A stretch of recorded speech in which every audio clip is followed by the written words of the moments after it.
think this is the best decision we ever made, or potentially the worst we ever made. What about Dylan? Let's talk about it in 6 months. Okay, no answer. We'll see. I'm putting you on the spot here. But, I mean, Perks is replacing that coaching position. Look, first of all, Perks. I believe, I come from traditional sports. I'm a converted gamer. I believe that successful sports organization have this intrinsic like model of legacy transmission from ancient players to the new one, because you transmit something else than just skill and craft. You transmit like the legacy and the mental edge that they had when they won. And so we had our player becoming world champion in Rainbow Six 2 years ago called Fabian, and then become the coach. And as a coach, we won the championship again. Everyone is playing, you're not yet. EWC Play is your all-in-one platform to compete in fantasy, pick'em, and quests for a grand total of $300,000 in prize pool. Build your dream fantasy team in 5 different games and track your score with live results tables. Predict the winner of every game, every group stage, and every tournament. Complete daily and weekly challenges to earn boosters that help you climb the global leaderboard. Got what it takes? Join EWC Play now.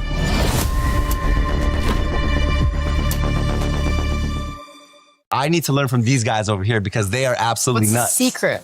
Actually, the secret is to let the fans do what they want to do. Yes. To be very transparent, we don't control them. They have their own association where they organize themselves. We just try to create the connections between the organizer and the fans. We are very happy to be at the EWC because everything is made for the fans here. Yeah. And they are very, very happy. And then when we play, they are just themselves, you know?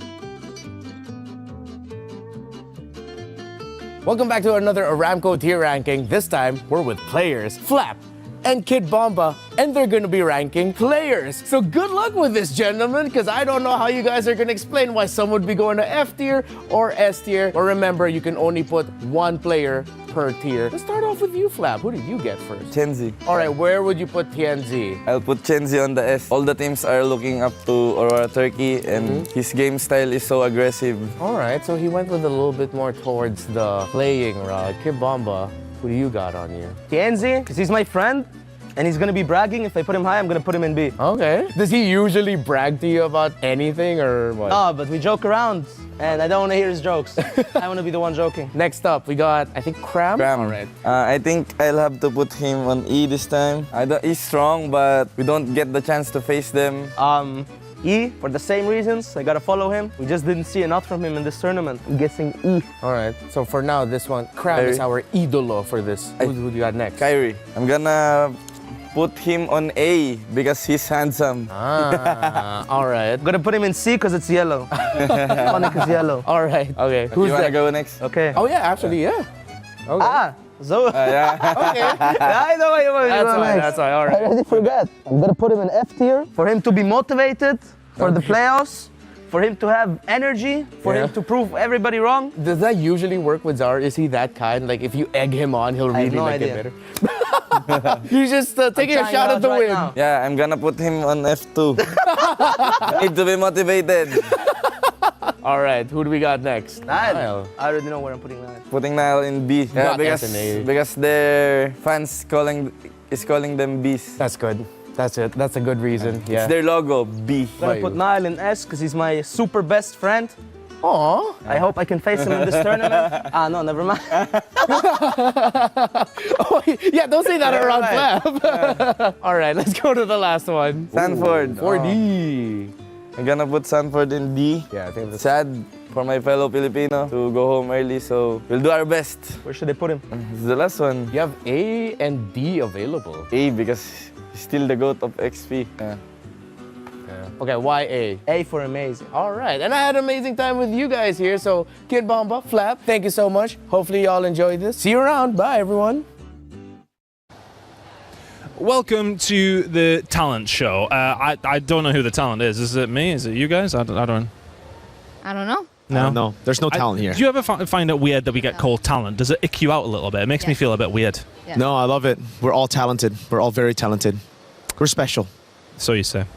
All right, speaking of talent, let's talk some questions. So we want you to answer these questions, write them down on your, I was about to say piece of paper, on your cue card, and then reveal to the camera your answer. Some ever so slightly embarrassing questions. Rachel, this is not another... Okay. Don't worry, we're not sabotaging. Nervous. Yeah. All right, first one. Out of the talent, who is most likely to get arrested by the police? You started writing before I even finished. When you said arrested, bro.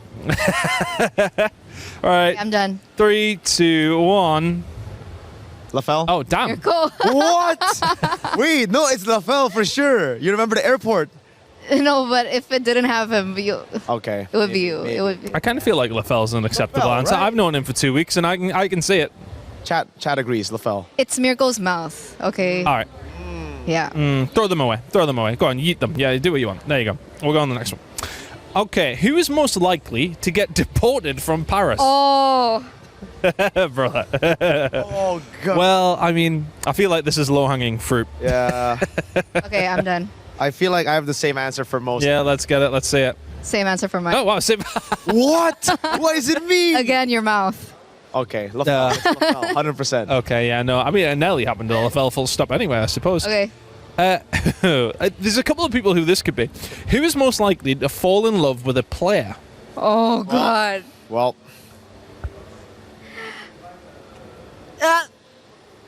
Oh, she's not even here to defend herself. Hold on.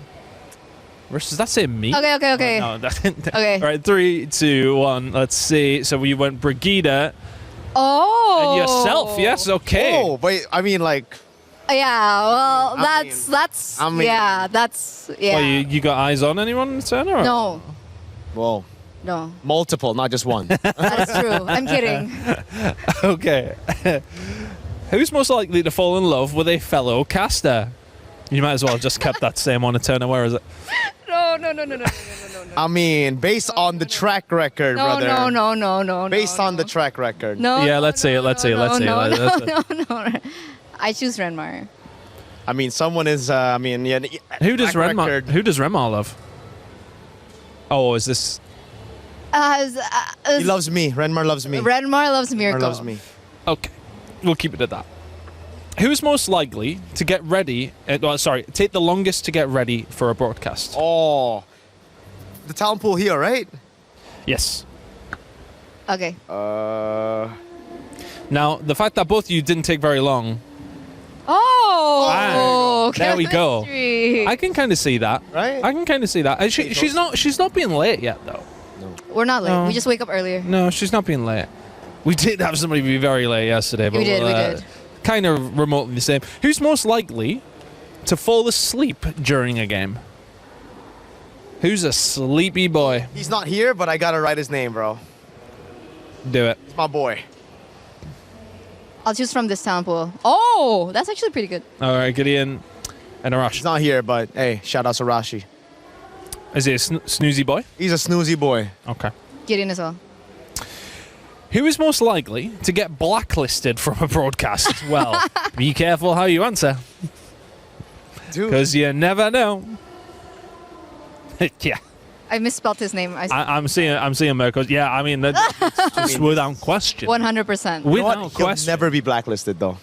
No, I honestly What's think our that favorite? he's that crazy that it's kind of just like It's his branding. he's untouchable. That's It's his brand. He's yeah, he's untouchable. his fine. identity.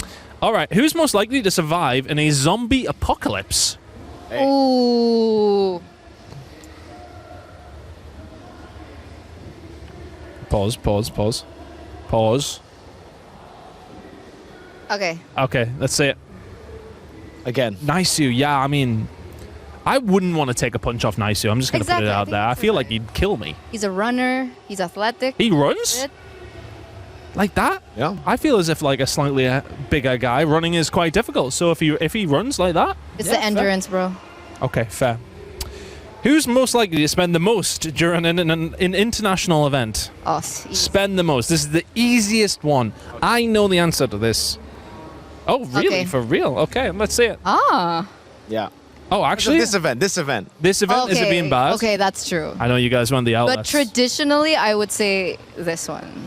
Yeah, probably. Room Wait, service. what have we been spending on, bro? I don't... Hey, it's for the girlfriend. Oh, okay, fair. For the lady. For the lady. Who is most likely to crack under pressure? Who is not very icy? Dang, this one's Ooh. crack under pressure. Ah.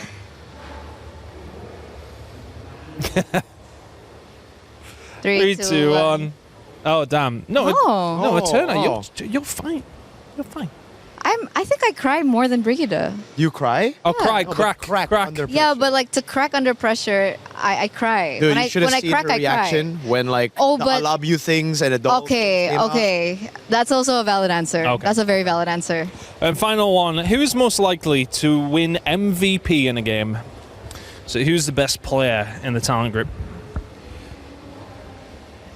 I can't believe I'm doing this. Damn.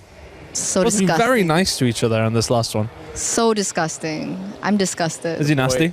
The boy is nasty at it. Nasty. Pretty good at video games. All right, man.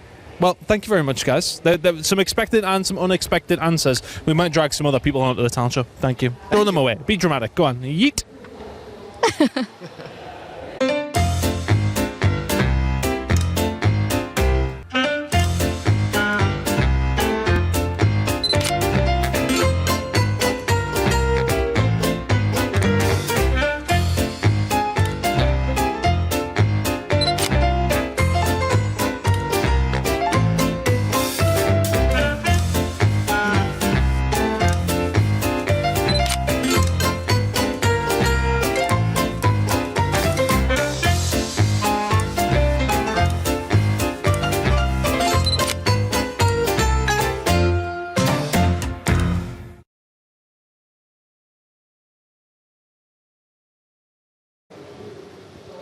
This is Confessions with T-Rex.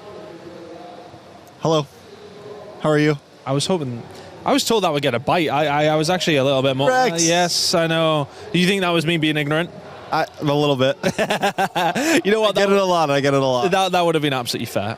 Okay, so this is your confessions, but we are actually starting off nice. How's your daughter Harper? I've been told to ask. She's good. She's Yeah? very good. Yes, she's good. Cool. I FaceTimed her at the Eiffel Tower the other Oh, day. nice. That's cute. That's cute. I know. My wife's been over, and she was like, baby or something. Anyway, that's probably inappropriate. Never mind. We'll move on. We'll talk about that another day. We'll maybe talk about that later in this interview. So people are saying that you're the grandfather of the NA scene, and the NA teams are kind of like your grandchildren. Have they disappointed you so far? Why grit? I couldn't just be dad. I couldn't be just Grandchildren, apparently. I'm sorry. I grandchildren. get the young thing a lot. It's tough. Yeah. Yes. What do you think about you the could say I'm the performances? daddy of the NA scene, Yeah. Well, that sounds a little bit better. but I'll take granddaddy. I am a little disappointed in my grandchildren for sure. Yeah, not so great, really. I mean, the expectation wasn't there. You were already disappointed in them before this moment, I would like to say. It's been a couple years. Yep, it's been a couple years. That's not a surprise. It's been a rough time. How's your good friend Mr. Fear doing? He is. He's locked away right now in a basement somewhere. Wait, right, you're going to have to explain it to me. All right, come on. You know, there's been some clips. I have some moments where maybe I say things that I shouldn't. It's the multiple personalities of Trex. You have Trex. You have T-Rex. T-Rex, yes. You have Herbert. Okay. You have HB. You have Mr. Fear. Wow, you get more disorders than the fell. Then Split. Then Yeah. you know. Yeah, okay. Well, Fear. And we said some things. We love the Philippines. Filipinos love me. That's just the way it is. Speaking of, what was your plan in Paris aside from work? Any particular districts that you wanted to visit, I was told? Le Marie? Something? Le Marais? No, somebody said you want to go to the Latin district. The Latin District. We Yes. want to go to Latin District. I went. It was cool. And any luck? We found some good places. Some good great food places. yeah. A couple of nooks and crannies. Yeah, okay. I'm sure there is a few of those in Paris. What was in the duffel bag that you lost? A lot. A lot. A lot. Every pair of pants I own. Oh, man. Every pair of pants I own. A camera. And it's like lost. All my hygiene. That's why my beard is so big right now. It looks Do you have clippers? Could I borrow some clippers? You can, yeah. I can? Yeah, you actually can. We got a barber here on site as well. I haven't had time. Okay. Well, you know what? You can lend mine if you want. Everything. No, it's gone. I don't know. If you had to choose one genre for the rest of your life, would you choose rap and punk rock? Or rap or punk rock, I would say. You got good questions. Good questions, sir. If I had to pick one, yeah, it's been a sad boy summer, so we're going for punk rock. Okay. I think. What's your favorite punk rock band? Ooh. And how long have you listened to punk rock? Because I'm kind of on this level as well with you. Sorry, I know the game's on right now. The past summer, it was the 20th anniversary for Panic's first album. Oh. So I've been on a big Panic at the Disco. Fever You Can't Sweat Out. Yeah. Been hitting that. Big Day Remember guy? Or? A little bit. A little bit of everything. Was on a Weezer kick last year for a while, kind of throwback to Weezer. So just all over. Have you, maybe reframe this question. Do you have a favorite pair of shoes? A favorite pair of shoes? I've seen some great shoes around, actually, specifically at this event. I don't even, what is this question even? Where did this one even come from? I don't know. A favorite pair of... Do you have a favorite pair of We will keep that to ourselves. Right, Renmar. Shout out to Renmar. I have a few favorite pair of shoes. We'll leave it at that. Trex, thank you. Thank you. Yeah, we might never work again.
Play is in our DNA.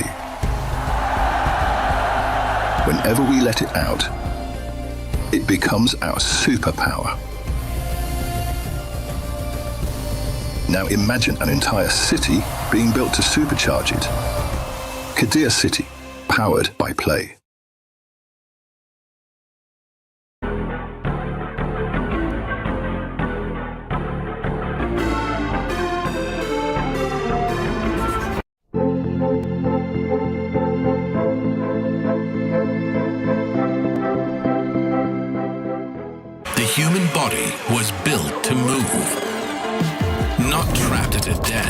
one singular posture for 12 hours a day.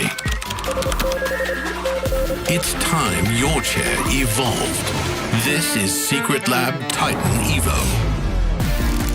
Ergonomically engineered for you, gamers, hybrid workers, artists, backing your every move.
How do I put this in?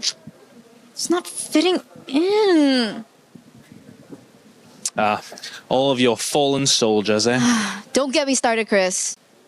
You need to stop cursing these teams. It's every single time. I'm not trying to. Hang it up with the other losers. I'm not trying to. I just want to support the teams that are here. Well, Onyx are at least still playing today. They're playing their third, fourth playoff match, right? So you don't have to curse them for that anymore. At least we've moved on. We are... Well, I really don't think you should pick one of the jerseys for the finals today. Do you guys actually think I have a curse? I mean, Liquid? Vitality? Onyx? All of them. And some would argue it is your fault, but the grand finals coming up today, we've got Spirit up against Yangon Galacticos. I mean... I have so much power. You can't. I have so much power. No. Right, please, no, come on. We need to go get ready. Let's go and get ready. Let's go and get ready. Please, Chris.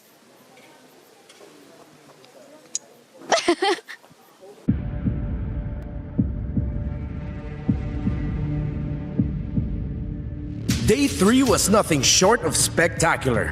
The day opened with a clash between Yangon Galacticos against Team Falcons Philippines. The Burmese powerhouse defeated their long-standing rivals and completed their redemption story by returning to the grand finals. The Burmese best the Philippines. Yangon Galacticos are the first team in the grand finals. For the first time since 2019, there are no Filipino teams in the grand finals of MSC. MLBB Esports, behold your first team to dethrone the M5 World Champions, to deny the Philippines a grand finals berth. The pride of Myanmar, Yangon Galacticos. In the second match between Onyx and Team Spirit, history was made once again as the Dragons of the North reigned over the Sky Kings and claimed the last spot in the grand finals, making them the first EECA team to reach the grand finals in the history of MSC. Big showdown throwback again. It's gonna be Kai taken out by Sauer and Eco. There you have it. Sverige niet sile Dracona. Ladies and gentlemen, give your congratulations to Team Spirit as they qualify for the Grand Finals. But the journey is not over yet. The final day of MSC at EWC 2026 will begin with Onyx and Team Falcons PH battling for the final podium spot in the third place match and an additional $100,000 US. Then after 50 matches and 13 grueling days, we have reached the end of it all. The Grand Finals. Yangon Galacticos versus Team Spirit. The culmination of skill, strategy, and resilience will be brought to the table. But only one team will lift the trophy. Only one team will claim the grand prize of $1 million US. Only one will rise above. Who will be the new kings of MSC at EWC 2026? A new chapter in MLBB history is going to be written today. And at MSC in Paris, France, at EWC 2026, we will see maybe one of those teams that were mentioned before, Myanmar's representative, Yangon Galacticos, or Team Spirit from EECA, do the unthinkable and crown themselves a champion here in one of the most prestigious tournaments of the year. But it is not without the fight to get there. And there is so much more that is happening today before we get to that grand final moment that we have to talk about as well. But for those of you who have been watching this tournament, the MSC of upsets, we have so quoted it, there is more in the tank, and there should be more drama to unfold. My name is Rain Day. Welcome back to the studio. Welcome back to the Nova Legion Gauntlet. We've got Renmar and Trex with me. It's going to be an amazing day of MLBB action. As I mentioned, we got a little aperitif before we get into that $1 million grand finals later on today, starting at 2 p.m. CEST. Today, we do start, however, with our third place and fourth place match, Renmar, which is not a joke either. There's $100,000 on the line. There's 100 club championship points on the line. Everything is on the line today. Yeah, I passed by the players yesterday of both Falcons and Onyx. Of course, I saw the Falcons boys first, and they've already moved on from the loss. They were already talking about today. And one of the players, I'm not gonna say who, but they did say, we still got tomorrow. It's $100,000 US more. Woo. We're gonna run for that. Trex, I mean, it's no joke.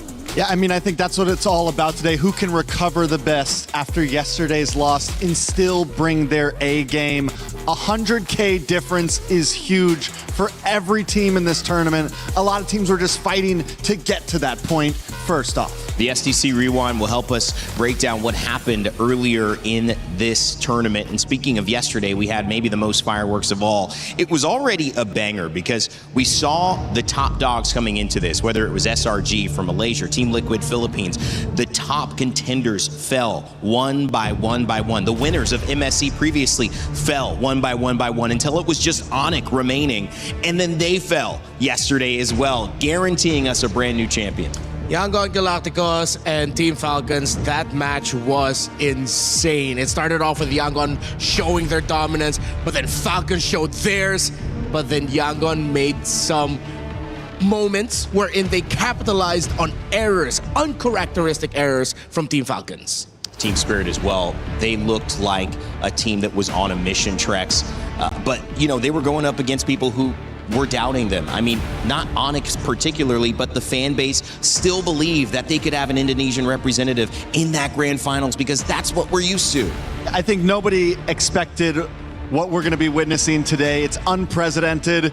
I think it's hoped for by a lot of fans around the world, but year after year after year, it is normally the same regions that compete in these grand finals. And for the first time in a very long time, we have something very, very different ahead of us. Yeah, but as we mentioned earlier, it started off with the Falcons realizing the Titan that they were up against. I know they are one of the Titans of MLBB, but the performance of Yangon Galacticos in those first two games were nothing short of titanic. You see the emotions from Coach Marvs, even Zay's Cass, one of the biggest streamers in Myanmar.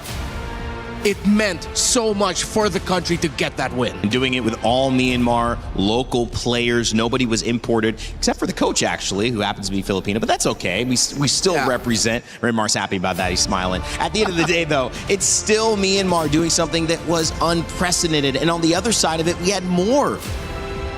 Team Spirit, how they dissected and dominated Onyx. in 3 games.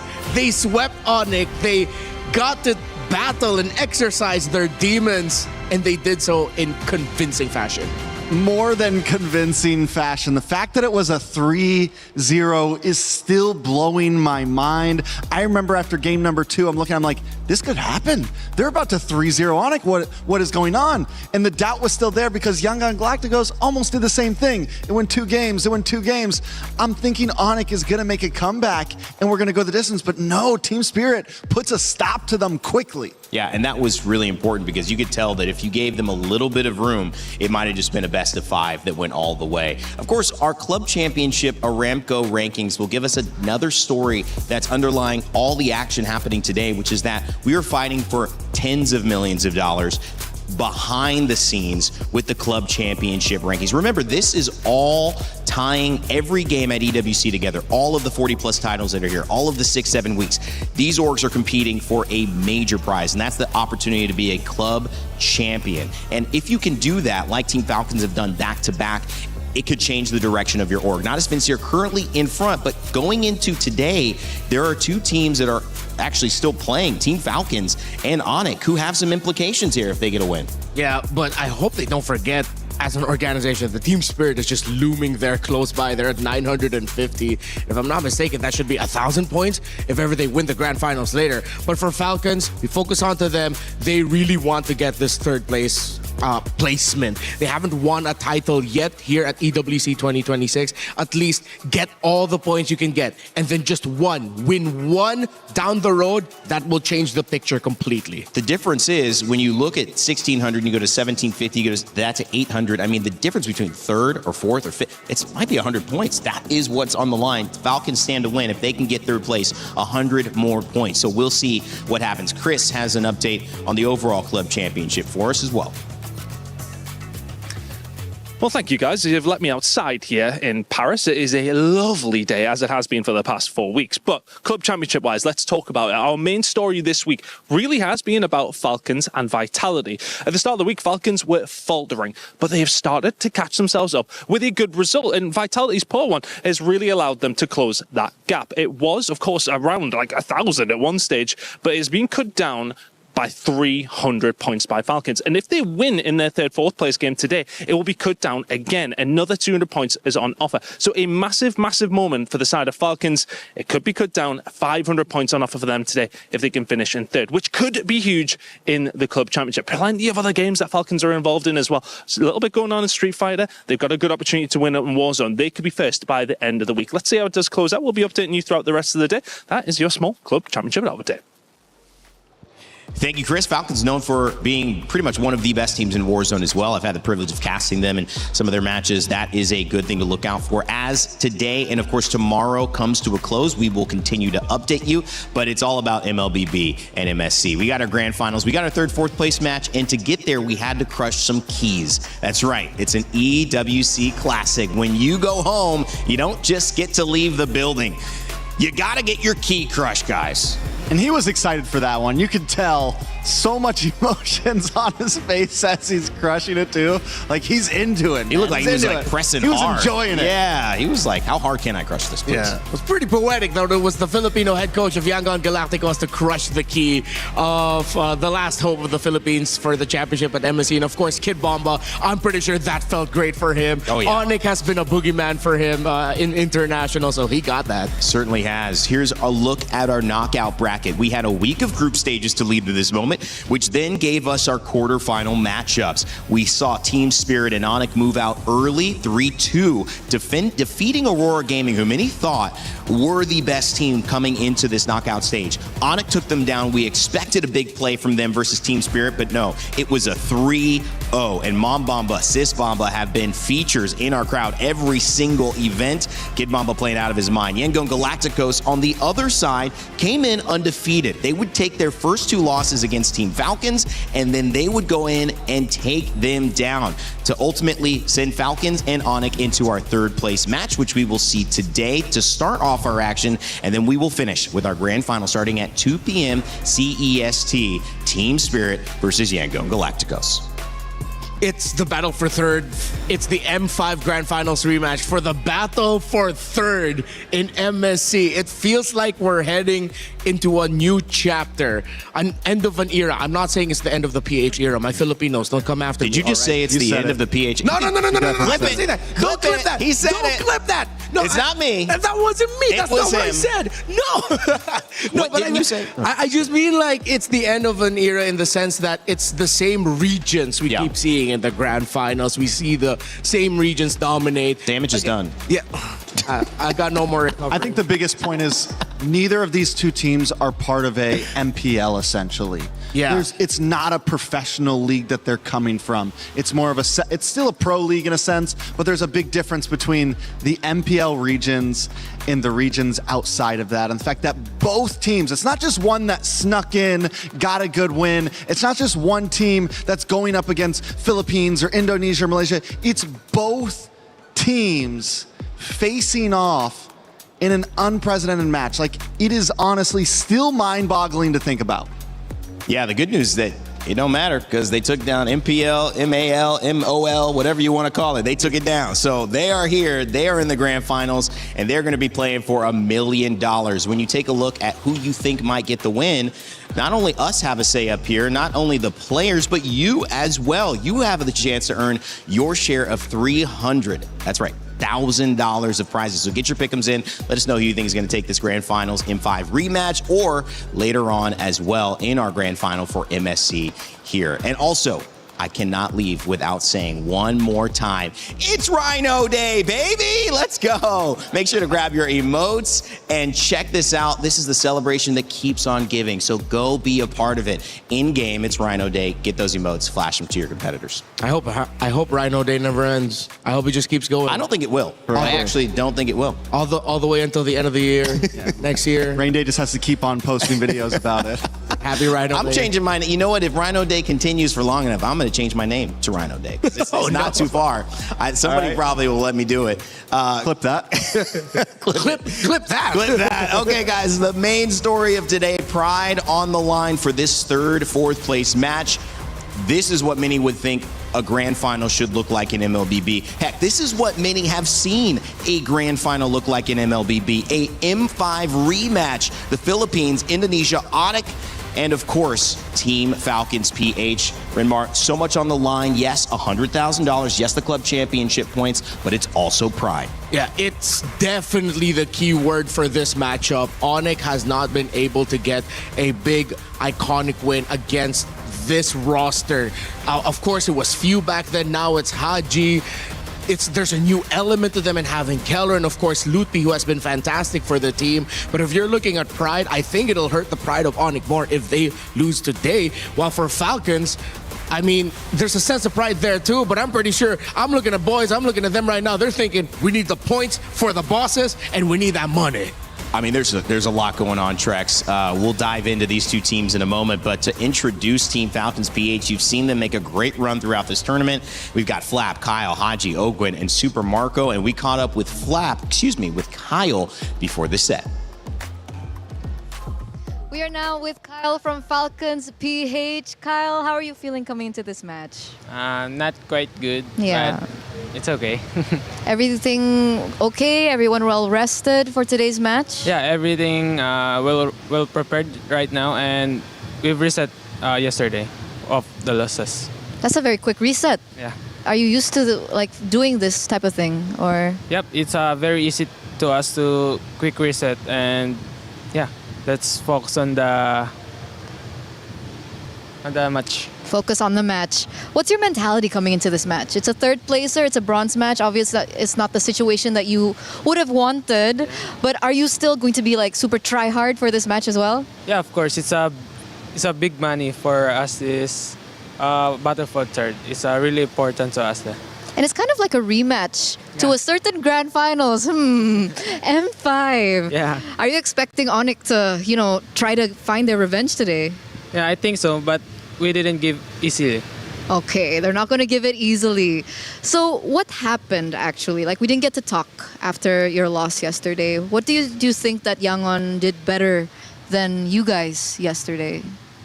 I think What happened yesterday? We have a lot of mistake that take our losses, and for sure we need to bounce back to reset this coming matches. Yeah. So you mentioned about mistakes, Kyle.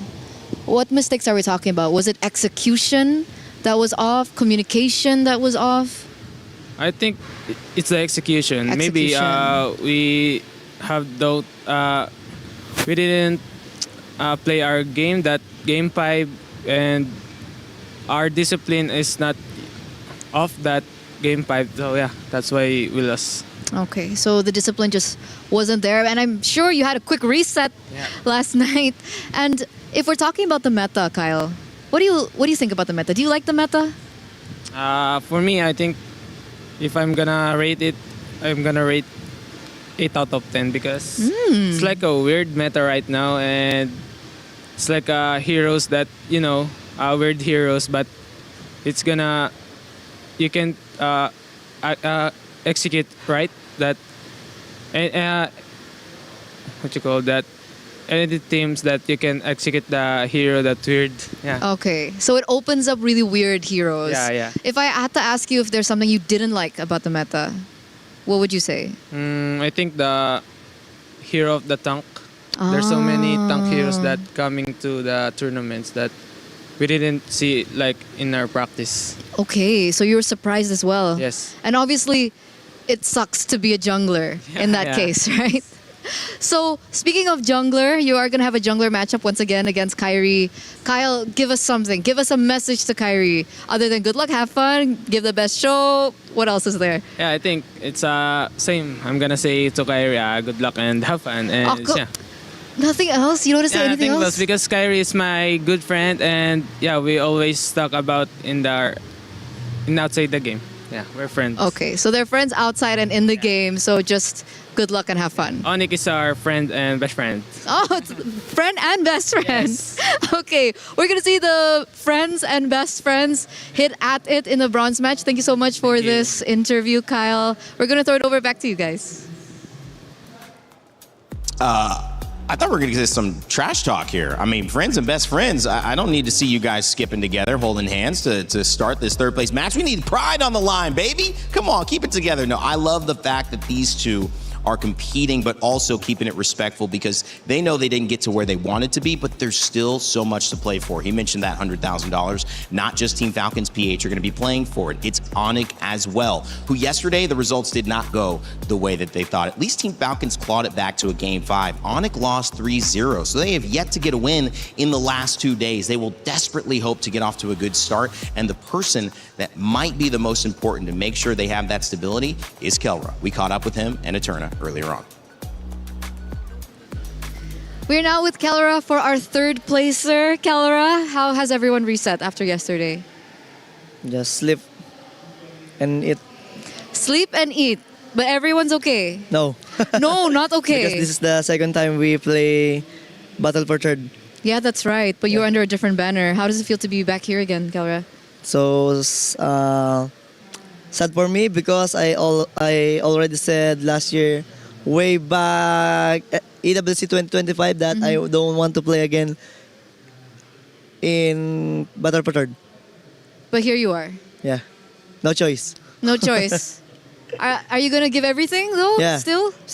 You still want to win? Still 100,000 USD. Okay. So money's on the line now. Yeah. Is pride also on the line, Kelra? Yeah. Well, what pride? Can you talk to us about the pride? About the pride, I want to prove that even though we didn't reach the finals, I want to prove that I can still play with PH team. Okay, and I think you can do it. I think. You think 100% out of 10? Yeah. Yeah. Still 100%. Still 100%. Okay. But after playing with, an ID team finally here at MSC, what do you think is lacking from the ID region? I think the communication and sometimes, communication. So it's just communication. Do you think mentality is an issue for the Indonesian I think teams? no. No. The only lacking is communication. Okay, so the only thing that's lacking is communication. And technically, I know, again, this is kind of weird to ask you, but technically this is a rematch of M5. So did you hear anything about that from the rest of your teammates? Yeah, expectation versus reality. Expectation versus reality, what does that mean? Because it should be the grand finals, not in battle for third. It should be the grand finals, not battle for third. Yeah. But of course, you're coming in with a lot of energy, again, for this battle of third place. You mentioned about your pride as well. So Kelra, with that in mind, do you have a message to your opponents here in the third place match? For my opponent, still good luck and have fun. And let's give the viewers a very good match. I heard you guys are best friends, is it true? Yeah. Best of friends? Best friends forever. Best friends. Thank you, Kelra. Good luck for your third placer. We're now going to throw it over back to you guys. Does seem like there's a little bit of more relaxation, although Kelra has always given us those fun responses, and he continues to do so. Battle for third on the line here with Onic and Team Falcons PH, and I think, Renmar, this is a matchup that has a lot of implications. We said it before, but for a third place match, there is so much to fight for still. Yeah, I hope as we progress into this match, you see the players getting more hyped up, forgetting that it's a battle for third, thinking that it's a grand finals. They bring out the best in each other. They truly do. And I think if we were talking about whether this match is just going to be a show or not, I think no matter what, we're going to have some great games here. Yeah. Whether it's for third, whether it's grand finals, these two teams are always going to bring us some entertainment. Yeah, I mean, I think getting to the knockout stages, having $100,000 guaranteed, but then in third and fourth place, having the ability to double that prize pool, that has got to be motivation. And one of the things I love about MLBB, and we have told stories behind the scenes, what these players have been able to do back in their home countries with this prize money, it's life-changing. Yeah, a bunch of them have their own small businesses, have set up homes for their families, have fulfilled long-held promises of mom, dad, I'm going to build a house for you, I'm going to get you a car. Extra 100,000 G's for the team, that means the world. It's huge. I mean, it is, what is it? That's practically 2 MPL championships right there for your team. Yeah. That's 2 home league championship wins in just one game. All the work they put in for a whole season essentially is cooked down to this one game right here. Well, so far in this tournament, adaptation has been the test, but it is also now the requirement to move forward. Team Onic and Team Falcons PH have not had the roads they expected. Expectation versus reality is the theme for this third place. But when it comes to the club championship, when it comes to an extra $100,000, there is so much on the line in this third place match. So you got to pay attention. You got to give your best. One series could be the difference between life-changing money or going home still wanting more.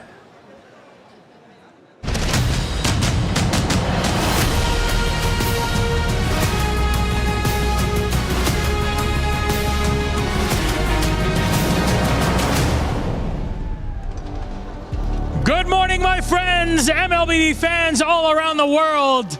MSC 2026 at the Esports World Cup is almost coming to a close. We have one matchup before we head into our grand final, as you've heard on our panel. This one is for the third and fourth place. But trust me, none of these two teams are going to be playing it easy. It's a big Indo-Philippines matchup. And Rose, we've seen this one 1,000,000+ times.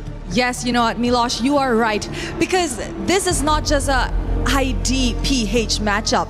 This is a rematch of the M5 Grand Finals. And if we remember correctly, that was the matchup where Falcons came out on top. That's some sort of bragging rights to play with, right? You want to continue on with that story, at least here in third place at MSC. And for Onic, they've been here before, even in MSC last year. They want to go beyond that. They want to at least hold on to that third place. Oh yeah, now the question is, who will actually get the bragging right of number 3 here at MSC at EWC? So without further ado, ladies and gentlemen, make some noise for Team Falcons Philippines!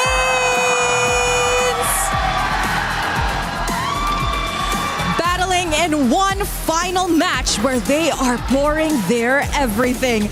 No longer for the trophy nor the championship, but for $250,000 $50,000 US, and all the bragging rights in the world of MLBB. As this is the M5 Grand Finals rematch. Can the Falcons glide their way through the Sky Kings once again? Oh, they're coming in hot and a lot of energy behind it. This is what we want to see here in our third place matchup. So please join me in welcoming their opponents. On it!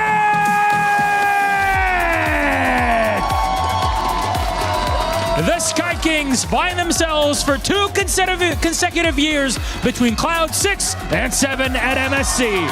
And whilst the trophy is out of their reach, the cash prize and the bragging rights are still up for grabs at the MSC stage. From the gold lane to the jungle and everything in between, these two rosters are incredibly familiar with one another, including in the moves themselves. My God, dancing steps before a third place game. Hold on. Can we do something different for this third placer match? Instead of a handshake, I would like a little bit of a dance battle. Kelra, Flap, let us meet in the middle as the rest of the players take their seats. As you're used to it, please come on into the middle. A little bit of a dance battle. Oh yeah, they're going at it, guys. They're going at it. Yeah. There you go. The pride of the Filipinos in the third placer match. All is fun and all is well here in MSC at EWC 2026. Milosh, this will be one hell of a match, and it's going to be super duper fun. I cannot wait. Let us show it over to the desk. Well, what a pleasant surprise to start our day off with a little dance battle. I didn't know that was a part of the competition at EWC, but I think Kelra, Flap, they might have just won it. Yeah, Trex, you wanted entertainment. We got it right away. We got to start things off a little light before things get intense, obviously. Yeah. Show the love and competition between these two teams. The truth is they're shaking off some emotion. You could tell that they went through the heartbreak yesterday, and now they've got to bounce back. It's like doing the ultimate exit interview. You have to come back on stage after losing, after failing what you wanted to get, and still show up and perform, still put on a smiling face. So I like that they're leaning into it, but also choosing a different approach, because yesterday's seriousness in this meta didn't quite work. So they know they've got to adapt, they've got to take a different route. Yeah, so far I think they're just slowly peeling away the layers of the onion that is this match. There's personal pride. They want to get past that hurdle of, oh, we're not in the final, so let's see what we can do for ourselves. Then that steps up. It's team pride. It's org pride until the creeping reality hits them like a truck. It's country pride. It's Philippines and Indonesia. And sometimes when you get down to it, in a sport, when there's so much on the line, the only thing you could do as a player, Trex, is just focus on the game. You have to put all that to the side and show up and play how you normally play. And if there's any players that can do that, I think it's them right here. Already, I mean, look at my guy. He's locked in. They're ready. Everything else is gone at this moment. The fans are invisible. It's nothing but them and their opponents in front of them. And you got to think, these two teams right here, they were prepared probably to face each other in the grand finals. Just in a different setting. They were very prepared for this moment. They know exactly what they are about to go up against. And I hope we still get to see surprises in this MSC of upsets and surprises, because last year there was one big surprise that Onyx, the Indonesian Onyx, pulled up against Onyx Philippines, wherein we got to see Kiboy play an Estes. Can we get that kind of level of surprise again for this battle for third? I hope so. Well, it is going to be a matchup of stars. You could see it in the sign. I feel like Maui maybe is he telling the crowd all of our pre-notes? Because that sign had Gold Standard versus Bulletproof Marco. That's what I was going to talk about here, because the gold lane is a big matchup between two stars, but also two keys to victory for these teams that they have to somehow enable when so much of the focus has been on the EXP lane and the jungle. Yeah, I think these are two gold laners that have gone down in the history of MLBB, and to see them face off today, I mean, we're in for something. And every lane speaks on that. EXP, Kyle versus Kyrie in jungle, mid lane. I mean, all of these players, all 10 of them are veterans. Now let's see what happens in the draft.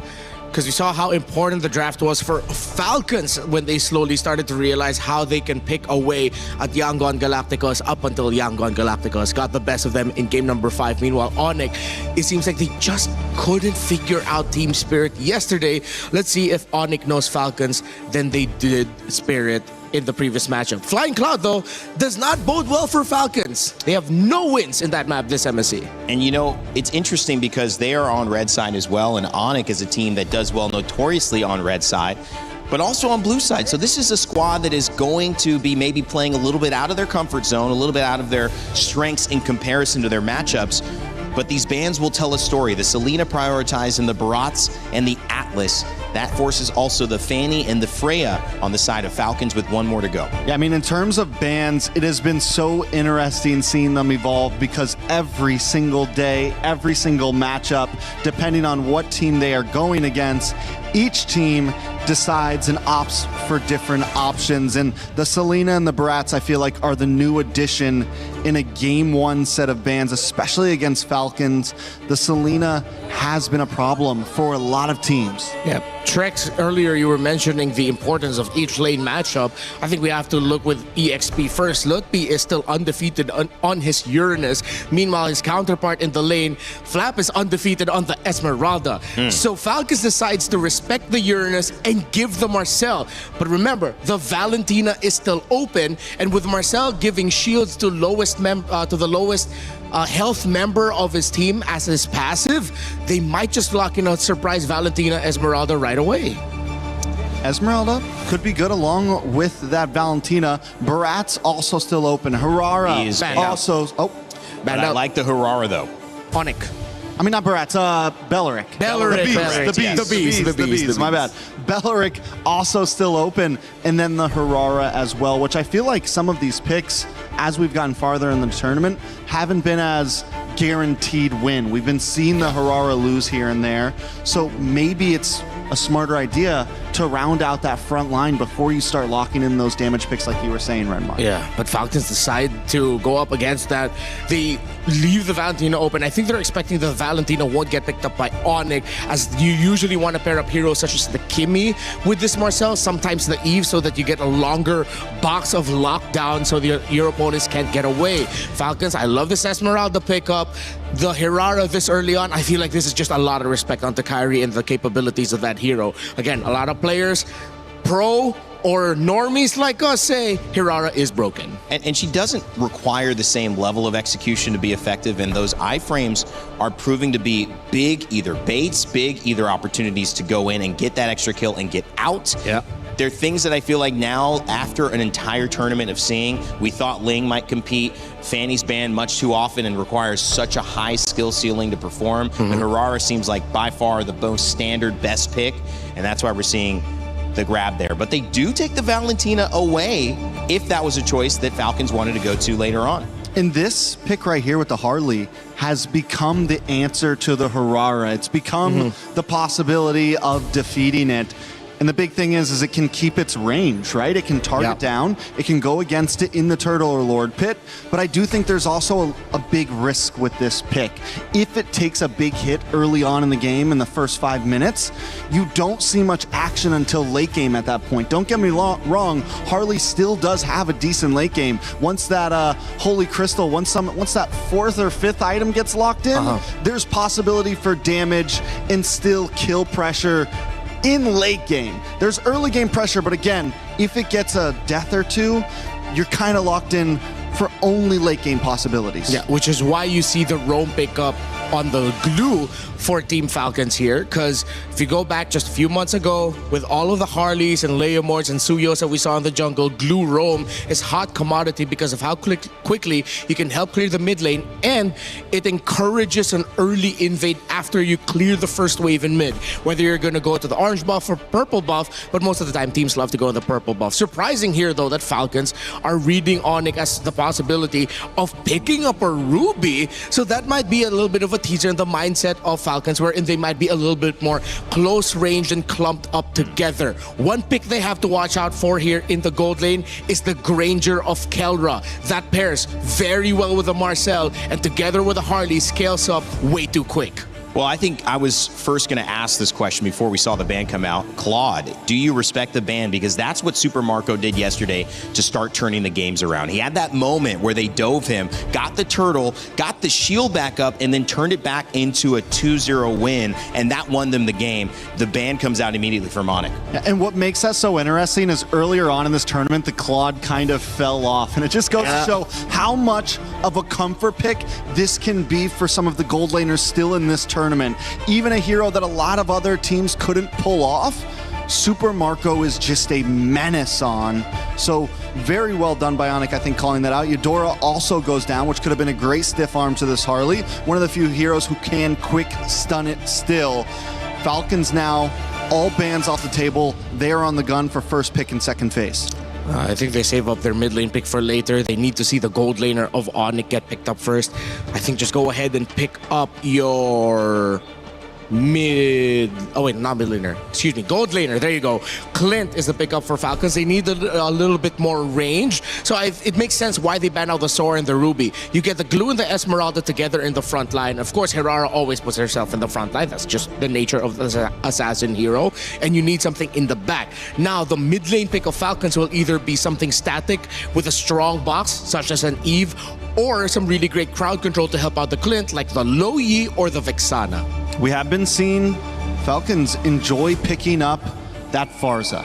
Could be another one. Yes. Very something similar range. They've opted out of the two big, backline mages with the Yve or the Farza. They have opted for the Farza sometimes, the burst damage that it supplies. They could use Shred, though, with the Yve. I think because they already have so much burst on their side, could definitely be the option. The Granger gets locked in from the side of Onyx. We saw how well Kelra was able to play that before. Another hero that other teams aren't using, but Kelra is making it a monster. Yeah, again, perfect pairing with the Marcel, and I think this is time. You mentioned Farsa, that would be great. Lo Yi wouldn't be that bad either, but if you're looking at comforts, I think I'm going to have to double down on what you said, Trex. The Farsa looks good here. Lo Yi, I was thinking it. The only risk is the Harley against it, but against with their lineup, Jushin's still open. Jushin's still open. I thought they'd want to get more long-range burst and poke, but they're doubling down on crowd control in the center of the map. That's interesting.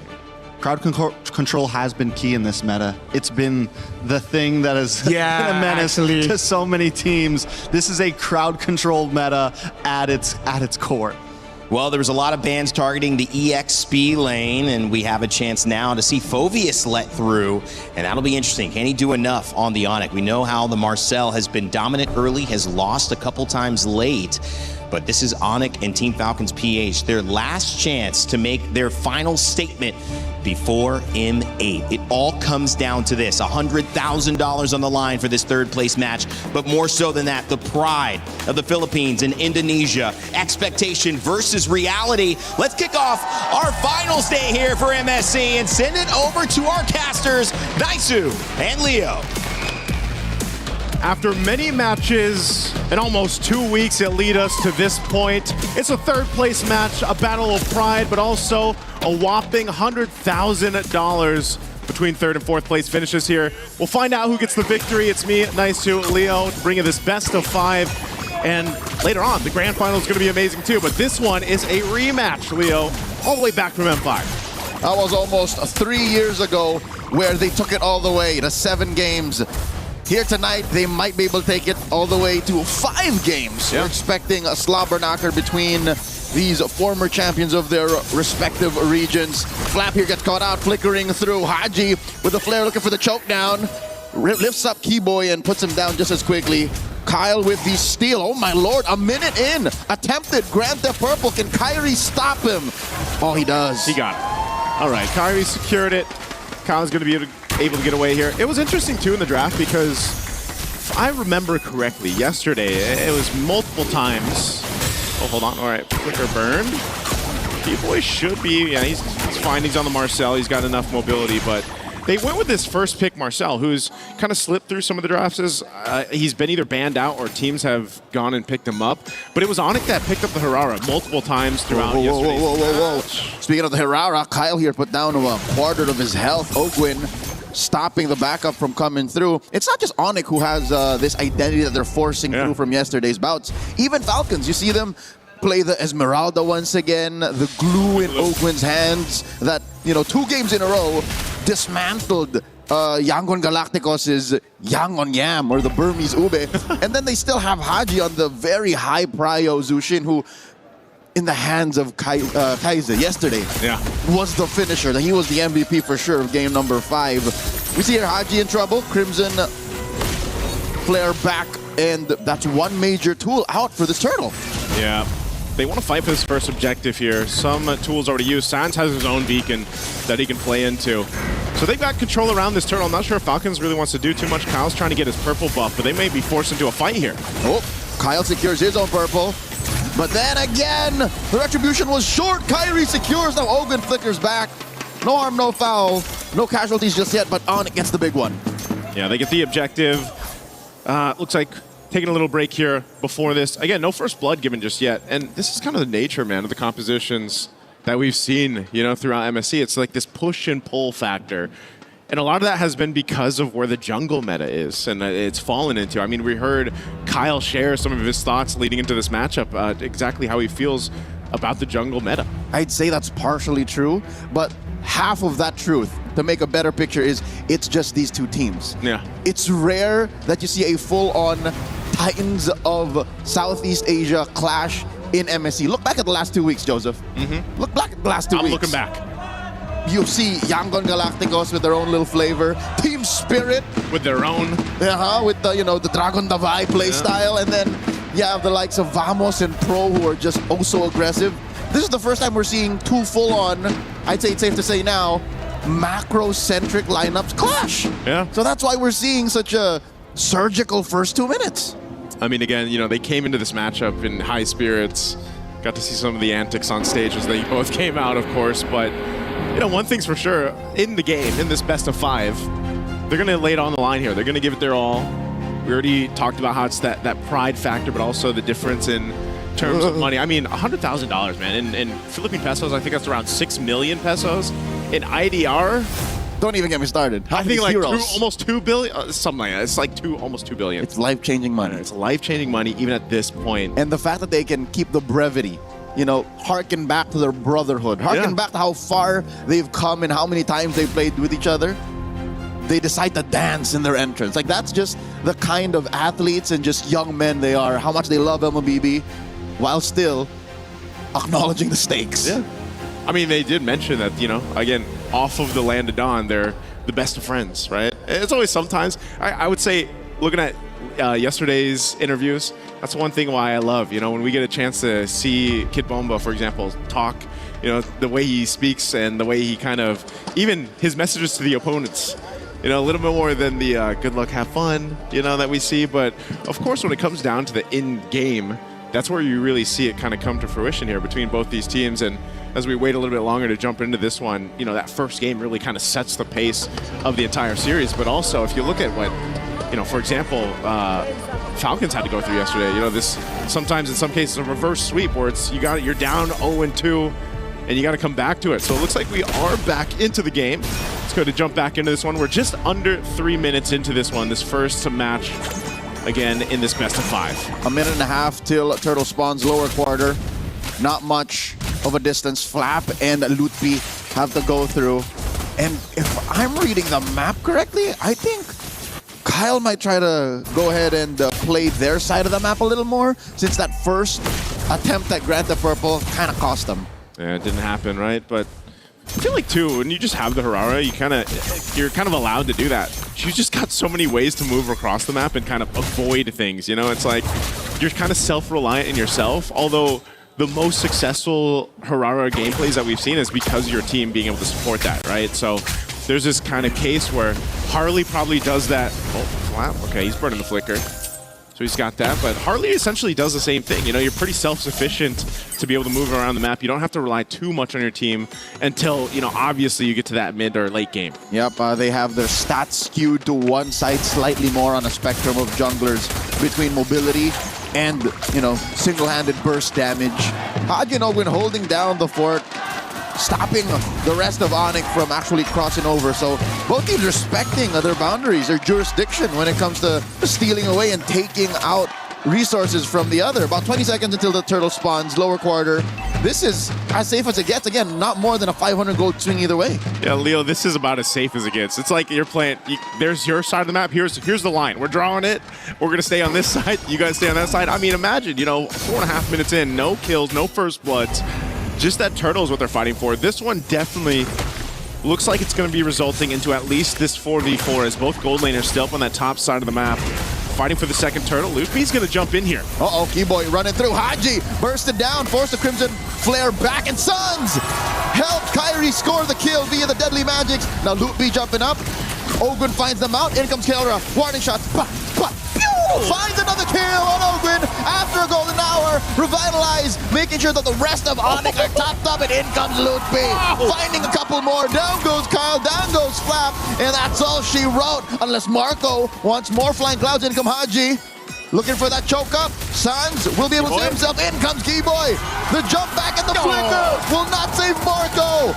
Wanton mayhem on Falcon's side of the map, resulting in 6 free kills plus the turtle for Onyx. They just got a whole lot, man. We were just talking about how nothing had happened in those first, few minutes of the game, and then all of a sudden, boom. Look at this, 3,000 lead, you got 6 kills plus a turtle. Joseph, a whole lot is an understatement. That was a metric ton of advantage that Onyx have scored in that minute-long sequence. Again, one more look. Maybe the fact that they got the mount was the sign of, okay, maybe we should try. Yeah, I mean, again, even fighting in between the two turrets here, I thought Falcons would be a little safe. But that should have been. Yeah, that should have been, but no. The fact that there was a revitalize, and sure, despite the crowd control being sound for Falcons to an extent, it was still Onyx who was declaring and dictating where the fight happens. So now they're up 3,000 gold. Kelra can move around where he wants, and all right, say what you will about the Hirara and the Esmeralda kind of going where they want to. Uh-oh. They find Kyle once more, and there's no way Kyle survives this. Loopy scores. And another mount. This should be a clear sign. The first time around, it did not work out. Yeah. Falcons should back off. And I mean, even on this, golden hour used. Uh-oh. Ogwin just chopped down to a little stomp as they force Patrick Star to take a dirt nap. Loopy gets knocked up, but again, there's no damage between Flap and Haji here. Falcons once again lose 2 for free. I mean, what do you do? Oh, Kyrie, oh, he stops him. He does, but the damage is real. Kyrie finds another. But there is a trade-off. Down goes Suns in mid. Haji traded out for Keyboy. What is he rocking? These enhanced basic attacks on the Marcel are doing work. What is going on here for Falcons? I feel like across the map, it feels like Onyx is everywhere. And at this point, that's what they can do, man. Just continue to build this lead of 5,000 up ahead. The next turtle, last one, is coming up here. But look at this, Kyle. No breathing room. That's it. We've seen Hirara survive a Deadly Magics through a sequence of spell vamps and iframes, but not like that. Not in a moment of, I don't know, savage vulnerability, because that's what it feels like, Joseph. About 2 to 3 minutes worth of that gung-ho intent that they had against Yangon Galacticos last night. This feels like Onyx time, like in game 1. I mean, for sure. This is going to be the next turtle that they get 3 for 3 there. You saw the difference for gold in the gold lane, man. 2,000, I think it was, for Kelra. I'm wondering, too, if he already had the Sky Piercer. I'm not sure if we saw that. If we can take a look at the items here to see where the gold lane is falling in. Yeah, so he's got the Sky Piercer. I'm not sure exactly when he picked it up, though. Minimum 2 stacks. Minimum 2 stacks.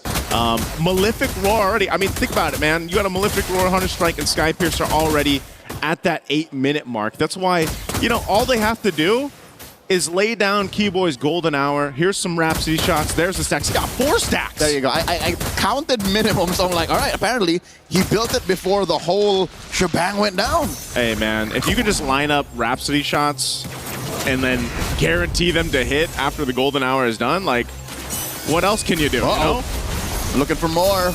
They burst down Flap, force him to back off. Flicker spent. Again, better flickerless than dead. They will lose this tier 2, though, before the 9-minute mark. So already I think that ship has flown. That boat has sailed. They can no longer play it clean and safe. Golden hour. Putting Owen right where they want him. Another stack for Dwayne. That's got to feel bad. And look, there's more. It's for Marco. Oh! The KK connection is online, baby. They're up almost 9,000 gold. Oh, Daniel, I hate to say it, man, but this might be one of the cases where Falcons just go next, you know? It just does not seem right. I don't know if it was the fact they're on Flying Clouds and they just haven't won a Flying Cloud map, but this might end. I mean, they have a wave coming through. Falcons can clear. And I'm glad to say, go next might not be the next thing in the to-do list. Because I think Falcons can still clean up, all right? Falcons can still kind of tighten up the belt and say we'll play cleaner. But it's going to take so much. It's going to have to involve Onyx saying maybe we stop. I'm worried, you know. Change the belt, change the cowboy hat, because right now, Super Marco, yeah, he's got to get a new horse. You know, because right now he just showed up to this rodeo without one, and that's unfortunate. He's 0-3. He's so far behind Kelra. And so what do? You know, this Lord is just going to easily go over to Onyx. They ballooned up the lead to 10,000 plus up to this point. They already took out the top base turret. Oh, look at this. The damage. Even underneath tier 3, they take 2 for free. Kelra is close to maxing out, man. He's 1 away, building that BOD. They pop the holy shield. Oh, no. And even Marco, so close to the base, gets taken down. That's not very yeehaw. Not at all, partner. Oh, man, it looks like it could end here. Leo, Flap, and Kyle still alive. They got a wave pushing in bot every single lane. Lord is just now spawning. Is Onyx looking to end? Kyle, of course, used the iframe early. Couple of dashes back, Loot P in the heat of it. Flap eats a face full of deadly magics. Down goes Ogwin. Next up is the base. Onyx one more. Kelra max out on stats. Gets another just for good measure. Onyx take game 1. Onyx will just pad the stats in game 1. That's exactly what they were doing there at the end. They knew they had it in the bag. A dominant win in this game 1 against Falcons, man. You know, and again, you look at just the way they played. It was executed well. Onyx made it happen. But as all of the armchair analysts and online pundits will say, I think Falcons knew what was up. Yeah. Halfway through that game, I think they knew that go next was the next measure. That's at one point, as much as you want to say, you know, they can come back from this, they can make a stand in the base, they can make this happen.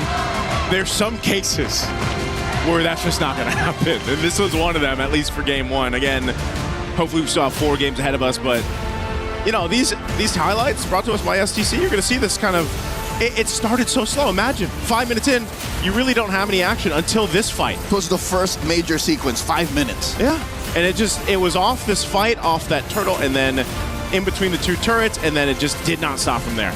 That's about accurate, right? I said halfway through. Yeah. Falcons knew, oh, all right, I think we, how do you say, we dropped the ball. We dropped this one. And again, like, I mean, look at this. Super Mario, this is all he dealt with all game. You know, one of the unfortunate things about going against that Harley is he can just make that happen. I'm pretty sure our panel will mention how the range on Onyx draft is just all the more superior. We'll throw it over. Yeah, let's go ahead and throw it over to the panel to break down our game 1.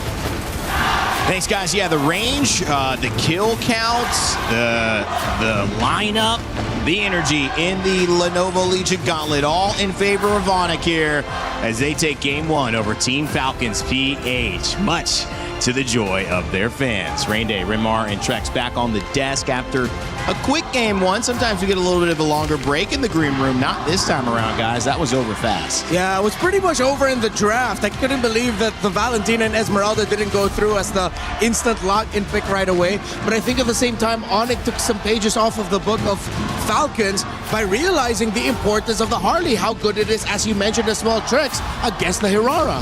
Yeah, the Harley's a monster. So many things in that draft went in favor of Onyx, I feel like. So many things just kind of worked out. And as we saw, the Harley, I think a lot of teams were searching for an answer for the Hirara throughout the beginning of this tournament. And eventually the Harley popped up, right? And that was kind of the death of the Ling in a sense. We haven't seen one Ling get picked, I don't think, in all of knockout stage so far. And it was one of the most favored picks in the beginning.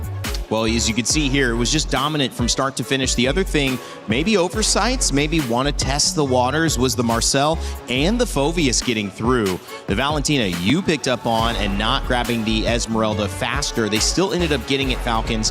but it was not a matchup that she could win at that point. Yeah, that's why I was looking for more poke and more damage through the center of the map for Falcons. We know how great the Juicin as a pick is, but in this scenario, knowing that you're up against a Valentina Esme and a Harley in the center, I know teams like to pick up the Juicin as a response to the Harley, so that if ever you're the one that gets focused by the deadly magics, you back away.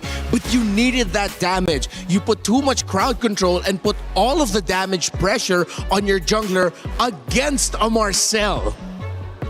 Against one of the things that I think, that's the thing with the that's the thing with the meta right now. So many picks are overlooked. There was so much counterplay in even. I think we can get a little bit more in depth in the moment, but the reality is there are so many answers to so many picks, and you think you are target banning and draft, and then you forget about, oh wait, this is still a priority that I have to worry about. Yeah, and we're getting deeper into the meta as well, and we're also getting different motivations, different moments of them snapping back into the competition. It feels like Falcons haven't shown up yet. That was too fast of a game for them to be happy about, even with all the smiles and the different approach early on. You know what you're fighting for. There's a lot at stake. Onyx, land the first blow. And now it's time for Falcons to find a response. Yeah, Onyx and Kelra mentioned that for him, some of the one of the biggest things that Indonesian teams could work on, according to Kelra, is communication. That didn't look like the case for Onyx. It looked like their synergy, as even Coach Midnight and Aurora mentioned before, was just really sharp. Their comms sharp. They knew exactly what they needed to do. Well, taking a look at that, kind of hard to break down too much because it was such a short game, but in your eyes, Trex, what went wrong? Let's take a look at the draft. We're going to take a look at the draft. This is actually my first time getting to use this thing. I'm going to put my glasses on for it. So the major things I want to focus on is the beginning in the first set of bans. Now, Team Falcons, being on red side, opt to go for some more target bans. One of the major ones being this Uranus. And I think that is where the big downfall of this whole draft begins. Instead of banning out the Marcel, they go for this Uranus ban. And I think the idea was, I don't think they thought the Marcel was going to get picked up. I think they thought Onyx was going to favor into giving Kyrie this Harara, giving Kyrie something that they know he's going to flourish on, because Onyx is a lot of times thought of as Kyrie. They want to make sure he gets something this strong, but instead Onyx goes for the Marcel. And the big problem is Falcon kind of falls right into it. They pick all frontliners in their beginning phase, something that Marcel is going to just stun. And then another thing that ends up getting forgotten, one of the picks that is consistently banned throughout this whole knockout stage, throughout this whole tournament, was the Phobius. And that is the thing that is just kind of the cherry on top of this draft. I know we talked about the Harley, I know we talked about the Valentina, but the reality is the Marcel is what opened everything up. And every time that these three heroes wanted to come in, they immediately got stopped in their tracks. And I think Renmar's going to go over some of the highlights that shows that how this Marcel gives the opening that Kyrie can come in on this Harley and just shred everything up. Now, again, it was a 10-minute game. I'm not going to go any deeper than that, but Falcons is definitely going to have to think about in their next draft what they want to give over and what they want to keep for themselves, and what risks are they really willing to take in that first phase. Yeah, I don't know how to erase things. No, don't worry, I got you. So clearly, it seems like Falcons decided to look way too deeply onto the Uranus pick that we did mention is undefeated for Lutfi. I'm good. I learned some techniques from Brigida yesterday about how to do this one-handed. Yeah, exactly. So this is the fight where I was wondering, why is Haji playing this position? You're up against a Harley that would want you to show yourself. I know you pick up this Juicin because, again, it's so much easier for the Juicin to just get away with the Crimson Beacon, but with the Harley so close by, and you know, based on the positioning of Onyx, that Harley is in the orange buff, he's going to be coming there. He wants to get some pokes off onto K-Boy so that they control him. But the problem is also, you already have Lutfi in a really good position to stop any responses, so that if ever Haji gets a crowd control Keyboy, Lutfi's already there to disrupt again on the Phobius. And of course, you have Sans there as well on the Valentina with great poke, crowd control, and with the Juicin in his hands. We play this out, and I'm just gonna be talking over it. You see how quick Kiboy is so quick to just jump on the opportunity and not even using his golden hour yet. He holds onto it for the best moments, which should be somewhere about now, if I'm not mistaken. There you go. Just when Super Marco arrives just in time to deal damage, the other members of Falcons have already fallen. And this gets stretched out to its limit, where Marco would get busted and get caught out. I think you see Kiboy and Sans calling for Kelra to come closer here, knowing that there's a potential play. Marco and Haji decide to go forward. Kiboy yet again going in through the back. Didn't even, I think he just went ahead, raised his movement speed, got that extra bit of crowd control. That just doubles down on the great communication of Onyx. Falcons seemingly lost in the comms and lost in the sauce in the draft. Didn't know how to deal with this. Great breakdown, and again, we have to reiterate how fast this game moves. Sometimes in a tight match like this with two very competent players, people who have won championships on either side, who have been at the best of the best internationally for many years, you know, somebody beats you on a line drive. Like, it's just the way that it goes. When you have great teams, you're going to take a loss, but how well can you bounce back and give it back is going to be what we look for from Team Falcons, who definitely from both of your analysis, but also probably from just the common eye, can see that they maybe thought there would be more to that draft that they were trying to get deeper into, when the reality was you let go of the Phoveus, you let go of the Marcel. You didn't get an advantage almost anywhere in that draft, and it made the Harara, your key advantage, less impactful. Yeah, you also let go of the Valentina. Again, I keep scratching my head. Why prioritize the Hirara right away? I know she's a great pick, but you already found the answer to the Hirara and to those kinds of lineups into the Harley. If ever Onyx picked up the Marcel, then picked up the Hirara later, Falcons could have picked up the Harley at the next point of the draft. Yeah, I guess that's true. My thought is they realized the Harley was a prio pick, not only for the jungle from Onyx, but also the fact that felt like that would be good for their jungler. And I think that if they gave away the Marcel, they were looking at giving away the Hirara as well if they didn't take her. Yeah, and yeah. I think that's probably in their mind. Might not have been the right call. Yeah. But you feel like they were just like, we can't give them Marcel and Hirara, and, you know, I feel like that's maybe where they were at.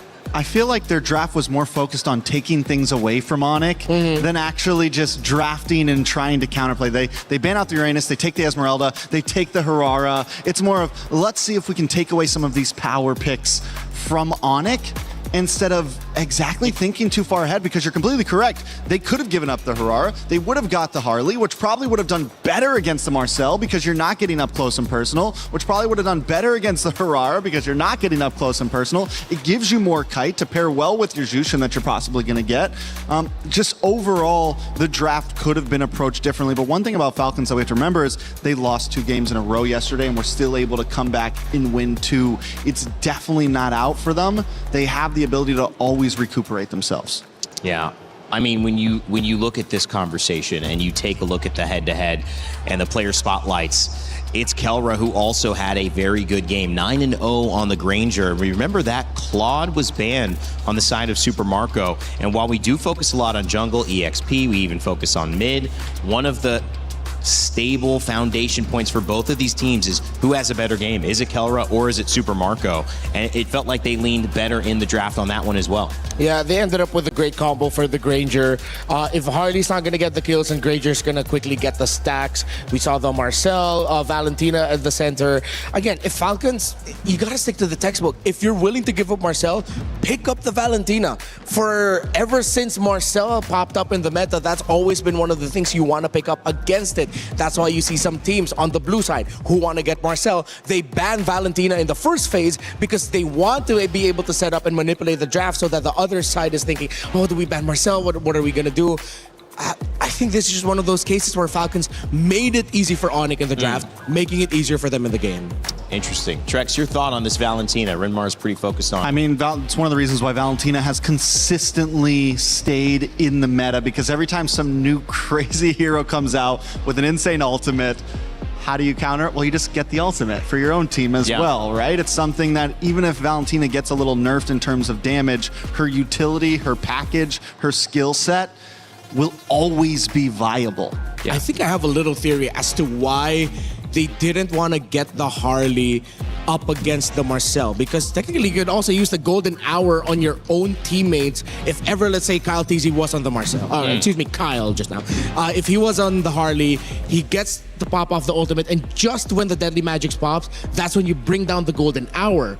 But then in that case, you're going to be using the golden hour in a defensive way, which is good for Falcons. Yeah, better than offense, where Kiboy was just on the offense all the time with that golden hour. Yeah, that's interesting. That's a really interesting thought. All of these are great to hear the opinions on, and obviously the players, they've got their thoughts. I know you do in the chat as well, and if you're streaming, you're definitely already sharing your thoughts with your community. But if you haven't streamed and you thought about it, say, I have something to add to this conversation, not just at MSC, but in all of EWC, join our creator program. You have a chance to earn some cool prizes. You also have a chance to go live and share your thoughts. Get involved in the conversation. We're here for 7 weeks in Paris. We'd love to hear what you think. Scan that QR code and join us.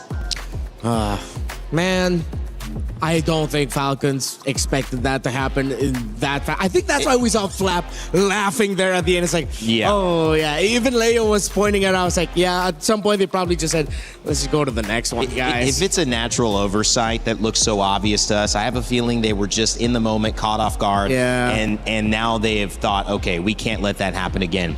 The interesting thing, though, to see, and we don't know where they'll be, red side or blue side, we mentioned how good Onic is on red side. Almost a 50% win rate, when that is much lower on average for most of the teams who deal with getting that second 2 picks and that final last pick.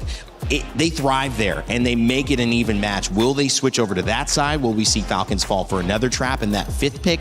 Or will we see it going back and Falcons realize, you know what, we can do this on red. We understand what they did. We won't make that mistake again. I mean, Falcons in past has opted for red side. They're one of the few teams that enjoys it, and I think in a meta like this where there's just so many power picks, the swing back of the 2 in the first phase can be dealt with very, very well, especially in the hands of Falcon and their coaches. So I think, it's just to recalibrate, regroup, think about whatever side they choose, they have opportunity. It's definitely not over yet. I think that's the most important thing that we all need to keep in our minds. If Falcons decide to go on the red side again and they still keep the same bans, then I think their mindset is really just Lutfi on the Uranus is something that they'd rather not deal with. They've seen the 5 games where he went undefeated with it and realized that there's something with how Onic plays the Uranus that even their Esmeralda might not be enough to just deal with that pick. But I don't think they should lean too hard into that. We've seen them go up against teams with some fantastic Uranus players and beat them with the Esmeralda. Well, I mean, is it better, right? I mean, they said no Uranus, but like, okay, Phoveus, and then you have a Marcel and a Golden Hour to deal with. I mean, let the Uranus through if that's what you're facing. Notably, no Belleric as well in response to slow things down and try to set up some counter initiation if they do try to get aggressive. But again, I think you've got to get the Giants off the table. And I'm sure the bands will look different here, Renmar. Yeah, Trex did mention it really felt like Falcons just kept wanting to deny things from Onic, but in that desire to deny what Onic wanted, they ended up giving everything Onic wanted, which is a fast game where you cannot stop them. So there's the choice, though. Falcons opt for blue side. They take first pick, which immediately forces something different. And even the way they're banning already changes up. We still do see the Barats from blue side. Last time it was Onic, but this time Falcon decides to take out the Melissa. Oh, could we be searching for a possible Fanny here? Something of that nature? Yeah, maybe. Definitely something divey, looking for the Harar again as a possibility. Onic have taken out the Freya and the Selena, similar to their last set. Yeah, I think that's definitely the player for Falcons. You don't see this Melissa banned out often on the blue side unless you're trying to trap your opponent into getting some specific bans so that the Fanny is open up for you. But they decide to ban out the Marcel instead. Yeah, meaning there's still an Atlas on the table. There's still a Fanny on the table. There's still a lot of things that Onic is forced to choose from here. Yeah, and at the same time, if ever Falcons decide to rush pick the Fanny and not give it to Kyrie, fair. But be ready for Kiboy to show up with something like maybe the Badang that's going to be a pick. The Cho's still going to be an option. You mentioned the Atlas as well. There's a lot of picks that if ever Fanny gets rushed, the composition might not be enough to set up for it.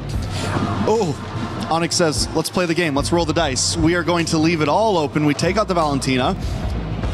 So Fanny open, Atlas open.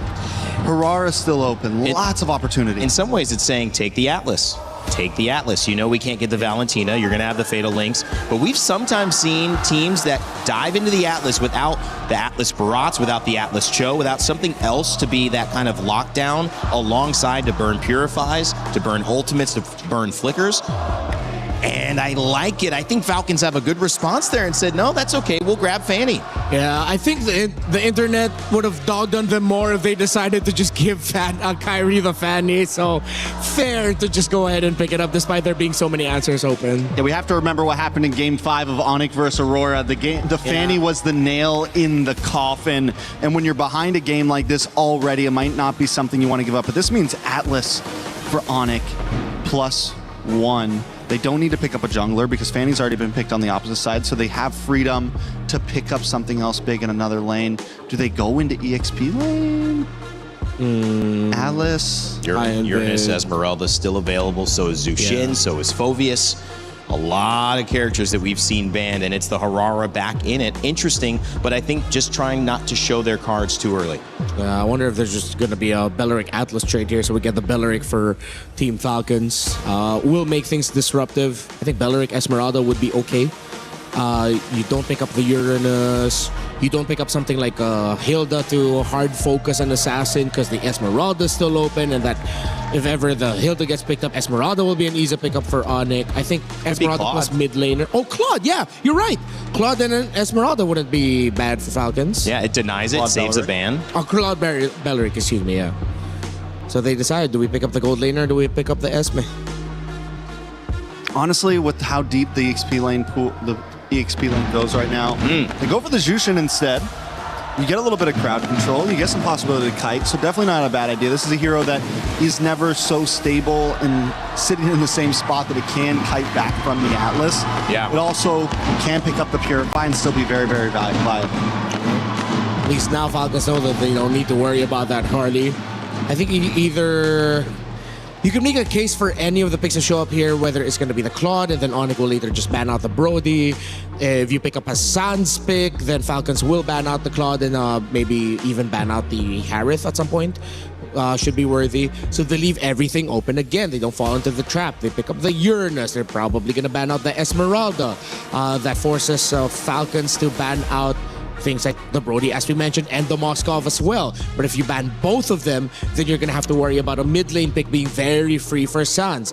Onyx decides to ban out the Deeroth because they're expecting Falcons to put that into the EXP lane as a response to the Uranus. You play by play in this draft right now. The way, did you see how they looked over at Flap and Flap smiles? Yeah, the rap moment God, man. The moment the Dairoth gets banned, Kyrie looks up, Flap looks back and smiles. How do you guys feel about the Dairoth? Yeah, it's ban out, obviously. It could definitely be a clutch pick. I don't think they needed to, but is it keeping something open? Is that why they're doing? Well, I mean, what's the it thought can process behind that. It's a shredder, right? It's something that could be the possible counter to the Uranus. Yeah. And maybe whatever else Onyx has in store. Obviously, looking at the Uranus and the Esmeralda as two kind of yin and yang, two pieces of the same pie, and Sans already grabbed that for his team. Obviously, still looking for that mid laner for Sans as well, who went crazy. Kind of something we've called him before, Crazy Sans. Finally had that big game. Oh, they banned out the Hanabi too. Okay, that's some really good respect by Onyx, not gonna lie. It's interesting. It's definitely respect, but this means that I think of this. Are they just having fun at this point?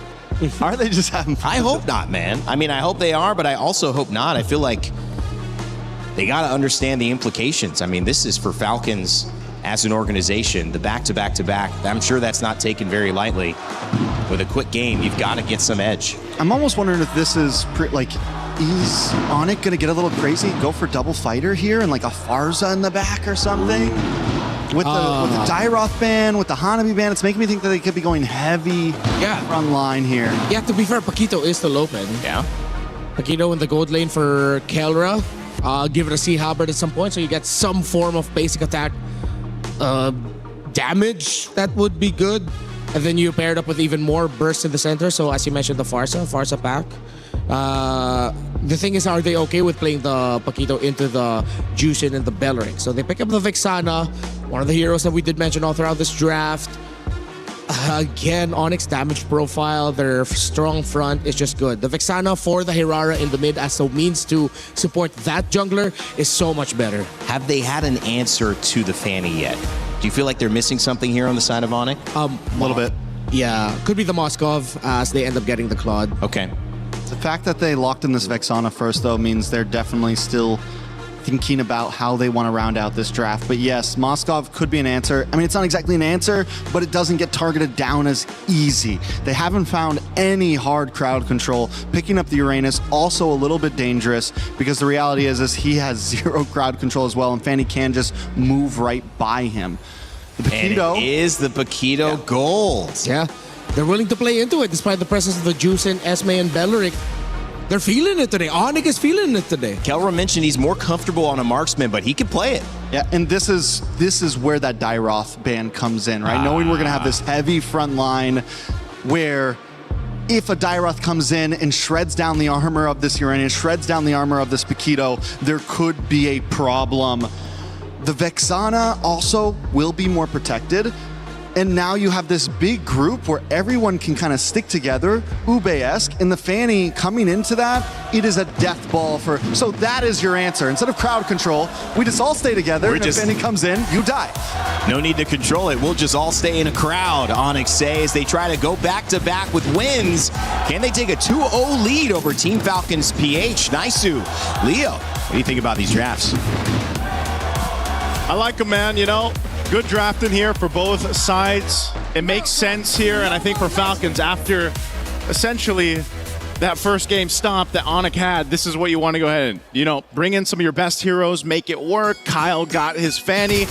But again, this is also Onyx. They remember when they brought up the Fanny, Leo, and so they know the game plan to play against a Fanny here. And that's what I like the most is both teams came in with answers. There are less questions than there are solutions. So I'd like to see Falcons equalize here 1-1. Yeah. Because game one, I think 95% of the community will say that was no game. Yeah.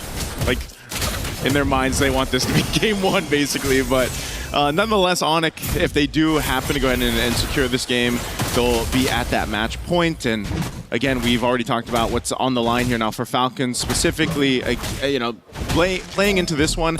Putting something like the Claude on Marco is way better, I feel like, than having that Clint, just because, again, you can be a little more self-reliant. He's got a Purify to work with. This was the hero, again, that, you know, this bulletproof Marco moniker started on, and just the fact that he's really hard to kill on it. So some of that alleviated by the fact that you complemented it well with a Jushin who can help control some of these team fights, you know, around this beacon and that lantern flare. Flap, usually pretty dominant on the Esmeralda. I mean, the XP lane is going to be, you know, nothing's fancy is going to happen against Uranus and Esmeralda. It's more of what happens into the first objective fight, which is just seconds away here. It's interesting that both sides actually commit a few rotations to bottom. I think they knew that both of those gold laners needed a little bit of help unlocking themselves to try and make for quick rotations. Ludwig, man-to-man defense here on the Flap, trying to get a bit of damage before Flap actually hits level 4. The Prior actually does that first. Keyboy looking for a quick frigid breath to stop Flap from pushing in. Quick knock up on that Lantern. Keyboy down to an 1/8 of its health. He does survive. Jump in, falling Star Moon answered by Internal Guard. Extra bodies for Onyx does help reset the turtle. Kelra comes through. Rest of the fight, they already got the beacon out. A whole lot expended for this first turtle. Another big knock-up. Put that Eternal Guard Witch, why not? Kelra punching Haji in, forcing him to go back. Suns with a little bit of burst damage from that Vex. Takes down the turtle. Ludwig threatening away Kyle's purple, but I guess that was Falcon's priority to begin with. Oh, look at this threat too. Kelra enough just to plant himself right here. The full champ stance here in front of Kyle, but again, he wants to go ahead and secure his golem. Keyboy and Sans are just here too. Whoa! Oh! Massive Fatal Links catching Kyle, serving him up face to fist on Kelra, but Haji trades it out for him. 1 for 1, all in an effort to secure the golem. Joseph, I don't think that was worth it. You know what? I think at this point, Kelra, he's happy to take it. You know, it slows down the Fanny buildup, I guess. Oh no, another EG. In comes Kyle. He wants to go again. But there's 3 of them there. Make that 4 if you're counting the EG. What this does allow for Falcons to do, though, is put a lot of bank on Marco. Marco spent the past minute just taking waves, Unfortunately, he did not get the chip away at the shield. So I guess he's just half happy with the outcome on that. Yeah. So it looks like at least Kyle's going to be able to get his orange buff. I didn't know if Onyx would continue to put pressure there. A couple punches here from Kelro. T-Boy's here around the corner.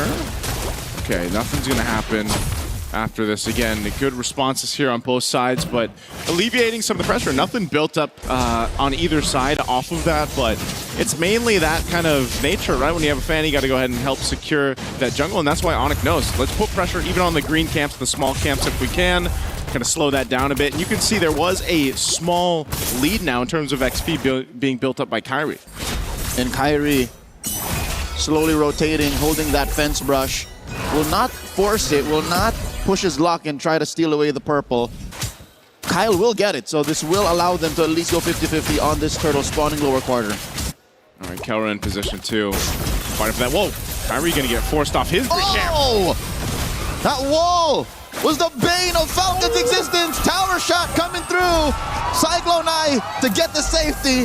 Oh man, Kyle is not in any shape to take the turtle. Gets taken down by Lutpi off of an Ionic Edge. It's all Onyx. The Sky Kings are taking their second turtle as they apply more pressure on Falcon's jungle.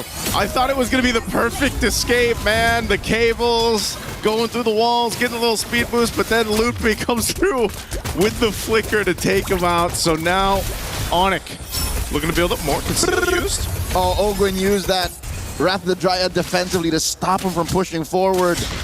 Are we back to square one? Is this the game one situation all over again? Onyx playing on Onyx time. Yeah, feels like it. I don't know if they're going to be able to get this turret too. It looks like.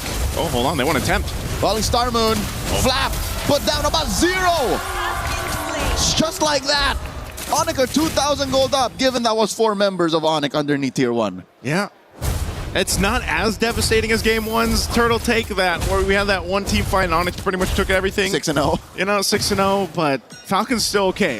This lead is building up. They got to look for something to slow this down, though. That's the big problem. I mean, look at this Keyboy's waiting position, too. Lutpi enough to zone out. Oh, my God. Haji had a couple of major members of Onyx behind him. And now Ogwin tries again. Comes in with a Wrath of the Dryad. Kyle does not have enough energy to start running roughshod in that small little avenue near the purple. This is tough because Onyx are now up 3,000, push tier 1 in mid and bot, so the map is shrinking. The crazy thing about it is Onyx not really doing anything too fancy. It's just they're kind of putting pressure where they need to on the camps here of Kyle, but you know, because that's the thing. If you put enough pressure, you know that Falcons has to respond to allow Kyle to get this kind of farm, or even his purple buff, hell. And Onyx can just continue to press down on the wound here. Uh-oh.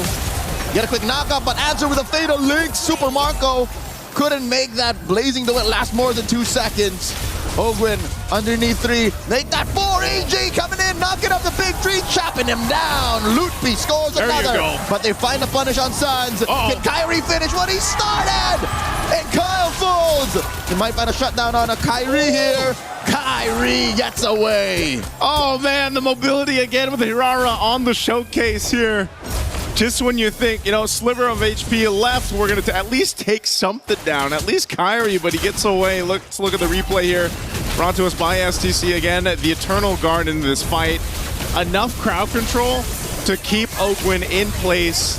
Obviously, Kyle comes and gets a kill, but at the cost of his own life too. So, you know, again, it's just Onyx playing to the advantage. And now we're going to see that continuing happen here on this side of the jungle. And they've already got this lead built up, 5,000. Oh no, Onyx knows. Oh no! They force Kyle a retry as he goes for his purple. They take him down, and they are gonna continue to march through. They steal away his buff, kill him, go for the turtle, and then pressure mid continuously. Man, I don't know. Onyx lineup is just like having, they just got bouncers, man. They got the Uranus, they got the you gotta count the Eternal Guard from the Vexana, and then you got Keyboy and the Atlas. Like, these are 3 tanky dudes just giving so much space to Onyx to work with. Technically 4, because with perfect match, that's another body you have to worry about. True. Team Falcons are getting smothered here. It's literally just dude advantage. Yeah. There's literally more pieces that Onyx are bringing in, and 8 minutes in, almost 8,000 up. The math does not side with Falcons. Yeah.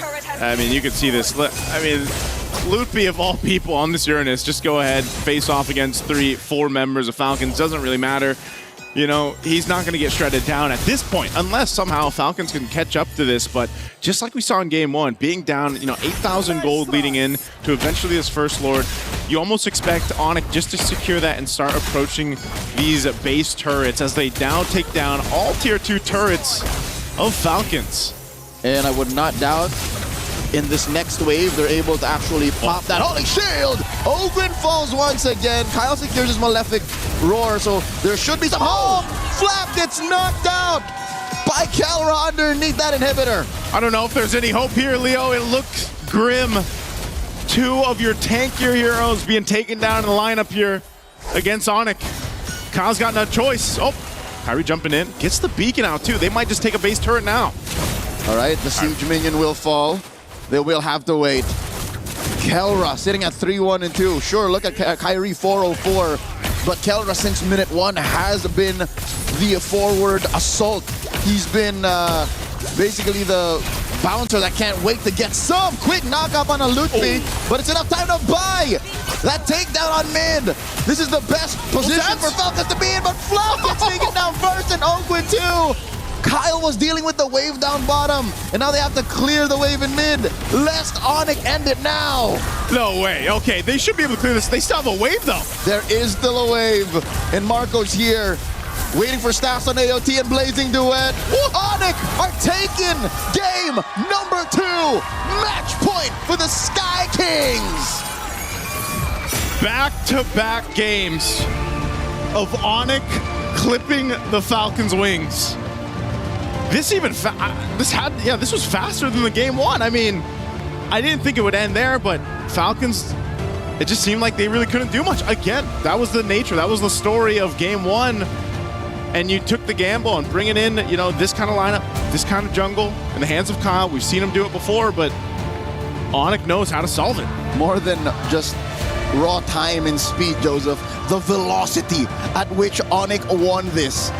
Looking at their lineup again, 70% of it says we're going forward, that there's no re-engage on us. We literally are in your face and we win fights. And sure, this might have ended, under 11? Yeah. But it felt twice as quick as Game 1. It did. And it was one of those cases, again, where off of maybe, I think it was a second turtle this time, where they just flipped the switch and it became Onyx time again, and you would think they'd have a little bit more difficult time getting into the space with this kind of lineup, but they just had such a lead that they brute forced their way through it. And again, Falcons left kind of wondering what happened here through this one. So just a really tough game, back-to-back games here for Falcons, and for the Falcon fans out there, let's go ahead and throw it over to the studio to break down our Game 2.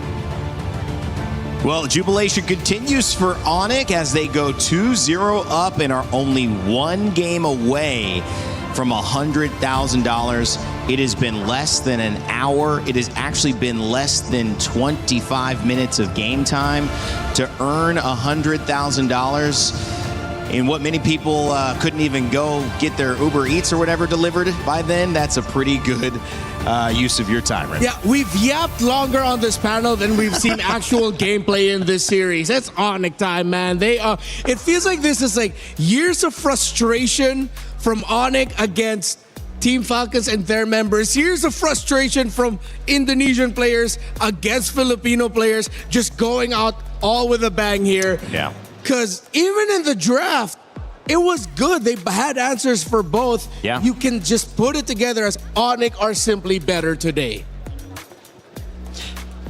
He said, we basically walked back to the Talon room and then ran back here. Yeah. That's about how you're right. It was a walk back and it was like a light jog over this way because that's how fast it was. I got to say that the word coming out of my mouth right now feels a little bit of disappointment to start, but that is also the sign of what could be a great comeback story, because I'm sure Filipino fans were watching that originally, and then Falcons started to turn it up against Yangon Galacticos. They brought it back 2 games. They got Super Marco on that Claude, which is yet to happen again and again, and they made their moment. So guys, I'm not going to continue with the dismay, maybe the doubt that's occurred here. I'm actually going to talk about what if what if we can see this Team Falcons PH team bounce back yet again? Because that's what I know everyone at home is hoping to see. Yeah, at the same time, all right, I might be the voice of the community here. I feel like a lot of people are thinking, do they really want to see that? After years of Filipino domination, and yes, this is a Filipino saying it. You might be right. I gotta be honest, there are probably a lot of members of the community right now watching this game and enjoying the hate watch. You might be right. Listen, you know me. Even I want to see this go to 5 series. Really, Mr. Fear? I feel like you want to see this end now. No. Even I, for the love of esports, want to see this go 5 games. I don't ever want to see a 3-0 sweep like this. 2 20-minute games. I mean, 2 games in essentially under 20 minutes at this point. I want to see this at least go 4 games, and I think Falcons can definitely do it. I know that they've had a rough 2 games so far, but we saw them do it yesterday. It was tough yesterday going up against Yangon for them, and they were able to bring it all the way to Game 5. And I still think a lot of it has to do with possibly draft, maybe a bit of execution, but they got to pull together. They got to play them. The disappointment is in not showing up. It's not showing your identity. It's not claiming a way that you want to approach the game and kind of being on the back foot, saying we didn't even get a chance to be us. That's what the disappointment would be. And if we take this maybe one step further, this is the last statement before M8. We talked about it coming into here. How do you want to leave? What do you want to put on the table and say, yeah, we didn't get where we wanted, but boom, take that, we will be back. That's what I know Team Falcons wants to do. Let's not even talk Club Championship at this point, because they are 3 games in a row away from being able to do that, and that's a tall task against any of these semifinalists, let alone Onyx, who are playing this well. Yeah, I wonder what else they have left in the tank. I feel like Yangon Galacticos brought them to their limit. Yeah. And Game 5 could have been anyone's game. I still clearly remember at the end of that draft, I did utter those words like, this is up to anyone. And we thought it was going to be Falcons. Then they committed those 2 errors. And I feel like those 2 big errors, diving into the base and then taking that one fight, I just can't remember exactly when, is still haunting Falcons. Yeah. Because a lot of their movements are very awkward and they look like they can't decide on what to do. I know we're going to get a Telestrator in a second, but just looking at those notes, it's 22,000 damage for the Fanny, which they first picked, which they set up to be able to be first picked. And then you go on the other side, it's the Harara, who was not performing well in Game 1 when it was prioritized by Falcons. Now on the side of Onyx, it's got 37,000 damage. It's a 15,000 damage increase over the competition. And so that just shows that it might just be more than the draft guys. I do want to break this down, but there is something mentally going on. There's something execution-wise going on for sure. Yeah, it really looks like Falcons are second-guessing themselves a lot in terms of what to do. And in those moments where they're finally decisive, they overlook that one thing that could turn their dive around, that can turn their attempt around. Yeah. Well, let's jump into that Telestration. I know, Rinmar, you prepared some clips. What do you have for Game 2? All right, so it's not just me here, Trex. If you want to jump in at any point, especially discussing the clips or the draft, let me know. But we first look again, the priority of Falcon here is they want to make sure that they take the Fanny away from Kyrie. Good. All right. Everything's set up really well. And as expected, the Atlas is going to come in through for Onyx because, well, you want to be able to invade that Fanny. And you don't want that Atlas to go to the side of Falcons, because if you do, then no matter what you put in the jungle, in the end it was the Hirara, Fanny's going to be well protected and diving against that is going to be fine. So one thing that you do up against a jungler that wants to have really good tempo and be the one to be aggressive is that you pack strong side lanes. Yes, so far in this tournament, Esmeralda versus Uranus has been somewhat maybe 65% leaning towards Esmeralda over the Uranus. But what Lutfi did in this series past this Uranus is fantastic because he just kept cutting the waves. He didn't take that duel. He said, looking at the map of Falcons, what am I? Gonna be at the risk of getting taken out by a Beleric and Juicin? That's not gonna happen. The Fanny's not gonna be able to take me down right away. So Lutfi kept cutting waves to control that so that Flap is always late in helping out the Fanny. Then you go into the other side of the map and then you get the Paquito in the gold lane for Onyx, which again adds more to the idea of strong side lanes, faster tempo, so that from the sides and even through the center, because you have an Atlas, the map of the Fanny will feel ridiculously small. The pick here that I feel like won it for Onyx and lost it for Falcons, funnily enough, are the picks in the mid lane. You get the Vexana for Onyx, which In the one clip I will show you, crazy that Sans is actually able to get a great Terrify off onto Kyle, and then the Juicin on the other side. The Juicin for control, great, yes. But then, similar to their draft previously, they were putting a lot of the pressure onto the damage simply through the jungle. When your roam mid trio is very jungler damage coded, strong side lanes beat that. We saw it in game 1 and we saw it in game 2 again. Before we go to the clips, is there something you want to add to this, Trix? No, I think you did everything perfectly. Oh, hey man, Me too. I'm gonna start blushing here, guys. Thank you. So the 2 clips, I'm not gonna take too long with this, but this one was one of the toughest decisions for Falcons because after Kiboy showed his perfect match, that's usually your go sign to just go ahead and keep fighting. But they have a timer in the arrival of the Paquito through the river. We go out.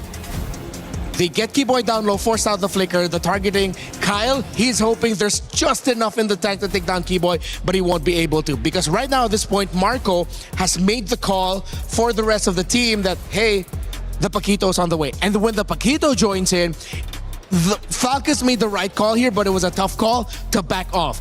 Despite the really good Falling Star Moon, despite them forcing out the ultimate of the Vexana, once Kelra shows up, you really need to back. Despite Kiboy being very low, you just need to go back here. There's enough crowd control, enough damage from the Herrera as well to mess them up, and they just got pushed back. Again, because the Uranus, yes, doesn't have crowd control, but constantly being in the fight, a long stretched out fight up against a lineup that, again, assassin burst damage coded. Uranus is very happy for that, and eventually Falcons just had to give up that turtle. They needed that turtle one and some kills to add on to that to get some momentum going, but they couldn't. So they make their next big play, their next big attempt. Flap and Kyle find the opening through the golem and want to go for it, while Ogwen and Haji are still clearing up mid. And look where Lutfi is coming from, as we said earlier, cutting lanes. He's a little bit behind this time, but it's gonna be fine because they know that they can survive this because Sans is gonna pull off something really freaking cool. Let me just zoom in right quick. Terrify. Mid-air, doesn't care. He made that look way too easy. That ruined the flow of the cabling for Kyle and the damage, forcing the Purify out from that Esmeralda easy. And Ogwen and Haji, who are taking their sweet time, clearing mid with the Belleric and the Juicin together. That's another reason why Onyx just felt so fast here. They cleared the mid lane much faster. Vexana, terrific at clearing up minion waves. Add a concussive blast on your Atlas for that, and then it leads to them just getting around the map faster, taking control, and Falcons not having any time whatsoever. It was really a pace issue for Falcons. It was an identity issue. We talked about it, maybe a draft issue as well. But more so, it might have been an expose, not just on how Falcons didn't get it done, but how good Onyx really are and how yesterday's match versus Team Spirit exposed how great Blink has been playing. Because finally, Kiboy getting that moment to shine, you can see when he's on the right roamers, when he's on the right characters, he can make a world of difference. And last series, it was really Blink who went so deep into the roam pool. Kiboy didn't have as many options. Now he's on an Atlas. Okay, yeah, I'm gonna do what I need to do. That was a great showcase. So again, yes, we're looking Onyx, we're looking Falcons, but also the grand finalists took both these teams down. Maybe there's a nod to how good they have been playing that have not allowed us to see some of the strengths that these two teams have brought into it. Speaking of two teams, speaking of playing together, we have a new update from Acecraft and a new mode in co-op, and we fly together to check out. On the other side of that, we'll be in the draft for Game 3.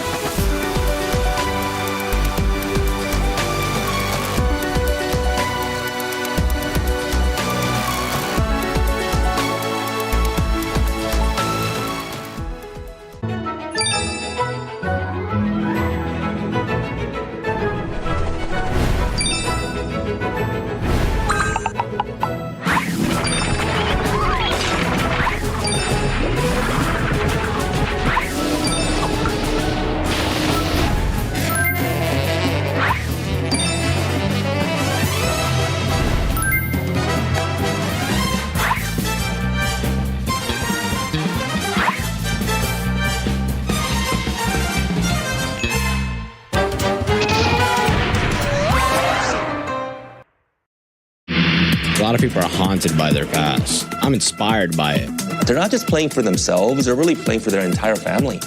They have defeated their demons! They have crushed the curse! He thinks he can come in here and play my game! Let's go. He knows nothing but go! Tyler Wine, you're done. Raw energy, half from blow the house down!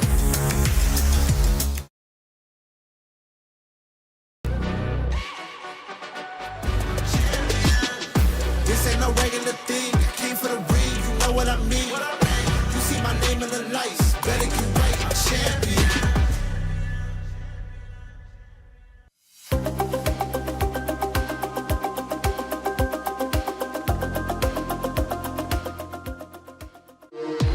We were there. For every click, every clutch, every respawn. We were there for the years of grind. And we're here. Now. The proud founding partner of EWC. Powering the biggest event in gaming. Shoulder to shoulder with the world's best. Making history. Greatness deserves a stage. Lenovo Legion. Reach your impossible.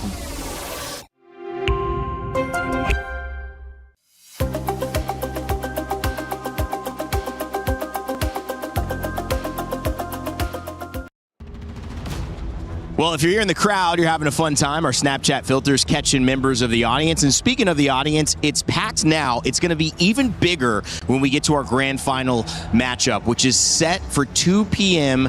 CEST. So in Paris time, in about, let's see, an hour and 40 minutes from now, we'll be heading towards that grand final and seeing who will be our new champion in the new era, Yangon Galacticos or Team Spirit. But for now, it's Onyx and Team Falcons PH who are going toe-to-toe. It is the final game potentially for Onyx Trex, but that also means that the Philippines run here at MSC could come to an end with Team Falcons going down one more time. So much on the line here for Team Falcons. If there was any team that I thought could come back from match point right here, it would definitely be them, but there are a lot of things they have to answer. We focused on draft, we focused on in-game mistakes, and the whole plan just needs to be shifted at this point. For me, coming to this draft, I do really think Falcons needs to get back to the basics. So many target bans, so many things that just seem like they're trying too hard to big brain the situation. Just go back to banning Fanny, banning Phoveus, banning whatever else plus that, and keep the draft simple. I think they're also coming into this with the same mindset as maybe what helped them realize how they came back against Yangon Galacticos. They put a Juicin in the center of the map to help control the tempo. I understand that Yangon and Onyx are both teams that want to play aggressive and play fast, but Onyx are not Yangon and Yangon are not Onyx. So I think one way to start with is you deprioritize that Juicin, get something else for Haji, and get it in the second phase. Falcons have brought things back to some simplicity. The Atlas and the Fanny ban on blue side. Final ban coming in. You could still take out the Barats if you want. You could maybe even take out the Uranus here if you wanted. Keep it simple, and that forces the side of Onyx to take out the Marcel most likely, which I think is clean play right here. They go for the Valentina, which again forces Onyx to most likely ban out the Marcel here. Yeah, and then when they ban out the Marcel, most likely either a Belleric rush or they go for one of the Assassins open. And then on the other side, Onyx will get the Belleric. If they still let go of the Belleric, then Falcons should not bite into that bait and then just pick away a Keyboy signature hero like a Cho. I think I'd rather Falcons give the Belleric to Onyx because Keyboy doesn't look like he's not that comfortable with it because it's not a Keyboy hero. It doesn't feel like Keyboy. Right. Yeah, the Fanny has been pretty standard. The Atlas as well. But the focus on Rome early, I think, has been more beneficial to Keyboy and to Onyx than it has been to Falcons. And I do believe that maybe second phase is what's important. There's been a lot of EXP bans. We've seen the Uranus ban twice and then picked up. That's been high priority for this matchup. It hasn't really worked out well in the hands of Falcons. But Flap now trying to pick up something that could shift the tide. The Barats finally open, has been banned 2 games in a row, and now could be something that they go for. You got to go for Marcel here. Marcel gets picked up, which is huge for Falcons. Unless, I mean, if Onyx has an answer to this right now, then I guess Onyx just, they were destined to win this series at this point. They take up the Harara. You go for Belleric here. I feel like Belleric is okay against the Marcel. You want someone that's going to come in. Yeah, another possible answer down the line. Yeah. Again, though, but my only problem with the Belleric is it's Belleric for Kiboy. Just to me has just never felt so comfortable in terms of an idea. So they go ahead and prioritize the Barats. Tough thing about this now is if you decide to pick up the Harley, you have another big stompy boy coming in through the EXP that could mess you up and mess up your engagers, because essentially it becomes a 1-for-1 trade. They're going to get the Deadly Magic off onto someone and will deal damage. Barretts is going to choose someone up and then it's going to be a -1. I think Jusin should not show up for any of these drafts, and both of the mid laners need to go for burst, high crowd control. Get Vexana back, get Lo Yi back, Farsa, anyone who fills in that idea. I think if they can go for a solid front line on the side of Falcon, the Harley can still be viable. And honestly, it kind of feels like it's the only option right now. Or the Guinevere. Guinevere, another decent option, honestly. They also fall into Marco, give themselves some comfort. And I think, in my mind, this is the only way this draft should have really gone for Falcons. Don't big brain it too hard. They get the Marcel. They get so much power in these first few picks. Play what you know you can do and what that you know will work. He gets the Claude for the first time as well, Super Marco. And I am a little bit worried. The only reason I'm worried on the side of Falcons continuing this on is because wouldn't you just think Onyx no? I mean, they're giving the Marcel, so they must have an answer in mind. Maybe it doesn't work in practice, but they know what they're doing. One thing that Onyx needs to ban out, I feel like, would be an R-Lot for Flap. You see the Matilda, there's a chance for Matilda Barretts together. With all that dive and aggro, some strong crowd control. Again, I think Falcons this time can lean towards a little bit the idea of tempo control as long as it's not around a Juicin in the mid. You already have a Guinevere, get burst on your mid, get a high sustain, high mechanic EXP laner in the R-Lot that can be disruptive, and that would be great for Falcons. I gotta say, this Matilda is one of the possible answers to that Marcel right there.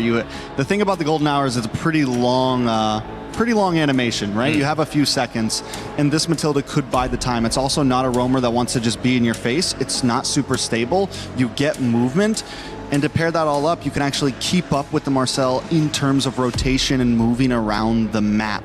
So possibly one of the things that Onyx was thinking about when they let this Marcel over. Lapu Lapu and Zushin on the bans so far. We've seen EXP bans focus now shifting a little bit towards the mid lane on the side of Falcons, which is maybe going to open things up for Haji. He's had a tough matchup against Sans. These two have kind of gone back and forth. They were highlighted earlier on before the set. Maybe just taking away a couple things. And right there, as you guys had mentioned, the Arlet banned out against Falcons. Yeah, very good ban there by Onyx. And let's not turn off the possibility that this Matilda might surprise and go into the mid lane, and then you have a different roamer. Definitely a possibility. Definitely a possibility. I think so many things are open. Falcons for EXP lane. Do we think Esmeralda's a possibility here with the... since they're going up against the Matilda, you have shields. Maybe not the greatest matchup against the Barretts, but it's a little bit faster in terms of rotation. Actually, their bans on the Arlot and the Lapu Lapu might already be a tell that this Barretts is going into EXP. Because those two heroes would be somewhat be dealt with all right. Not answered by, but it's a moot point if you get an Esmeralda with you. So I think that Barretts is already going to the EXP. I mean, Esmeralda on Falcons. Oh. Be a decent pickup for them. Yeah. Is it enough to mix things up? Eudora feels like a forgotten thought, but should be top of mind with how well she has performed throughout this MSC. Picked up late after the bans from the mid lane have come through. Selena, Valentina, and Zushin. And now we see the Harith band. I mean, it is already, it's not a jungle Barretts, an EXP Barretts because you already have the Herrera. They banned out the Uranus. I don't know, man. What else can they put? Onyx really took out the two best ones. I think Phoveus is not going to have a good time with this lineup either. You don't put that Guinevere in the jungle, you just stick it into the EXP. They do need range. or constant damage. They could go Kimmy in mid with the Marcel as a combo. Get a lot of pokes in, but no, they go for the Farsa. I was asking for burst and they got it. Oh, and a Sora! Sometimes I forget he exists. Banned game 1. And I mean, this is a pick that can capitalize on this close. You have the Eudora, who's very close range, not a lot of range. A lot of Onyx is going to want to stick together a bit. Everyone's going to kind of want to huddle around this this Matilda, especially with the Barats, someone that wants to peel for this Eudora, kind of protect. Obviously, Harar is going to be doing her own thing, but the Sora, one big shifting skies, and it could be detrimental to a way that Falcons wins here. You pair that up with a Feathered Airstrike, Violent Requiem, a lot of combo play on the side of Falcons. And I think Onyx were considering something maybe like an Iksha as a surprise idea, but nope, they're still going to lean in towards the damage. They can still play fast. This lineup that they drafted is still very Onyx coded. If Falcons mess up the execution, then it was definitely Onyx Day and Onyx Series to win. Paquito in the gold lane for Kelra one more time. And we'll see if this can be the time that earns them 3rd place. Kelra had a chance against Onyx prior. And this time it was an Onyx matchup. Can he do it against the Philippines, this time representing Indonesia? As Team Falcons and Onyx go up for game 3. Is it going to be a sweep in our 3rd place match? Guys, that would be crazy, but I know some fans that would enjoy it. Let's send it over to Naisu and Leo. Hey, I'm hoping it's not a sweep here. We got to get one on the board for Falcons. They need it, and their fans need it. I think they brought the draft here, though, Leo, to make that happen. I like what they brought to the table just because, again, there's some burst, there's some crowd control, and even the Marcel. I think this all pairs up really well against what Onyx brought to Game 3. Not just that, the fact that they've basically over 3 games changed their identity. They let go of the glue, they let go of the Esmeralda. They're no longer living in the we will fight and die by this kind of rotation. There's a lot of re-engage here, especially to answer Onyx's own re-engage, especially with that Matilda in the hands of Keyboy. Early start here, a little bit of footsies between the mid duos from both sides, and then we eventually just return back the roamers protecting their junglers from getting their early buffs. Taking a look at the emblems here too. It's a little scary, as you mentioned, Keyboy, on this Matilda. Not only the mobility, but that focusing mark, the emblem there to go ahead and help. I mean, we already know the Eudora for Sans, like the burst potential there. Just yesterday, we saw Sunset Lover play it pretty much 5 games in a row. And, you pair it up with this, even the emblem interaction, there's a good amount of burst that comes through to almost solidify yourself a kill. So then you get the numbers advantage, and you can work around that. Plus mobility. And I think that's what makes the Barretts even scarier here for Lutpi, just because, again, you already cover a lot of grounds with the Flicker, but then now you have a Matilda. Like, that's great. But over on the flip side, with Falcons, I kind of forget about Sora too. I have to be on the same wavelength here with Renmar. You kind of forget about him. But just as we saw in the hands of Kid Bomba yesterday, you're reminded why he can be so deadly, especially when teams are kind of clumped up together. And Onyx knows best exactly what a good Sora can do. Kyle backing off. They see that there's 3 members of Onyx pushing forth. Down bottom, though, who'd have thought that by bringing a pair of boxing gloves to a gunfight, you could get away with a lot. Kelra's bullying Marco. I doubt that Marco can even double wave as soon as this turtle dance or fight fully breaks out. Yeah, right now Onyx got control of it. We'll see if Falcons is in a position to fight. Kyle's going to be spotted out here, though, by Keyboy. Can they go in? That's a shifting skies started up by Flap, but to no avail as Onyx secures the turtle. Down goes Flap. That Feathered Airstrike may be a league too far out of the fight as Onyx barrels forward 1,000 gold up. Good enough burst, it seemed like, to be the case, but what happened there with Onyx was just able to go ahead and zone out Falcons from the fight. And part of that was just Lutpi. I mean, on the Barretts alone, he just kind of separated the rest of Falcons from that, and they were able to go ahead and capitalize a kill on Flap when he tried to initiate things. And, honestly, that kind of choreography for these objective fights is kind of what I expect, unless somehow Falcons can figure out a different way to go through that. But that's what makes it really difficult. Again, playing around the potential to surprise them with having this Guinevere, with having Ogwyn on the Marcel. Now, the Golden Hour could help make that happen. Could slow down or kind of make things weird, the rhythm weird for Onyx team fighting, but that first one was not it for Falcons. To be fair, Ogwyn wasn't ready quite yet, and that means 3 out of the 4 possible ults that were laid down to help disrupt Onyx form wasn't ready. Or they were lacking one major resource. So going into turtle number 2, spawning in the lower quarter, out in about 30 seconds and change should be a different story. But again,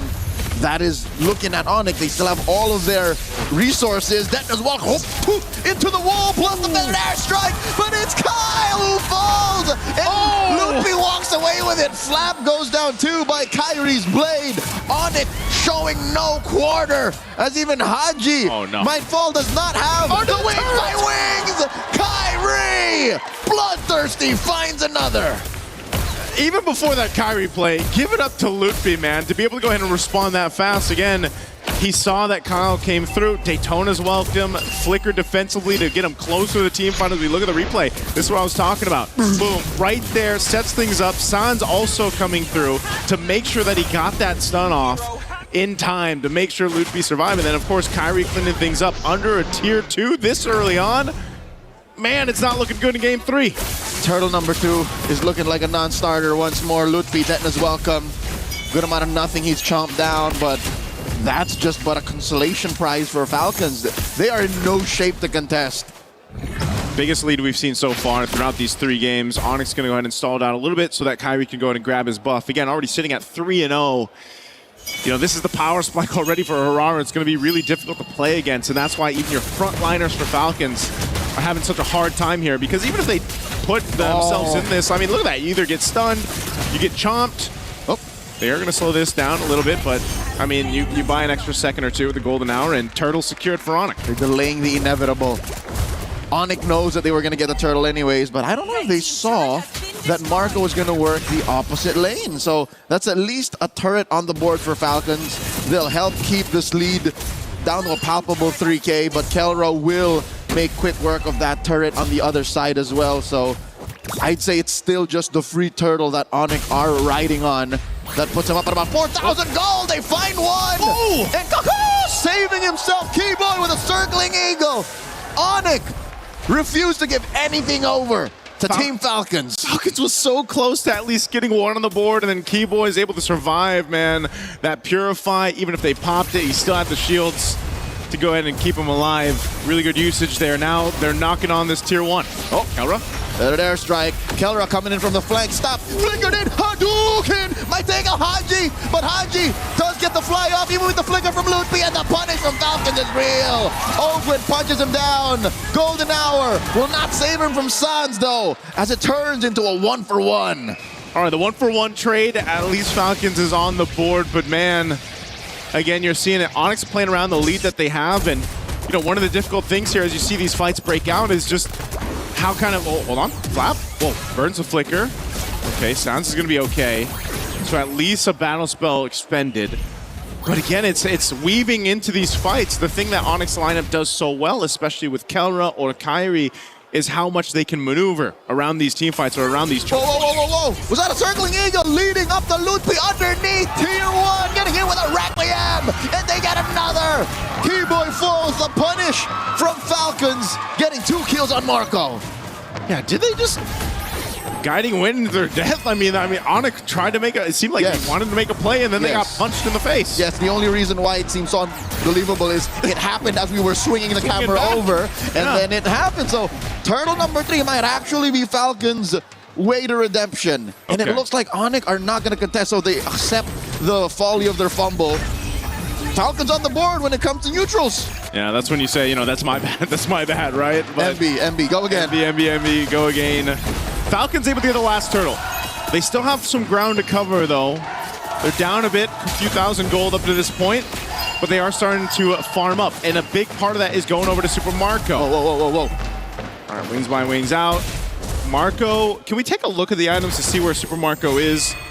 Again, okay, so he's got his 2 items. He's working on his 3rd. That golden staff is what he needs to get that Trinity locked in for this Claude. So he's done a really good job, despite how things have kind of fallen apart for the early game for Falcons. You know, your gold laner for Falcons is really what you're leaning towards. Obviously, Haji, too, only having the glowing 1. You can already see when he drops down a feathered airstrike, it's got some damage. So Falcons is waiting.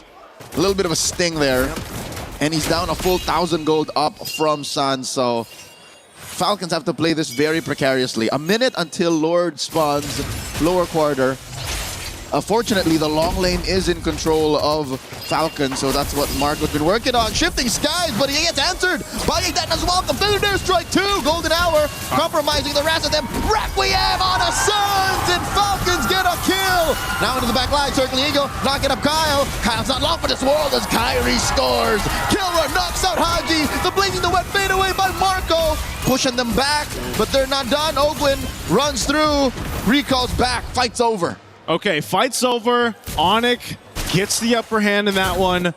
Sans, unfortunately, had to deal with the spatial migration coming through from Kyle. Oh, Kelra with a couple punches. Checking Ogwin here. They're going to take down the tier 1 in mid. So Onyx reestablishing that lead that they had earlier on. You know, but Falcons, they're showing some fight here. They're showing some promise. They've just got to find the upper hand. Again, this Daytona's welcome, locking down Flap. Look at Kyle, he finds Sans. That's great, but then this fight kind of gets split up, you know, and they don't really have the room to work with here. Flap has to disengage from it. The blazing duel from Super Marco didn't get as much value as you'd hope for if you're Falcons. So it was just, again, having that upper hand in terms of itemization for Onyx, and now this Lord is up. So they've got control of it. Falcons here. Do they contest? Ogwin jumping forward to give some information. They will reset the Lord, though. Flap holding this brush behind the Lord pit. He's gonna get flushed out by Lutpi. Missile expert to throw him out there. And look at Kelra. Kelra is just doing God's work right now. The fact that he's threatening that long lane, all this while Onyx is also just threatening the dance, makes it so weird for Falcons. Like, what do they commit to? Sure, they have a BMI. Sure, they have the wings by wings, but those are massive resources they're gonna need if they want to fight against Onyx, who's up by about 4,500 gold. Oh, hold on. Detna's welcome, throwing it over. Golden hour to delay the damage coming on a Flap, and he goes for the shifting skies. Jumps through, and now in comes Kyle. Marco looking for the perfect blazing duet entry. And there's some wings by wings. The damage on Kyle is real despite the Requiem Billionaire strike at point blank range. Kyrie finds the double, make it a triple. Marco with the defensive blazing duet, but he's the only survivor left, and Onyx wanna clean up house. Kyrie in the base. Can Marco do it? No! Kyrie finds him! The Savage in the groups gets another, and I think we're close to calling it. Oh, man. Ignore the Lord. They've got waves pushing in here. They'll take what they want. It's Hunger Games right now. Look at the replay here by SDC. Again, this was a fight that was not in favor of Falcons from start to finish. And the team fighting here by Onyx, again, just able to kind of dissect the fight. Lutpi denied the Savage. I counted 5, but that's why it didn't come up, because the 4th went to Lutpi, and then Marco got cleaned up. Well, you know, you can still take the Maniac, right? I mean, and then the Savage from earlier in the tournament. But regardless, Falcons find themselves in an oh-so-familiar spot in this series. Onyx knocking down on their bases, waves coming in from all directions. Down being almost double digits. Again, this is an 8,000 gold lead. Eminent. Yeah, and they got a Lord coming up to that top side. Big item pickups here for Onyx too at this point. 12 minutes in. BOD for Kyrie. Divine Glaive for Sans. You know, again, it's just you've got these items locked in that you needed, and you're ready to go ahead and knock down some of these base turrets. So, Daytona's welcome. And it's canceled by a golden hour. In comes the rest of them. Down goes Flap. Ogwin barely gets away. Pops that Purify to buy time after the top lane inhibitor crashes. So Falcons are just staunching the bleeding here. Feather Dash Strike coming in from Haji, blasting away those waves. And they will save mid lane inhibitor. Top lane still in jeopardy. Bottom up next on the docket to defend. Onyx looking to control the amount of bodies that they put underneath Kyrie's that. hitting the base. And Kyrie's just looking to burst it down. Ogwin looking for the punish. And Kyrie survives. Okay, I guess Kyrie's like, you know what, if you guys are going to deal with the defense, I might as well just go ahead and hit the crystal a little bit here. So he does some damage to it, but they maintain 2 base turrets. It looks like Onyx wants to go a game, though, because Lutfi's got a flicker and the Daytona's welcome set up. He doesn't have many stacks. He's going to throw out the rockets here. Eats up Ogwin. Answer with a Feathered Airstrike. That is a Shifting Skies lightning form by Flap. Lutfi put down 1/8 of his health. Kelra trying to do the same Kyrie was doing with the base, except on that lower inhibitor does not find it. Falcons still keeping their eyes on the prize. At least we can say that the Philippines' last representative is just on point, keeping it on lockdown when it comes to the defense. They hold it on, man. They have to. Again, even staring down this lead, this deficit that Falcons is against, almost 10,000. You know, they've only got a couple turrets that are down on the map to work with. They're nearly down to the last base turrets here to stand for Falcons. And honestly, all these team fights have just been Onic throughout. There's been a moment where you might be able to catch one or two, but Falcons just doesn't have it just doesn't seem like they have the ability to win these team fights just yet, unless something goes really wrong here for Onic. There's so much vision provided that Onic can just kind of take into this because, you know, you have control across the jungle. Your Lord's coming up here in 15. I would be surprised if Falcons tries to contest it. Realistically speaking, the best thing that Falcons can hope for is a pickoff off of Onic, but wait. They do force Ogwin here to back off. I think he held on to his Purify, so he is fine. I think Onic are also looking for Falcons to slip up. They're looking for them to, you know, waste an ult here, waste a battle spell here, to confirm this Lord and to confirm the end. Detna's welcome answered by a Requiem here. Wings by wings back. So a couple of ults spent already, as well as the Feathered Airstrike. Those are big ults that are expended by Falcons. I don't think you want to be anywhere near this Lord. Whoa, big knockup on Lutpi once again. He answers with Detna's welcome. Golden Hour trying to save that one target. And there's the Shifting Skies pushing back and splitting up Onyx attack. And they find Kelra, forced to back off. And now it's Lutpi up next. How has Falcons done this? He goes for the freeze, winner crown, Feathered Airstrike, and a big knockup by Kyle. Kelra falls. Straight up for Flap. Sans goes down as well. 2 for 1, make it 3. Yeah, Marco chasing Kyrie. And the wind of nature saves bulletproof Marco now inside the base. Kyrie wants to end it. He sees the base exposed to a couple minions. Oh, he picks up Immortality. And now we go back to neutral. Ogwin looking to stop Kyrie from taking any more from Falcons. The ending tally 3 for 1, but the Lord is still inside Falcons base. Okay, that was a fight. The Falcons ends up getting under their belt. They got to deal with this Lord. It's going to be cleared out. Good thing for Haji and Super Marco to be up there.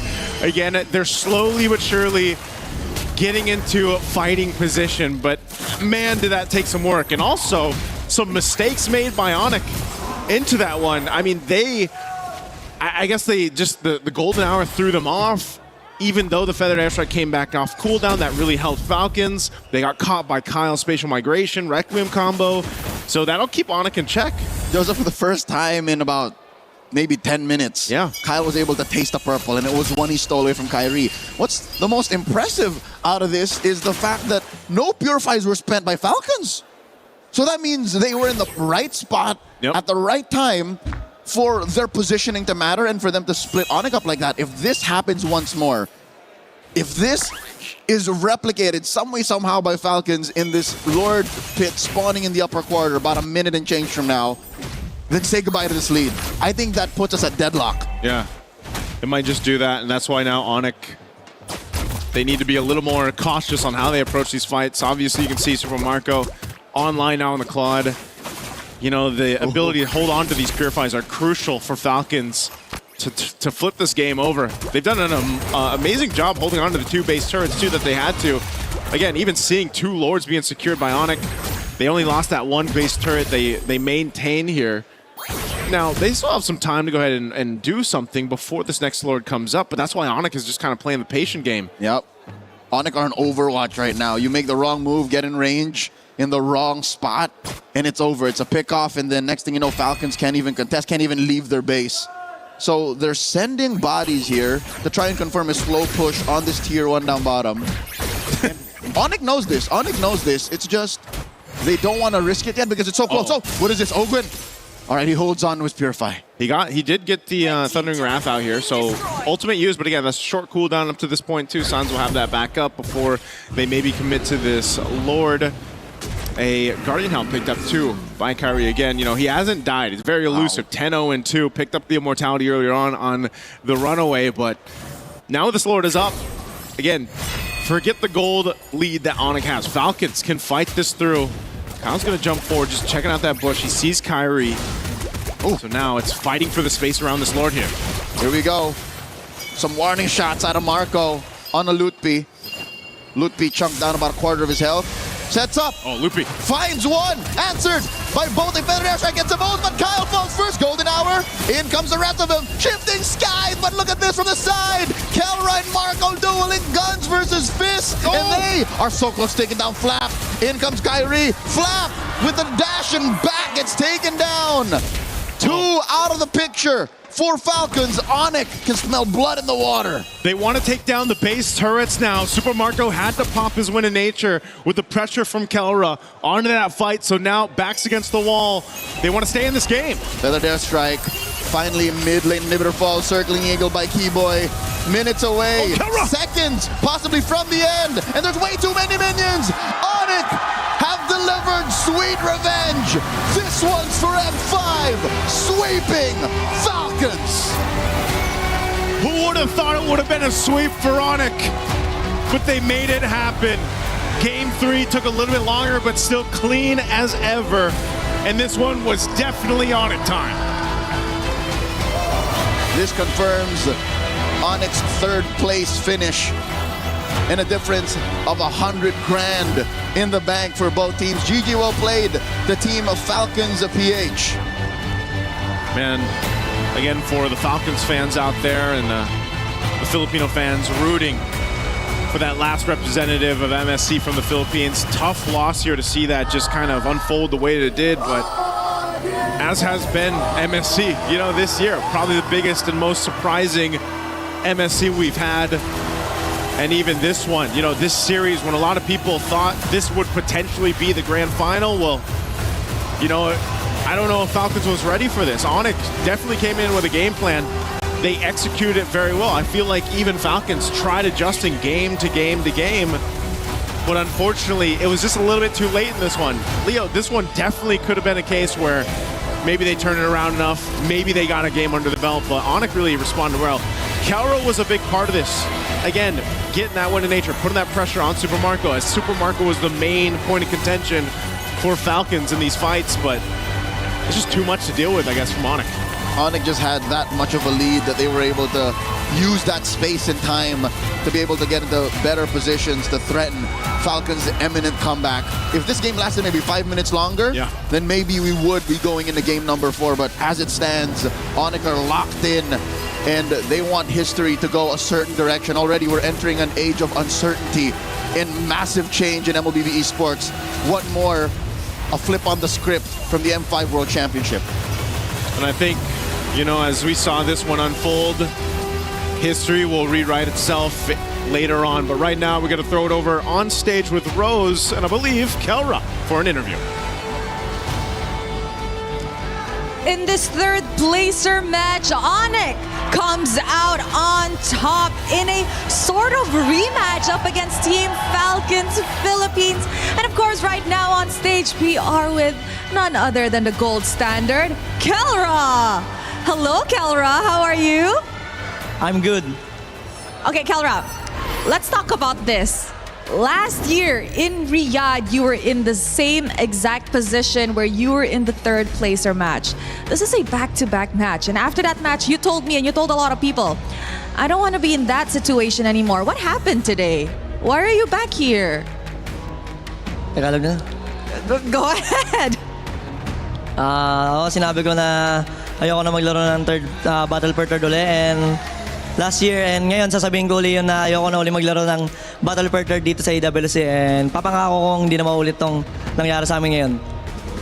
Kelra said that yes, last year he did tell me that he didn't want to play for the Battle of Third anymore. This year, although unfortunate, he had to play for the Battle of Third once again. But he said he is making a promise to everybody that this will be the last. And you know what? Maybe next year it's going to be in the Grand Finals, no? Maybe next year it's Grand Finals? Let's see. Okay. Now let's talk about this matchup because we know it's like a rematch for Onyx and Team Falcons Philippines, like a M5 rematch, right? M5 Grand Finals. How do you feel about beating a Filipino team here, you know, in MSC at the third placer match?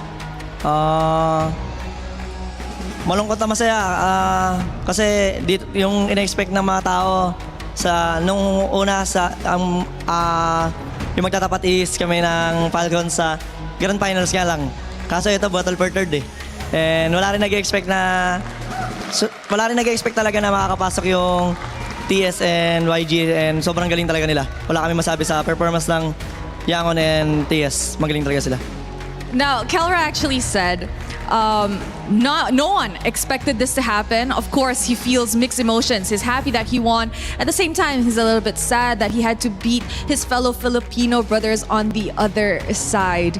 And of course, they expected this matchup in the grand finals, and yet they are here battling it out for the third placer match. He did, however, say though that Yangon Galacticos and Team Spirit both deserve their grand final slot because they're just so good.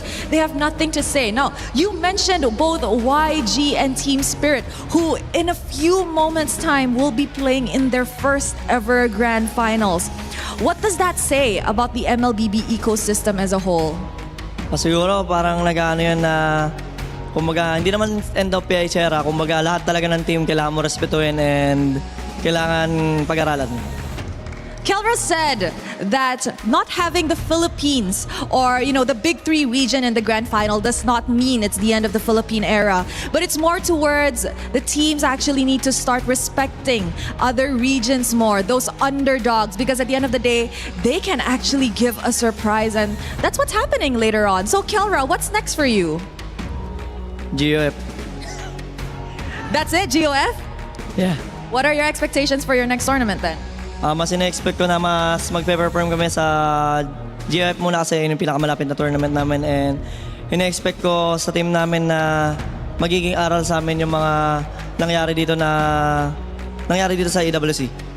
For his next tournament, obviously, he has one coming up really shortly. So he's expecting to learn from their mistakes here and apply to their future tournaments to hopefully gain better results. So Kelra, any message to the fans who are here supporting you guys? I see so many Sonics, Onyx fans here in Paris. It's like home ground for you guys. And of course, those that are supporting you back at home online. Sa mga sumusuporta sa amin, maraming salamat. Sa mga pumunta na mga nag-effort na Indonesia and Pilipinos, sa lahat ng mga pumunta dito ay nag-effort.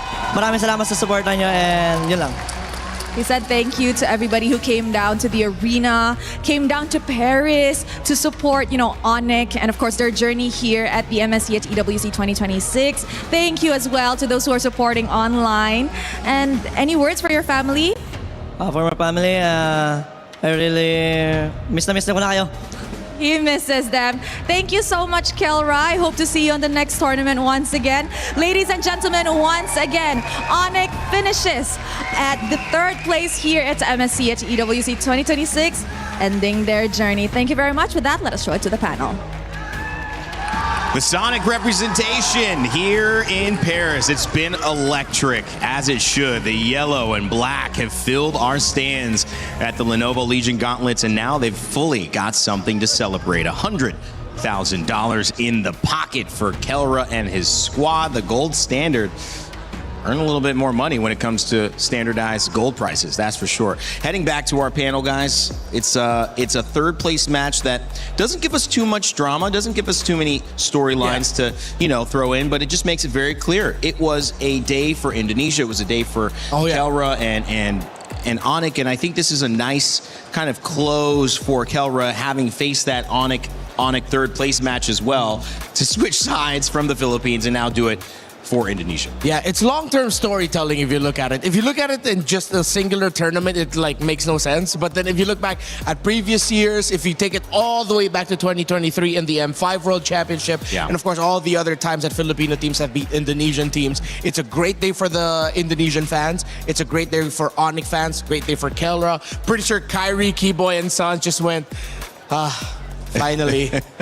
So this is what it feels like. So very happy for them. Very happy for them. It's definitely a new chapter, right? And I think in a way, the fact that it was for a third place match is a little bit poetic, and maybe them realizing that they weren't enemies all along. Maybe there was bigger fish to fry, bigger problems in this bracket that they both should have been focusing on.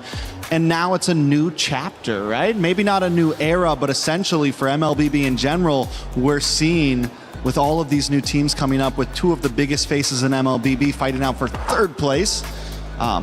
we have to start looking at the ecosystem a little bit differently. Yeah, and I think that's a great age-old story where you see two powerhouses, or maybe three in this case, looking at each other only, and then underneath it all, there becomes this kind of underdog, this dark horse that's building up strength, building up passionate communities behind them, and now also building up the ability to challenge them, unbeknownst to those who held the power for so long. And now that's where we will eventually be able to turn our attention with our grand final matchup, Yangon Galacticos and, of course, Team Spirit. It's EECA and Myanmar. But again, let's put a capstone on Falcons. Let's put a capstone on the Philippines. Renmar, I'll let you kind of speak on that. The journey, that's the official final game of a Filipino team. And from the shock of Team Liquid falling out to now this performance, what's your takeaway?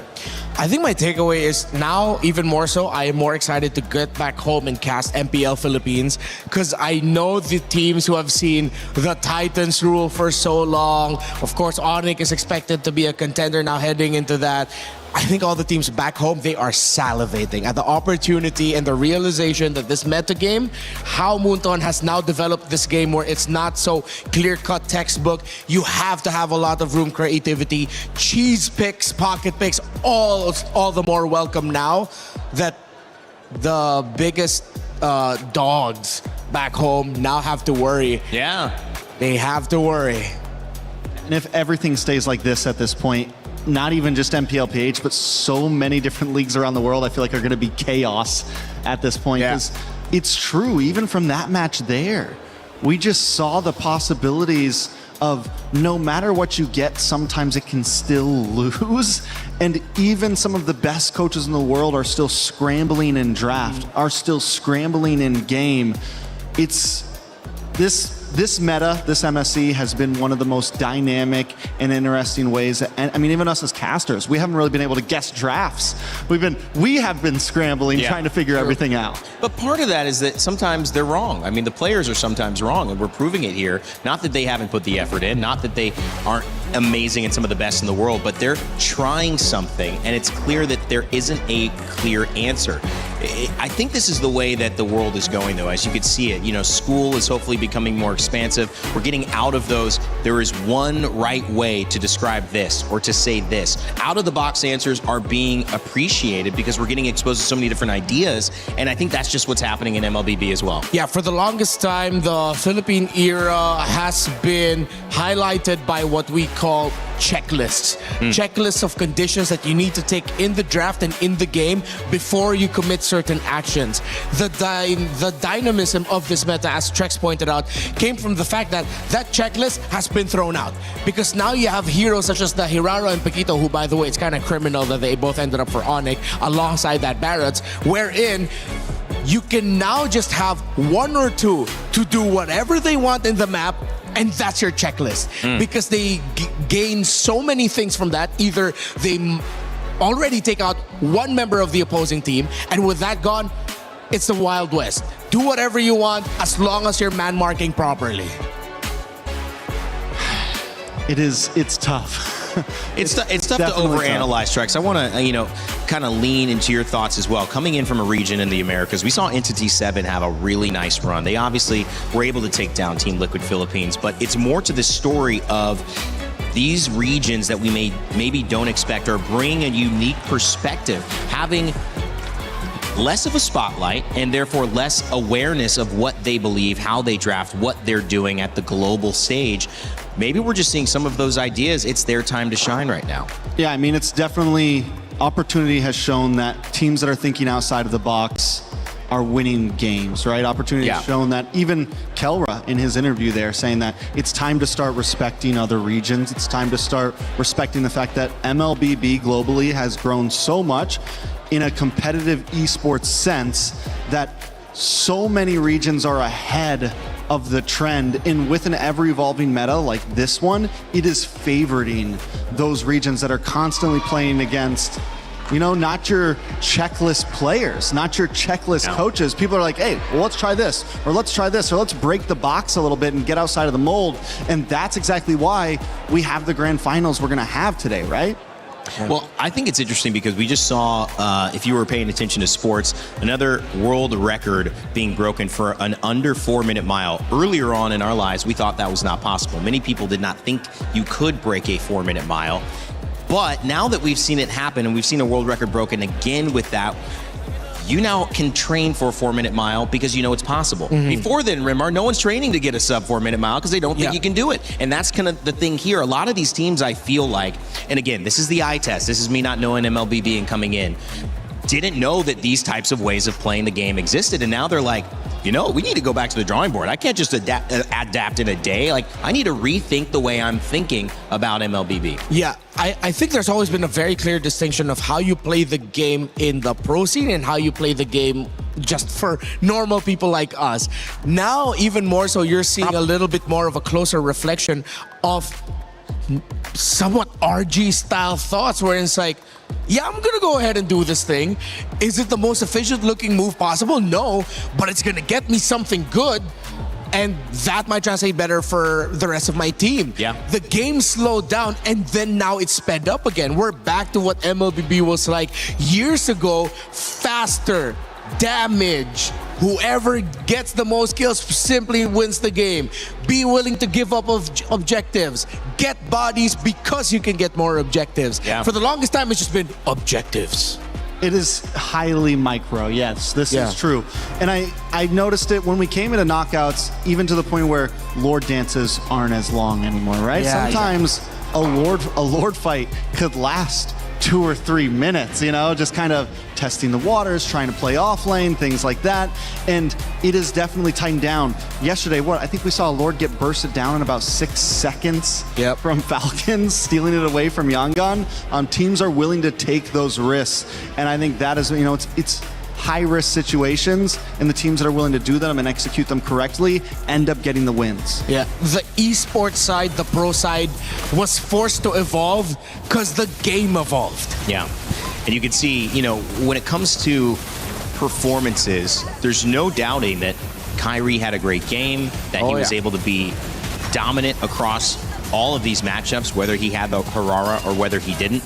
It was really good for Monic over the board and I think across the board, excuse me, of how they approached each draft, of how they approached the play. And this maybe wasn't what you expected because we didn't get to see any of Onic. And so maybe being a little bit let down at not winning a game and in the semifinals, you know, Falcons almost made that huge comeback. Now Onic get a chance to say, listen, this is really our last statement. We do know what we're doing. We haven't figured it all out yet, but look at what we do when we're in a good position to win. We can make ourselves go toe-to-toe with the best of them. Yeah, I think Falcons, especially in that last game, really approached it in a sense that, yes, we might lose early game, but we normally have the capabilities to drag it out. And that has been the MO for a lot of Filipino teams. Even if they're unable to control early, playing for third turtle, first Lord has always been a major winning point for them. It's like, yeah, we can let them have a 2K gold lead. We can always get ahead, but Onic is a team that is not going to let that happen. We will push and push and push and push, and Onic just did it successfully 3 games in a row, essentially. Yeah. I just hope this doesn't start a precedence for future metas wherein we just get even more busted heroes. I mean, Suyo, excuse me. Hirara and Paquito has changed the game so much. It brought Barrett's back. It brought Eudora back. What a world we live in. You mean for the first time, right? For quite some time after I lost that one. Yeah, I do love some Eudora, man. That's all I know. All I know is this meta. So it's kind of fun hearing their past, you know, kind of nostalgia for these moments. I was talking about a movie, Midnight in Paris, as well. And kind of the interesting thing is, whatever present you're in, you think that the past is a little bit better. That's kind of the theme of that movie. So you guys wishing for something different as well. Maybe, you know, I'm looking at just enjoying what we've got here. I know we had a chance to talk with Falcons. It's not quite an exit interview, although this is the end of their time playing at MSC. Their coach Moody was standing by with the turn-up. We are now backstage with Coach Moody from Falcons Philippines. Hello. Coach, what happened?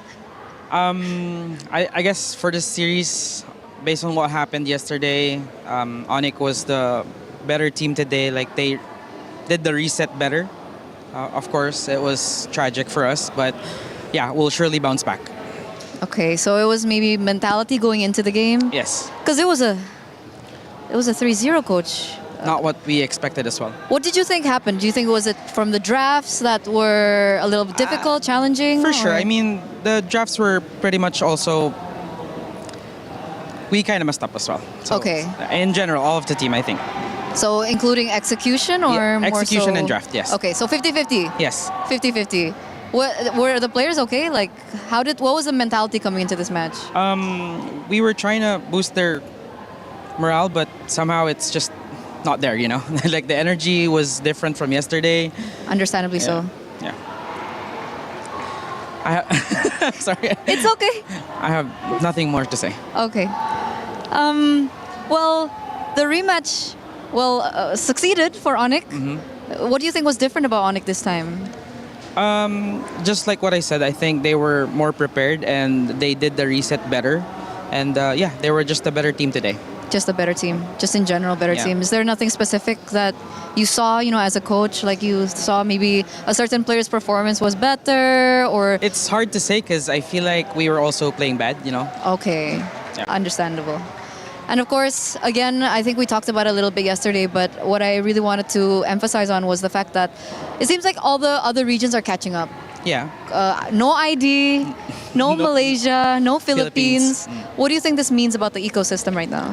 I think it's better for the MLBB community in general, just because it's, like what they said, it's a different era right now. At the same time, I feel like this is an eye awakener for the Philippines and Indo and Malaysia, just to step back and look like where we at. But for sure, M8, it would be different. I'm excited for M8. So that's the next on the checklist, M8? For us, it's GOTF first. Okay, so you have GTF first and then M8. M8. And we can expect you guys just Hopefully. flip the script. Hopefully. But I'm actually curious, Coach. I mean, when we're talking about new meta, new patches, usually the Philippines are the first to adapt. So what really happened this MSC? I guess before MSC, I think there was a 1 week patch or a patch happened before the MSC. Right, yeah. And we kind of struggled with adapting as quickly, just because the screams that were the opponents that were also screaming are also an MSC. So it's just like I it depends see. on how creative you could be coming up into the tournament, you know. And we did really saw a lot of new heroes and new picks in this tournament. So that was a setback. That was a challenge. But obviously, like Philippines, Indonesia would have had the same challenge, right? Correct. Especially that they're not in the grand finals, you know. Yeah. Don't remind me about that. Sorry. It's okay. We're all in the same boat here. But Coach, what was the biggest lesson that you learned from MSC? I guess it's still the mental really matters, you know. Like just based on the game yesterday, I think that was the biggest thing, that you really need to prepare your players on stage, and I think it's still the preparation in general, you know. Besides the draft and whatnot, because you do see a lot of games before the matches. It's just a matter of how can you adapt well, and how. I'm sorry, I'm out of words. It's okay. It's okay. I'm so sad, guys. It's okay. Are you more sad because of what happened yesterday, or? Times 2 right now, you know. Times 2. Because we didn't even give a good fight. Not what we were expecting. But I guess it is difficult to bounce back after. It is, but it's a must because we still have a tournament after a week, you know. But I think you got this. Thank you.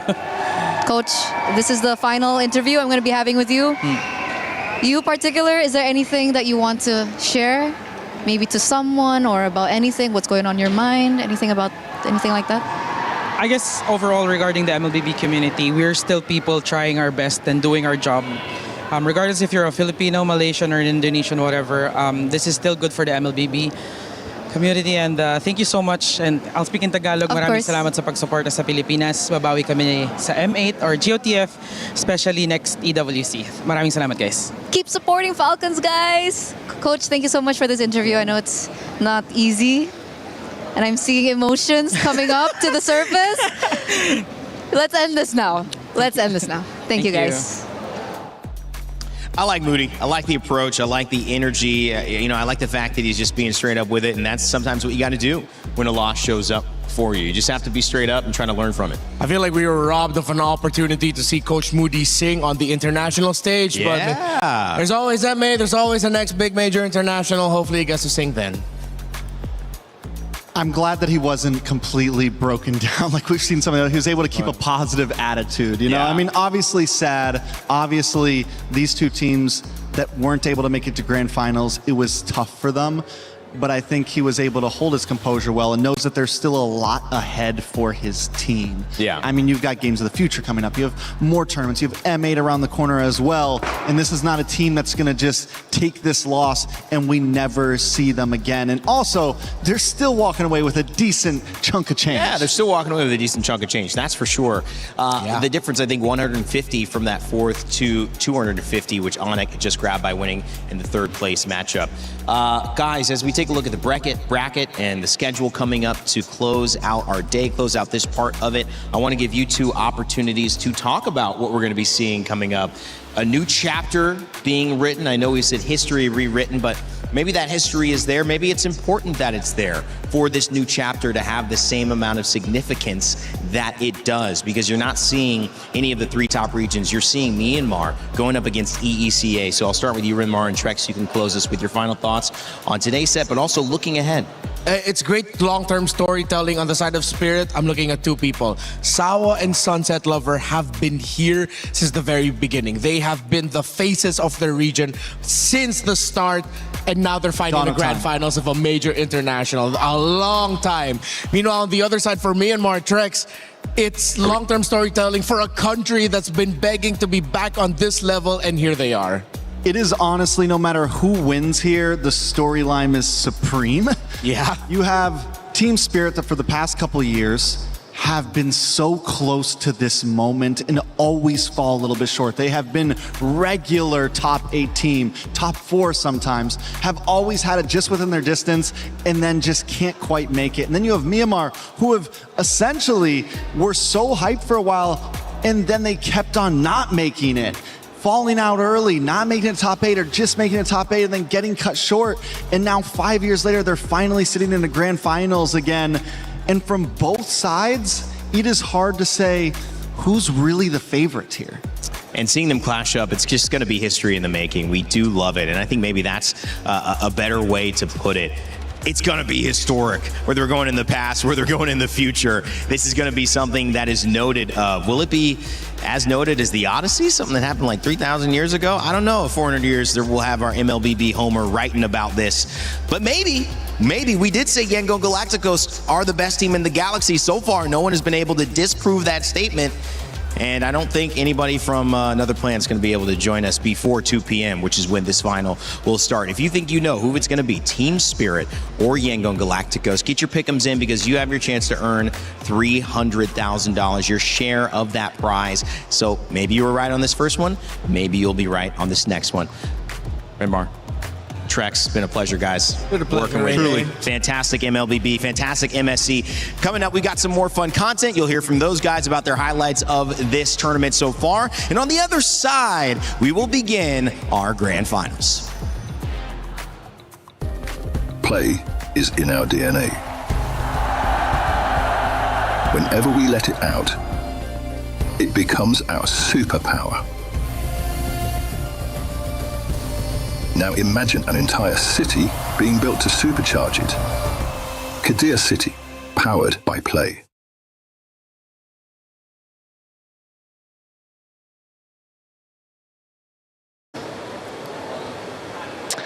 This is the talent show with Rachel, of course. Hello. Look, we've only been doing intros and stuff together, but we haven't actually had a chance to do this kind of thing. What are we doing? But I am gonna ask you some questions. Okay. Who is most likely to get arrested by the police out of the talent team? Mirko. Maybe be careful with this one. Mirko? Mirko. Okay. No reason why, right? No reason? We don't have to give a reason, right? Well, you can, I'd prefer if you give a reason. Actually, sorry, we're not doing this at all. What? Brother, you can't do this to me, brother. I can do what I want. Brother. Hello. What? What is this? Would you like to take a seat? I would love to take a seat. No, you don't. Oh, am I moving? I mean, you I would know love what? to take a seat. Brother, whoa. Whoa. Okay, everyone calm down. What's Hey, how's the hot seat feel? I feel like we're surrounding her. I heard that you've been the mole lately. No? Yeah, it's been discovered, Eterna. I feel so betrayed right now. I feel so betrayed right now. So, Nicey, I think you've got a specific question. Oh, I've got plenty to ask you, but I'm just going to ask you this one. You know, we have heard, Eterna, that you are a record-breaking international recording artist on Spotify. What's the latest single that everybody watching right now might be able to go ahead and give me a tune? Find you at? Like, where can they find you? What's the latest single? This is so much. What is the latest single? I mean, You and I. You and I. You and I. Can we get a sample? No. I'm so shy about this. No, well, I'm sorry. So another thing, actually, these are more questions from me. You're a very supportive and creative family. What's it like to have a Jedi dad and a younger sister that's more popular than you? Weird walks in malls. Mm. Weird walks in malls. That's all I can say. Is that all you can say? Yeah, it's like walk into a mall. She gets her pictures taken, and Really? me and my Actually, sister. for real? Me and my other sister were just NPCs. Like, yeah, Your sister's famous, huh? yeah. She has to wear a hoodie and like a mask everywhere. Oh, yeah? Dang, Okay. I didn't know that. Well, we got. It's Renmar. So- Oh man. Oh, hey, there, your Renmar. questions were nice. Your questions were nice. Were I they know, yeah, my nice? questions were nice. They were nice. So I have a very nice question. May I? You may. So I really need to ask. I mean, you promised me, and I think we should all know, whatever happened to the limited edition Eterna shirts? Where's mine? Low key, that actually kind of good. That kind of. It has 3 pictures of you. What happened to them? Do you still sell them? Don't look at me. Your questions were nice. Hey, this is nice too. I love the shirt. I wanted one. I used to cosplay. I used to cosplay Is that the cos? when I was younger. That does kind of go hard though.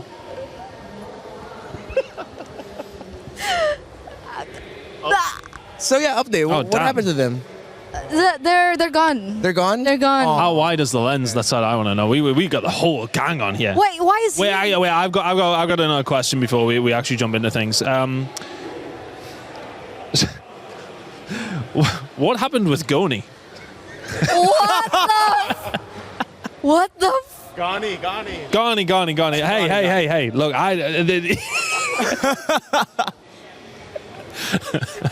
Hey, my questions weren't this bad. Donnie's an ex. He was a cast. Well, he is a caster, not was. Sorry, guys. I was only allowed. I was told you're still friends. We are. Okay, well that's okay then. Everything's fine. We just grew out of each other. Why are you guys laughing? Like, grew apart. Wow. America, I believe we have another question from you. Eterna, you questioned my goats and who are my goats. Well, I don't know if you did that, but I want to test your knowledge. If you're a plastic fan or a real fan, Oh, wow. you say you're a liquid fan, you say they're your goats. Can you mention 5 Aura players? 5 Aura players. Godiva. Uh-huh. Hi. Uh-huh. Fluffy. Uh-huh. Mm-hmm. Wait. Mm-hmm. Wait. This is part of the game. I'm pressuring you. I know you don't deal well. We know that you don't deal well with pressure. Kabuki. That's 4. One more Aura player. Palevi, coach. I said member. I said player. Palevi ain't no player. Who am I missing? They're mid laner. It's not Yeheskiel, right? No. Okay, I'll give it that. But Okay. I can't believe you forgot your favorite face hugger. Oh my god, my goat face hugger! I love him so much. All right. I love him. We'll end it with one more question that I have. That we know that you can find love online, but can you find love in online role-playing games?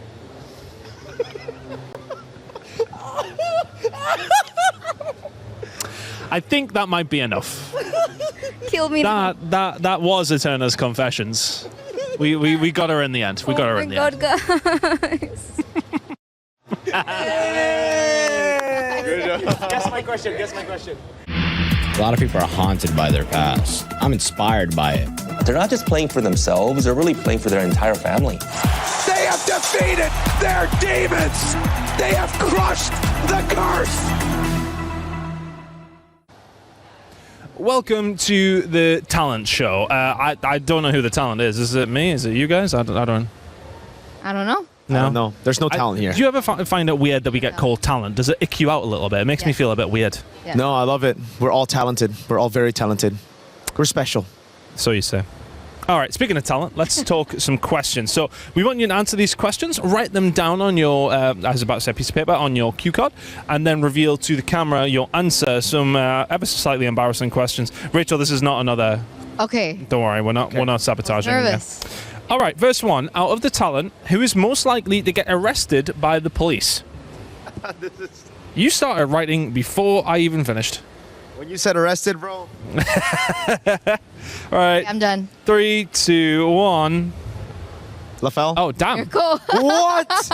Wait, no, it's LaFell for sure. You remember the airport?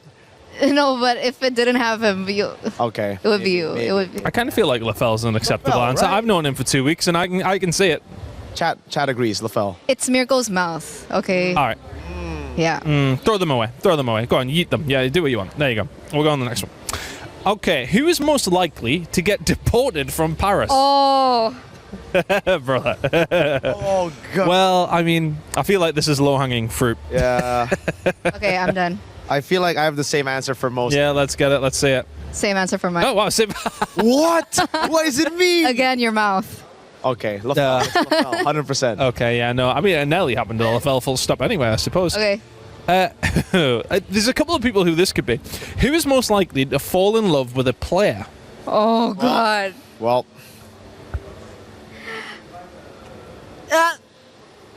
Oh, she's not even here to defend herself. Hold on. Does that say me? Okay. Oh, no, that didn't. Okay. All right, 3, 2, 1. Let's see. So we went Brigida Oh. and yourself. Yes, okay. Oh, wait, I mean, like. Yeah, well, that's. yeah. Well, you got eyes on anyone, Turner? No, Whoa. no, Multiple, not just one. that's true. I'm kidding. Okay. Who's most likely to fall in love with a fellow caster? You might as well have just kept that same one, Turner. Where is it? No. I mean, based on the track record, brother. No. Based on the track record. No. Yeah, let's see it. Let's see it. No. I choose Renmar. I mean, someone is. Yeah. Who does track Renmar? record. Who does Renmar love? Oh, is this? He loves me. Renmar loves me. Renmar loves Mirko. Renmar loves me. Okay, we'll keep it at that. Who's most likely to get ready? Take the longest to get ready for a broadcast. Oh, the talent pool here, right? Yes. Okay. Now, the fact that both of you didn't take very long. Oh, there we go. chemistry. I can kind of see that. Right? I can kind of see that. And she's not being late yet, though. We're not late. No. We just wake up earlier. No, she's not being late. We did have somebody be very late yesterday, but We did. Kind of remotely the same. Who's most likely to fall asleep during a game? Who's a sleepy boy? He's not here, but I gotta write his name, bro. Do it. It's my boy. I'll choose from this talent pool. Oh, that's actually pretty good. All right, Gideon and Arash. He's not here, but hey, shout out to Rashi. Is he a snoozy boy? He's a snoozy boy. Okay. Gideon as well. Who is most likely to get blacklisted from a broadcast? Well, be careful how you answer. Dude. Because you never know. Yeah. I misspelled his name. I'm seeing Mirko. Yeah, I mean, that's just without question. 100%. You know what? Without He'll question. never be blacklisted, though. No, I honestly What's our think that favorite? he's that crazy that it's kind of just like It's his branding. he's untouchable. That's true. It's his brand. He's He's untouchable. fine. identity.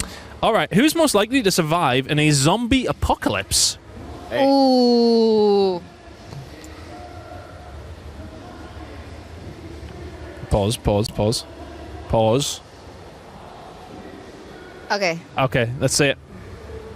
Again. Naisu, yeah, I mean, I wouldn't want to take a punch off Naisu. I'm just going to put Exactly, it I out think there. I that's feel right. like he'd kill me. He's a runner. He's athletic. He runs? Fit. Like that? Yeah. I feel as if like a slightly bigger guy running is quite difficult. So if he runs like that, It's yeah, the endurance, bro. okay, fair. Who's most likely to spend the most during an international event? Us. Spend the most. This is the easiest one. I know the answer to this. Oh, really? Okay. For real? Okay, let's see it. Ah. Yeah. Oh, actually, This event. this event is it being bad? Okay, that's true. I know you guys won the But outlets. traditionally, I would say this one. Yeah, probably. Room Wait, service. what have we been spending it on, bro? I don't. Hey, it's for the girlfriend. Oh, okay, fair. For the lady. For the lady. Who is most likely to crack under pressure? Who is not very icy? Dang, this one's Ooh. crack under pressure. Ah.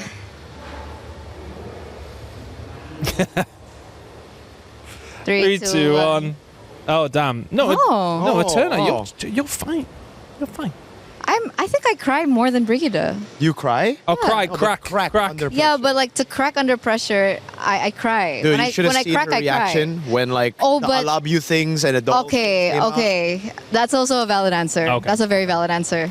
And final one. Who is most likely to win MVP in a game? So who's the best player in the talent group? I can't believe I'm doing this. Damn. So We've been disgusting. very nice to each other on this last one. So disgusting. I'm disgusted. Is he nasty? The boy's nasty at it. Nasty. Pretty good at video games. All right, man. Well, thank you very much, guys. There were some expected and some unexpected answers. We might drag some other people onto the talent show. Thank you. Throw them away. Be dramatic. Go on. Yeet.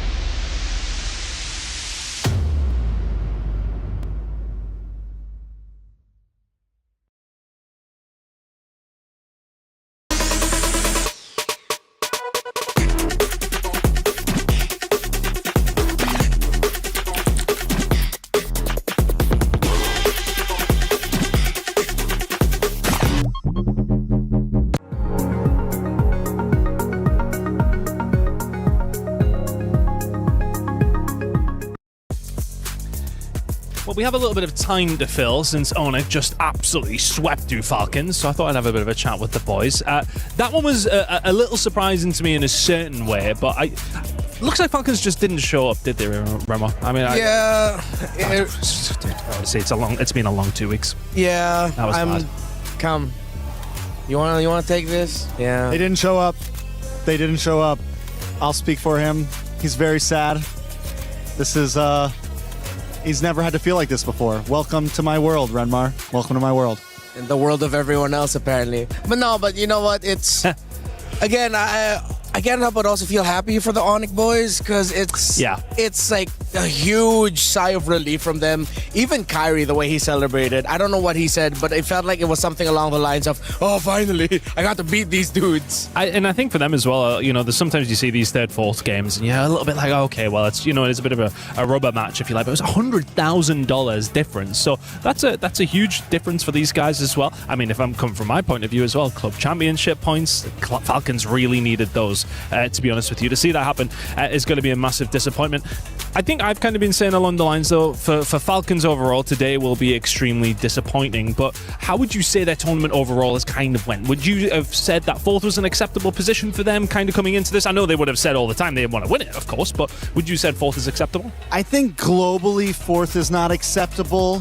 From a unbiased, just outlook point of view, the way that they came into this tournament to how well they played in the top 8, I think coming into the top 8, a lot of us thought that they might not even win their first match. A lot of us thought that they might secure something lower than that. So the fact that they got where they got, definitely not a horrible finish for them. For the rest of the world, there's always going to be high hopes for any Filipino team, any Falcons organization at that as well. They're a dominant organization in the club championship. So yes, they fell short, but if you look at the whole picture, it's not as bad as maybe everyone thinks. I mean, let's be honest, it could have been as bad as Liquid, right? I mean, that. Ooh, yeah. I mean, not to. How to bring that up? You know, they already don't like me, so I might as well. But look, I think, when you look at expectations in that sense, though, they have got to be the team that everyone was looking at. Mm-hmm. That's got to be the biggest disappointment of the whole entire 2 weeks of the MSC. Yeah, and I'm pretty sure it was a massive wake-up call for the team and for the org and all of its players that, we came from such a high of winning it in the Philippines. We get here as one of the team's favorite to win it, to get some very important points also for the club championship, for Liquid as an Still organization. Don't have any, by the way. Yeah, they are also struggling. So a lot of the big dogs who've been duking it out for the club championship for the past 2 years, now Vitality has a chance also to just sweep in through any other club that are ready for any surprises. It makes the story of MLBB, this MSC, actually made the story of club championship even crazier. I mean, it was massive for us, especially when Falcons beaten Vitality. That was one of the biggest games of the entirety of EWC over the last 4 weeks, as far as the club championship is concerned. Who would you say has been the biggest surprises, though, Trex? I mean, coming into today, I mean, a lot of people, is this the final they would have maybe expected to a certain degree? I'm not too sure, but what would your biggest surprise be? Throughout the whole tournament? Yeah. I think Aurora and Team Spirit are probably the two big surprises for me, both of them being able to break in. And not just break in, but show up as possible favorites. I mean, we had Aurora literally labeled on Instagram as the new big boss. So overall across the map, MSC in general has just been a huge surprise. Yeah, Young God Galacticos, though I know it's a lot of people are saying they are surprising, especially the road that they had to go through. But I think the story of Spirit is even more surprising. They went through, oh my goodness, are they actually not gonna be able to make it to knockouts? And a team from China will be able to make it to knockouts first in Guangzhou Gaming, and then they get through, and then in the first round they get to defeat Vamos, who destroyed them during the group stages, and now so far Team Spirit have actually yet to drop a game heading into this grand finals for the knockout stage. It's insane to see how well they have performed. Guys, thank you so much. I mean, we get to kind of kick back a little bit for what is going to be an absolutely fantastic round. I'm going to kind of join you. They were asking if we could get your jackets off here on this one. You know what? We might just kick back. We actually went a completely different room in studio. It's nice. And we've just kind of taken over for a little bit. And this might be the spot that everybody wants for the grand final. Very excited to see how it's going to go down. And it's time for the desk to get us started. Randy. Thank you, Chris. It's an amazing time to be an MLBB fan, especially with how this MSC, the tournament of upsets we have declared it, has been going. You can expect the unexpected, and you can be sure that watching today will give you a chance to see history as it unfolds, as it is newly written, with a new team raising the trophy here in the middle of the Lenovo Legion Gauntlet. This is going to be an amazing one, and of course, I have the pleasure of introducing my panel who will be alongside me in this best of 7, the first time doing what they have done all of these 2 weeks, which is keep the energy high. 2 hands, LaFell. I like that. They're good at it. 6, 7, anything else you want. Looking flashy, both of you. Brig, LaFell, it's great to have you here. Thank you very much. Thank you very much. This is the new Telestrator, huh? Yeah, this is me practicing in case Briggs wants to screw me over and be like, you know what, maybe I can just put it here. No, I can like hands-free. Be a backup dancer or something, when Oh, does yeah. the Telestrator while we do the analysis later on, because who knows, I have never experienced a sweep here in knockouts, Rain Days. Yeah. So I'm just assuming the pattern will carry over. Well, if that happens and we see 4 games in a row won by either Team Spirit or Yangon Galacticos, that would be one of the most incredible things. And by the way, speaking of incredible, I want to introduce you to our Crunchyroll story of the day, which is that we will see the rise of a new champion here at MLBB. It is historic either way you slice it. History has been made before we even got to this final stage, but now we have a chance to see who will claim this as a part of their destiny, whose journey will be diverted to look at another grand finals for their chance to raise the trophy. Brig, this is a momentous occasion across the board. Yep, I know we are all probably still in shock over the fact that there's no region from the big regions actually partaking in the grand finals, but more so when you like to look at it based on or from a perspective of what history could be made, especially for these regions. None of them have actually had an international championship ever. So it's going to be such a great achievement for either of these 2 teams if they ever get to make it that far.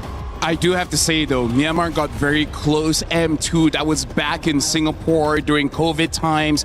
They went all 7 games against Bren Esport during that time where Carl Teasy was playing. So now this is like their second chance of making it so that they actually become champions. Well, just to put it into perspective, Zaur Egoist, the star jungler on the side of Team Spirit, was about 10 years old at that time. So he didn't really have much to say in that conversation, Brig. No. But look at him now. He wasn't really able to partake in the most recent one just because of, again, he was yet to actually he was born too early. Yes, he was born too early. Yeah, so yeah. He couldn't be part of it. But now that he is, I still see and you could feel the hunger and how his mechanics. Everyone's been looking forward to it, and he did not disappoint. Sup, Hello. Zaur. Hello. Sup, Coach. See, they're all saying hi. They're all so nice. You think that's live? This can't be live. It's Bro. live. I think Wow. it is. Look at that. It's Hey, live. guys. Hey, Yangon. So they have different preparations. Go. Team Spirit had like a, what's that, a tennis ball? They're not listening to me. They're just practicing their mechanics. They're practicing their timing. Yep. See, Briggs, that's what we should do, right? I throw something at you. Do you not dodge. give these 2 props. Please do not do it. That is By going the to way, be I chaos. threw 2 things at you and you didn't dodge both of them. No, it's okay. You got hit by both. The other one was a necktie. I will say, LaFell, you're looking very nice today. You are looking better. Briggs, mediocre. But other than that. I agree. Yo. No, because everyone keeps saying she looks good. So Brig obviously is looking great. She's mogging both of us. However, I will say that, LaFell, I know you might have taken my comment yesterday to heart, and I just love your hair, buddy. I just got to say, I love your hair. Hey. No, Either for way me- you style it, I no, like it. for I me- didn't know if you were sensitive. No. I just shower, take my shirt, do whatever, and then how it sets, it sets. Like, I have so much to think, Ray Day, and how my hair looks is just not on the list. It's just not on the list, so that means that it's just naturally looking It's that good RNG. today. I It's love that. RNG. It's RNG. The gods have been with you today. Will the Galaxy be with Yangon as well? And will Spirit be with Team Spirit? This team has done so much to get here. They've represented ECA, and they've turned their nomenclature of being described as the gatekeepers to the ones finally entering the gate. At this point, they stand at the precipice of becoming champions, but it's Hiko who had a chance to catch up with Eterna to let us know how this moment feels for him. And we are now with Hiko from Team Spirit, one of our grand finalists. Congratulations, by the way. Thank Top you. 2. How does it feel? It's such a great result and it means a lot for me. I would imagine. Yeah. Hiko, coming into this, we've been seeing a lot of, journeys. And then, of course, 2 years ago, you were here as well at MSC, but you never made it to the grand finals, and here you are 2 years later. Yeah. It is such a great result. I am feeling very good and I have such a great feelings for me and my team. Yeah.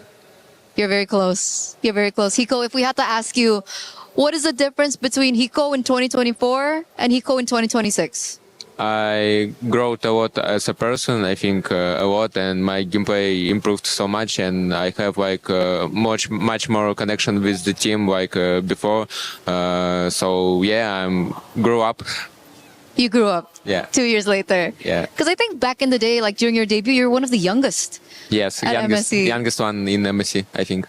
And now you're in the grand finals. Yeah. It's such an amazing journey. Hiko, talk to us about that maturity, that mentality. Like, what did you learn specifically, as a player, and how it could affect your performance here in the grand finals? I learned a lot.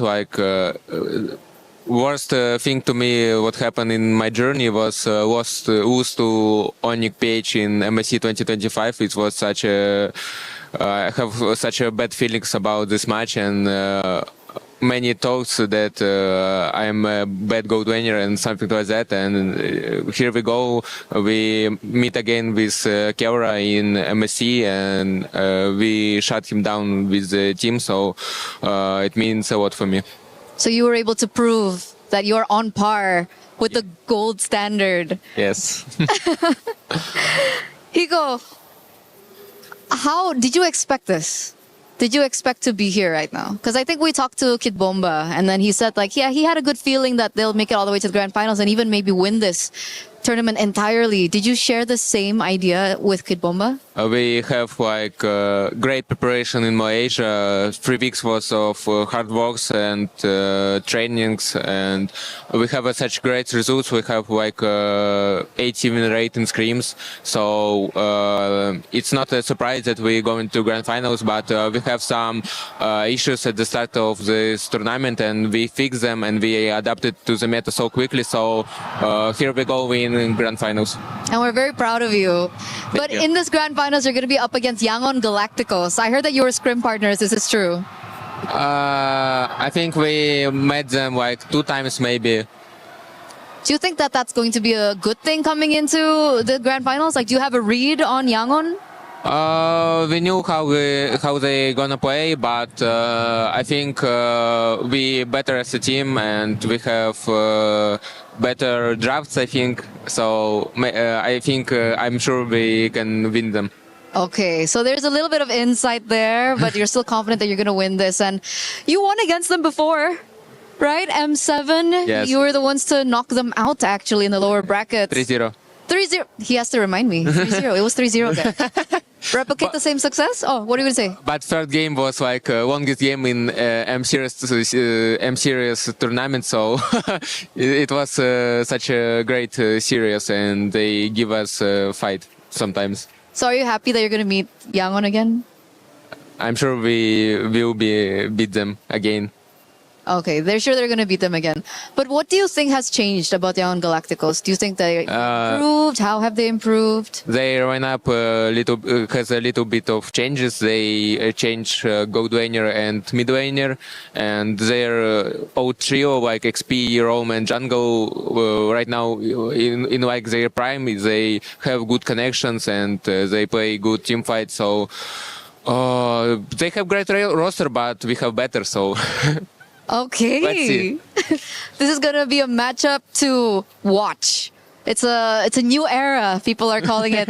Kiko, do you have anything else you want to say before your grand finals match? I'm just very grateful for my team. They support me so much in this journey, and all our fans also. I want to thank them because it was such a hard journey to get to grand finals in major tournaments, so I'm very thankful for my team and fans. So keep supporting us in grand final, and we'll see who better in this grand final. We will see who is better in the grand finals. Hiko, thank you so much. That was a remarkable message. I'm very excited for you. Good luck. Because now we are going to throw it over back to you guys. Well, Hiko's already let us know that he was one of the youngest people at MSC the first time he played. In fact, this is how young Hiko was. We have an image of his first moment in MSC. It was quite a spectacle. Zaro Egoist, I know, is sometimes who we talk about, but you see that right there? That was young Hiko winning 3-0. Kid Bomba couldn't believe it at that point in time, guys. Pretty amazing. I mean, like for me, even I didn't know. Yes. Let's face it. Because it's a baby. Asian babies, they all look the same. I'm sure you look like that when you were a baby. Brig? Probably not the hair. Not the hair. Okay, he didn't have as much hair as he. If I'm not mistaken, I look very different as a baby. I almost got disowned as a baby because they thought I was the wrong kid. Oh no. Okay. Yeah. Wow. We're getting to awkward conversation with my parents. Yeah. As well as the nurses and the doctors. But hey, I grew up normal. So you had that convo as a baby? Because you said the nurses were involved. Mom? Oh, LaFell. Mom, wow, it's me, LaFell. Brig, are you sometimes like just fascinated by the life LaFell has lived or is living? A bit too fascinated, honestly. I We agree. spend too much time together, and I feel like we're like brothers and sisters at this point. We always fight, but we can't get rid of each other. Well, and we're going to keep you here for a best of 7 as well. It's the longest time we're going to have to spend together this entire tournament. And of course, Hiko feeling confident as well. All those jokes aside, as being one of the youngest players, when he first entered, he actually now has the youngest player in MSC on his team in Zaro Egoist. We'll see what they can do against, of course, Yangon Galacticos, who I have been saying is maybe the best team in the galaxy because no one has been able to do anything against them. You look at the way Ying is playing. We're coining the undying today because he has been so good at the bottom of the KDA or at the top. Either way you look at it, he's not dying very often. Han, Kaizi, Blink, and Sanji. He talked about that roam, that XP, that jungle synergy that they have. They said they're a great team, Hiko, but we're better. We'll see what the coach of Yangon has to say about that. We are now here with our grand finalist, coach from Yangon Galacticos. Welcome, M-God. Hello. How is everything? How are the players doing coming to the grand finals? They are so excited. They are excited. Yeah. Yesterday we had a chat with Coach Marvs and he mentioned that everyone is such a positive bunch. Is it the same thing going to the grand finals as well? Yeah, sure, because we have a good resonance screen also. Yeah. Oh, okay. So good results in the scrims, boosting confidence. Yeah. But what's the mentality coming into this, coach? Initially, did you think that you would come this far, all the way to the grand finals? Actually, yes, because before we start off the EWC, whenever we are playing screen, we win a lot of the good team. And then even if we don't win it, we have like an equal attempt. So we know that we're going to be something in this EWC, where we didn't just sure that we're going to make it to the final or not, but we already know that, we're going to be at least top 3. That's for sure. We already know that. Okay, so even initially going into it, you already thought that you would go top 3. Yes. Now top 2. Yeah. How about top 1? Yes. Yes, I'm hoping that, yeah. It was really, I would say, heartwarming to see the winner's interview with Coach Marvs yesterday. Could you talk to us a little bit about how you guys met? Actually, I'm already leaving the Mobile Legends sense. I'm resting. I don't want to come back to this anymore. And then the player from the former YG, Stitch, and then Blink is my friend. So they asked me, Coach Amgo, we need a coach, and we need a coach. So you have a coach, Marv, and then Coach Marv also doing the draft. I only know how to draft. I don't know how to be a lifestyle coach. I don't know how to be a lifestyle coach. So and then we chat. I chat with the coach Ma, and then I'm willing to be a lifestyle coach as long as you can do your job really well. Oh, then okay, let me try. I'm gonna try my best and watch it. If we walk out, we're gonna do it. If it doesn't, yeah, I'm gonna go back to my resting area. So even with that, you're now top 2. Was that something that you expected when you made that decision to come back? Actually, last year at this time, I don't do anything. I don't even know what is happening in the Mobile Legends meta. I don't know anything. I just lying in my bag. I'm trying to walk a corporate life or attending the any university. I'm thinking about should I attend the university or should I join to the corporate life? I'm thinking about it, but. That one decision really changed, and then the player mentality. This guy want to win so much that they are willing to sacrifice everything. There's a thing that take us here. We heard about Marv's journey. Now we're hearing a little bit about yours. How was it like, though? You know, working with Coach Marv's. I heard that initially you weren't as great with English, like you had to learn the language. I can speak a little bit, but not as good as that. And then we have to learn through. And then Coach Ma have a really good English, so he only uses simple English. In that way, we can communicate. Yeah. Is it better now, though? Yeah, it's better. It's better now. That's good. That's good. And now you guys are working together. You made it all the way to the grand finals, and a lot of people are saying that this is a big rematch. Yes. M7 Yangon Galacticos was knocked out by Team Spirit. Yeah. 3-0. 3-0, yeah. 3-0. So, what's going to be different today, Coach? Our mentality. Mentality? Our mentality, yeah. We are How? different because at the time we are like a first time in the international. So, if we saw something, we're like, oh, that is huge, that is huge. Everything is different for us, but we have enough experience. So right now, we're like, oh, they're just a thing, we can win it. So was it experience on your part, or was it more experience on the player's part? Both. Both. Yeah. Both. So what mentality shifted for the players particularly? Like, are they a little more confident? Does the stage not affect them anymore? Stage also affected, and then they became a lot more confident because of before that. Whenever we try to do something new, they want to go with the comfort. But right now, if you want this, we're gonna do it no matter what. We trust you, something like that. So it's a lot easier to work with, and then like I mentioned, they willing to sacrifice everything just to win it. I heard a lot about Kai's as well. Is he still boosting everyone's mentality? I heard he's a really, nice kid, very positive. He's the youngest among us, and somehow he is a positive one among us, and then he always boosting other people's mentality. Like, it's okay, I will do it. If you don't want to do it, I will do it. Don't worry. Just play the game or something like that. Yeah. I'm getting so much positivity from you guys. I'm getting so much positivity from the players as well. And I'm seeing a lot of positivity from the community. Yes. The watch parties viral. I mean, I'm not sure about in other country. Like there will be like only 1 or 2 watch party, right? We have watch party in every city in Myanmar.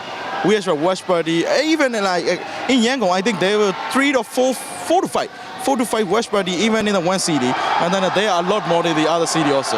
That's amazing. Yeah. How does it feel to have that much support? Oh, I mean, it feels so good because you're trusted by the people that you didn't even know. Yeah. Yeah, and you're carrying their hopes, so it feels so good. And now it's time for you to give a message to them. Thank you for supporting us, and then we're gonna try our best to take the trophy to Myanmar. I don't want to spoil it, but I'm gonna do some aggressive movement. Ooh, do some aggressive movement. I'm gonna let the panel break that down. Maybe they have, an idea of what you're talking about, but it's been remarkable being with you, Coach. I had a great time as well with Coach Mars yesterday. Good luck for the grand finals. Thank you. Wish you all the best. Yeah, wish we win. Wish you win. Yeah. We're gonna throw it over back to you guys. Aggressive movement. Punch him in the face. Is that what you guys thought? Which, by the way, we were talking and we're brothers and sisters. You know what? Yeah. Rain Day, Yeah. you're my brother. You're our brother. Dude, I always wanted a brother, man. Come on, man. Come always on. wanted a Come brother. on, man. Give me a Come on, Brick. Wow. I was trying to. Here we go, Brick. Yeah, handshake. Hey, man, we're a We got family. him as a 2 weeks of brother. any show will, bring people together. It'll bring people together. I've loved this experience of this game as well, guys, and I think I got lucky because I got to see what many of you have said is maybe the wildest international tournament that you can remember. I mean, and definitely in recent memory, and it's ushered in a new era of MLBB here. We're about to see it, and coming off of the back of that interview with Yangon Galacticos, I know we joked about making an aggressive move, but there is something about seizing the opportunity, and for Myanmar, this is an opportunity. 5 Myanmar players, a coach that is driven, that is emotional yesterday after the win, Brig. And speaking of just that, you could see the photos on Facebook. Yangon Galacticos posting photos of young, up-and-coming students and fans looking at the games with pride, saying, that's us. Yeah. We're represented up there. How special is that? Yeah, because in a way, this win and this achievement has brought together more and more of the Myanmar community together in support of Yangon Galacticos, who prior this tournament already had a very decent fan base, I'd say. But because of this, I think more and more of the support and the community has become alive again in terms of MLBB, because it took a while for them to get back on the stage. It took a while for them to make it this far all over again. And at the same time, it was also a result of certain changes here and there, as highlighted in the interview. There were players they had to replace, and there were people they had to take in. But all in all, you're seeing how everything's just worth it. For me, Rain Day, the way that I see the world is a place not a lot of people want to be. And esports is a good way to escape reality, because everyone is going through a tough time in their own daily lives. And then seeing people achieving their dreams, especially people that are close to you, whether it's in terms of country or their stories is similar to your stories, I would say the fact that all the favorites are out, and now Myanmar, as well as EECA, they're here at the grand finals. Every single player brings their own story from their own region, from their own personal life. And I feel like the reason why we see so many people invested in tournaments like this is because they give hope. And sometimes that's all that people need. They just need hope to live one more day. Well, when you think of the implications and Moonton and this game, what MLBB has done, not just for players and for hope, which, as LaFell mentioned, is the undercurrent of humanity, the ability to hope, to dream, to have faith. One of the big things that has occurred here is the ability to change your life. And $1 million is on the line. $1 million for these players from Myanmar to win and change their families, their legacy, their grandkids' potential. $500,000 just for making it here. But on the flip side of this, there's also a team from EECA, and that's Team Spirit. And when you talk about fandom, it's hard to ignore the obvious. Yeah. Mom Bamba, Sis Bamba in the crowd. For Kid Bamba, the tears, the passion. Team Spirit also is bringing just as much motivation and just as much impact with their win and potential that they have here, Brig. Yeah, that time where you saw Kid Bomba's mom Bob on stage. yeah, that was probably one of the highlights of this tournament. Let me just The say, referees didn't know what to do, by the way. They were like, "What, do we let her?" I mean, just it's happening. It's happening. I gotta say, if I win $1 million, you can change your family, but I think you can keep some of the family and then change out the rest. I feel like you can keep Mom Bamba and then Sis Bamba, and then if Kid Bamba wants to change the other members of the family, I can. I didn't mean change your family like that. Oh, not like, No. Oh, yeah. miscom. Yeah, change your family's circumstances, not swap. Do you want to change your family? Wow. No? See, this is, you know, you got to be careful when you give certain people money, what they'll do. LaFell already thinking about, if you're a family member of LaFell, let us know in chat. We're here to support you, okay? I mean, and please don't let this man get $1 million because you may be next. I feel like, can someone dig me out of this hole?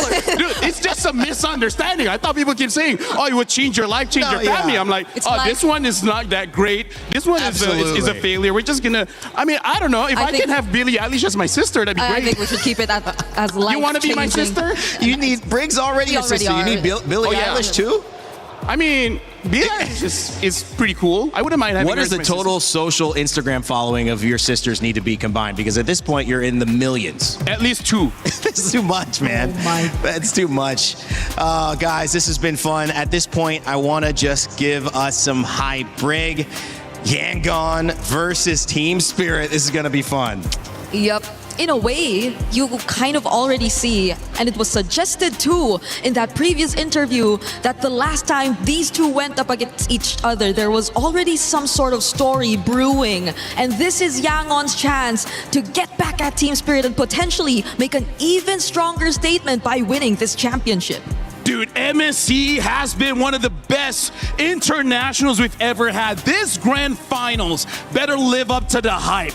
Brig, all of your games have been going all the way. This one, if it goes all 7 games, at that point, I don't care who becomes the champion. Just show that you are worth it. Just show that you are the real champions that everyone has to respect. I'm going to have a good time. 7 weeks of the Esports World Cup here in Paris to determine champions across multiple titles and multitudes of special moments. But just 7 games now will decide the fate of these 2 regions, Myanmar and, of course, EECA. Team Spirit and Yangon Galacticos will usher in a new era of MLBB.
Of the finest MLBB teams from around the world gathered in Paris to battle it out for their dreams and hope.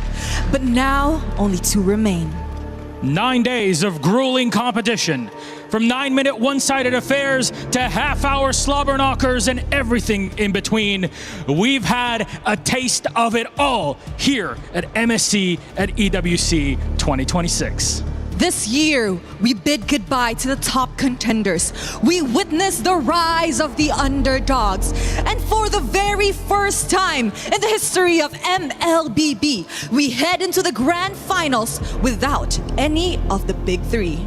It just shows you that even 10 years into the long lifetime of our beautiful game, the esports scene keeps reinventing and reinvigorating itself. That just means you get an even longer life to witness greatness like today. You know what, Milosh? This grand finals is one for the books. It is history in the making. Myanmar coming back to the grand finals after 5 years. And of course, EECA making their international final debut after 7 years. What a day for it then, ladies and gentlemen. Please join me in welcoming our MSC at EWC 2026 Grand Finalists, Yangon Galacticos and Team Spirit!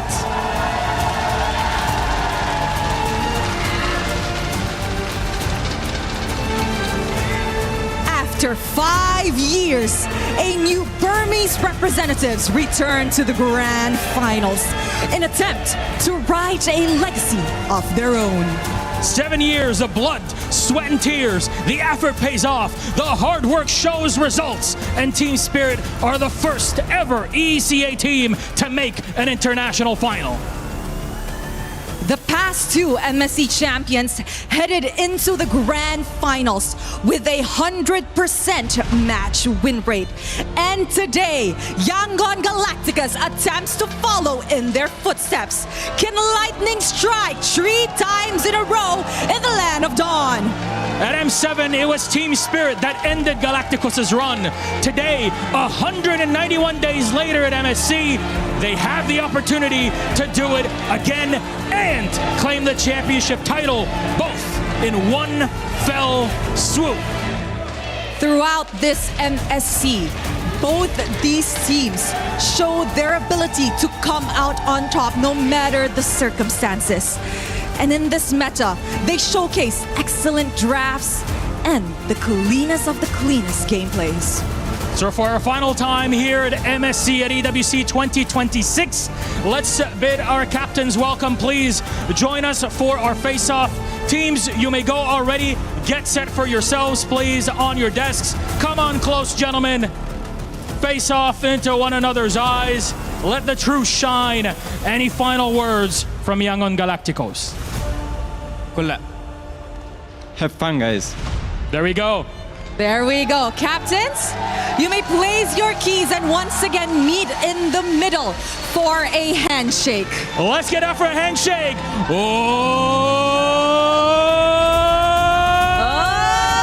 we go.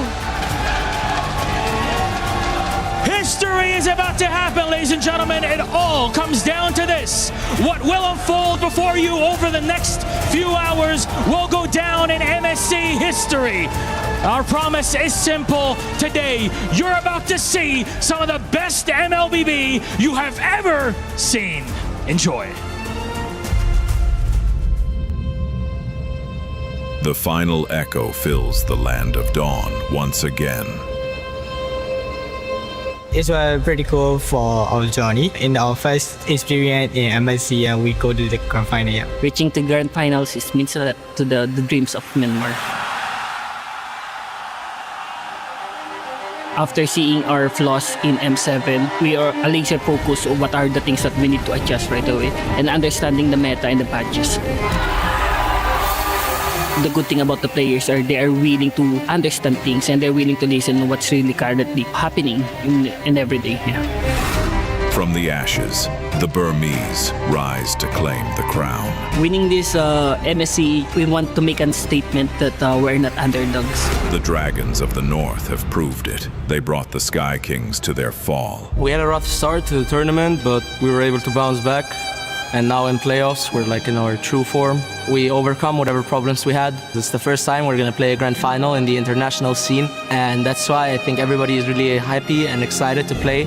I don't think there's going to be any pressure at all. The pressure is always on our opponent. For the first time ever, there will be no major regions. We are here to write our story. We are here to make the impression. We are here to win. No PH, no ID, no Malaysia. We expect us to win this finals and finally claim trophy for ECR region. According against Team Spirit, we are very confident to beat them. We are going to revenge them because we lose M7. We give you all in. You give us the all in. We give us the best games that we can had. This is unfinished business. Looking forward to see them. Myanmar team, they improved a lot. They made this journey to the grand finals, and especially their win against the Falcons. Coach Marvs, he wished us luck to meet in the grand finals. He was also really hoping to meet us there. So it's the last step before we can lift the trophy.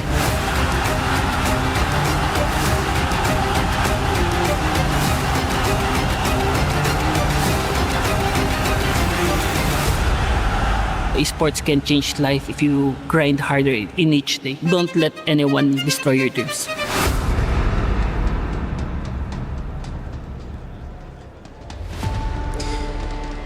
As it starts, sometimes the dreams, they feel out of place, out of reach. It was for the Sky Kings, it was for the Philippines, and even Indonesia couldn't get to this moment where Myanmar and EECA climbed to the top of the mountain. And one thing about championships, I've been in my fair share, it's lonely at the top. Everyone else has gone home. It's just you, what you've prepared, who you are, and especially who you are when the lights are bright, Lefel, because that's a different version of us that's asked from our game, from the world. When things matter most, and you can't shrug off defeat, when you have given it all and you've gotten here, how do you show up? Without doubts, without reservation. Yep. That's what these teams are set to answer in these 7-game series. To answer that, we got to look at the fans, man, because again, both Yangon Galacticos as well as Team Spirit, they're far away from their homes, and yet people made this sacrifice. People came here. You can hear the chants. They're giving their energy. For one team is giving their spirit, because here's the thing. This reminds me of how I and a lot of Malaysians felt back in 2024 when no one expected us to go to the grand finals. But the moment that came true, so many tears were dropped, so much emotions evolved out of that. And now both these teams, the people that have been supporting them are feeling the same thing. Some have waited for 5 years. Some have waited for 6. And now, finally, it's paying off. And leading to this day, I feel like even just yesterday, these teams have already had a fair share of all these posts showing, extending support, passing through their own individual feeds. And I hope that is going to be enough boost, because whether we like it or not, we are indeed very far from their respective homes. And you can only count on so much to show up here on site. But the support you can and expect to receive from your very own regions, I'm pretty sure everyone's really paying attention to what's about to happen right now. It tells a bigger story, and maybe that story is still just a glimpse of what can happen here. The ripple effects of $1 million passing between the 6 or 7 people on either side of the stage with the coach and these 5 young men facing off. It will have implications for their grandchildren. It will have implication for their grandparents. It will have implications for life. And as we do that and we set the stage, we have to focus down now into the micro, the draft, how these two teams who are so good and have played different ways now come in and try to work that strategy to get the edge here in the draft. Well, right now we've got to talk about Yangon here. They're batting out the Valentina, very early ban, showcases that their first pick might be something that Valentina can, I would say, counter something like an Atlas, as well as I like this Harley ban, because so far, Team Spirit, when they do get that Harley, it enables them to play this double fighters. something that I do have to look out for is that Barats, because again, when Kid Bomba gets the Barats, it's a little bit too much. So I don't know whether they're gonna answer that or they're gonna steal it away. And at the same time, I feel like they just really want to secure Kaize and his stability in mid, because I feel like the Harley will make things so much more difficult for him positioning wise. And he's been very fluent in heroes like the Eudora, Gord, heroes that would really just want to have an easier time finding position. Apart from that, it's maybe the juice in, but considering the amount of heroes that are actually open, I agree. But they actually take out the Atlas alongside the Valentina, so there could be a different game plan here for Yangon in first pick. I think they are opening up the draft just a little bit here. Either they're going to take away the Belleric, making it so that they have the only S-tier roamer there. But I like that you shout out the Zushin, because the Zushin might actually work out, considering that Team Spirit, they might still go for 4 melee heroes and just 1 range hero. So that's a good shout, Brick. Now the Zushin gets banned out. Team Spirit was able to read out the draft. Yeah, so at this point, the Marcel is going to be left open for Yangon, which I feel is going to be real great if Spirit want to focus on their Team 5 prowess. As the Poketo is actually still open for Hiko to pick up here in this part.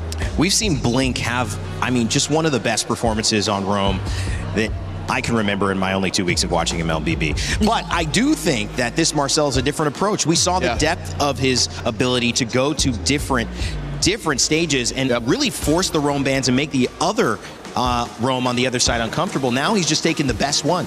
And I feel like because there's a chance that Team Spirit is going to have 4 melee heroes, it does make it so that it's Marcel can actually get maximum value. There's a good chance, even if he doesn't catch all of them with the golden hour, even the Platinum Snapshot is just going to be good for that small stun. But now the Barats as well as the Hirara. Team Spirit is already starting off very strong in their ban. Yeah, I don't know if part of them is just really complacent that Yangon is likely not going to pull off a Paquito Gold anyway, because I don't think Sanji has ever gotten his hands on a fighter gold lane. So the possibility of them still getting that is very high, and you see it right now. Claude is going to be locked in by Yangon, so the Paquito possibility is again still available for Spirit if they want to lock in their side lanes right now.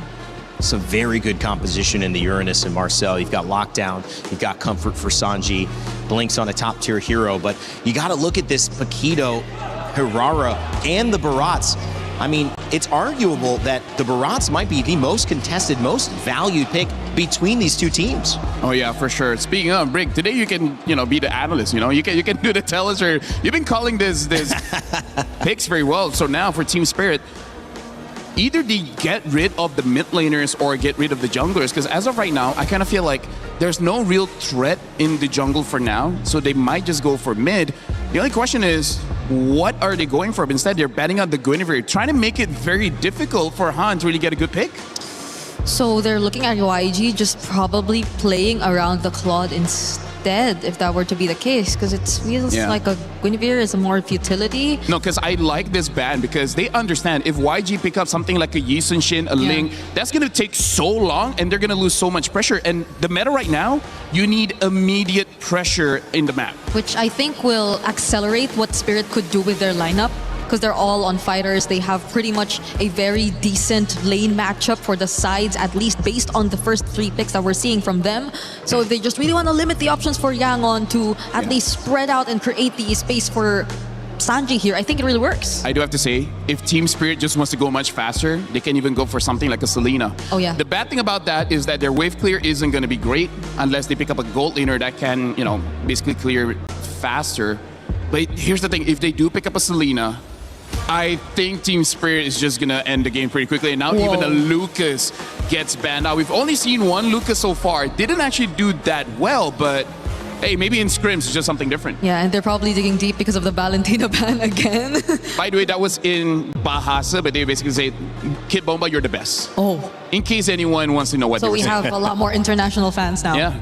For Spirit and Yangon. Oh, then the Cho gets taken out as well. And Spirit steal away the Eudora. So the only comfort, at least based on this tournament, that's available for Kai's is the Gord, which I don't think is going to be a fun hero to play here in this lineup.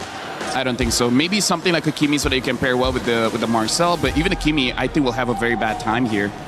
Do they want to play range? Because if they do, something like a Farsa might still be okay, because the Hirara can jump onto you, but hey, you cross that bridge when you get there. Yeah. But speaking of, the Eudora pick, I'm 50-50 just because there is a Uranus there, so you can basically make it so that Eudora makes a mistake. But at the same time, you can time it whenever the Claw wants to go in and then just stun them up and then kill them very, very fast. I guess Spirit are just relying on their combo burst damage because at this point they're looking at a Eudora, Paquito, Hirara. They can pretty much deal with any tanking hero if they get to a point where they've scaled enough in the game.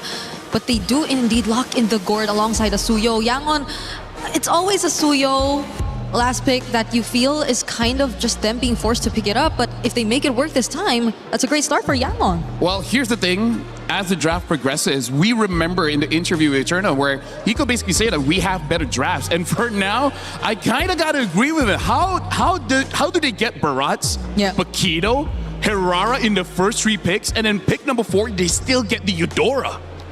This is an insane draft to get for this current meta. This is like what Onyx got in the last game. In the last game against Falcons, yeah. And even we were like, wait, how did Onyx get that? That was no way another team is going to get that. But hey, c'est la vie, here we are.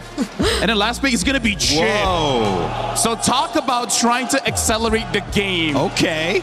This is kind of like almost no range. Eudora has range, but it's mid-range. I'm liking Spirit's draft. This is the kind of draft that says like, you know what, Grand Finals, we're going all in. Yeah. I love it, guys. This is a big one. Marcel giving up. You see the Claude early pick, the Suyo, the Gord for Kaize. Something that just feels familiar for YG. And if it ain't broke, don't fix it. And of course, Team Spirit say, we'll give you those. We got what we want. We're bombastic over here. Kid Bomba trying to lead them into a Game 1 win. But Undying might have something to say about that in the EXP lane. It's your Grand Finals here at MSC, a best of 7. And it's time to send it over to our casters, Mirko and Gideon, to get us started. Thanks so much, Rain Day. Today, we bear witness to history in Mobile Legends. For the first time ever, 2 regions, not from a major, have made it all the way to the Grand Finals here at EWC for the Mid-Season Cup 2026. And by God, this is some life-changing moments. The money that's on the line, the series of full BO7. It's a Cinderella story for both sides. YG finding a way to make it back to that top 2 after seems to be forever. Sunset Lover and Team Spirit, though, with Saul. The journey started all the way at M1. So, hey, we have that first blood rate comparison. We know that Spirit love to get it going quicker. But Yangon, they're actually still the ones that actually are the more active teams when it comes to just brawling.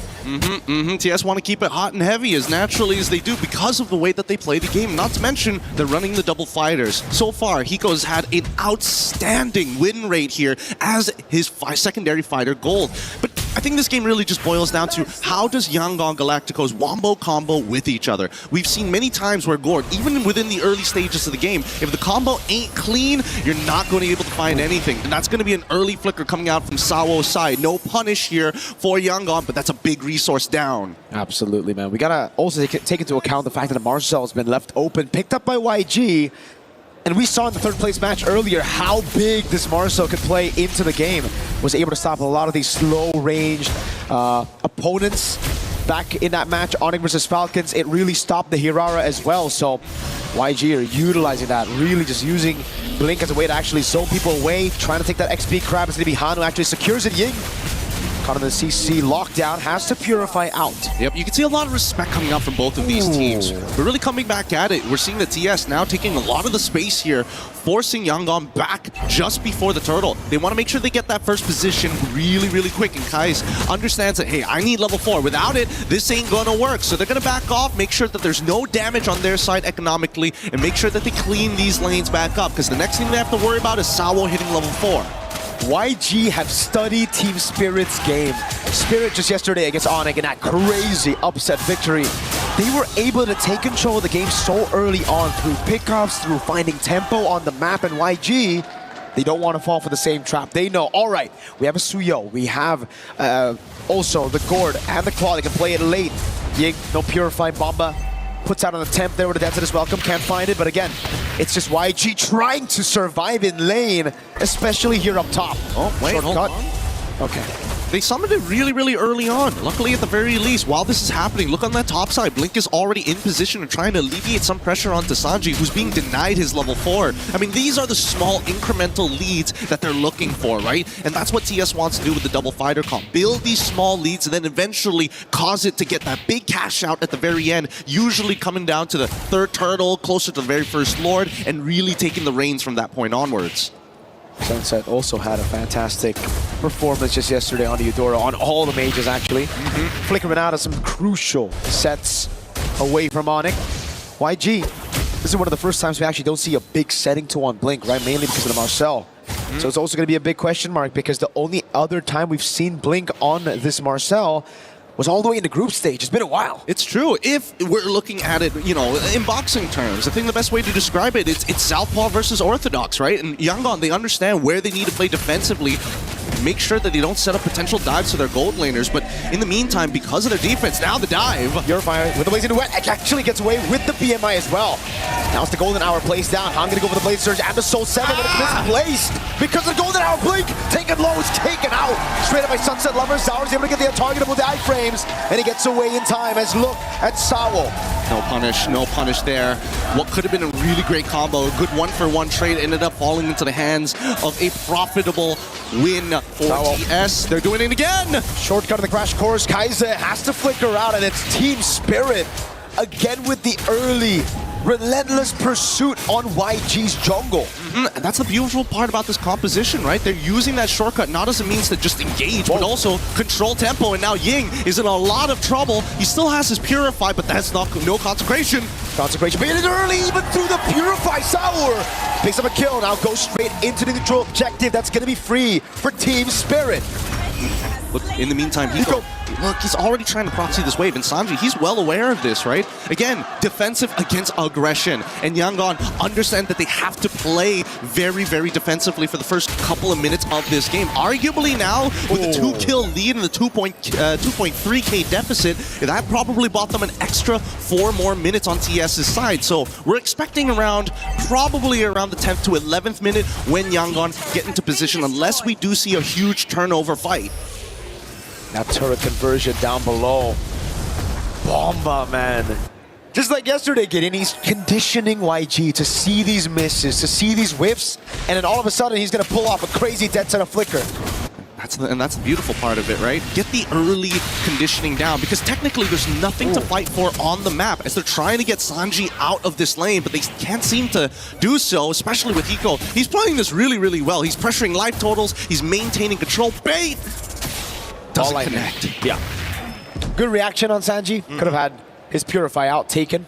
Spirit definitely want to play around that now, and Sanji's going to recall. That means Hiko will again be able to find a tempo up top as now they look for a cut on mid. Kaiser has the flicker back up in 3. Spirit will play it slow, and look at Bomba, They're playing so well, and now they want to collapse down on this mid-tier 1. If they don't get it, they might be able to contest for this purple buff, but I don't think they have it. As we look towards bottom side, even Zaur making sure that Sanji feels the pressure.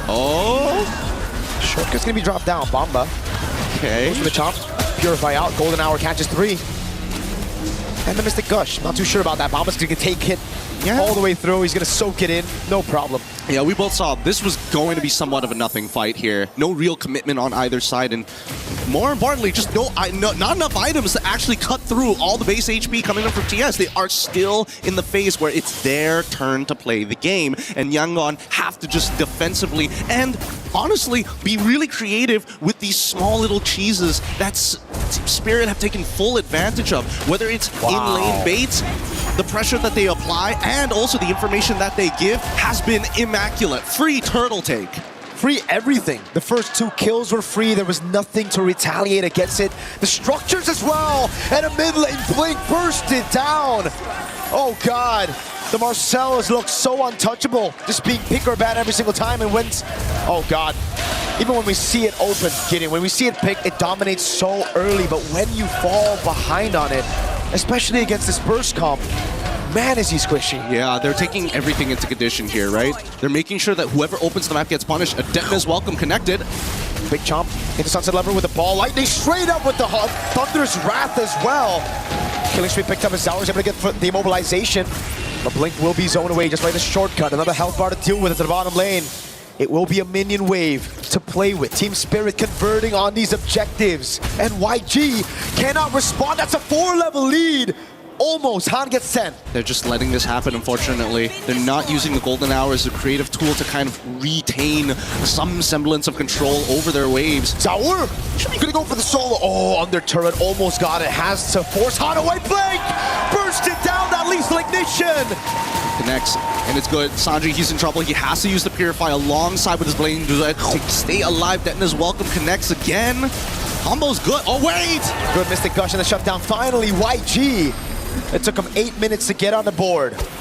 Finally clapped down onto the backliners here, but at the end of the day, yeah, sure, it's a bit of a shutdown. It goes to Kai's, but that was going to be the main bullet anyways for Yangon. So TS don't mind this so much as we look at the items, right? It's a Lightning Truncheon in comparison to just a Glowing Wand. The item difference here allowing TS to actually be stronger in the majority of the scenarios, but not to mention, if we start looking down towards everybody else and that lead coming from Zaur, that is ridiculous. He's going to get that BOD in no time. Wow. He might be 5 levels ahead by the time he clears out his jungle. 9 minutes in, he might be able to get that record again. Oh man, it's going to be the fastest level 15 we've seen in a while. And the Lord is up, but look at TS. They're not rushing it straight away. Nope. Not only denying information, he's 15, but they're setting up like a great net on the side lanes. Oh, Sunset instant flicker away from Blink. Take a look at Sawo up top as well. It's free. They can't react to it unless the Golden Hour gets placed down, but Zaur's able to get it, and now into the Deathless Welcome. The big chop over it, straight to Zaur with a BOD. Yeah, the combo, not exactly landing, but it's good enough. They've zoned Yangon completely away from their neutral. With this Lord take, I want to see how much they can actually get off of it, because this is where it gets scary, right? As much as Zaur can dive underneath the turret, most of the time, if a composition like this wants to get an inhibitor against a full 5 on the opposite side, despite the 8.2k lead, it does come with its risks. A lot of it just comes down to juggling the aggro from the turret to make sure that everybody can absorb the damage and spread it out evenly rather than one person just taking it. But worse yet, it's about Kid Bomba landing the Detna's welcome to really set the tone. Big chomp down again. Purify's still available though, he's just trying to bait it out, but Ying stays patient with it. Pops into Consecration, Sunset Lever coming in as well, the Golden Hour will be able to find it. Blink slow, Hiko goes in, a flicker out from Blink. And Ying's just trying to hold. Holy Shield already depleted now as Zaur walks up to zone. Turret gonna go down, up top. Purify as well, baited out by Ying. Yeah, they're getting everything out of them. Unfortunately, every single time that Ying gets hit by the Detna's welcome, it almost trades ult for ult, and they don't mind this. It's actually good. Hey. Oh! There's the Gush on Bomba. He's taking that 2 damage. Blink goes down. Bomba stays alive. It's Sawo now with a crash course and a shortcut in the mid lane. Sawo taking low. Flickers out of the way, but Hiko is making quick work of that turret. Up below, Sanji! He's done it. He's already turned this around at least. He's taken something back at the bare minimum, but they can still chase this actually. Ying making sure that Hiko can't close the distance. He's forced to flicker back out, and Zaur now there. He's waiting just in case they need a secondary disengage. Considering everything that has happened in this game, yes, it is a bit of a shutdown, going over to the right targets, in this case, Sanji, but the lead is already too wide. 8.9k, now turning into a 9k lead, 11 minutes into this game. This could be a make it or break it on Lord side, and with 2 missing inhibitors on both side lanes, there's just no way, not even the spawning of the Lord RNG will work into the favor of Yangon. It's going to be very difficult. We've seen so many forced mistakes here. But YG were able to get a few things, right? They got a kill. It's not enough, I agree. I mean, that's for sure a win for Team Spirit. It's a top lane and bottom lane base turret. They're gonna have far lane on top of that. But it's something to work with. It's a Sky Piercer stack as well for Han. So we have to take that into account right now. It's 1 stack though. It is. Unless we see and the he's next... 3 levels down. He is 3 levels down. Like, we know for a fact that this Lord is pretty much impossible to take, so they have to play for the fight. And if they are going to play for the fight, I'm looking at Blink and Kai's here to make a combo play. Whoa, they use the Mystic Gush. It's chomp down, doesn't land on anybody. Kaize gets away from the missiles just in time as the bottom lane comes pushing in. Sanji sent down below to deal with it as the Lord spawns up in 7 seconds. It's gonna be, the pullback to Purify out already. Crash course coming down and the Thunder's Wrath. Now it's Blink in the back. Sawo gonna be taken low, taken out of the fight as Han picks up the second Sky Piercer of the game. Sanji with the jump. Oh, bursting down by Zaur. Can't get any more than this, and they've already got the last Purify down as Blink is trying to actually disengage the rest of their composition. But Team Spirit played that well, and unfortunately for Ying, just a little too early on that Purify. If he held it just a little bit longer, he might have survived it, but it's a difficult composition to deal with right now. Just look at this, right? As everybody's able to get their damage down, as soon as that Purify is timed out, that's when Sunset Lover is going to let that Ball Lightning rip. The rest of the composition here also very ready for Sanji's re-engagement as well. So TS, they've covered all their bases. They are playing very good game one. So clean. And YG, you can clearly see they're getting desperate. They're making these plays happen. They think they have their power spike, which is true. But the thing is, Team Spirit with the 10,000 gold lead, they kind of built past that power spike, the initial power spike. Yeah, and the worst part about it is the frontliners have opted to go for the Chastised Pauldron to ensure that it's really, really difficult to actually chunk them out in key critical moments here. And now they've got that lore pushing on that top side. They're synchronizing the waves as well, and they want to have a delayed wave down on bot side. TS now on the attack. Into the mid lane they go. Zaur knows there's no Purify on Ying. 8 seconds for it to come back as the Rose Gold beater gets built up by Zaur. The winner crown is ready. Hiko with jumping forward. Sanji doing some damage over on Hiko. Bomba's still there. Golden Hour catches Sunset Lover just in the brink of it now as the Mystic Gush comes around. It's good, and they want to go for a little bit further. Hiko wants to get right on top of Han, but they cleared the waves already. They need to reset. They have one more opportunity and one more wave to deal with. Massive Mystic projectile landed on Sunset and Bomba. But luckily for Spirit, Sanji did not have anything to capitalize on it. Team Spirit, though, again, classic Spirit, classic EECA, that discipline, playing around these structures, objectives, backing away straight up, and then slowing the game down again. They're never letting YG touch their comfortable tempo. Yep, but they've also got one more opportunity with their 10k gold lead, right? By the time we see Yangon hit 42k, we're expecting both Han alongside with Sanji, arguably 3 to 4 items onto Kai's at this stage of the game to be complete. They really, really need these items. And Sanji finally gets the extra range with the Malefic Gun. He needs that crown, unfortunately. We've seen many plays where he actually gets really deep with the Blazing Duet onto multiple targets, but without that winner crown, he is going to trade himself off, which is not something Yangon can accept right now. And a win the crown from Kaize as well there. Picked up for him. Radiant armor for Ying. So a little bit more defense, but you could clearly see that big diff in gold between the XP laners. Bomba is just a big chunky boy. He's thick. He is thick. And he's also taking the winner crown as well, just in case a scenario like that happens again, right?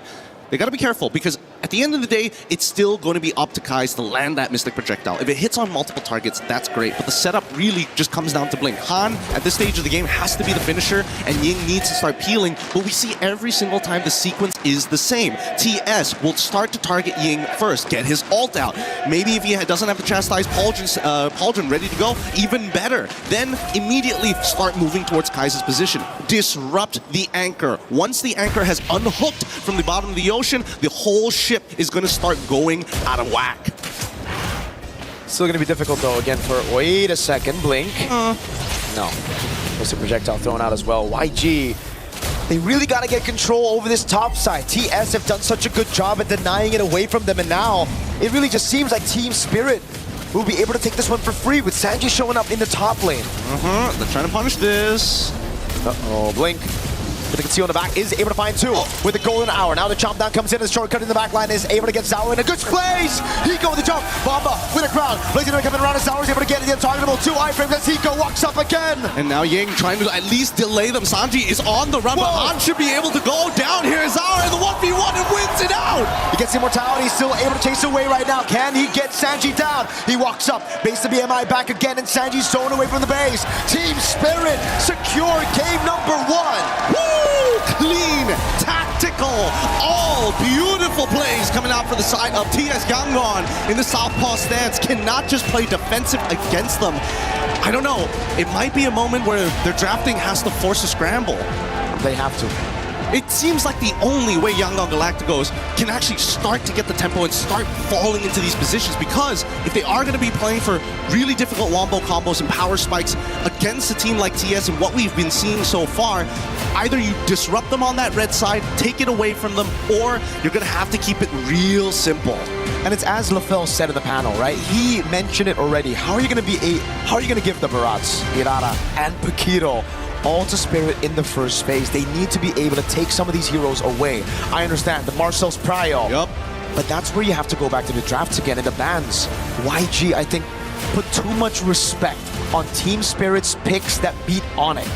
Valentina was banned out. The Atlas and even the Harley, they need to try to open up some of these picks. Yes, those picks are great, but I think there are picks to deal with it. Absolutely. And let's also not forget that second half of the ban. It's very telling for both of these teams what they are genuinely worried about. They're genuinely worried for the side of Team Spirit. Hey, we're getting rid of things like Cho, things that can force us to change our battle spells. We want to always have flickers in our double fighter composition so that nobody feels safe at any point in the game. And as we see these combos get dropped down, that shortcut really allow them, giving them multiple access points into these fights. But we'll let our panel break it down for y'all here for game number 1. Thank you, Gideon. Mirko, that was a game that set the tone for what this best of 7 could look like. And not only did it showcase how valuable it is to have seen these semifinals and seen the way these teams came into it. Team Spirit with a 3-0, continuing now 4 games in a row that they have won. It also shows where maybe Yangon Galacticos' heads were, trying to over-predict, trying to see the things that worked or didn't work against Onyx and see if they can shut those down right away. But it ended up giving too much too early to EECA's representative, and now they are in the deficit, having to claw themselves back. Still plenty of time to do so. Rain Day, Brigida, and LaFell to break this one down on the panel. Brig, what'd you see? I still cannot get over the fact that we saw the Paquito Hirara, and why are you copying me? You always copy me. Why can't I copy you? Okay, you can. The Hirara, Paquito, and everything else. Even the chip came in as a surprise, but it complemented the idea of the lineup so well. It took time. It took time for Yangon to actually hit their spikes. And at this point, if this keeps going, it might be Spirit with a much cleaner record in the knockouts finishing off this tournament. I mean, honestly, this is a good showcase of the new and old, because what Spirit is showing is the new meta, the current meta. But honestly, what YG showed is reminiscent of metas of the past, right? Where we got the Suyo, the Gort, as well as the Marcel, even the Claude. This is all good in the previous patch. But now they gotta, speed things up, where honestly, like, our illustration moment is just gonna be about how big of a difference the new style of playing against the old style of playing. Well, sometimes the Marcel shows up and it's, whoa, you let us get Marcel. And sometimes it shows up and it says, well, you get Marcel, we get Paquito and Barats and Hirara. And, at this point, it doesn't even matter that you have Marcel. And that's what happened in this game. I would say the draft that YG has a very bad relationship with Team Spirit. It looks like Team Spirit, they got like abusive parents, and then Yangon, they just got the abused kids. Oh my God. That's how mismatch it was. That's one way to put it. Wouldn't be my metaphor off the top of my head. It wasn't the first one that I came up with, but it's the funniest one. Okay, yeah, it is funny. Again, not the first word I used to describe that. It wouldn't be I off think the you gotta top of change my your head. description for it. It's the one that grabs people's attention. Okay. I wouldn't mention grabbing after that as well, because that feels like you can get into the same. This is just the story of my life, everything I say. Damn.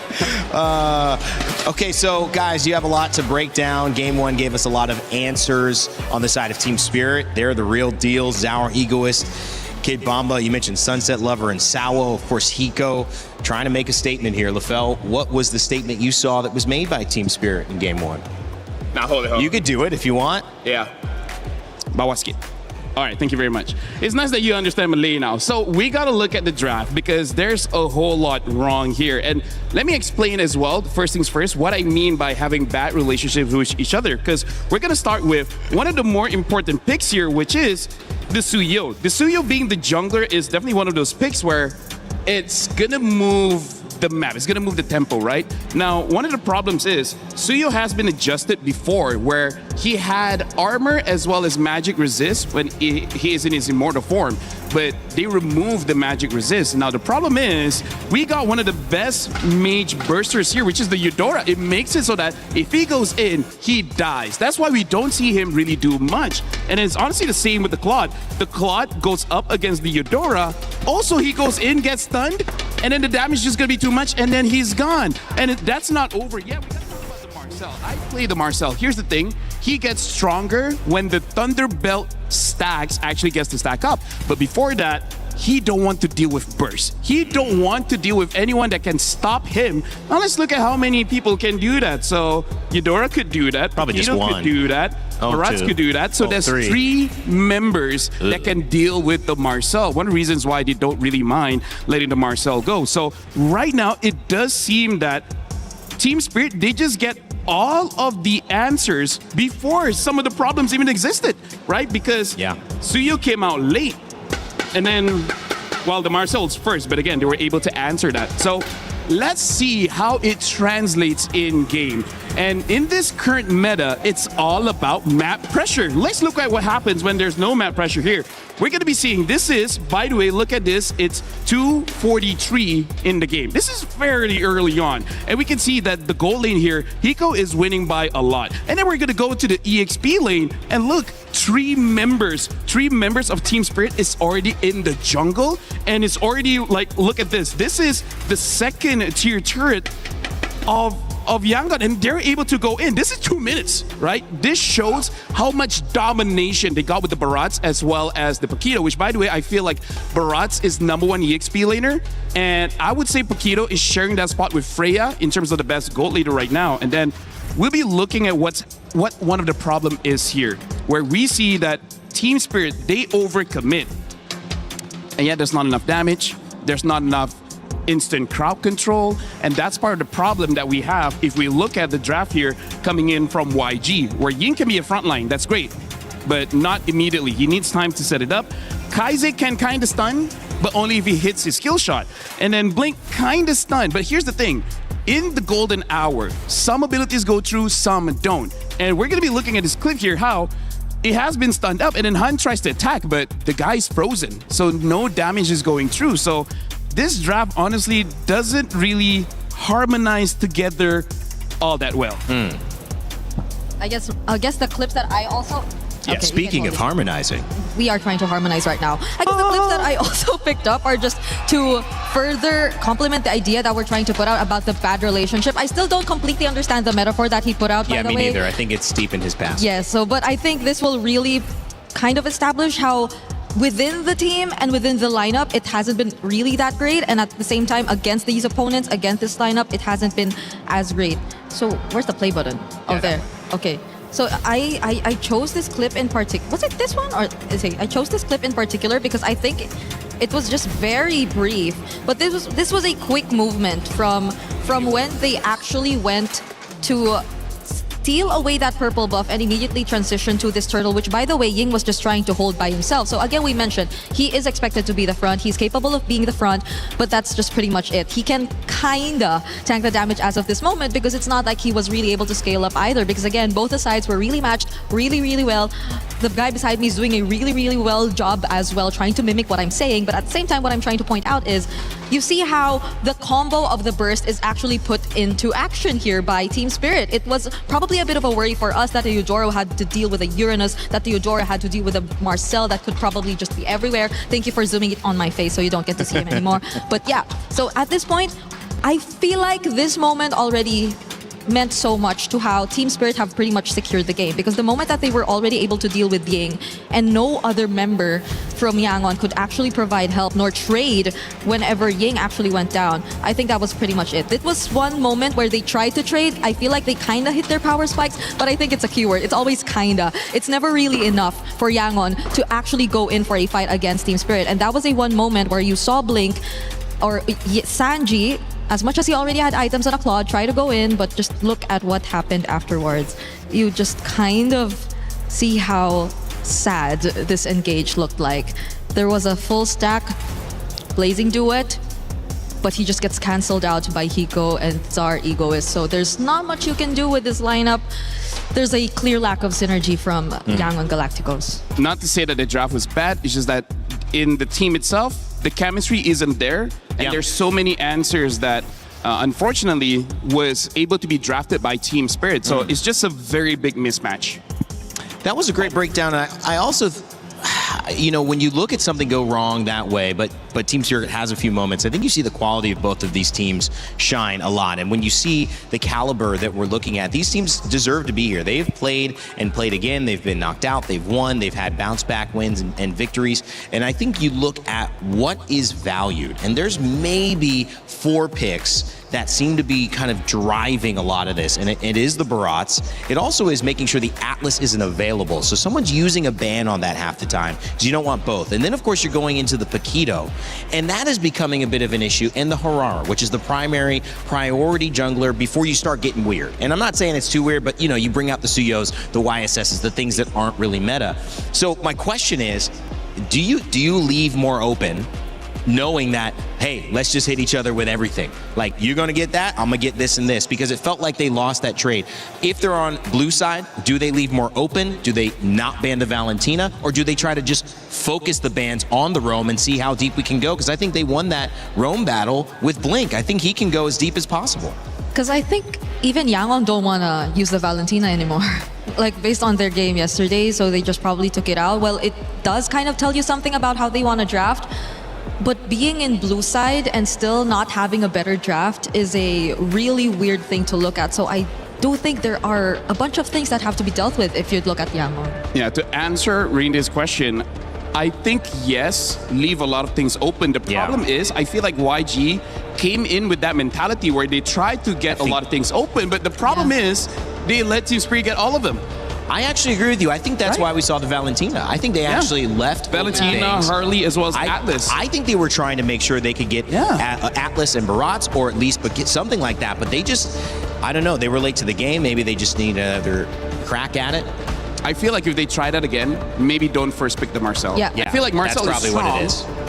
but not enough. Yeah. I feel like Barats or Paquito, both of these are probably like the highest prio now. Or not in terms of the Yangon play style. Because I don't think Marcel will just really enable the kind of play style that they've been wanting to play based on the previous matches. Because I think even though in previous matches where they had much better drafts, or hero synergies to be exact, they've been doing things individually and they just layered together so well. But in this scenario, it just really requires you to follow a certain sequence, which I don't think they really would want to go for if they want to play fast, especially against like a team like Team Spirit. Yeah, they need something for the early game. They need to deny it. They need to match it. They need to keep tempo.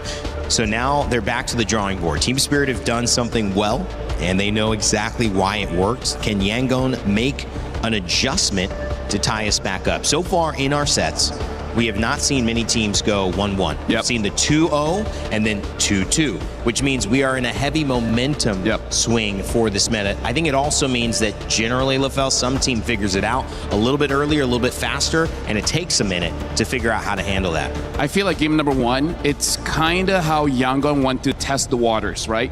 Because we even heard in the interview with Eterna where their coach said that they're going to be aggressive. But that was the kind of draft that was not aggressive, right? So maybe they just want to test the waters. And now Yangon, they just ban out the Barats as well as the Paquito, because I think even they agree with that. That's too much of a problem. Let's get rid of both of them. Yeah, the question was, do you leave everything open or do you take everything away? And it's clear that YG said, we are going to take away the Paquito. We are going to take away the Atlas. We are going to take away the Barats. And now we're going to be on a more even playing field, because in this situation, we're getting one of the two that we think are the most valuable. But I like this too because we're just going deeper into those frontliners, those fighters, those roams. I think this works for YG. We've seen it work. Yeah. Eudora gets banned. I feel like Hirara should be the top prio here. Marcel can kind of work, I guess, but I don't know, man. Hirara's been like one of the faces of MSC. I'm thinking between Hirara or Jusen for Yangon. I think Hirara. Yeah, same. If it's just about what really works, I just think if Yangon have been drafting according to comfort, then that could have been a consideration. But now that will remain open. Honestly, to Spirit, I think there's even the Belleric Paquito that are available. Paquito's banned. So yeah, I think like there's a chance that they could actually steal the Zushin away as well, because again, the Eudora has been banned out, so you need someone else to control during the fight. In terms of Belleric, I think it is an okay pick for Sao, but Sao does show quite a lot of heroes so far in MSC, so that might also be something that they want to play around. And with the Paquito as well as the Barats banned, I think Hiko is just going to get a marksman here. Yeah. Like some kind of marksman. The Esmeralda gets picked up as well as the Belleric. So now Team Spirit has already established they have a front line and they have a counter-engage hero in the Belleric. I almost think we've seen Sora picked up, right? And he's done okay. I like that maybe going deeper into an EXP lane. Remember, Phoveus was available last time. You had some interesting matchups. Lapu, I think you go Claude. Sanji's very comfortable there. And now Kaize can get his Zush in. I think he really should get a Zushin unless there's a prior roamer that, I don't know, I want to try. I don't know about that though. Because Glue is counterable either with the carry or mids like the Vexanas. Yeah, so it's a good hero, it's just counterable. So the Harley picked back up, and that's something they banned earlier on, Brig. But the second Tower has a chance to get it, brings it back. We'll see how impactful this is. Okay. I guess they've been eyeing the Harley, that's why they didn't really lock in their mid laner first, but at the same time, I feel like a Jusin was an okay pick into the Harley either way. Because you had the Crimson Beacon, you had like escape tools to just really keep yourself safe, and that goes the same if you want to get out of dangerous situations, since Spirit are looking to draft a really good comp against Dive. So at this point, just ban out a lot of mids, and I think you're pretty golden, because at this point, I really feel like banning out EXPs isn't really all that great, but they respect a possible die-off, which hasn't worked too well, but again, on paper, it's one of the only picks that can deal with the Esmeralda. You know, I will say this. I feel like Carrara survived a lot of Gord ults because of those iframes. Minions! Who is that? Kevin? I thought it was Glue, not Gru. So the fans are having fun in here. It is a lively building. But do you think that maybe it's going back to the tried and true? I think maybe they like the Gord. There was a good source of damage. There was just a lot of heroes that could get away from him. I feel like Gord is good against the Esme and the Belleric, but that Harley is going to cause so much problems. Like, this Harley makes it so that you always second guess what mid laner you want to use and what marksman you're going to use, because both of these roles can get one-shotted by the Harley. Some heroes can outplay it, but not all. And Gord having no dashes is one of the more dangerous picks against the Harley. Yeah, if it's stashes that we're talking about, since the Jusin is already pretty much out, the Valentina is still there as a mid option for Yangon, since they can also pretty much take away the Wrath of Dryad for themselves. But the thing is, it hasn't really worked out for Kaize. That is one thing we got to observe for them recently, especially as they're forced to play a much slower game. And you don't really know what the matchup is going to look like. If Spirit get more and more range, especially in the mid, that might be tough to deal with, because you really want to complement the Glue. Well, we've got our bans here. Zushin finally banned. So it does seem like they're going back into the pool. There's been a resistance for Kaize to go off of the 4 champ heroes that he's used. There was a one-time Valentina, but otherwise, we've seen that Zushin, we've seen that Eudora, we've seen... Well, we'll see if we see something different here. Yeah, because for Spirit, they can take the Valentina just to take away from YG. It's just that there's no really good ults for you to really steal. But sometimes as a Valentina, it's not that big of a deal. You just want to be able to put pressure in the early game and then kind of deny from your opponents, because then there's no more dashing heroes. Kinda Lilia, but I think Lilia is worse because her HP is so small. Wow. She will die anyways to the deadly magic. And I like how they're not necessarily reacting to the Glue pick. Like, this could have been a Vexana anyway, but just so they could be faster Steal around away the map that Valentina, steal it away. They just lock it in instead of YG getting their hands on it. So that poses a question to YG instead. How do they match this, knowing that it's going to be a Belleric Valentina in mid? You have a Glue. A Lilia could have been an option, but I feel like it could just burst it really fast.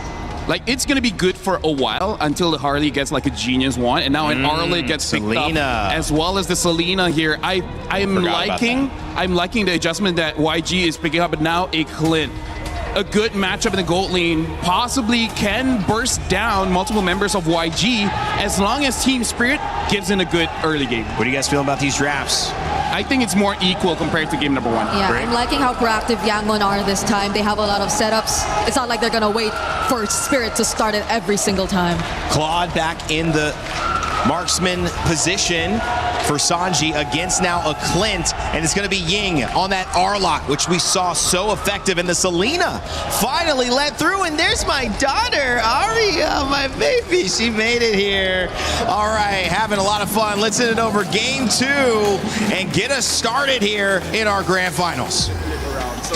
So sorry, Rain Day. I don't know if your daughter needs to watch this next game here because it's going to be an absolute bloodbath. It might be above the age limit for this one because we are expecting an absolute brawl. Huge contestation for both roaming supports here. Glue is an amazing pick into this lineup, but the big issue is, are you going to be able to build the right items at the right time? There's a lot of magic damage on the side of TS for this early game, and eventually that cleanse is going to be a bigger problem. Absolutely. It's also about how do you cut through, right? Against this composition, you need to win in the early game, and that's why the Selena pick is going to end up being massive if utilized properly. Can they utilize it, though? That's the question. The Esmeralda almost holds a complete monopoly up top when it comes to tempo.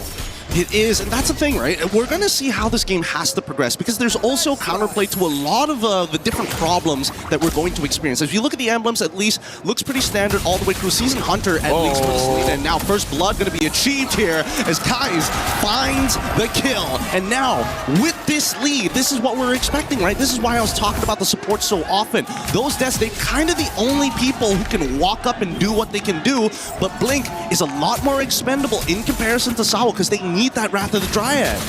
That's the tempo we were talking about, though, yeah. For Team Spirit, they're going to have to wait a lot.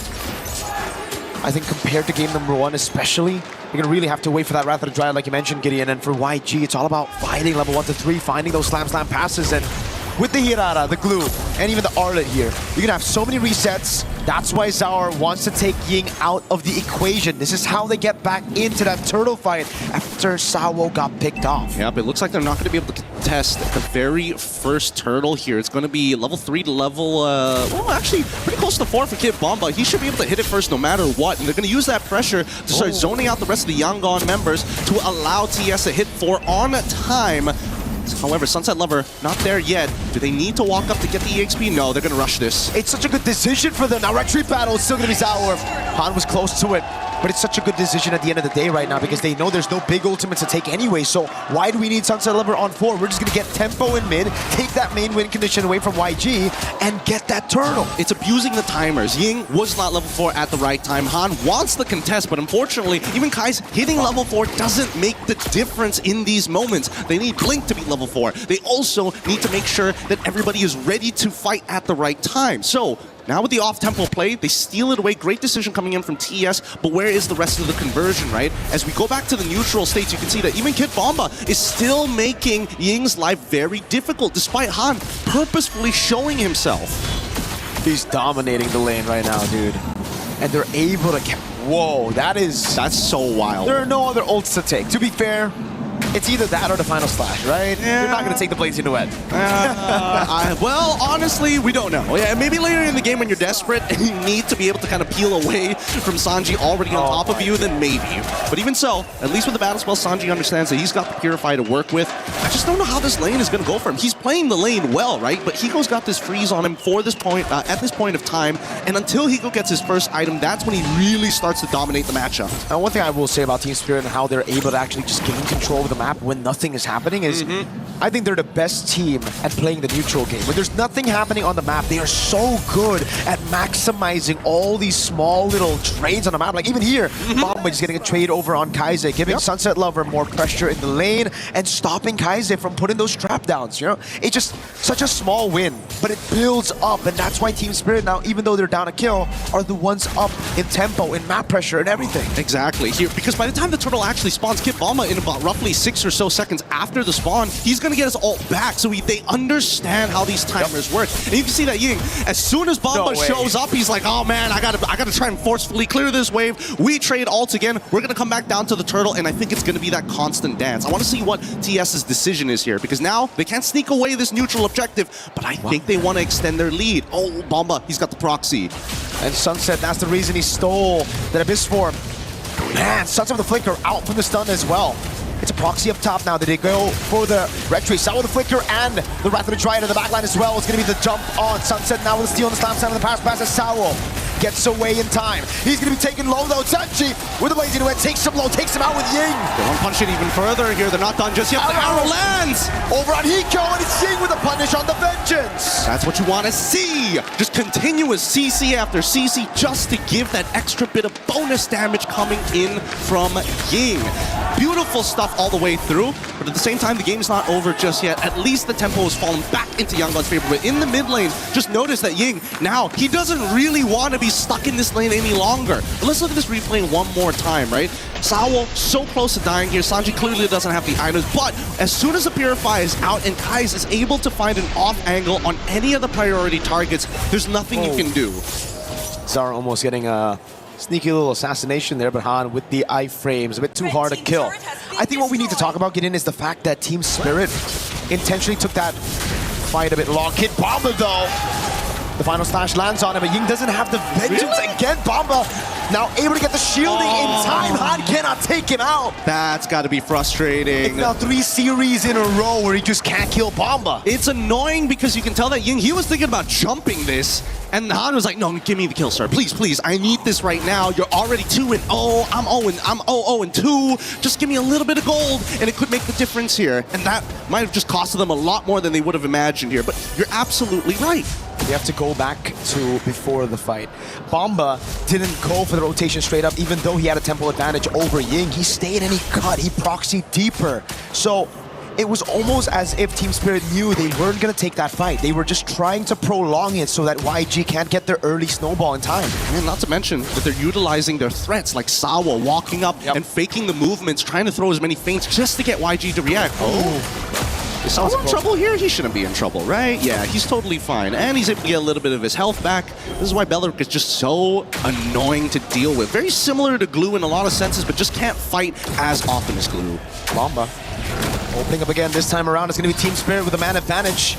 Grouping up, but they have to split up. Remember, Blink can find an AoE. Now Blink with a mount down. It's going to be Ying caught in the deadly magic. The volley starting with it right through the triad, lands on everybody. Yeah, the combo is good, and now they're using their Clint to cut through the rest of them as Kid Bomba, making sure that Sanji can't even walk up to auto anybody else. I am your bullet sponge. Don't look at anywhere else, please. Ying is isolated. He's chasing all alone. Wait, that's not Ying. That's Blink.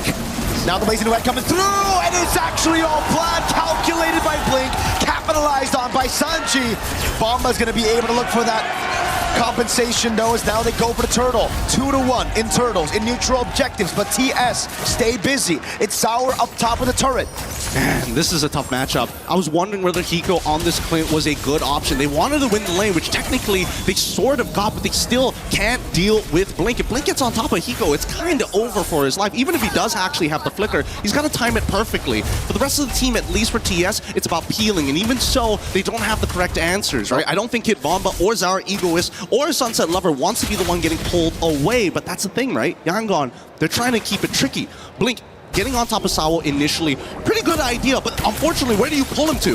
Blink with a walk up again, stun over. Sawo gets caught by the arrow, the final slash lands on Bomba. They try to capitalize now with a pass brings him all the way back to Han, and he gets the Sky Piercer stack. Better target priority. That's exactly what we want to see from the Yangon Galacticos here. You don't want to pull Sawo into your team, but Kid Bomba, you know what? Without Purify, let's do it. How the heck is the lead? So little. 1,000 at this point, right? Like we would expect at least 1,000. Another arrow in mid. Kaiser with the flicker out. Blink was looking for that slam. Finds it on Sawo. Again, chained together with the Abyssal Arrow. Sawo hasn't moved in a good 5 seconds. The Living Ward, the Living Sentinel, the Living Tree is still holding strong. But Sanji also now realizing he can't waste any more time. As much as we've commended TS for actually not only dragging out games, but they are so good at being efficient with their time. Yangon are starting to pick up steam at this stage of the game. Curse Helm already complete from Glue. Berserker's Fury finally on top of the endless battle. I'm not sure if the Rapid Boost is going to keep Hiko alive, but man, this mid-tier 1, you can see that both sides, they really want to crack it open. And Spirit are trying to play on the other side of the map every time, reacting to YG really well. Sanji using the BMI, the deadly magic does land at the end. Now as Han's going to be isolated from the rest of the team. Sawo able to get the taunt down on Blink as Bomba goes in, but it's going to be the final slash landing on Sunset Lover. Caught by Ying, taken out by Han. The Abyssal Arrow goes wide as Han goes in again. is able to escape, and YG will utilize this man advantage to rotate straight into the neutral objective. Oh, the red herring here. Ying showing that final slash to Kid Bomba as if, yeah, I'm looking for you. No, I'm gonna go for somebody else. And they've got 10 seconds worth of tempo here. Sawo, he can try and delay with the Wrath of the Dryads, but this is First Lord. This is really important for either side. Sawo has a position, goes in with a poker trick onto Blink. Oh, arrow lands again, baits out the Purify from Bomba as Blink gets the pass. Now, that's a Swift Trinity completed by Sanji. Very quick at 10 minutes. Honestly, not a bad idea for Bomba to actually absorb the arrow early on, predestined to fight, knowing that Sunset Lover is coming back up and he has that Purify, because you can see that Yangon, they want to react to this. And these deadly magics from Zaur, man, he's using it more as a poke tool than to finish people off, right? He's just coming in, space escape into a deadly magic. Doesn't even matter if he lands the poker trick or not. Yeah, no, it's so true, because again, they don't have the sustainability. Uh-oh. This is a crazy Lord Dance Blink. Able to jump on Sawo. He's able to sustain back up. Bomba no Purify for another 48 seconds. He's holding on this position. And Zaur's too far. On with the red tree, securing the neutral objective. Sunset Lover Sawo goes with the Wrath of the Dryad, but he's going to be all alone. And now it's the rest of the team who's going to take him out. Oh man, the Minesweepers just wasn't enough. Oh, the final slash! Lands on Sunset. It's Han on a killing spree. And he's able to buy some time now. Up top, it was Blink who got the solo against Zaur. Oh my goodness, this is not going well for Team Spirit's Yangon. Now looking for some revenge after game number 1. Fine, technical prowess you can take, but we know how to fight, and they are fighting hella good. No Purify, final slash into the arrow, and Sanji picks up another kill. Double Holy Shielding down. What a statement here from Yangon that they are not going to lose confidence just because they dropped a singular game because they weren't able to fight. Now, because denied of that fight, they're getting extra messy. They're going to reach further than what TS expected. Can they actually get this? No, they don't have the minions. Cleared it out just in time by Team Spirit, but remember, that siege was YG without the Lord. They got the Lord, but they chose to just push in forward. Oh, it's a pretty big attempt here.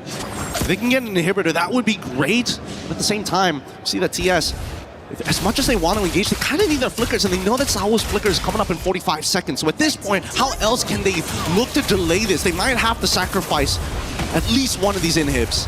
Yeah, it seems like they're going to have to sacrifice the top side, man. They're not even going to be sending all their members there. Protecting the far lane and the bottom lane, I think it's a wise decision.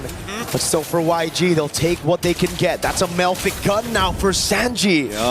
12 minutes. He's strong, but the big game changer here really has been Kaizen as well as Ying. Those arrows have been perfect. Oh. Okay. Almost immobilization. Sanji with a Melfic gun, abusing it and able to find a turret in the mid lane. So that's 2 with the First Lord. Interesting. So Sunset Lover has been stealing away the ult coming in from Kai's just because it technically works as a morph. So when you have morph, you actually get access to the rest of the abilities, like the arrow, like the traps. So they've been trading back and forth here. But I think the big issue is the fact that Yangon has set the minefield every single time. In the previous Lord take, Zaur couldn't even get in on the typical angles or off angles onto the Lord pit because of how many abyssal traps reveal this position. Looking at the items, Chastised Pauldron finally done. Done here is the first item coming in from Sawo, on top of the fact that he's got the Radiant Armor. Now it looks like he's building up to the Guardian Helm as well. In terms of the raw magic damage, they've got the burst. However, down by the bottom side, we look at Hiko, he's got 3 items too, but those positions are really difficult, especially when Blink has Flicker. He's just got to react. No chance. Still going to be very tough. And now it gets even worse for Spirit, because how are they going to catch Sanji? He has a Winter Crown very soon, already has that Melfic gun, is scaled past, I think, a lot of Team Spirit's own win con. So it will really take YG to make some mistakes for Team Spirit to be able to actually look for an angle to come back here. I think the worst possible scenarios is if they can chain CC off of the Wrath of the Dryads. That's one. The second dangerous one is getting hit by 2 Shadow Strikes from Sunset Lover and getting terrified. I think that's also probably the worst case scenario. Oh! Arrow lands on Sawo. They're doing a good job zoning. Zaur Ego is from this Lord. 15,000 HP on it. It's so good. The Wishing Lantern getting some really good poke here as they're looking to contest the angles from both sides. Ooh. Yo, Sunset Lover in the mid lane as well. That bottom lane is looking juicy for YG. Ooh, as patient as ever. They can't correct this in time. I don't think they can, and I think YG should start actually taking the space, but Sanji just used his BMI. They might wait for it a little bit longer. Hiko's going to be sent up top, I believe, to deal with that wave, yes. as YG control this Lord again. Sunset Lover is busy in the mid lane, handling those big minions. Now they just have to sit and dance for a little bit. Even YG understand this is a dangerous 50-50 to be had, right? Level 15 to level 15, as much as they have iframes, Zara's Retribution, if well timed, could steal this and drag this game out longer than it should be. That wave in bot wasn't pushed properly by YG. Oh no! Hiko able to react in time to that flicker in the final slash. Hiko, that second skill, that catch could have just possibly won them a Lord. Because look at the bottom lane. That was so unlucky for YG. They didn't build it in time, and now it's building back for Team Spirit. Slow push, and Han cannot go down. It turned from an offensive assault to now a defensive assault, and TS now whole priority here. Yangon, you have a 5.7k lead, and yet they still can't get close to this Lord, not without having to worry about a bot tier 2 being traded out. And TS, they're so happy about this. They're dancing for days, and now they see Blink. Saul, he knows it's a tendency of Blink. He studied Blink's gameplay all throughout. He always looks for these plays, and that's the forced error. Team Spirit with a macro masterclass. Oh, and now the Guardian Helm is done, so Saul can walk off, take some damage, walk away from the fight, and come back in. Han's bot! Abyssal Arrow doesn't land. Han's still in the bottom lane. They're going to go for the first right now. Blink goes in with the stop time and the pass. It's the final slash, bringing Zaur away. He's able to get away with the space escape for now, but Zaur wins it, gets the retry, suns of the flick around, and Han. And they're still chasing, and the match get one, they get two, killing spree for Kaise as they chase the last remaining members to try and close out this game. Team Spirit played for the Lord. YG say, damn the Lord, we'll take the fight, we'll wipe you out, and we'll equalize in this grand final. Oh my goodness, this is what we were looking for, a 16-2 game for the Yangon Galacticos. Statements made. We don't care what the world thinks of us, we brought it to 1-1, no confidence lost. And what a way to start. Possibly the best grand finals ever. I mean, when it comes to results, nobody predicted these two teams to be up here, and to see it at 1-1. To see it this close, to see the dynamic between the teams. One playing slow for objectives through macro, the other one saying, no, we brawl. And now we have to talk about the out-of-game aspect. For Team Spirit, they've been more consistent throughout all of their games, but there's one thing that Yangon Galacticos got going for them, and that's momentum. If they can build this up with one extra game, the odds of Team Spirit are starting to look a little shaky unless they start correcting this draft. I know that he didn't want to give the Wrath of the Dryads over to Yangon Galacticos, but it may have hurt them because they got them no ults, and Ying was just playing out of his mind. You gotta give props to Blink as well, though. What a fantastic performance on this glue. Even in that last skirmish, he was the one who jumped on Zaur. Then we saw the final slash. It almost looked, this was it. Blink with the jump. Zaur get chain CC, zone away. In the end, he still got it, but he had to sweat, he had to move, he had to use all of his resources just to get that Lord. Oh man, we are running out of resources here at the desk. We're gonna be throwing it back to the panel to break this down for y'all. Thank you so much. We said these teams were tested with adaptation to get here, but it is now the requirement to stay here. One heavy punch, and the response with the uppercut. A swift defeat of Team Spirit. Yangon Galacticos even things up in the 1-1 as our best of 7 turns into a best of 5. Rain Day, Brig, LaFell to break the action down. That Arlet from Ying, they change the strategy, they take away the Paquito, they take away all of the options that we've seen be so successful, the Barats for Kid Bumba, and then they have that answer. Yeah, and I still can't believe Han was just last seen in the bottom lane a couple seconds ago. That's why Spirit were just going for the Lord, but then you suddenly see him also being part of that fight which really mattered to them, and it's so surprising to see Yangon bouncing back like that, because that game 1 loss felt like it wasn't a loss you could just easily recover from. I mean, that's one of the strengths of Herrera. Once she gets about 2 or 3 items, she's almost max CDR, and that makes it so that her skill cooldown is incredibly short. The fact that she doesn't have any mana makes it so that she can just spam all of the dashes, making it so that even though she is taking care of the long lane, she can still participate in the upcoming fight. And again, this is what we wanted from Yangon when they said they're going to be aggressive. Yeah. This is the aggression that we want to see. It started out with Herrera as the conversation against Ling. Ling has dropped out, but Herrera, I mentioned the iframes. I thought that Gordon, when you look at Kaise, could have gotten several kills, wasn't able to do it, but that might have just been the hero. And taking this hero now into the hands of Han, what can Zauer Egoist do? We talk about the implications of damage from Harley, but you still now have Kaise back on the Selena feeling comfortable. The Ying can make plays. The Esmeralda's good in lane. Kimbamba likes to get aggressive. But guys, when you look at these stats, what went so right?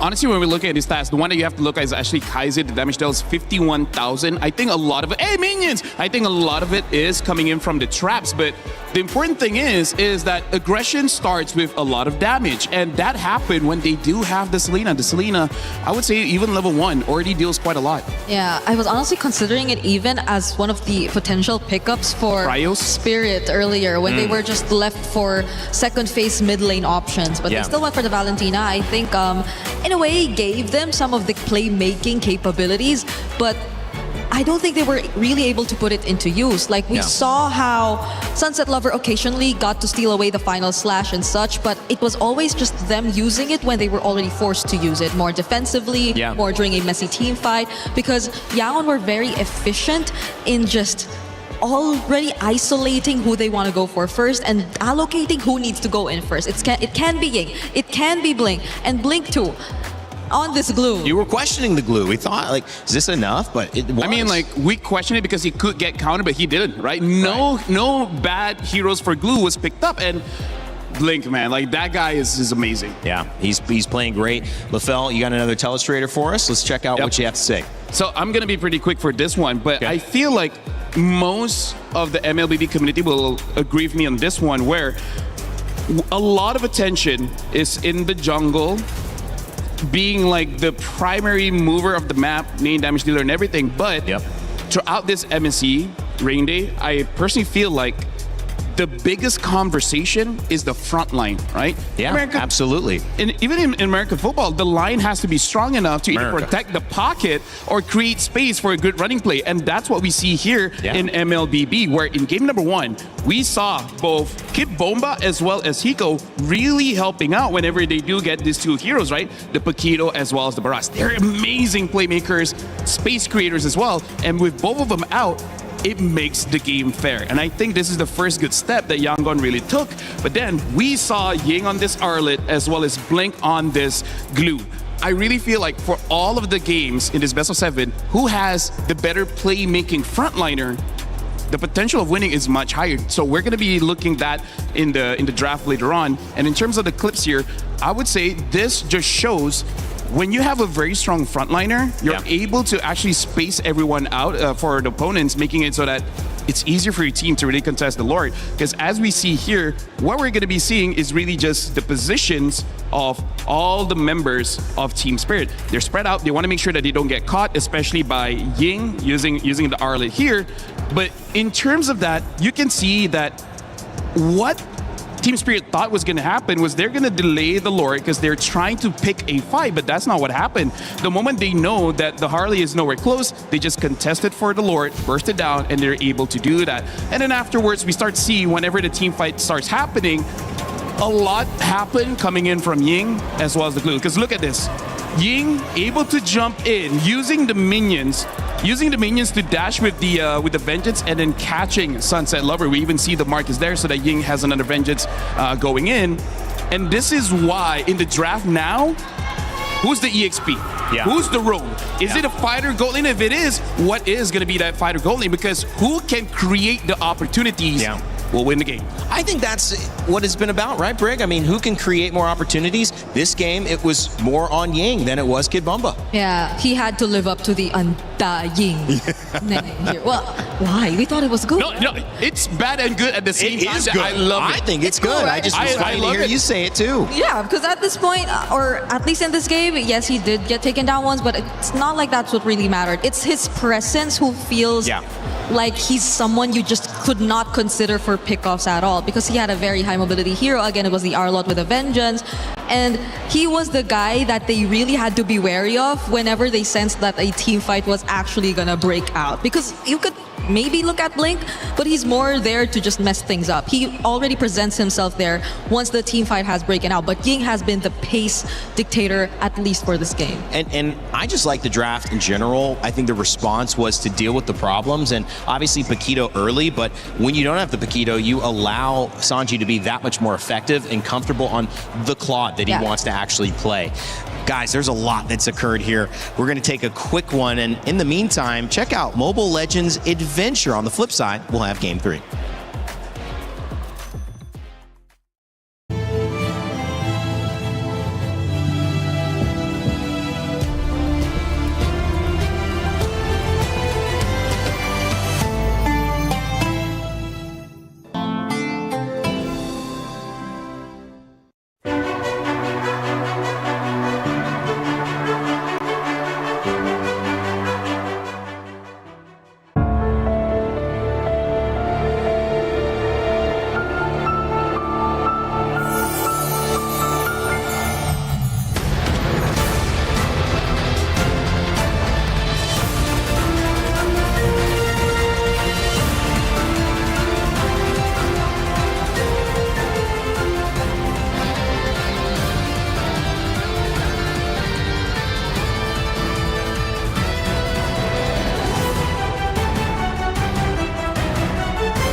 My friends, we're all tied up here in our grand final. Incredible match we're seeing so far. But I wanted to check in with another incredible person. Mom Bomba is joining us here, the mother of the wonderful Kid Bomba, as you're seeing. And wanted to ask you a couple questions here, of course, auf Deutsch, in German, when is possible. First of all, how is Bomba as a person? Is he always so, I guess, he has that personality also in real life. Wie ist Bomba als Kind? Ist er immer so selbstbewusst als hier in MSC? Ja, der war selbstbewusst und ein fröhlicher Junge.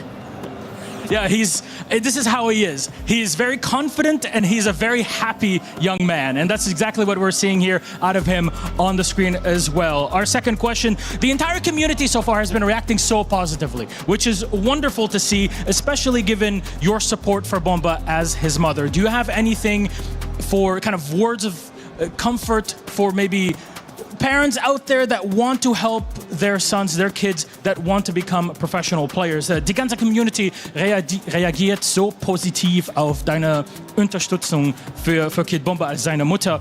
Haben Sie eine Botschaft für andere Eltern, dass sie auch deren Kinder in E-Sports antreten wollen? Ja, natürlich. Die sollen ihre Kinder einfach ihre Träume ermöglichen, freilassen. Of course, it's very simple, really. Let your kids really play out their dreams and help them, support them to actually make that happen. Mama Bomba, danke schön. Danke auch. Thank you very much. Let's check in what's happening with our next game. Well, Mom Bomba, I love the way that flows. Mom Bomba. Mom Bomba. Feels like we're speaking another language. Milos on his 7th language or something at this point. I don't know. The man speaks Arabic, French, English, German. What can't he do? Speak Lefelian? Minion language. That's what I said, Minionese. Yeah, Minionese. Only a few people. How does that sound? I promise by the next tournament, I'll figure out the language. Yes. Okay, all right. I'll hold you to it. Yes.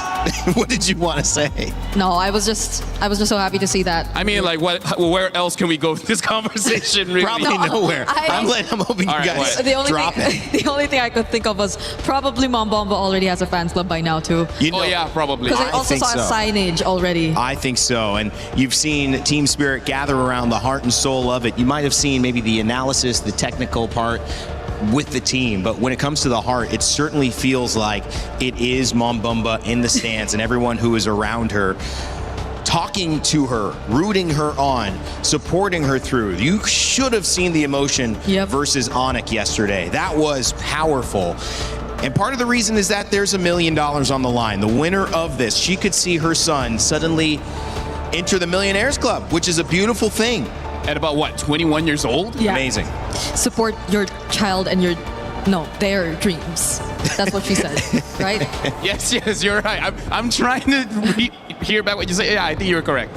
Yeah, it's support your child, live out their dreams. Yes. Yes. There you go. Right, there you go. right, Rain Day? Yeah, and you get to see, it's a special thing. You get to see family being next to you when you're doing something important.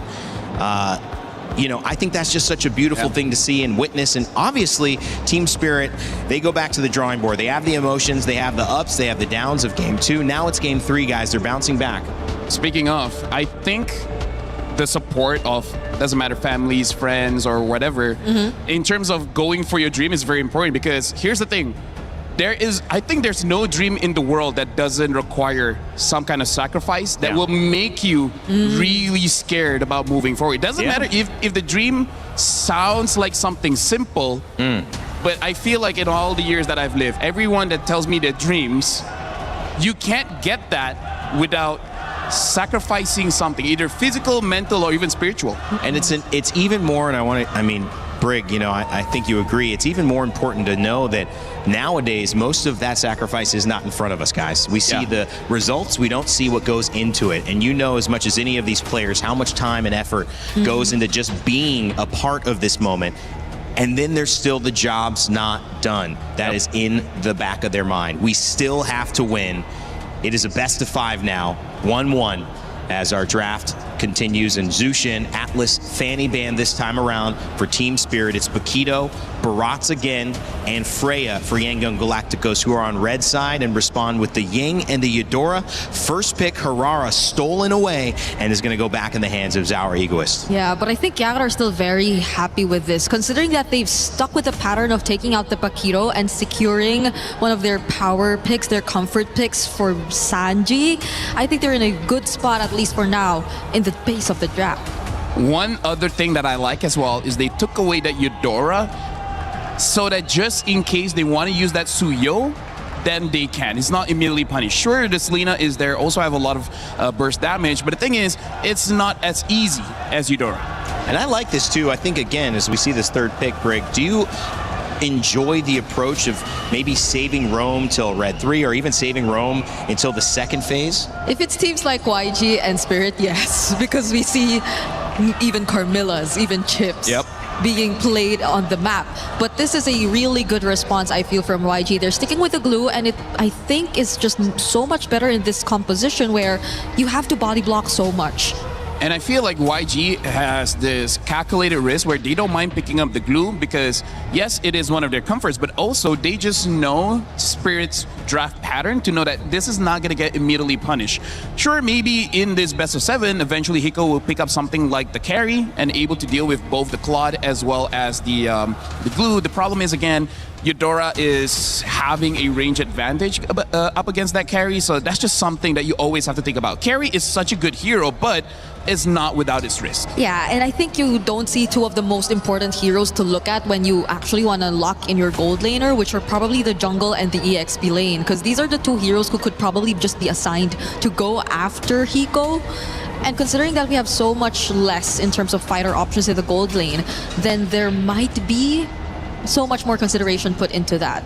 Because I feel like even looking at what's left in terms of that, I don't think you see an assassin, or you could just predict an assassin to come through immediately for YG just to lock in a Ruby, which is more commonly a response towards that kind of jungler. So sticking with the marksman is still something that's probably going to come out from Team Spirit, but they took out one of the least wanted ones against their lineup, which is the Melissa. Gold and EXP being looked for on the side of Team Spirit. And when you come to YG, still looking for that EXP as well, and they're going to find their jungle pick. The Arlott taken away, so again, a ban towards the EXP. The Phobius also, but that still leaves a couple of things open. You still have the Uranus and the Esmeralda that can go toe-to-toe in the EXP lane. Both teams, are they content with that? Yeah, I feel like YG was challenging Team Spirit because they're betting out the Phovias, which we haven't seen ban quite a lot, especially like you say, the Uranus is still up, the Esme is still up, so they're kind of like saying like, are you going to respect the Arlet? And looks like they have. So right now, YG, I don't mind them picking up something like the Uranus or as the Esmeralda, just because I feel like with the glue as well as Eudora, it should be enough crowd control. Yeah, and there's still a possibility of maybe them picking up the Nolan later on, which I feel would, if ever they're looking at either that. I feel like last is fine because Suyo, Nolan, I still prefer Nolan, but Yeah, so that could be an option if they really just took out the Phobias, and maybe we're looking at that. Oh, but they're the ones who get the Ruby. Yeah, this is Ying. So he can pretty much just pull it off however he wants, but Spirit, okay. They now fully know that this is gonna be Ruby XP and Claude Gold. So do they still wanna go all in on dive? I feel like YG is also considering whether they need a Harley for this one or they need a Nolan. Oh yeah. Or is it gonna be a game where they can scale up? Honestly, with the Selena, I don't think that you can really scale up something with the East and Shin. Right. Especially Ruby as well. I feel like this need at least one magic resist item and then she should be good. Well, now she might need more because the Hive has been picked up by Team Spirit and now the Lapu Lapu as well. So Lapu and Ruby, I would say it's a pretty good matchup because both kind of want to fight around minions. Yep. And when there's minions around, they're just going to lifesteal just way too much.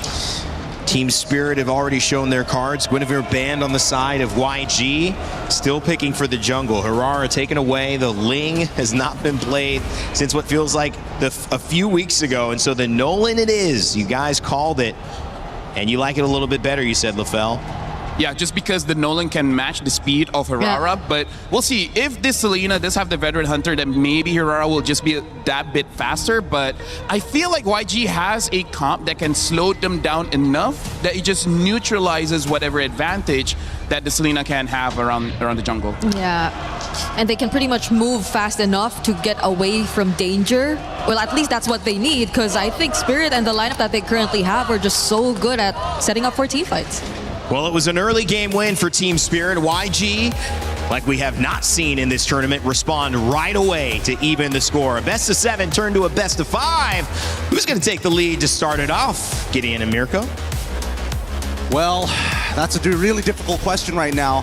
I'm leaning a little bit into Yanga only because they're a momentum-based team. You know, every single time they get that win, they just seem to be sharper. They seem to build up so much steam as they get right into this game. Team Spirit going to be on blue side facing up against the Yangon Galacticos on the red. Purple start here from Zar and Sunset Lover. It's going to be a green camp start on the purple side for Yangon. I just really like Team Spirit's draft though, honestly. Just looking at the way that they play, how they again, control these neutral objectives. It seems like they have built a composition to play around that, right? Even Bomba on an old but still signature Lapu Lapu pick against Ying here. He's going to have to be careful against a Ruby. Ying's doing a good amount of damage, but he popped the regen, Ying. Yeah. So that was it's okay. Very weird. At least for Ruby, she's not hyper reliant on it, right? You know, naturally inbuilt sustain, just needs to walk up to the wave. I'm low, not a big item, not a big deal. But every single time she tries to go for the sustain, she's unintentionally pushing the wave, right? Now Sanji, we're looking back at the emblems. It is Season Hunter here, but Sanji did have to take the Purify. And the same goes for Hiko. So very lucky matchup here for both Sanji and Hiko. Sanji already winning in the lane earlier, but Hiko will be able to get that gold crab with the help of Sunset Lover to relieve off pressure a bit. Kid Bomba spots out Han up top. Gonna have to respect this man, but Bomba actually just walks up onto Han. Wait! A fracture on the other side. Now, these were the jitters I expected game 1. Yeah. I think maybe the pressure is starting to mount, and I think at least for Han, he recognizes like, okay, my ult technically pretty short. I can use it willy-nilly as long as there's like 15 seconds on that turtle. Then it's fine. We can still look for other plays across the map. The question is, what is that play going to look like, right? Because every single time it comes down to the mid side, both teams are very well adjusted to each other. You can see that a lot of their rotations, they're not taking the dangerous paths no more. They're opening up the map slowly after sending 1 or 2 members. And Blink this time, he's back on Minesweeper duty. Bomba got level 4 though. Blink opening up. This should be a free neutral objective with the Season Hunter, or rather just the Selena. Boom, bang, Team Spirit without even the retribution, pick up the neutral objective again.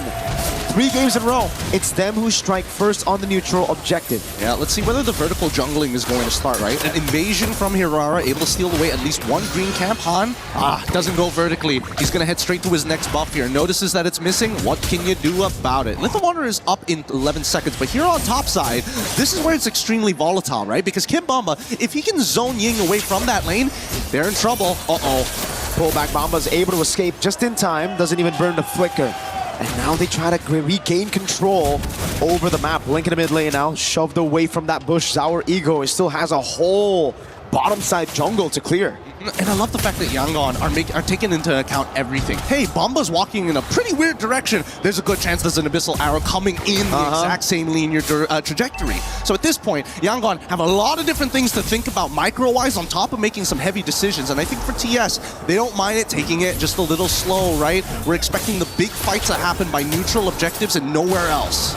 This is where it gets really good for the Harith, you know. Early on, level 1 to 3, the Claude's going to have an advantage, you know, able to get away from the Synchro Fission. But the thing about the Harith is, as long as he's able to survive that level 1 to 3, he gets complete monopoly over the gold crabs, and that's going to give him such a big lead later on, obviously, if it continues here. So, YG, I think they're going to have to try sending some of those members down below to just take the gold crab away. It doesn't even matter if Sanji doesn't get it, as long as it's not on the hands of Hiko. Yep, they just have to deny it. And let's not forget about the lane matchup. There still is a kill angle for Hiko onto Sanji, assuming that Sanji has no BMI and happens to get caught by, whether it's the edge, ideally in the middle of that Zaman Force. The movement speed reduction, really a pain in the butt in the early stages of the game. Okay. Wow! Untargetable into the immobilization. The Imofanic comes around right now. Sunset didn't land the Abyssal Arrow. TS will call it off. Great composure coming in from Ying.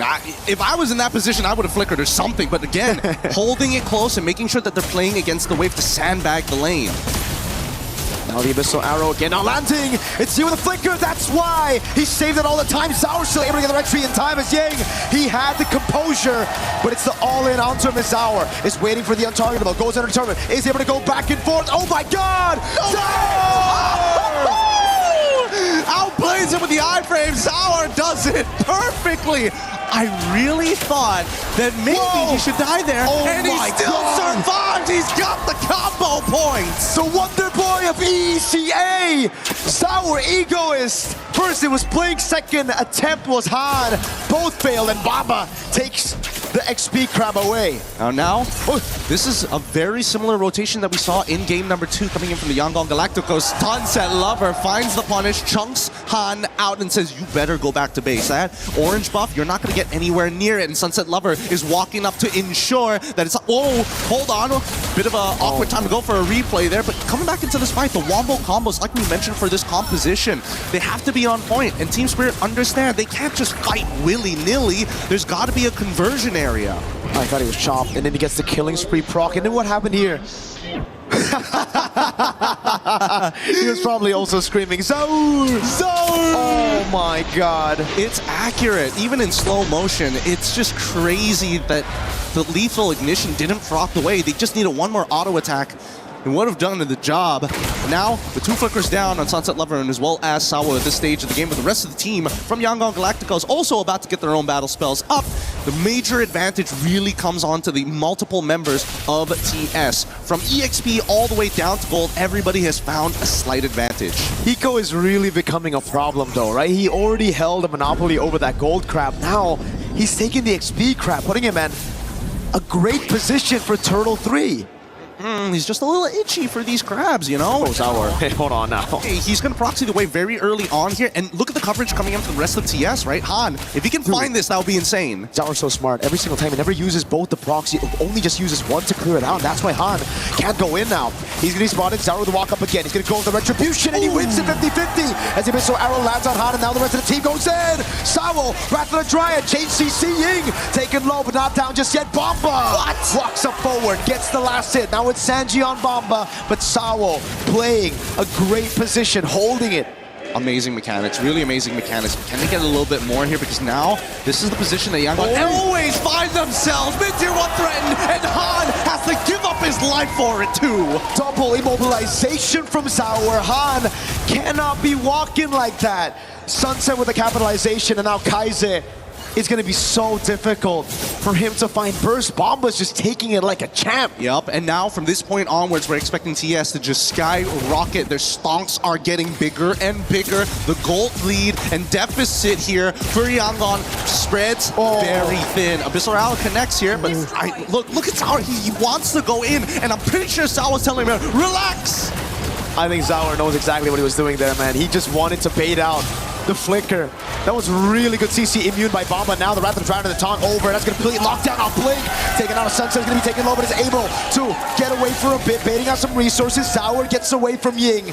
And it's TS who are just showing how good they can be with the mechanics as well. They trade out Sunset Lover for Blink. It's not ideal, of course, but they got the battle spell out of Kaizen. No flicker for him. They're making sure. Let's look at the items real quick. 2 to 1.5 for the comparison between Sanji as well as Hiko. Cheaper items as per usual, but even so, no big items like Lightning Truncheons for the extra burst. We do see a Chastised Pauldron being purchased by Sawa, so again, it's still a little difficult to take him out when he goes for those big flicker plays on top of the Wrath of the Dryads. Overall, the biggest problem right now is the fact that Zara can basically fight whenever alongside with Sunset Lover. With that War Axe, doesn't matter how low he gets chunked out, he will be able to heal back to full as long as there's a wave, there's a camp somewhere. Uh-oh.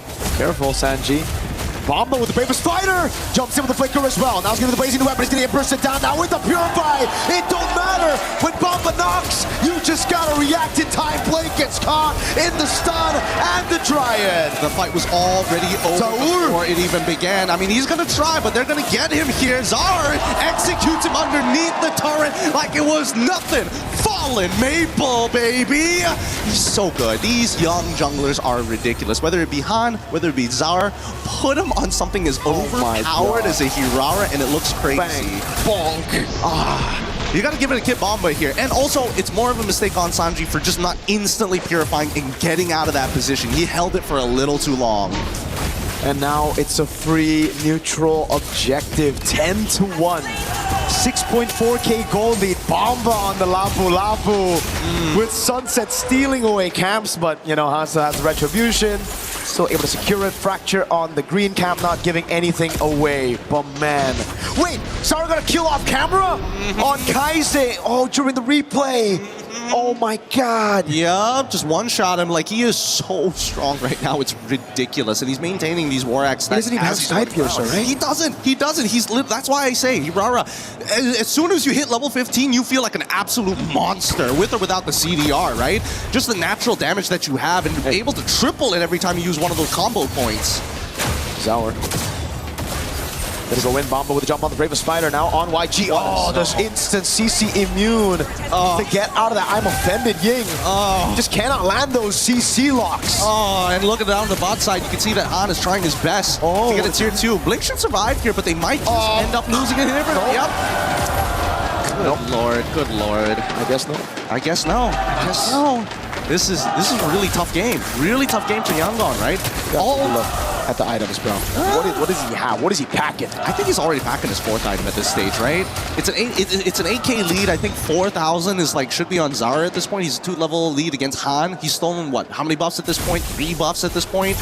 It's been difficult. It's been pretty difficult. And Hiko just getting, hey guys, it's me, Feather Heaven. Where y'all at?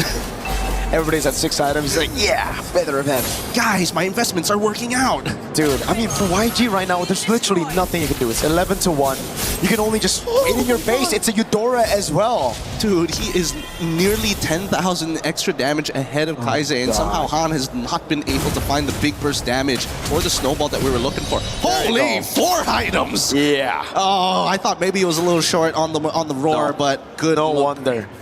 He's basically dealing true damage, right? Before YG members can even get those physical defense items, he already has the Melphic Roar. Yep, and I love the fact that Kid Bomba understands that he still needs to be somewhat tanky here, right? He's not like trying to greed out, going for the Hunter Strike. He's like, all right, I've got the Queen's Wings, I've got the Chastised Pauldron, I'm gonna dive every single time. And with the damage reduction, if I hit multiple people, even better, my anti-CC can get me in and out of these fights. So really, the all-in is dependent on Yangon more than it is for Team Spirit.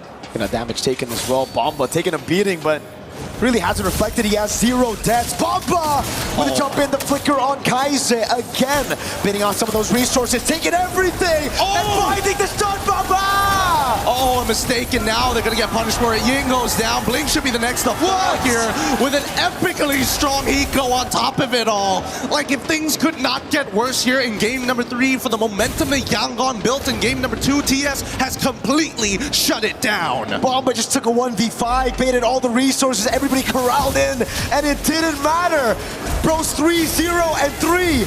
Now with the bravest fighter again, no flicker, so he can't go for that stun. But he's able to buy some time right now. The arrow lands in the back line, and it's going to be Sunset. And Sour goes godlike. Han's going to be taken down. And that's Team Spirit, who leads the series 2-1. Yeah, that's a really big mistake there. Bomba jumps in, was not supposed to actually land the stun onto Sanji, and yet it did, forcing him to flicker out, and that costed them the entire fight. It's moments like this, small little details that make all the difference. And Team Spirit answer back, you know what, we'll take this game. Yangons just have to say, well, okay, GG, go next. It's still a best of 7. First of 4 wins are the champions. We don't mind giving you this one. My goodness. It's been a while since we've seen Kid Bomba on the Lapu Lapu, but man, he reminds us why it was one of his main picks back in the day. It was literally just last year, where every single time Mans was styling on everybody, but unfortunately they couldn't lock it in for a win against Onyx Philippines last year. Now they're in the grand finals and he's styling. He is styling. He is playing very, very well. They're so in sync with each other. And I think what it really boils down to it is they both teams know how to play with a significant lead, whether it's small, whether it's big. It's really about taking control over the game, influencing the movements. And so far, the composure really leans in on TS for this particular game. The follow-up from Sawo, immaculate. Then Zhao, the cleanup, and Sunset. Look at his arrow. Oh, boom. Works every single time, but we can't give all the fun here at the table. We're throwing it back over to our panel to break it down for y'all. And we're catching it. Thank you, Gideon and Mirko. Another game, another Team Spirit win. They turn this best of 5 in their favor as they grab this one to go 2-1 up over Yangon Galacticos of Myanmar. What a journey we have had to get to this moment. For those just tuning in, seeing the action, this has been anything but easy for both of these teams. 2 regions that have not been represented in the grand finals of MLBB, and some would say most of the relevant history of this esport. But at this point, either one of them will rewrite their story and create a new chapter in the history books of this tournament here at MSC in Paris, France. And I cannot wait to break it all down. My name's Randy. I'm joined again by Brig and LaFell. We are your panel. We are your friends. They are brother and sister, they said. You're brother and too. I'm now a brother as well. We're all brothers and sisters. We're siblings. And that was a Team Spirit victory. I don't know. What is it about Kid Bomba when he gets going, about Zaur when he gets Harara, that is unstoppable? Oh, I think they both individually had highlights there. I think their clips are gonna go out on social media just later. The escapes we saw from Zaur, Egoist on the Hirara, and the entries from Kid Bomba. The entries, by the way, which did not cost them as much. And that's just a statement right there to show how dominant Team Spirit have already established themselves in this game. Because as much as you don't want to admit it, what our casters said earlier, it's sad that it's true. Yangon could not do anything in this game. The proof is Han only did 11,000 damage. And let's put that into perspective, right? His roamer, the glue, did 15,000, right? So that kind of shows if you're position 5. That's a problem. The one that's supposed to have no farm does more damage than you, which is supposed to be the one moving the map around. Then yes, we can definitely see how that becomes a problem. In fact, I would say Mirko put it very nicely to say that the draft coming in from Team Spirit has amazing presence around those neutral objectives, the turtle as well as the Lord. But we don't even get to the point of the Lord being relevant. It's all about those turtle fights, which will show the zone control they have later on. You know, you wouldn't have thought that Nolan would do so poorly. This is a really good hero pick. I think as a 5, you're flexing it. You know you're getting something a little bit deeper in the pool, but it's worked. And we've seen it work as a selection. You said the Suyo could come out, but this was what they went with. It was a disappointment. But is it less about how good Nolan is or isn't, but more about how valuable Harara is in this matchup of junglers? I think it's because what Nolan wanted to do is essentially the same as what Spirit has been doing. It's just that Hirara had more help in terms of being able to pull off those in and out plays rather than the Nolan could. Because I think, especially looking at the glue, you want to stay in the fights longer. You want things to get really messy just so you could land your grabs on your targets and so you could pull in the ones that you want. But Team Spirit have done a great job at just going in when they feel like trying to start a fight, but they can choose to commit or to not commit either way. So it's like they've been always playing and setting up fights on their terms, which I think their lineup greatly specializes on. But for Yangon, you want to just keep the fight going so then Han could go and find the pickups that he wants. But he's not really given the opportunity to do so because, again, Spirit have just engaged whenever they like and they just don't fight when they don't feel like it. Classic opener from Team Spirit. They jump out to the lead. Yangon ties it. Spirit back out yet again, and it's a great showcase of how good they are. But LaFell, when it comes to why they're so good, what did you see in Game 3? Well, I think your question kind of already answers a lot, which is you asked, how does Kip Bomba, like the moment he gets going, everything looks good? And how he does that is that you can plan all you want, but if you get punched in the face, you forget about all of your plans, and that's kind of what Bomba did. So first, we got to talk about the change that happened in this draft, which is Team Spirit, they have two things, right? Number one, they have a lot of mobility, right? Where they can move around. And why this is so important is because the fact that they're going up against a glue, right? I ran out of space, but here's the thing.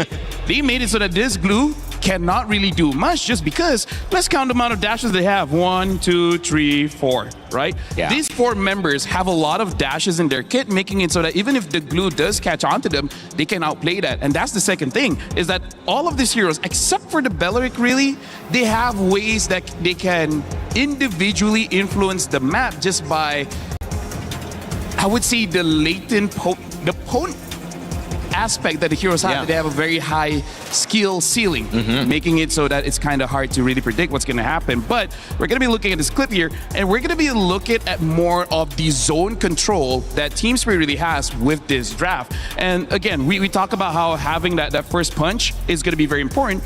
We will be seeing how, honestly, they try, right? YG really tried, because we're going to be zooming in. We're going to see Blink, even using the flicker, try to get on top of Hiko as well as Sunset Lover, which are positioned just right here. But the problem is, again, they have a lot of dashes, making it very difficult for the glue to really do much. So when he does go in, able to dodge out, and all the while we see Kip Bomba here trying to zone them away. Speaking of, we're going to look at all the zone control that they have. Sao is controlling this flank here. Kip Bomba is controlling this side here, as well as Sunset Lover is just here in case he controls the arrow. So how does that look like? Well, the visual control Sao has is here, Kip Bomba is here, and then Sunset is here, but it can really go out to anywhere because the arrow has a very long range. And it ended up making it so that Zara Egoist was able to secure the turtle, but then the follow-up here, a very quick turnaround, how they were all spread out, and yet they clumped up together so fast because of two things, mobility as well as just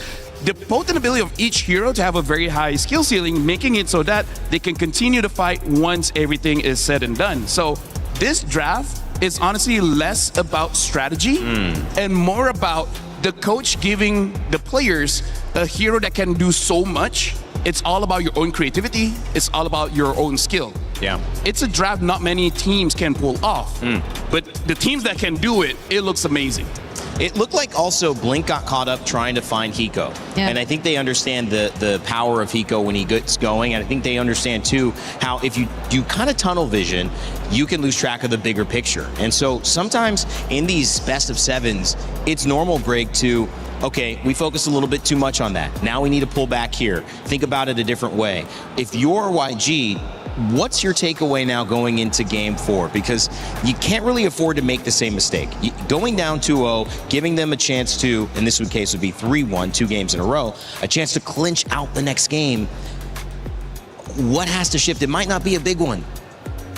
Yeah, honestly, it's tough if you base it off that game because I agree with you. There might have been some sort of tunnel vision already. There was so much attempt to really lock onto Hiko specifically. And I think that's essentially because that's what you expect from the glue. That's the job that you really want to get from Blink because I don't think the Selena would be an easy target that he too could really dash on. So, and I guess you really would want to resort to the Harith because it's a much more sustained source of damage when it comes to the team fights. But even if you do get to do so, the zoning. It was highlighted earlier by Lafel. I don't think the others could really catch up. So there has to be a much cleaner communication between the team, between Yangon, if they really want to set their eyes on something, and if they really feel like they're already capable of actually committing to whoever they want to go for or to that specific team fight. Because multiple times in that game, it just was a clear disconnect, I'd say. Yeah, trying to get more connected here in this one. And when we come back, we'll have Game 4. But also, in the meantime, make sure to check out MLBB and its new crossover with Street Fighter.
Thinks he can come in here and play my game. Let's go. He knows nothing.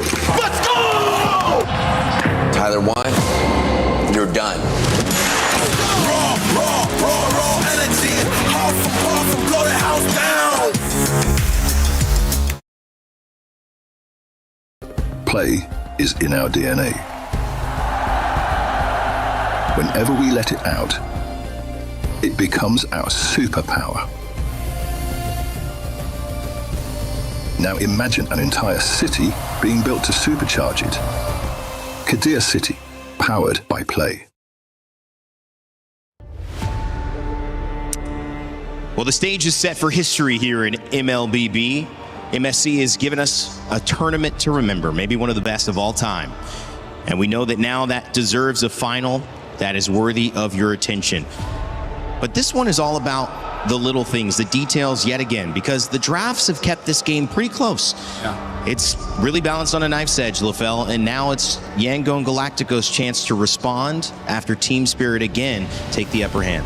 For me, if they want to win, they got to get first pick. They got to get onto blue side, because at that point, they can first pick the Harara or force Team Spirit to actually ban out the Harara, opening up the draft even more. Because I really feel like that's one of the big difference in game number 3 is that they're on the second pick.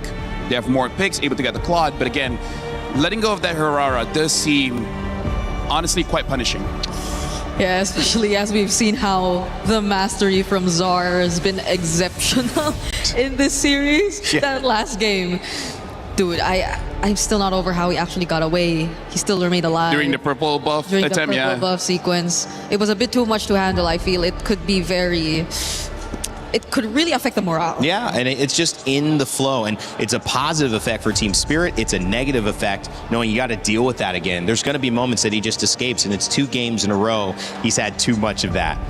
And on the other side, I think you have to consider that maybe this is Zaur's story. Maybe this is the story of a young jungler who's 16 and starts out his international career on a big stage like this and lifts a trophy, Lafel, because as much as Myanmar wants this, as much as they deserve it, ECA has also brought the heat. I mean, like, if we're going to talk about story, since the very beginning, Sunset, Lover, as well as Sao, since as early as M1, they basically made through every international. They might have missed 1 or 2, but the majority, it's always them. And then the lineup upgraded by bringing in Kid Bomba, a lot of personality, but talking to the guy one-on-one, he's very clever in the game, especially about how the laning phase is supposed to be, and then eventually getting Hiko Mania.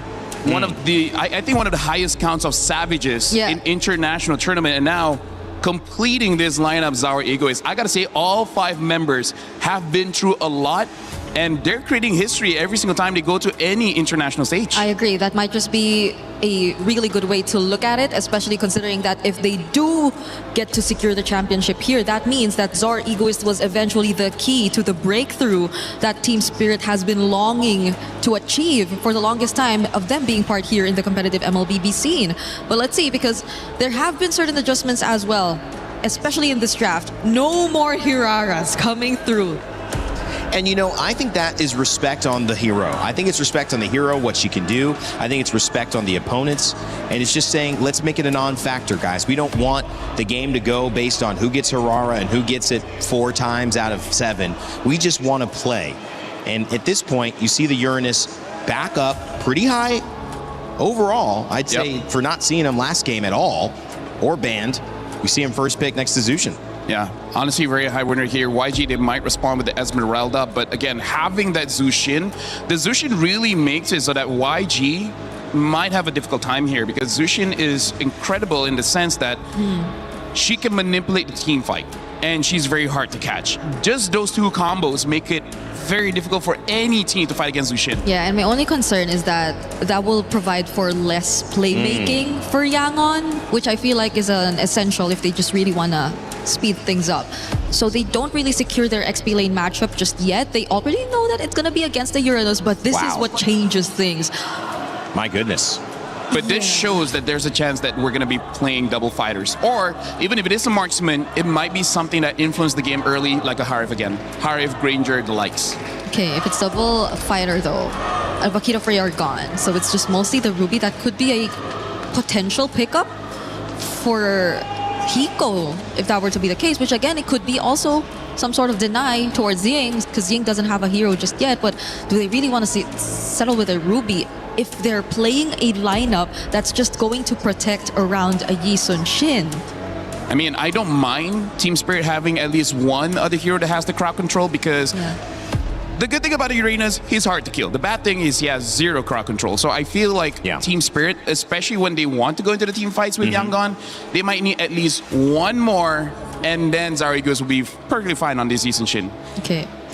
It's a great setup though. They already got rid of the R-Lot as well. And if they're looking to steal away the Ruby, then it will be looking good for Team Spirit. Yangon might then just revert to looking at other potential backline heroes maybe, that they can just commit to finding either Hiko or either Zar.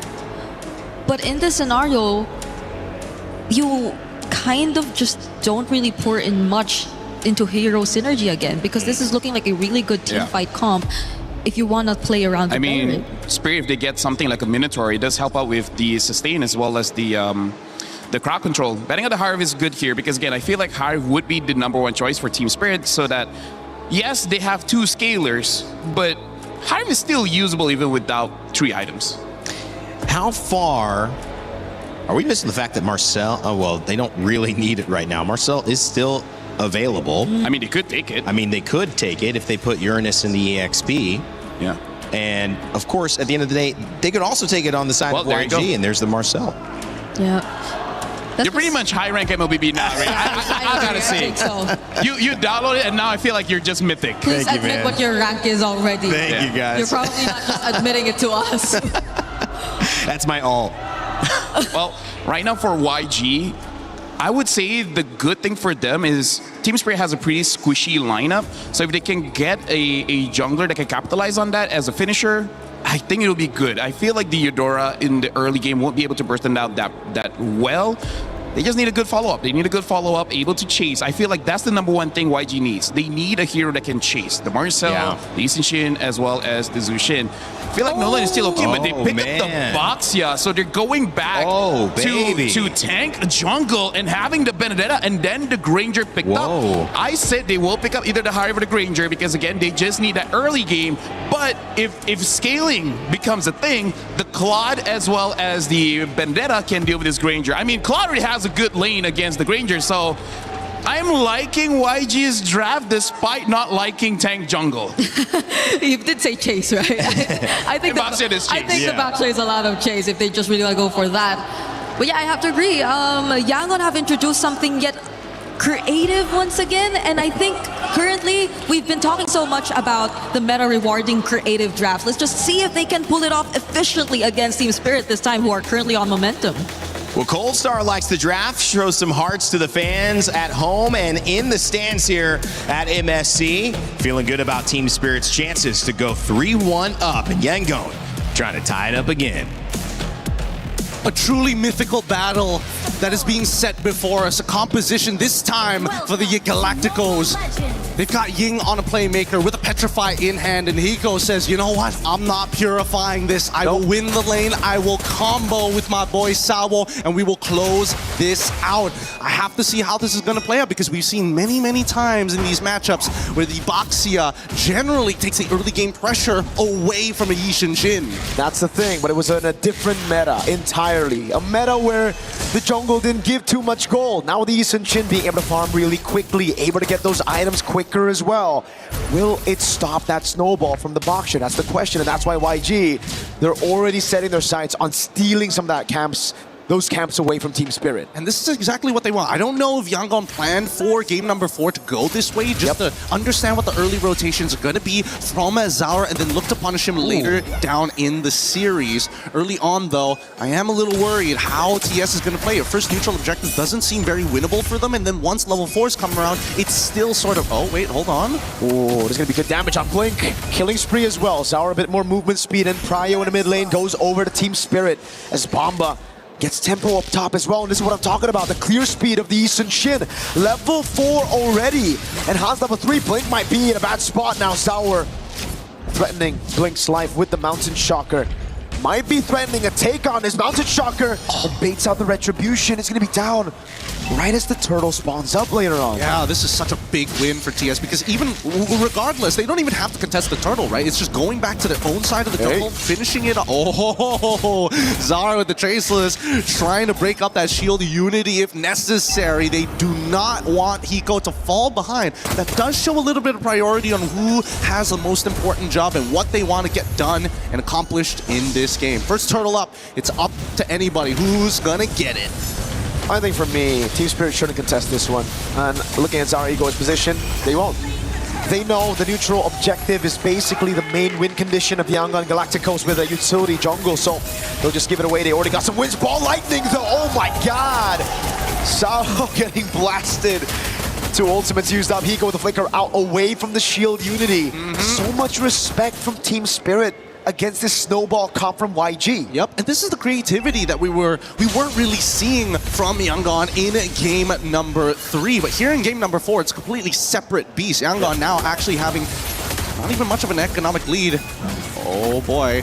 But they want to make sure that every moment matters here. At the end of the day, still, it's going to be up to Sanji finding that big play at the end to try and chase them down. And I think as long as they are, you know, trying to set up this unstoppable force into this immovable object, they can force anything out. Beautifully done by Han. Yep. Good move. The Crimson Beacon now down. YG can be looking for plays around the map. And again, the big question mark for YG is still, is this enough? Because I don't think it is, Gideon, right? With this composition, you need to be the ones controlling the neutral objectives to just stay even. But by doing that, Zaur has just used these little windows of opportunity to get ganks, to get camps, shield unity. Oh, the golden hour saves it! Perfectly done. Zaur getting out to safety now. The Lantern player's right there with the Breath of the Dragon. The flicker locks him down for the ball lightning. Kaizen and Blink. They got the punish with the enhanced, empowered, super conducted fork lightning. And Sanji, while this was all going down, that early rotation coming in from Hiko, he's gonna take all the gold in the world. Now we are starting to see the leads. The only unfortunate part is the fact that Blink has been taking these kills. But other than that, really, at this stage of the game, with how much money is on the line, the pressure and the pride of regions as well, Yangon, doesn't matter. As long as we get the kills, we're fine. Hiko with a rotation in mid, getting caught. I agree, Gideon. But YG now they're a step closer to, again, pushing that lead to a spot where this composition should be able to get by this point of the game. But Team Spirit seems like they are confident that they have reached some of the power spikes as well to go for the contest.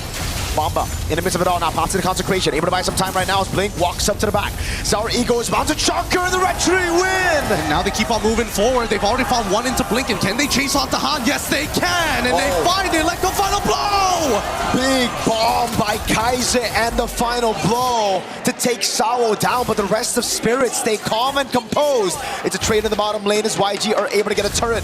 We look through this again, fight, and it was the Mountain Shocker and the level advantage from Sour Ego is that forced Han to use the red tree a bit earlier. Yeah, I mean, they managed to get one trade, but it's so unfortunate that especially for Ying, who actually was in great position with the Electro Final Ball and Petrify, just didn't catch Hiko at the very end, who shows up at the last second to take him out. So with Sky Piercer stacks already involved here, Yangon have to recognize trading may not necessarily be the answer if those kills are going to get funneled over to Hiko's side. We've seen how devastating it was in our third place match between Falcons alongside...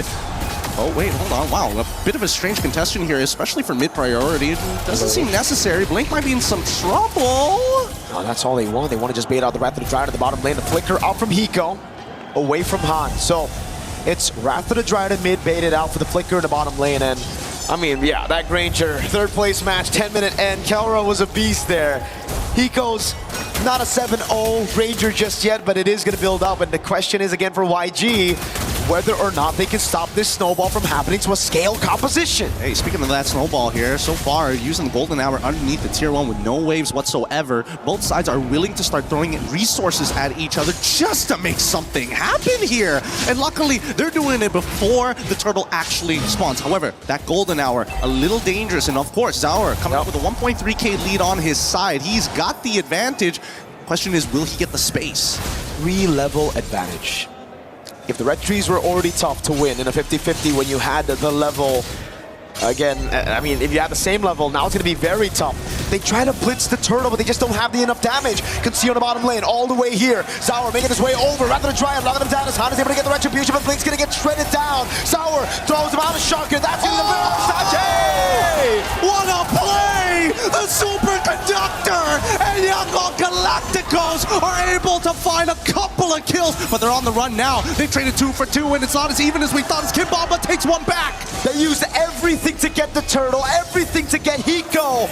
And Spirit capitalize on the long fights. It's Bomba again. Deathless, this time on the Uranus against Han, takes it away as well. Recalls in his face as Sour pushes up top, gets a turret, and the trade is again good for Spirit. They can't stop this. Let's look at the replay one more time, because again, Blink, amazing Wrath of the Dryads, hitting onto multiple targets here, but look at the chain here that Kai'Sane set up for Sanji, and yet it still wasn't enough. Those frontliners are a huge problem right now. And Bomba waiting in the BMI, being the assassin on Uranus. Mountain Shocker again. Zaur looking for the angle. Blink gonna be caught. Rather to drive, forced out of him already. That's gonna be the Mountain Shocker that lands on to the pickup and throw back into Hiko's bullets. Good block. Good not body enough block. damage. Yep, not enough damage, but look at this. This was a 4v5, and honestly, it's a big win for Yangon, getting some pressure on the opposite side. Now that they have an EXP laner who not only clears waves ultra fast, but also has incredible movement, they're not going to be put in the same scenarios like they did in the previous couple of games where, oh, we got to worry about our side lanes. Oh, we won't be able to get there in time. No. It's a different story this time, and I think that TS recognize it. It's all about building these waves. It's all about scaling at this point, right? YG, yeah, they have a snowball comp, but they have been able to find those clutch moments even in the late game with these kind of compositions before. That Game 5 against Falcons, one of the best examples of that. So YG can never be counted out, even after they've been outscaled. Yep, and I think the scariest part is the fact that YG have two incredibly fast rotating heroes. And I don't know if they're going to get the punish on this one. Still, Ying using his eye for an eye was thinking that maybe he was going to get hit by the turtle, but yo, Sanji. Real dangerous here, using BMI so aggressively. We'll see whether or not TS has the information. Oh god, it's about to be a 4-level lead between the junglers. Blake's gonna get poked down. Rhapsody and the Dead Sonata, that's gonna be the shield unit landing on Sunset 11, but a good golden hour to stop them. A shot from Zaur, killing spree as well. Zaur looking for the opening right now, goes in, but Han's gonna win the red tree battle. Rather than Dryad on the blazing away coming from Sanjay! And he's looking for as many cleanups as he can. Hiko flickers 4, gets 1, gets 2, triple, and a Maniac instantaneously! Out of nowhere! Hiko finds the shots needle. And now it's just Han. Team Spirit played such a good game. It was Han with the retry. YG, that looked like they had the AoE, but Team Spirit are now the ones knocking on YG's door. Holy cow, holy cow. Hiko, something unlocked in him. He just suddenly became Neo from the Matrix all of a sudden. What the heck happened? Because this was an incredible play, right? They just first zoned them out. Blazing Duet comes on through, and Hiko said, you know what? Doesn't matter. You're standing too close to each other. As soon as I land it, you are gone. Bomba's feeling it. Team Spirit are feeling it. It's something in the air. Hiko's popping off. Sunset, Samo, Zaur, Bomba, everyone. You know, before the cast, before we even got to the draft, we got to see Mama Bomba walk by. And there was one thing that she said that is really stuck. Today is the day. They really feel it. They put so much heart into it. 54 stacks already built up onto Hiko. How can he not feel like he is him right now as they basically unlock the architecture of Yangon? They're looking for a T2 at this stage, and they're going to double confirm with the help of the Turtle Bow. They've got the vision, but at the same time they know Ying is nowhere close. And now it's YG. They gotta dig deep. Yangon Galacticos again find themselves far behind, and unlike in game number 2 where they were able to equalize with their own lead, they went for this composition, the early one. They got 2 out of 3 neutral objectives, but they just couldn't capitalize on those team fights. It's been very, very difficult, but at least the Guardian Helm is purchased by Han. So again, he can walk up forward as long as he doesn't get picked up and thrown backwards into a chain CC combination from TS. He will be able to retain his position with the rest of the team during these lore dances. And I think that's the scary part right now. Both sides understand that not... Oh, hold on. We're seeing the TS proactively trying to get something out of Yangon. It's the consistent push and pull, and like LaFell said, it's how creative you can actually get. You've got set plays, but of course, how do you make it all line up? I guess it's through YG finding a big combo, but that's so hard to achieve as well. I think it's a little bit more than that. 2 Purifies are revitalized as well. That's now a BOD on Hiko. He is massive, and they need to be able to cut those stacks in half. Half the problem is actually just finding Hiko. Exactly. And I think even Ying understands, it's like, man, around these neutral pits, they ring around and rosy us. And even if they do, Gideon, Zaur is still there as the secondary carry, the man that's been targeted, that has given Hiko space. If you go for Hiko, you give space to Zaur. They get the Mountain Chakra, they see Sanji up top, they go for the burst on the Lord, and it is not going to be contested. Han is way too far behind, 3 levels under. This is fine, this is fine. They still have some decent wave clear on their side. They might have to sacrifice an inhibitor, but honestly, at this stage of the game, you gotta sacrifice more than just that. So much heart has been put into these games, such a big difference, and there you go, flicker out from Sanji. The autopilot might have costed him this next push. And now for Team Spirit, it's about building that lead again. It's about going back to basics, playing around the fundamentals that they've relied on their entire careers, making it to this point, and again, winning through it. Small leads, building up, now bot wave and the top wave coming down as well. Sanji, you gotta be careful, buddy. You got no flicker. And now the siege begins. The ball lightning has already been thrown out. That's guaranteed to at least get 1 inhibitor here.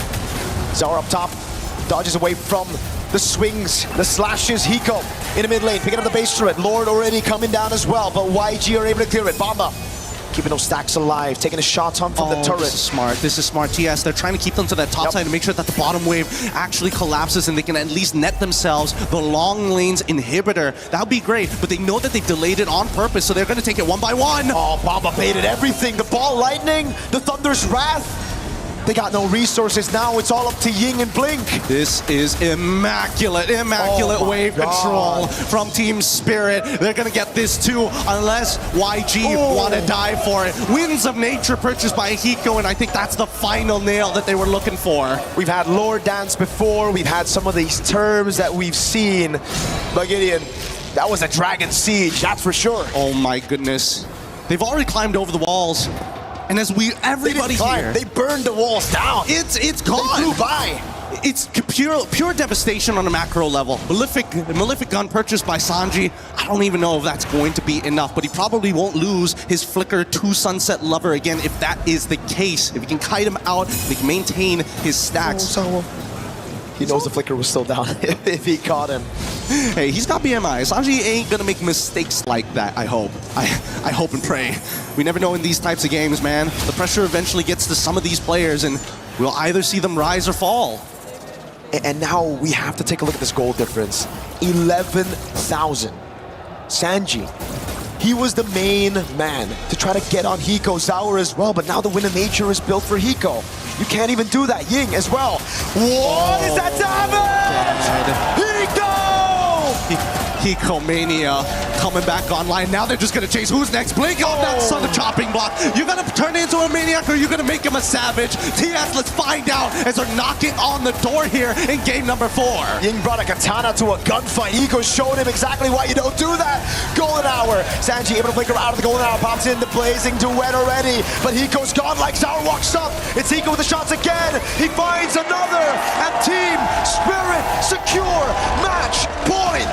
And you can see nobody on the side of Team Spirit. They're not jumping for joy just yet. They know that there is only one more game to become a champion. They've achieved match point. To quote Sunset Lover after securing grand finals, job's not done. And it truly isn't done yet. Yangon Galacticos, they've been able to dig deep before. They've been able to come back before. Now 3-1. What do they need to pull it back? Man, I want to say comfort picks. Most teams, but they got it. The Baksha was there. Most teams, especially when pushed into these corners, they start playing the things, even if it's in a bad composition, just to feel comfortable, just to put everything on the line to say that we gave it our best shot. I think Yangon still have hope, but so far, these mid-games, and especially when it comes down to battling, these trench warfares between Spirit and Yangon Galacticos have always seemed to gone into the hands of Team Spirit if the early game isn't completely dominated by the Galacticos. And you can see it again, man. These fights, it looked so good for YG. Up until Hiko said, nah, I'd win. He walks up there, he stays in the back, waits for everyone. The ego, not just in Zaur, but in Hiko. He literally waited for his teammates to die in front of him and he said, no, I can carry, I'll get these shots. And then when he was up ahead like this, he just takes those fights against a Benedetta. No problem. So many battles that we've seen in the skies, but this is beyond our atmosphere. Let's throw it over to our panel and our analysts to break it down for you of how truly mythical this is. Well, when you look at the competition that has been afoot here at MSC, we have seen some tremendous performances. But the way Hiko, Kid Bumba, Sawo, Sunset Lover, the rest of this Team Spirit roster, all the way from the very beginning, they have figured something out. They said it in scrims, they've proven it here, and they are one win away from being the, I guess, well, I'm going to say it, the best team in MLBB in the galaxy. That's right, they are. And of course, that still means YG has a chance to respond. And we know that you watching in Myanmar are still supporting. There is still hope there, but there's just something that Team Spirit, I think Mirko said it, is in the air for this team. Yeah, and even if we did hear Gideon say something about maybe reverting back to comfort as probably one of the go-to solutions to scenarios like this where you're just so far behind. I think we already saw that from Yangon in the first 2 games, even, maybe. Yeah. They've been already trying to go for comfort, and now they took a different route. They became a bit more creative. We saw the intention, we saw the potential, but they just couldn't bring it to fruition. I mean, like, here's the thing.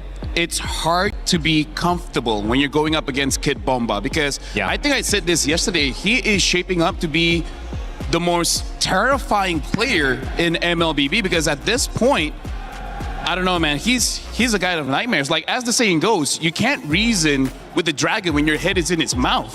And the thing that the Kid Bomba has been doing is just pure destruction. And if you want to go for comfort, sure. Yeah. But deal with Kid Bomba for you to actually be comfortable. Until then, it's not going to happen. Yeah. It's funny because, I named 4 of the players on Team Spirit, and I didn't mention Zauer. And one of the reasons why is, again, he doesn't, at least from what I saw, have almost any deaths. And again, on the YSS, which has been a talking point, like, don't pick it. Why are you picking it? We haven't seen it work. Still finds a way to make it work. And Han reaching deeper and deeper into stuff that, we're questioning, LaFell. But Team Spirit just feel like they're too comfortable across the board. And the thing that Zauer Eco is more about testament of everyone else. Everyone does so much that he's like, anything for me? Hello? Eco just goes in, gets maniacs, gets a double, gets a triple, and he's like, sure. As long as we win, I guess. Yeah, Hiko Mania is back. Yeah. He came back in this game, especially. We didn't see a Savage. He was close to getting one. I think a couple times we saw a Maniac from him as well, but the way that he managed this even on a Granger too. So that's something, right? Yeah. That's something for Spirit, because they went in this game with a lineup with 2 heroes that you're just not so used to seeing anymore, especially in the current meta, but they find ways to make it work. And the Baksha, the Benedetta coming out at the very end for YG. It didn't prove successful, but it did prove that they were willing to change things up. They know they need to do something different. And sometimes, LaFell, once you do get that answer, it could turn its head on a swivel. This could be a very fast 3-2 into a 3-3 and send us to a Game 7. But of course, they've got to fix some of the stuff that you guys have pointed out on the desk, and obviously you pointed out within game that you want to bring up to our attention. Yeah, here's the thing. It's not that YG didn't try, right? YG, even with the draft, they tried to deal with the Uranus of Kid Bomba, but I don't know, at this point, Kid Bomba feels inevitable, because here's the thing. He's Thanos, man. They already have this Baxia, where Baxia reduces the healing as well as the shield that the Uranus has. And yet, even with a very bursty, always chasing kind of EXP laner, they still weren't able to do it. So I think this might just stump YG just a little bit, because it's not that they didn't have the idea of shutting down Kid Bomba. They invested 2 heroes into it. Yeah. And yet it's still not enough, because as we're going to be looking at the clips here, again, one thing that I do have to say that is consistent with all of Team Spirit's wins is the fact that about resources, right? Like abilities, ults, and all those kind of things. One other resource is HP. And we see that YG sacrificed a lot of the HP to get these neutral objectives. But when you're going up against a team with a Sky Piercer, that's going to be pretty difficult, because as we see here, the thing that I want everyone to see throughout all the clips is just the amount of HP that YG is willing to give throughout the poke that we're going to be seeing here. The poke coming in from the Yusun Shin, Sunset Lover, as well as Hiko. There are 3 members coming in from Team Spirit that can deal damage without putting themselves in harm's way. And even though this one, Zauer got it, but I feel like there's still a chance that Han was able to get it. But this is also another thing. This is not okay, Rain Day, which is after getting a neutral objective, go for the fight. Yeah. A lot of teams do this, usually get punished. Yeah.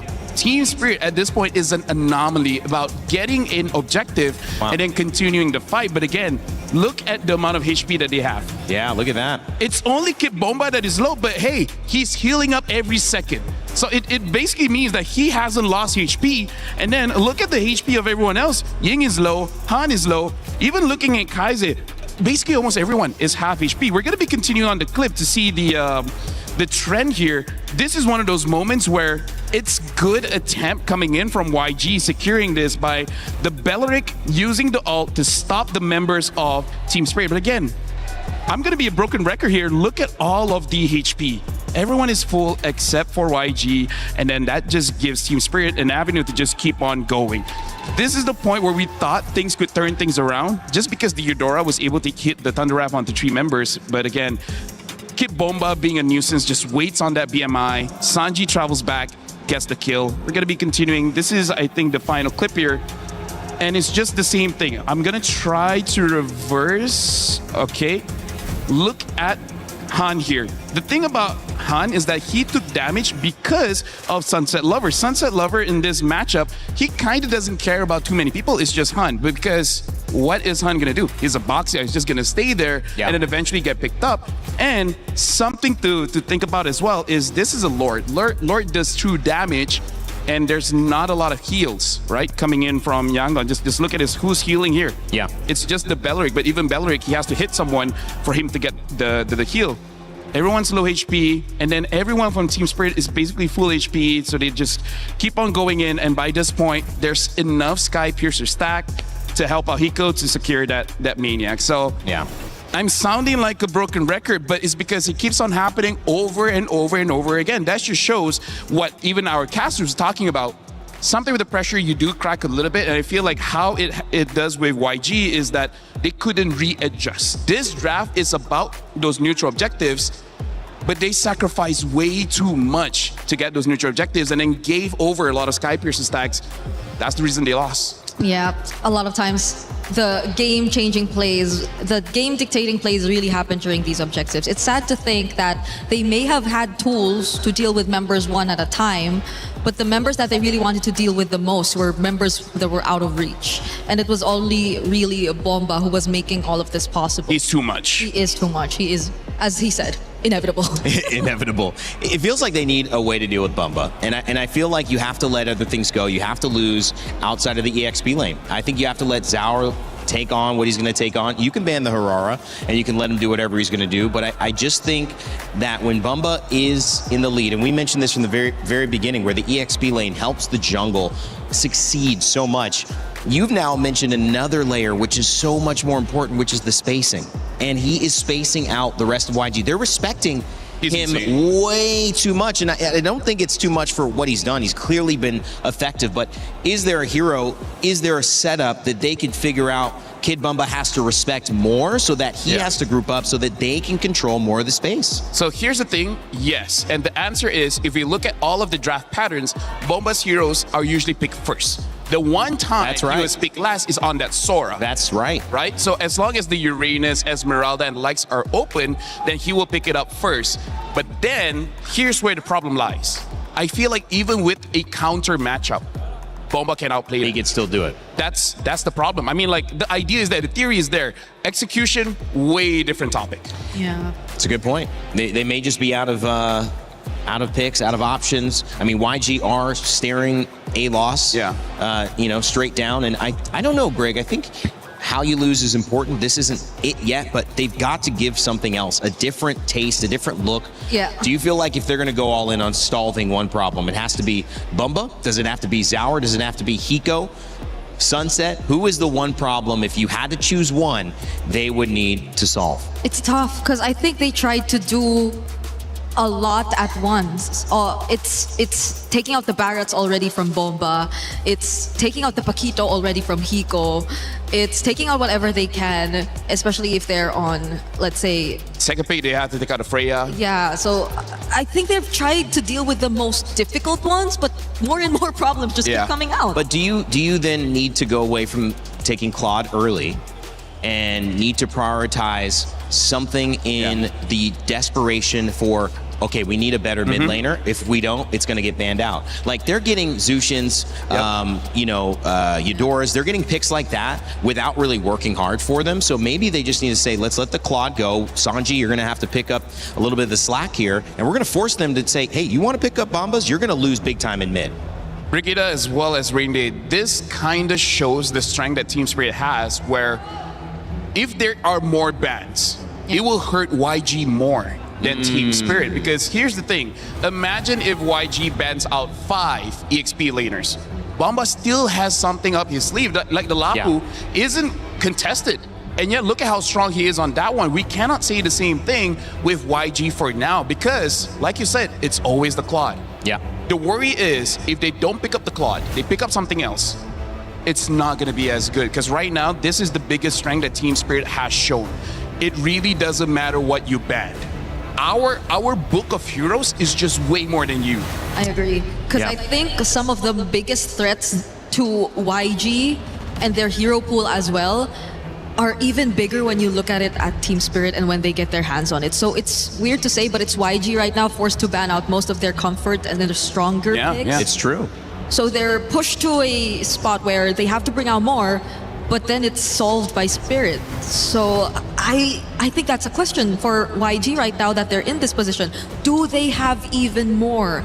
Because they tried. They They've been creative with the backshot Benedetta, but it did not work. But that goes to our other conversation, is Team Spirit fans ready to erupt, getting excited, YG as well. But I think it just has to be, as you see a little back and forth there, it's just got to be, okay, we've taken a lot away. Yep. What can we open up then? Because if the answer isn't to take away, then the answer has to be either to execute better or to open things up. I would say the Hail Mary is let Bomba take whatever, leave Paquito out, and then completely ignore him.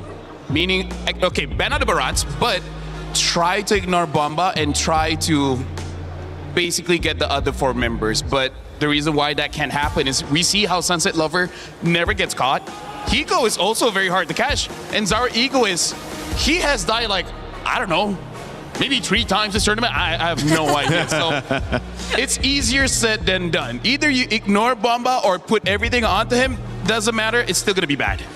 Well, Zushin picked up, and I think for YG, that's got to spell a little sense of comfort heading their way, even though there's nothing exciting about seeing Kid Bumba and Zauer Egoist in those first 2 pick positions for Team Spirit. You might be right, what Kid. do we want? Yeah, you might be right. I'm just saying you might be right, Kid. Because it was written Kid Bomba Finals MVP in the placards. Oh. If we do, can kind of seal the series here, but speaking of, it's a flex. The Paquito gets They open. leave the Paquito open. I mean, it's like, the only way to do it. Damn if you do, damn if you don't, right? No matter what you ban out, something is let through that you're like, come on, man. Why does it have to be like this? Yeah, which I feel like is, yes, still a flex, but maybe they might be a bit more cautious about this because the Juicin showing up would mean that YG might be a bit more okay to doing the fighters in the lineup. So Guinevere picked up here as well. Okay, they changed. They changed the sequence. Because Guinevere and keeps the getting Arlet, banned. so they don't go for the Claude anymore. Good luck on finding a job. We're praying for you, buddy. A job is hard to get nowadays. Hey, maybe you can try being a player. Either ways, YG right now, in terms of going for comfort, I like this because this both ignores as well as prioritize Bomba, because this is a good team fight lineup. A lot of crowd control, a lot of continuous damage. It really does come down to what the roamer is going to be. Hopefully just provides us a little bit more damage. If not, it's okay. The Gwyn can build a concentrated energy and they should be fine with that. So I'm liking YG's opening. Yeah. Yeah. Because so far, I think they can use a lot of combos still with this lineup. I think the Guinevere Arlot already in itself is a combo. There's just so much more knockup, honestly. I feel like they also have to be careful because, again, Bomba has a lot of heroes. His Alice is good against this Arlet. Not sure if it will get picked up, but stuff like Uranus, High Loss, Alice, all these kind of heroes are good against the Arlet. So, and even Yuzong, so... This is just one of the first times we have seen a clear shift away from Sanji's comfort back to Ying. And you're right in mentioning that this feels good. They're also taking away the Uranus and they're taking away the Lapu Lapu, which again focuses on that EXP lane. The blue band on the other side because they're still looking for a roam. Beleric and Atlas gone. Yeah. And so where does that leave us? So the Atlas is still open. Wait, who else Atlas is looking for a job? He's a cameraman now. Oh my gosh. Hey, that's good for you, man. EWC is a good event for you to work on. There you go. Shout out to this guy. I was doing a good job though, because if he was terrible, then hey, work for 2 hours, get fired. Yeah. Oh. A Fovi. Again, there's so many counters towards the Arlet, so yeah. But hey, at least they have a Zushin. The Zushin can fight against the Phoveus, same as the Gwyn, so it's not all doom and gloom just yet. There's nothing else you could have taken away though at this point. They've banned EXP lane and Kid Bomba specials as much as they could without letting an Atlas through. So it's like I feel like YG's saying this is all we can do. Now the problem is they know it's going to be a Paquito Gold. Yeah. So what do they pick up that don't lose immediately? They pick up the Brody as well as the Badang here. This is basically going all in team fight. One of the worries is that only the Gwyn can handle the long lane, but hey, if you win all the team fights and the game by 11, it's good anyways. How's the spacing on this? Does this solve that problem of the zone that we've been seeing Team Spirit create with Kid Bumba? I still feel like it's going to favor Spirit more. That's a Phoveus and a Paquito who can independently just find and create the openings, and they Finish off with a Selena. Okay. So that's, I think, a key word for at least this matchup. Spirit can be more individual. Yangon, they are desperately required to work together. So how YG wins if they punch first, and how Team Spirit wins is if they slip the punch and then hit with the haymaker. So I don't know, man. YG, this is a good draft, but requires a lot of good execution and hoping for your opponents to miss. Last time Cold Star did something like that before heading to the back room, it was Team Spirit who won. If it happens again, they are not only going to win, they will be the winners of $1 million and that trophy in the middle of the Lenovo Legion Gauntlet. Your MSC champions. Could it be Team Spirit? If they win this game, it will be. But Yangon Galacticos trying to claw it back and force another game. We'll see what happens here as the stage is set for glory. A set so beautiful that it can only be prophesied. You can hear it in the atmosphere. You can hear it in the wind. This could be their moment. This could be the day, unless Yangon Galacticos can stop them to turn and start a potential reverse sweep. We come here at match point game number 5 here at the Mid-Season Cup 2026 here at the Esports World Cup. And Team Spirit have been so close. They've been working so hard for this. Yet you would imagine that at least for the Yangon Galacticos, that maybe this is God-given. Could be, especially considering if you look at how Yangon Galacticos have decided to draft, how they've decided to play. Desperate times call for desperate measures. Han, after the purple buff, goes straight into the bush, looking for a gank, looking for an advantage early, and Spirit, as calm as can be, playing around again, punishing those mistakes. They see Han up top, Zara goes down below. They got to be hyper efficient. Looking at the emblems, the only thing, oh man, extra sustainability for Han. Not going for Season Hunter this time, wants to actually play for these fights. And if they just win the fights, the neutral objectives will naturally come as well. It's the same choice of emblems from yesterday against Falcons PH for Yangon Galacticos as Han. It's back to just setting up for the rest of the team. Being, okay, maybe less farm than Zara Ego is, but at this point, I think he needs to just accept that. Zara has gapped them in terms of farm in the last 4 games. Even when they were winning, it was Team Spirit who still were able to even it out with for Zara. And this is in consideration of everything that has happened in this game, right? They're reading into the behavioral patterns that TS have kind of put before them. In Yangon, you can see a lot of preliminary early motions, right? Get that quick push on that top side, come down to mid lane. Oh! Uh-oh. Stun lands, gonna get a lot of damage. Now the Valor Requiem as well. They play for the strong side. Sanji is him. That's first blood over the YG. Now, as long as they delay this turtle for as long as they possibly can, that's gonna be more and more gold falling into the hands of Sanji. Good missile arrow here onto Kaze, but so far, TS, they don't want to punish this just yet. They got bigger fish to fry. Another arrow into the deadly magic. And the poker trick, but Blink gets away in time, gets into the bush. And Han will still be able to farm up. Now the question is, how do they stop Zauer from snowballing through farm? Well, it's about making sure that people are there to body block the right targets. Kid Bomba might be in some trouble here. Violet Requiem into the final slash earlier. YG showing signs of life. They're fighting back. They got hit on the chin a couple of times. A little dazed, a little wobbly, but it doesn't mean it's over. Blink able to get at least a champion stance out of Hiko. Now golden hours have been dropped down. A lot of the motions that we see on the map for the side of TS is poking and prodding, right? And forcing out ults coming out from every single lane. And it's this combo, the Arlet and the Guinevere, that has gotten them so many wins in Myanmar as well in their MSL. For Team Spirit though, it's again just playing through the meta. It's them just building these leads, and for YG, it's about ganking Bomba again and again. That's a second one, back to back. Tell me that isn't just picture perfect.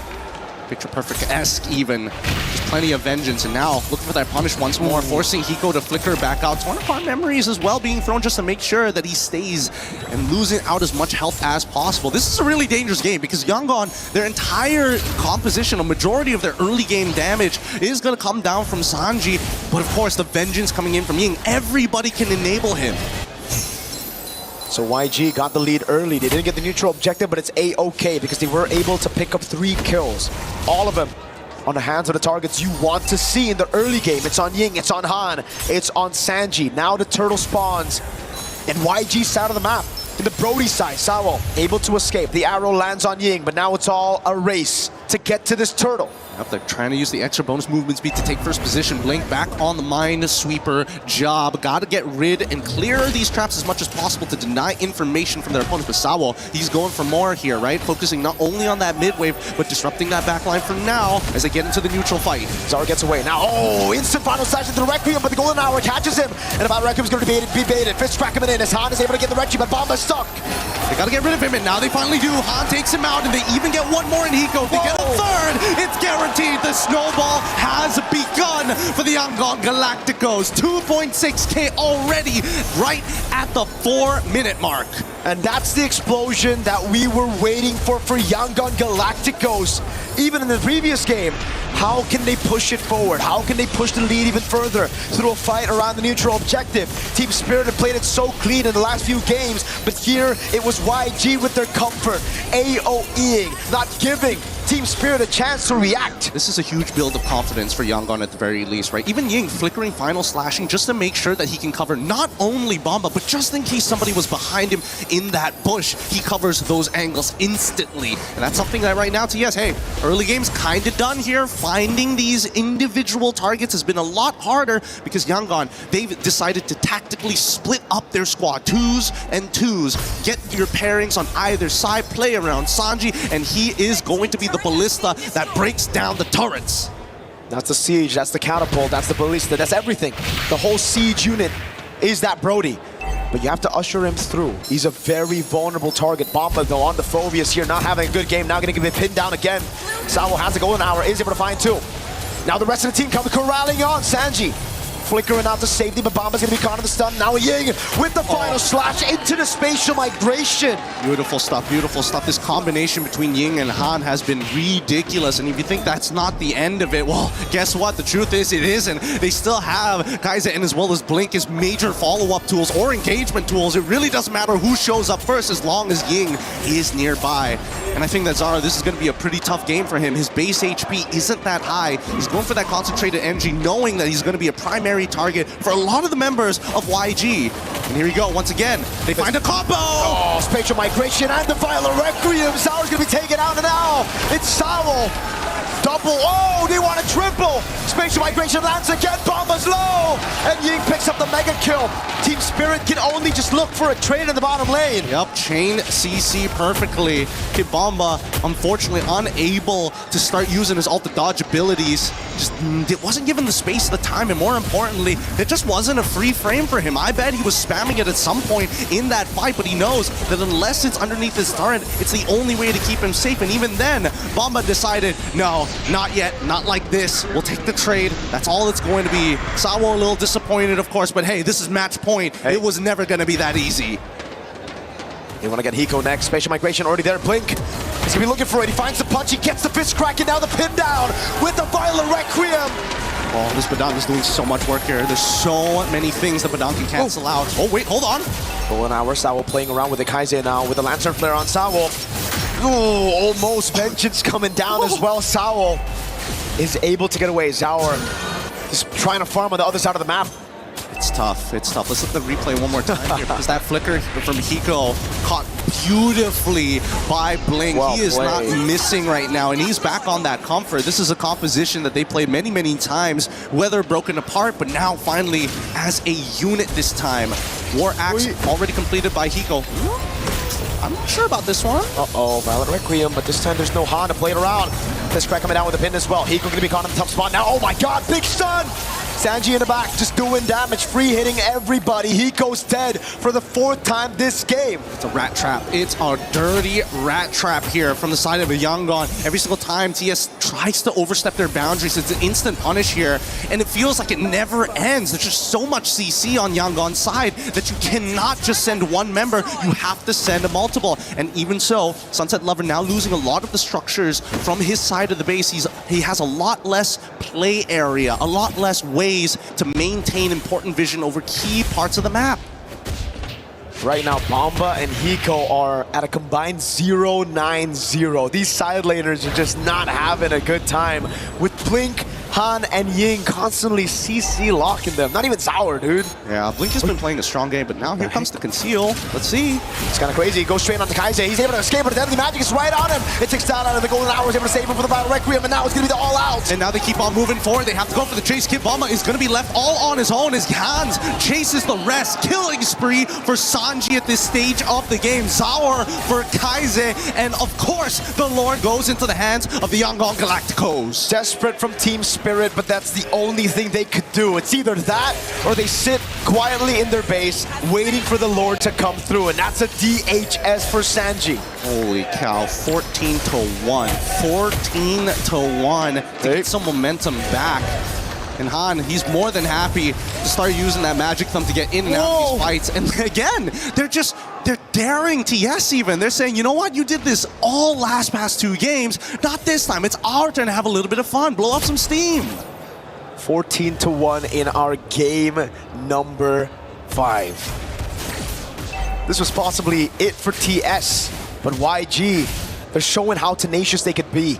They're showing how good they can be in these series and that mental fortitude that they have in a best of 7. It's a lot of heart here, a lot of heart. It must be really, really exhausting to make sure that you're communicating with every aspect of your team. Usually, the combo is just a 1-2 punch. They've got 3, 4, and 5 ready to set up for you just in case. But now, they're attacking at least top T2, but at the same time, they're giving up on bottom inhibitors. This is the only thing Team Spirit can do. Again, just reacting to the plays and looking for the trade. Zaur goes in, Blink with the whip on it. Fist crack already there. The Golden Hour saving Bomba. Is that going to be the Abyssal Arrow to the back line? And Sanji's able to flick around the safety as now he goes on Hiko. They're still going to go forward. Hiko ends up trading, and now they're on the chase. Bomba again with the Dark Wave on Sanji, but he's going to get taken down by Ying. That's again at the back line. Sanji looking for the free hits on Sawo. Last shot as he gets pinned down, and Blink picks up a double, and Sunset Lover is going to be caught on their turret. Han, right there. Again, the arrow does not land, and Zaur is able to keep the minions from coming into the base. How many more seconds until they have left? Not enough time! And there you have it, a convincing game for the Yangon Galacticos, turning it 3-2. It ain't over. Not like that. Oh my God, there's so much heart in these games. There's so much, not only the tenacity, but you can feel it in the play. They are not gonna go down like this. It's the grand finals of MSC, the most unpredictable MSC EWC ever. Of course we're going to a Game 6. Now the question is, are we going to a Game 7? We pray for a Game 7. TS fans, they want to end it right here, right now, but God, these games are too good to let go. However, the snowballs have been significant. This game ended 17-2, so we're talking about built-up confidence and disrespect for the side of TS. It has been crushed here, so they need a clean game if they want a championship. And again, it's YG going back to their comfort, not just trying to play the meta game. They brought out the Baksha, it didn't work out. They doubled down. They said, all right, Han, put him on the Guinevere, put him on a team fighter, put him on an enabler for Ying, for Kaise, for Sanji, for Blink on the Badang with a fantastic performance. We have to eventually decide on an MVP, but my God, Blink played a beautiful game. My God. Predicted flickers, Ying catching people, so many goddamn times. There's no better way to describe it. He has played so well on his comfort. I don't know if he's going to get it again. And I also don't think Ying is going to get that Arlet anymore. I don't know though, because if you want to take away the Arlet, you gotta let go of some of these meta picks, and Ying is a monster. He's an apex predator, you could say, on those picks. He's an absolute beast, but we're gonna see whether the panel agrees with this panel. Break it down. Okay, that means we might be going to another Game 6, or could we get a Game 7? Hey, honestly, after how many years? You missed this opportunity right here. I cannot believe you two missed the opportunity for a Game 6 or 7. I failed as a human. What is happening? They haven't had... You know what? I put them on the spot, guys. I think I win. I failed. I think I finally cracked you guys. I am disappointed in you and myself. Pause. I am... But we got good games, though. Yes, how many years? I am only not disappointed at the result of this series, How many years, Brig, that we have 4-0 on Grand Finals? Now it's 3-2. Well, it's been since me and Mar maybe in the Grand Finals, maybe 6 years ago. Was that 6 or 7? 6. Now they're doing it. But the camera's not on us. Camera. They went to my solo on that. They're trying to make you guys look bad. I know. They don't have to try. We can do it by ourselves. YG we can make come ourselves back look bad. It's okay. In an incredible game, and they prioritize Ying. And I think the biggest thing about Ying is it's the name we gave him, Undying. But it's more than that. It's the Arlet. It is, they don't have an answer for the Arlet. There was no answer on the other side yesterday in the semis for the Arlet. And the Guinevere as a result to follow up, Brig. I know you're pointing at that saying, yeah, that was a big deal. You would assume they had answers to the Arlet though, because they had Phoveus. Not Ying's Arlet. I mean, like, Phoveus does have a bad time against, let's see here, Badang, Zushin, and in a way, Guinevere as well. Yeah, that's true. So at least for the laning, you would think that they did, but everything else, Ying was Undying. He was free. Wait, speaking of, I remember one other time Kid Bomba used the Phoveus. Yeah. And it was this as well. I think it was against Vamos, where Vamos used Zushin and Hylos. Yeah, pretty good memory. I'm impressed with myself. Same. He has very impressive memory. I can't remember most people's names, but I can remember draft picks. It's true, it's true. He has impressive memory. That is a pretty good memory. Only with MLBB. Only with MLBB. Okay, that's it. But you remembered it was Rhino Day, right? It's been Rhino How Day could you for forget? 3 weeks. How can Rhino Day be 3 weeks? Guys, this is actually interesting because I think the energy, and especially when you are at home watching and you're looking at this set, you see the 3-1, I think you start to slip into, well, it's looking like Team Spirit. And then bam, Yangon Galacticos answer back, but not just quickly and not just with this Arlet, but convincingly across the board with everyone. And it doesn't look like the same matchup anymore. And that's what we hope from a grand final, Brig. How were they able to, and I know, LaFell, you've got some clips as well, turn this around so convincingly? Have they solved something? I think they got back to what we said about the front lines being just as terrifying as they should be. Because terrifying. That works, right? Terrifying. Yeah. Which do you prefer, Undying or Terrifying? Terrifying Undying.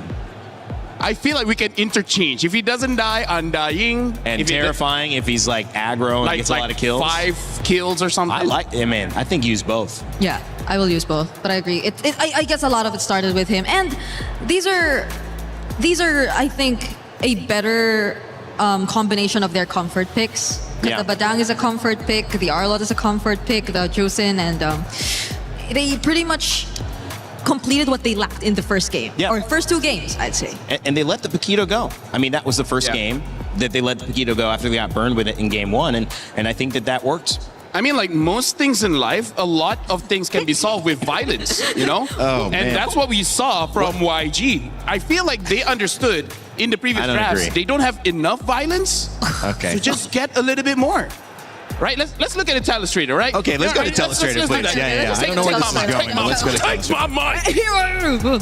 Thank you very much. All right, so here's the thing that we got to talk about, right? Yeah. The fact that for how many? Like maybe 3 games where we see both the Gwyn as well as the Arlet being banned out, and the moment they get picked up, all of a sudden they look amazing. And speaking of why they look amazing is because of all the control that they have. They have 4 members here with a lot of control. The Badang creates a wall, making it so that you can't escape, and then Gwyn jumps in as well. Like there's a lot of chain CCs that this is why I say that this is a very good team fight comp. And I think this is just the comfort of YG. They like to fight, so why stray away from it, right? We're going to be looking at some of the clips here. And then, in terms of the clips, it really is just about abandoning your brain. Yeah. Don't think about it. Just do it. Not sponsored by anyone, but just do it, right? We're going to see about how they just jump in, and then they just go in for the fight. You like that joke? Yeah, thank you very much.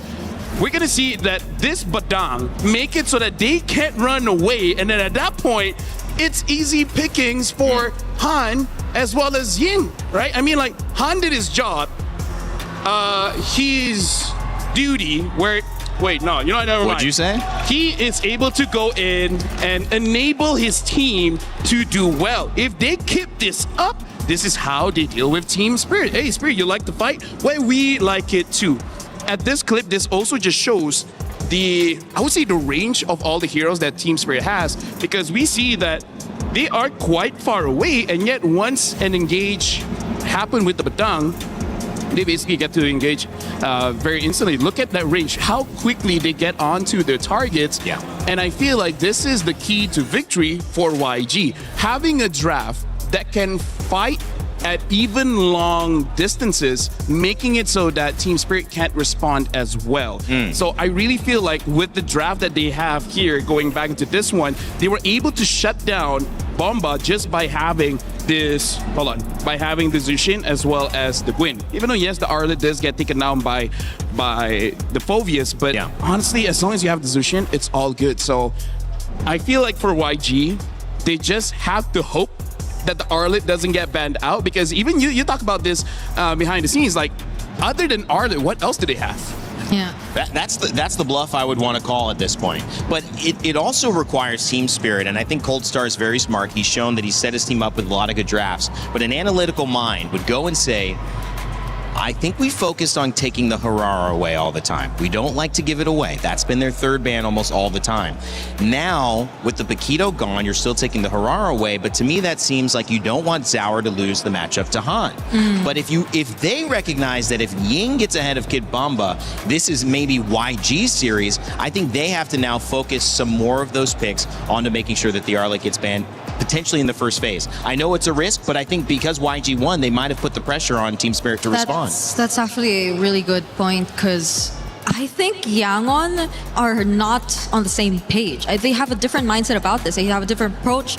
It's not like they're worried about Zar at all. It's not like they're very careful about what gets into his hands. It's more of how they can draft accordingly to their strengths, which I think they lacked in the first two games. But now they had much better relationships with each other in terms of picks. So their picks had much better synergy. More harmony. And that was maybe something that we saw became a struggle for Team Spirit this time, because they were maybe a bit too fixated on just winning matchups, getting the winning lanes. I agree. Yeah. In the sides, we saw that. You assume that they get that because it's a Paquito. It wins over more or less majority of the gold lanes, but the Brody was a bit different. And Kid Bomba on this Phoveus too somehow got to manage the Arlot. We would like to apologize to Kid Bomba and Mom Bomba and Sis Bomba. I feel like we cast a curse Bomba a little bit too much. We're gonna pull it back. We did. Hopefully it's just that game that we cursed him. Now it should be solid ground. But at the end of the day, it literally, maybe we're starting neutral now, okay? So everything is a clean slate from now on. YG got their licks back. Here's the question. Does Kid Bomba have another game as you're wading in the water, swimming, right? Trying to get back to the shore. Is it going to be Kid Bomba that takes you there? Is that the one who's going to be in the charge, pulling people who can't quite make it, who can't sustain themselves? I think it is. And if you're Team Spirit, and I want you guys to think about this. I don't want you to just take me lightly. Think about it. Lean back. Stare into the sky. I just feel like that's got to be the answer. That's got to be the focus. It has become an EXP battle for me. That's where my eyes have gone. 100%. But, you know. And I feel like the way that I feel like even less on the draft, I feel like this is just reminding the players of Team Spirit, be like, okay, that's what they can do, right? They have incredible engage. So I feel like if somehow YG gets roughly the same draft again, I feel like this time the players are like, okay, let's just not get caught by the Badang or the Gwyn, and then we should be able to outplay it. With that being said, I don't think they will get the same draft, but if somehow they do, I feel like the players would just react much differently this time. That could be the case. Okay, Paquito was something we said, will we not see it? We didn't see it. That opened up the draft. The Barat's probably going to stay banned, but who will take the onus of banning it? Because the Freya has been consistent, the Fanny has been consistent for red side. If we will see that again, it'll be the choice of Harara banned, or if we'll see a target ban on red side, which would open up this conversation again for the EXP lane to maybe get an advantage. Atlas has been banned every single game as well, Brick. Yeah, it's at least ever since the loss that YG went through for the first two games, we've never really seen the Barretts nor the Atlas even out there anymore, which I think kind of made it a bit more flexible for the Jusins and the like to come through. That's right. But in that scenario, I think the Jusin was a big problem for Team Spirit as well. So let's see who gets on blue side and who gets on red side, because I think that will significantly impact the outcome of this game. We're on flying clouds too, which I think will accelerate the pace. And it's Spirit who gets on blue, but this time... Holy moly. No Guinevere. And no Freya. Oh no, but they force Yangon to ban the Freya and the Barats and the Atlas. They don't, and this leaves the Harara to them, so we see the priority. Yeah, and I feel like the Gwyn is honestly a good ban because, like I said, the distance itself is already the problem, right? Arlet needs to get close, and then he can come in. But yeah, that Gwyn is too much. But isn't this the same problem that YG will have to face? Aren't they forced to pick up the Paquito here? No, I don't think Okay. so. Okay. I feel like no Claude. Well, they have a Brody, yes. Yeah, I'm just worried that Sanji hasn't really used fighters in the gold lane, right? So I'm worried that it's good on paper. Yeah. But if the guy can't use a fighter, is this really... That's why. Is this really where you want to force it out, where Team Spirit is match point? Yeah, that's why, because it's likely to go over to their side if they don't. So they decide to switch it up, and this time, they'll pick up the Paquito. Could this be a flex? I'm not sure if it's... Hopefully it is, because I don't want to think that they were just pressured to pick it up. It could be jungle, it could be EXP. What if this is EXP? And this goes I think it's better. I think it's better EXP, but again, we got to look at the matchup, because not every matchup the Paquito can win. If Team Spirit picks up the Esmeralda, maybe they have to think about putting the Paquito somewhere else. But it's nice because they still keep their cards close to their chest. They say this could be that, so Team Spirit can't just pick blindly in EXP. They do have to respect that what happens if we're going up against Paquito. Do we need a winning matchup for that specifically? Yeah, because I don't think Yangon has really ever utilized the Paquito in gold. Wow. In EXP, I don't think so too. So this is a new hero pick that they will be picking up. It's a clear attempt to adjust from Yangon's side. Honestly, that's why I feel like this might be jungle. Might. Just because they are a team that likes to win those neutral objectives, and Paquito is one of those that has quite good burst damage with the red tree, so maybe they can take it, which, by the way, Melissa has been banned quite a few times by YG, and this time Team Spirit picks it up. Let's talk about why this is important. Yeah. YG wants to dive, wants to win the fights. Yep. What are you going to do when she uses the go away? That's so I right. feel like this is the response that Team Spirit has. If you want to come in, try. We already have an answer for that. Go ahead. Which I feel is something they have to resolve through their mid lane. So I agree. The Eudora Gord options are still there, but since they prioritized gold and revealed that it is either jungle or Paquito XP, they might lose out on more options in the mid lane later on. They keep their EXP open though, and that you know, and again, Paquito can still flex. We know that we still have the Claude going in, so he's not going gold, but they are still focusing on trying to see if they can get Ying an advantage. And even though Esmeralda is out, and that's a great EXP lane, with the Eudora ban, it seems like they're also focusing on limiting the options that Sunset Lover can play. Which I thought is something they would rather pick. The other options, I would say there's three, because I feel like you need long range to do with this Melissa, right? You want to cast Murka? I mean, like, Arlet ban. You can try. The Farsa. The Farsa has enough damage. The problem is Melissa can get into range. So that's something that you got to consider. Eve also has the range, which kind of, you know, not so great going up against Esmeralda. No, yeah. And then the last one is Zetienne, where Zetienne is pretty okay, especially if they want a lot of team fight. The problem is she takes a while. And I don't think it's The either... other one is Selena, but that one... Yeah, both of them, I'm sure they have good Selena, so why not? Yeah. Because even the burst is going to be a problem, I feel, for the Zetian. Maybe in the early they can manage a bit, but... At level 12, it's okay, but getting to level 12 is the problem. It seems like YG's really focused on hard stuns or potential counter initiation. They want the Paquito to run free because they picked it, and it's got to do the work of a Harara, right? Because they traded that out, and they're saying we're going to work with the Paquito. So Minotaur and Eudora can really stop or create good counter engage or initiation. The Dairoth picked up as well, guys. Yo. You know what? Shout out to the crowd. You guys are amazing. Holy. Some might even say amazing. Are we pushing?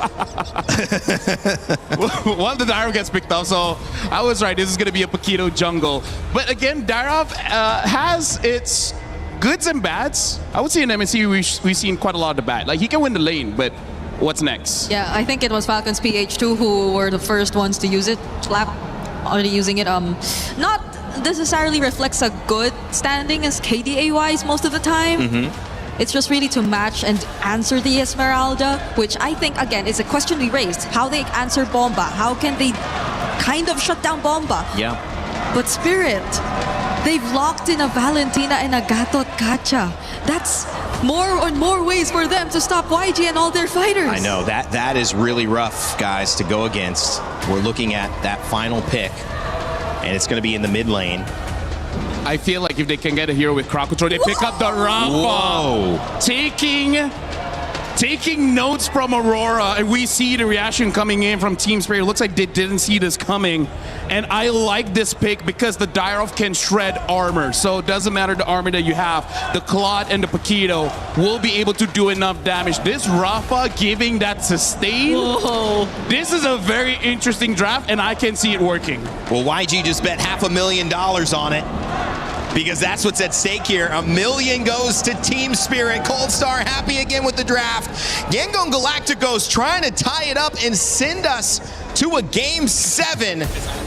What a time here at MSC. I hope it continues as we send it over to Gideon and Mirko. I agree. Everybody needs to start praying at this point. Everybody is looking for their team to make it to the very end. Here at match point, the pressure is still on Yangon, and they basically have come up with a more interesting draft, a different sign, a different means to attack this potential championship point. We come down to game number 6, and by God, if this isn't a marathon, and almost immediately Sawo starts off with a pretty good taunt here at level 1, just to make sure that Yangon, they can't walk freely. They gotta. YG, their main win condition is playing through these fighters and just going all in with the healing, trying to out-sustain Team Spirit, so they gotta try to establish some lane dominance at the start of the game. Yeah, not to mention they were also getting Pull Yourself Togethers from Sunset Lover as well. He wants to make super plays of his own, either stealing away some pretty good ults, but most likely going to be that Wrath of the Dryads. First invasion here, it's gonna be a little difficult. Han, it's on level 4, but still has plenty of damage, and Sawo zones him away. Ooh, Sawo with the Rectory able to pick it up. Han trying to deal a little bit more damage, but it only lands on Sawo, so that ends up just being a win straight up for Spirit. And maybe this could be the answer that they were looking for, right? Sanjin as well as Hiko, it's still going to be a little tough between the two at the bare minimum. Both going for Quantum Charger. Down by, oh, hold on, first blood achieved. Oh, maybe, oh, Blink gets out of there. Clutch flicker from Blink to get away, to evade from a possible first blood, to send Team Spirit into that spiral of snowball. Man, this game has got me, even me, antsy. I don't know when the next big play is going to come, but at least we know. Uh-oh, Kai's in a bit late. Oh my God, it's gonna be the regen, the last hit, the flicker out. No way. How? He managed, he's got like no HP. He's literally at 1. You don't even see the green in his health bar anymore. As now they attack the bottom side, they got the Purify out of Kid Bomba. This upcoming turtle is going to be highly contestable, but Ying needs to dominate. He needs to show control over this lane and make sure that they have first position. Whoa, Sawo or what? Face check in the bush against a Dyrog, gets insta-bursted down. Now it's Sawo with Revitalize, able to get the taunt as well, but the rest of the team comes around, and Ying gets a double. The damage is good. Wrath of the Dryads is already out, but they have to back away from this. This is an unwinnable position for Team Spirit, and Yangon take the very first turtle of the game. Big taunt, Sunset Lover as well with the face check. Team Spirit getting a bit too impatient with these openings. Is it impatient or was it necessary? I don't know. It's a tough call here because now they're going once again attacking onto Kid Bomba's side, and I think it's just a little bit of disrespect coming in from Sawo. Wasn't really expecting to get knocked up out of his taunt by Han, but at the end of the day, it happens, but it's not the end of the world. The lead is still very minute. We haven't gotten to the dangerous 2K territory, but we're basically a quarter to halfway there. With 10 more seconds left on the clock before that orange buff alongside with the Lethal Wanderer. Let's see how TS is going to play, because again, at this stage, you might as well invade that top side, steal away one green camp, probably omit the next objective, and try to set up to get Sanji's Purify. Oh, they're trying to corral over Han. Taunt doesn't land. Now they're all in over. Knockout strike as well. Oh my God, Sawo just so low. Ying gonna be able to pick up a kill spree as Sunset Lover steals away the Holy Baptism, but now he's gonna be caught by the taunt, and Ying gets a double. 4-0-1 to start game number 6. Darn, I really thought Sawo was going to be able to get out of there in time, especially since Ying wasn't able to apply the shred onto the correct target, and yet they still got him anyways. 45 seconds left on the clock before their next neutral objective spawns, and I think this is this might just be a Game 7 if it keeps going this way. We're already in that 2K dangerous territory, and there's no noticeable power spikes that we have to be aware of here because Yangon will hit it first every time. A 2,000 gold lead. Now this is getting very troublesome for Team Spirit. Yeah, and lead is on Ying on the Dairoth. This guy's gonna start bursting people down, and not to mention, again, the fact that he should actually just be the support in this game. He should just be the support for Han to get those knockout strikes. Yeah, but that's the truth of it all. That's really the truth. I mean, he could technically be like a cleanup crew at the end because he has his flicker and the ult, but now that he's 4-0-1, you might as well take full control. Sao with the taunt just to escape. Han with the rotation, and now take a look at Ying. I think just one jump and a basic attack and send Sunset Lover back to base. Yep, it's too tough to contest for this neutral objective. Oh! No, there you go. Flicker after the Dryad from Blink. Kaize is the one who picks up the kill, and it's another death on Sunset Lover. Sour able to go for the iframes, but now he's going to be the all-in from Ying. He goes in for the damage. Sour low! Revitalize comes around with Bomba. And Sour gets out. And this is why it's dangerous, especially for a winning lane Dairoth. Once he has that lead, once he has that snowball on top of it all, and a Sky Piercer coming in from Hans, like, it is clear. Ying's whole job, shred, play as much damage as possible, and shred as many targets as you can from Team Spirit's side, and hopefully Han should clean up the rest. AOG responded over by the Flicker, Guile and Ryu down below. Yeah, I mean, the Street Fighter gang looking for a T2 down on that bot side. It's forcing a reaction coming out from Team Spirit. Hey, wait a second. They Ying with the dash, Cyclone Eye, bringing him to a place that you shouldn't want to be, but they get out. They have to burn a flicker, but, you know, they get out. It's not bad. It's not bad. Yangon were definitely in Team Spirit's basement there for a while, but they managed to sneak their way back out. And for now, TS, it's all about scaling at this stage. Zaur, I don't think he can really contest it at this stage, not until he gets the War Axe, and even then, I feel like it might just delay his overall power spike, but then nobody else has much of a lead. Even Hiko doesn't have much of a lead. Yep. But the thing is, whenever you have a Melissa, you can still just play in the late game, right? We saw that from Vitality as well against Falcons when they were down, what, 5,000-6,000 gold in the early game. They could still just wait for the Melissa to scale, then play front to back. Then it's all about Zaur looking for those angles, but look at this lead. 1,200 gold lead in between the XP laners. Then it's just everybody who's up ahead, 500, 600. Yeah, they're just stacking up as much of the lead as they possibly can here. They might find something else. His Blink, he's looking for an opportunity. Good taunt to disengage, but Zaur's still going to be caught. Oh, he doesn't even have the iframes. It was on cooldown. Zaur will try to save him now. He puts himself in a 1v5. It's a double for Han, and he has a Sky Piercer. Man, that was a bad direction to actually go for the dashes. He double dashed away from Sao when he should have gone around Sao back into his own territory. That probably should have been it.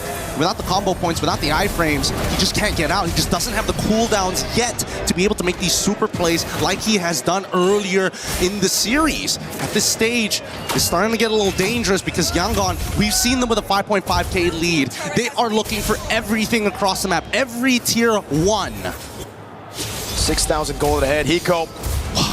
Oh man, even on the turret, it's Hiko losing out of the trade, and Zaur gonna be extra careful, my guy. Oh god, that was just one strike. That was just one skill too. Yeah, and they're saving the combo here, making sure that they're threatening them through their life totals. But just the raw sustain coming up from Yangon's, it's becoming really, really difficult to keep on contesting because as much as you want to wait for your cooldowns to come back off, it doesn't matter if you're not getting yourself that net profit. And now, let's look at the items real quick because Sao, smartly enough, decides to go at least to get the Chastised Pauldron. The War Axe is still underway here. Okay. Sao should be fine, but they don't get the AOG out of him just yet. Oh, even with the dive on Sao, revitalized there, and the Rathan tried as well, but that's going to be the all-in double already. Go away right there. Sunset Lover able to pin them all down. The falling Star Moon locks him, but there's no damage. Bomba taken out by Han Ying. On their turret, Hiko picking up the kill. Flickers out of safety and finally is able to get a kill on board for Team Spirit. Yep, and they're also going to get the holy shielding by the mid lane. Wow. Everything that could have gone right for Yangon Galacticos have gone right. And better yet, hey Ying, Don't let you give the shutdown. It's fine. It's completely okay. Great shred as it was applied on the multiple frontliners, and more importantly, Zara. He just doesn't have the cooldowns to keep iframing forever here. But the worst part about it is that when you think that the Wrath of Dryads is just done, all of a sudden you start seeing Kaise just saying, you know what, slow down or completely stop. Halt right there. Hope still in the air for Team Spirit. It's so low, but there is still hope because of that shutdown. Now it's all on Hiko. Their wave clear, not that good. So they're gonna have to sacrifice a few more structures as YG secure the Lord for free. As YG have 40 stacks on Han Skypiercer. Yep, he's so huge right now. This is gonna be the strongest point for him in this game. It's only going to get worse for the side of TS. They need to drag this out for another 4 more minutes to get Zara back into position. And I think more importantly for Hiko to finish off his items. 50 stacks already, Malefic Roar already purchased, and a War Axe currently underway. It's 50. It's not even 40, it's 50. Okay. A siege in the mid lane. Load gonna be pulled out. Bomba, purify out. Salvo with the AOG, able to land on 2, but now it's gonna get bursted down with the Wrath of the Dryad, locking him down. It's Hiko with the muddles, not doing any damage. Taken out by Han. Go away already by Hiko. He's able to find some damage right now as he goes on to Han and falling Star Moon. He's able to lock him down, but it's not. Blazing duel from Sanjay! And they 5'd it! Zara the next to fall! And Yanko Galacticos make it even faster! 11K ending, guess what? 10! That's all we need! Ladies and gentlemen, we're going to a Game 7! What an incredible series this has been. Fast, very, very quick. But statements have been thrown back and forth between both of these teams at the very pinnacle of Mobile Legends esports. God, what a showing. Of course, it had to be a best of 7 going all the way. Of course, MSC EWC 2026 continues to surprise, continues to shock everybody who's watching. And man, what a show. Sure, it's not the closest of games to get us to Game 7. It's been Stomp 1, then Yangon with a Stomp, then Spirit with a Stomp. It's just going back and forth, but now, finally, it's back-to-back for YG. Yup, finally they've evened up this score somehow. I thought maybe with the draft order, the TS was going to find something else, but Yangon still have some soul left in them. Team Spirit, they gotta pull it together here. They're getting a little nervous. They gotta even understand that the momentum is starting to build up for the Galacticos. I have no words. Could they have written a better story here today? We're gonna bask in just the thought of that as we throw it back over to our analysts and of course, Rain Day. Bang, bang. We got ourselves a Game 7 here at MSC 2026 with the Lenovo Legion Gauntlet, the trophy. These two teams are a photo finish away from right in the middle. The hopes of a nation, Myanmar, represented by YG, and EECA now starting to, for the first time, look a bit doubtful if they can close the job. However, this is what we hope for as neutral fans, as those who love seeing esports, who love moments like this. This is what you wish for, Brigitte. And LaFell, I know that despite you wanting to stand up out of your chair, well, I guess you could stand up. You do have free will. There is a nation in Myanmar who is looking at this saying, we've reached the grand finals already. It was an M2. We have finally given ourselves a chance to become the new era, the new heroes of MLBB. Oh yeah, that was a terrifying performance. We definitely got to see from that game number 6. That was a Dairoth who they literally took a risk with because it was a do or die. Yeah, I mean, like, you can't spell Dairoth without die, and that's what he gave to Team Spirit there, because let me just say, not wrong. Since MSC has been so good anyways, we gotta go all out. We gotta go all the way to Game 7. This is why I say, good luck to the rest of the games at EWC, man. I mean, like... Yeah, it's tough, man. We got the viewership, we got the games, we got the action, we got the jokes. It's gonna be tough, I'm not gonna lie. Been some great games, great competitions across the board, but this one certainly has got to be up there with the best of the best. Heck, it's one of the best in MLBB international history. especially for these 3 weeks in France, I don't know where else you would have put your attention to say a Game 7, this level of competition, this comeback, this amount of money on the line for this, I would say, group of gentlemen who aren't established pros for 17, 15 years. Some of the people in other MOBAs have been there forever. These guys are still young gentlemen building their lives. $1 million now stands between them and one game of Mobile Legends. Yeah, and one of the youngest. Yeah, the youngest. Part of this tournament, Zar Egoist, that was painful to watch. That was painful for him. It was a game where he could barely do anything, and you could see it even the post-game stats. He only got 2 orange buffs towards his side, and the rest were just all over to Yangon. He was clearly denied of the kind of performance that we've seen from him time and time again throughout this best of 7.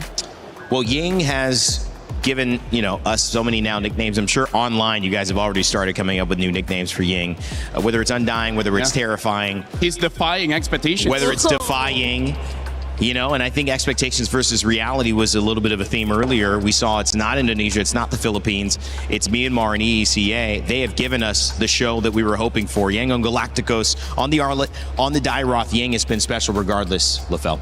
I mean, honestly, at this point, we've been setting this up, I think even day 3 of MSC, where the EXP laners, they are providing so much for the team. In this case, Ying is special because game number 1 is a lot of chase and crowd control. And game number 2 is a lot of chase as well as damage. This guy, having that Dairoth is risky in the sense that if you lose your lane, there's not much you can do.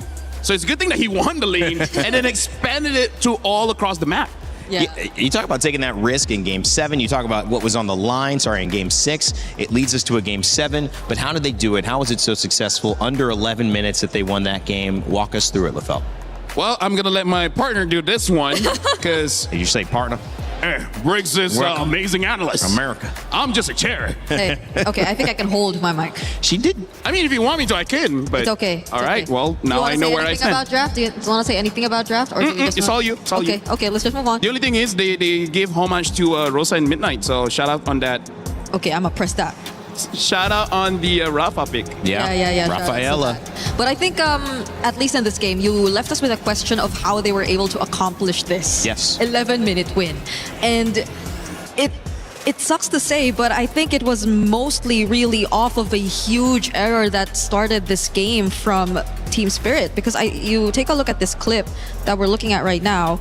Mind you, this was right before Sunset Lover and Sao were actually rotating from mid, and they had full information that no one was there, that their matchup wasn't there, that probably Blink and Kaize were elsewhere, and they still decided to go for this rotation. If you take a look at where Zar Egoist was trying to move, you sure you don't want me to hold the mic? Where's the zoom in? Where's the zoom in? Oh, here. Yeah. If you take a look at how Zar Ego... This is not working. She took it from you so well too, and now she needs you. Okay, come on. Let's go. Let's pull it back. So, if you take a look at how Zar Ego still decided to utilize that information, I think prior that he already saw Han. And he probably went into that thinking that it was just Han. But it was clear that it wasn't just Han. So you see how the game or how the team fight actually turned. Eventually, it was a first blood over to Undying, and he didn't just get one kill off of that. He also got Sao, who just really wanted to help. And this was the beginning of a snowball. I feel like if you were the Rafaela at this point, you could just immediately switch your attention towards, let's just keep on building up Ying, because he's already taken a huge part of the early game, and that's where they've just decided to continue and proceed with the snowball. We have another clip here, which I think is just an emphasis on how Ying was just a huge problem here, and I will be giving it over to my partner for this one. I mean, you don't have to. Okay, thank you very much.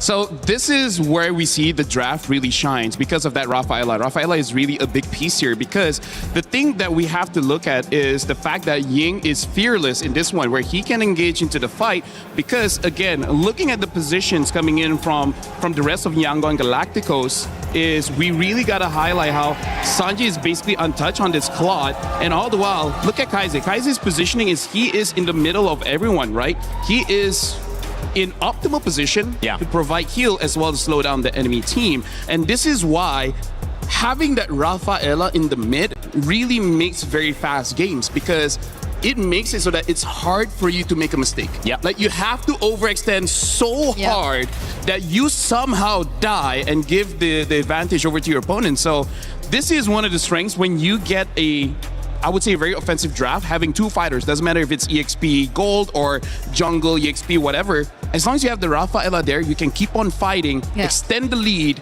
and end the game before 12. Which is very unfortunate. Honestly, we didn't really see Kaize being as efficient. Oh, sorry. You're pressing it. You're still pressing it. Because at least before that face check we got to see from Zar, you saw how aggressive Spirit were. They were just forcing flickers out of even the Rafaela from Kaize. They were constantly going for the invades. And I guess it was a bit too much aggression. Maybe. That led them to this spot.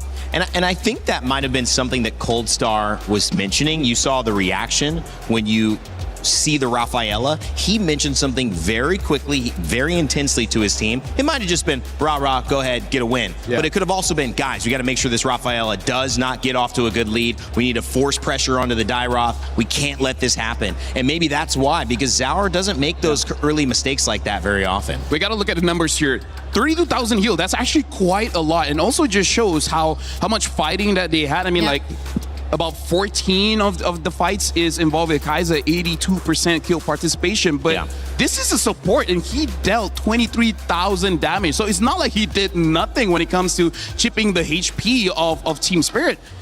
But with that being said, this is match point, and now we got to look at Kit Bomba as well as Ying. Whoever wins the lane wins the game. And at this point, that's not surprising. I see what you did there. Did you see what surprise? You know, listen, I'm trying to add a little bit more, guys. You know, I love the way that this game has shifted. I love you. And I love you too.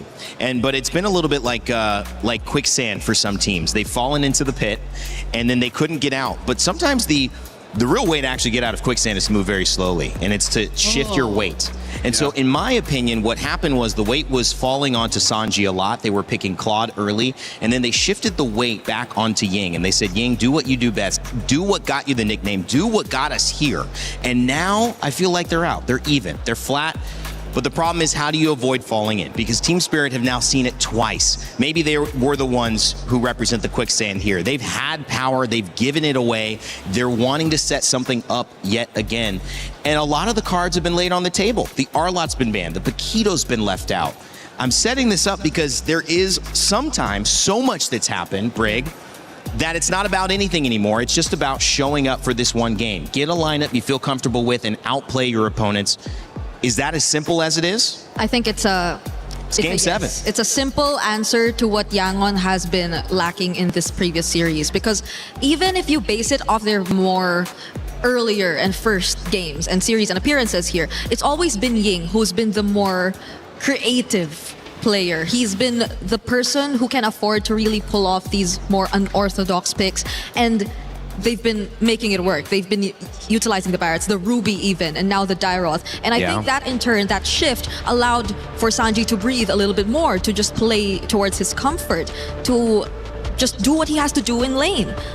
But that will just hopefully not become too much pressure on Ying, because there's just so much that he has to do, especially in this crucial game 7. Well, gentlemen, and yes, Brigitte, you're also a gentleman.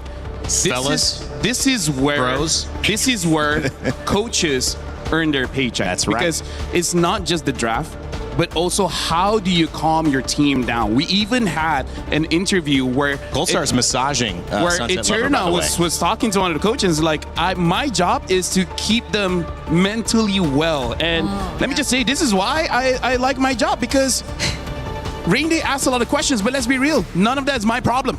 It's a problem that the teams have to solve, and because of that, I don't give a crap. Right now, I'm just enjoying the game. Like, this is the moment after the draft. Let me tell you, I'm just gonna be a fan. I don't care what's happening. And that's the beauty, guys, because game 7, it's like we've all thrown punches. It is the 12th round. You know, the bell tolls, and you're just like, who is going to take it? It is about grit, it's endurance, it's strength, but it's more than that. It's spirit, it's perseverance, it's opportunity, and sometimes it's destiny. We said there is a new era Yep. We said there would be a new chapter written. We already know that. But what is the difference in all the big moments? And you go back again, the Odyssey, a movie everyone's seeing nowadays. You see these big impact moments that change the course of civilization. And when you break it down to the course of esports, there are these one games, these one picks that go, whether it's going to be Myanmar, who are your new champions, or whether it's going to be EECA. Is it going to be Kid Bomba that goes into the crowd hugging his mom, or is it going to be Ying holding up that MVP trophy and undying, becoming the name that echoes around not only Paris, but across all of Myanmar for years to come?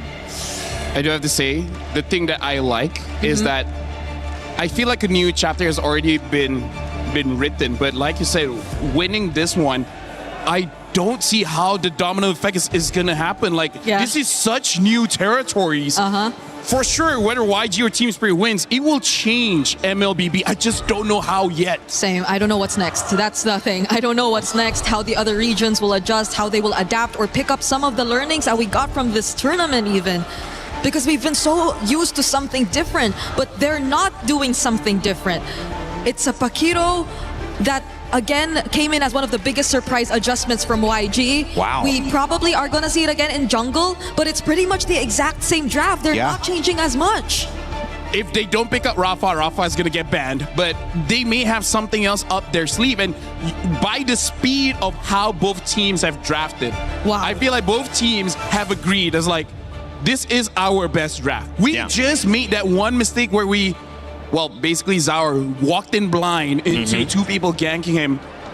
They're just like, let's not do that anymore, and then we can win. So is it just the Rafa? Because the Dyroth is also still available, but it's not like they know that there's an Esmeralda coming up, but they decide to take it out altogether. So they're just probably going to go all in. They don't want to react to the matchup anymore, or they want to play comfort. So if that's the case, could we be looking at maybe even a disruptor hero again for Ying? There's the Arlott still. No Arlott available. I mean, they're not going to give it, and that's smart. But now the Uranus question comes up. Do you ban Uranus, or do you leave it open and you kind of predict that most likely, if it is open, it's something that Bomba would be comfortable grabbing? That gives you some more information on the side of YG, but it's a risky bet because of the Esmeralda ban. Yeah, because you don't get the matchup into the Uranus anymore, so you'll have to settle with something different. I mean, I think you can still Dyroth into the Uranus, but again, considering that the Rafa might get banned or not, because we don't know if Spirit are really looking to take it out. Okay, they just both take out the Esmeralda and Uranus, that's why. So it's really going to be an XP showdown, regardless of what the picks are going to look like. And I feel like this is their way of opening up the Paquito. It doesn't have to be in the jungle now. Now without the Uranus as well as the Esme, makes it so that they can put it in the EXP if they so choose. That is a great point, because it was too clear that he might lose that matchup against Esmeralda last time. Now it's not. Dyroth ban, which they're respecting, which means I think they understand this Rafaela could come out, but if it does, I would bet the Cold Star and Team Spirit have an answer now.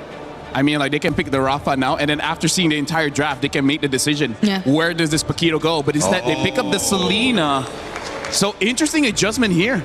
Kaiser, is it his first time? It's his first time on the Selena, right? I think they used it earlier, game 2. At least in the series. Maybe game 2. There's so much new things being introduced to us here by YG, drafting-wise. But these two, Brig, I mean, Gatakacha didn't do enough. That was what was picked. How deep are we going into the Roam? How deep are we going into the XP? Those are the only two picks here. Are they going back to the Lapu? Because again, there's a lot. Phoveus too. I mean, I don't want to see the Phoveus again, considering that.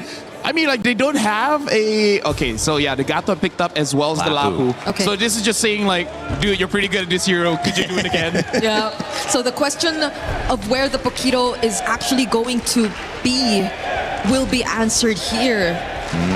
Do they feel like they're still lacking in terms of front, or do they want to just double down on damage? Because I think there's a lot. They can go for some. Okay, they go for the Suyo. Oh man! Because I was about to say this Paquito can go either way. Even you know what? Come no more thoughts, baby. No more thoughts. Come on, guys. Whatever happens, happens. Congrats to the champion, because this is gonna be a good one. You can feel it in the arena. LaFell and Brig have given you their thoughts, but at this point, they're just fans. So am I here as well. It's a Game 7 at MSC. EWC 2026 has not disappointed, and you can't ask for anything better to end this tournament. Yangon Galacticos, first team Spirit, Game 7. Let's go! Today we bear witness to history. One match, one opportunity. Who is it going to be? Is it Team Spirit or is it gonna be the Yangon Galacticos as we go into our very final match?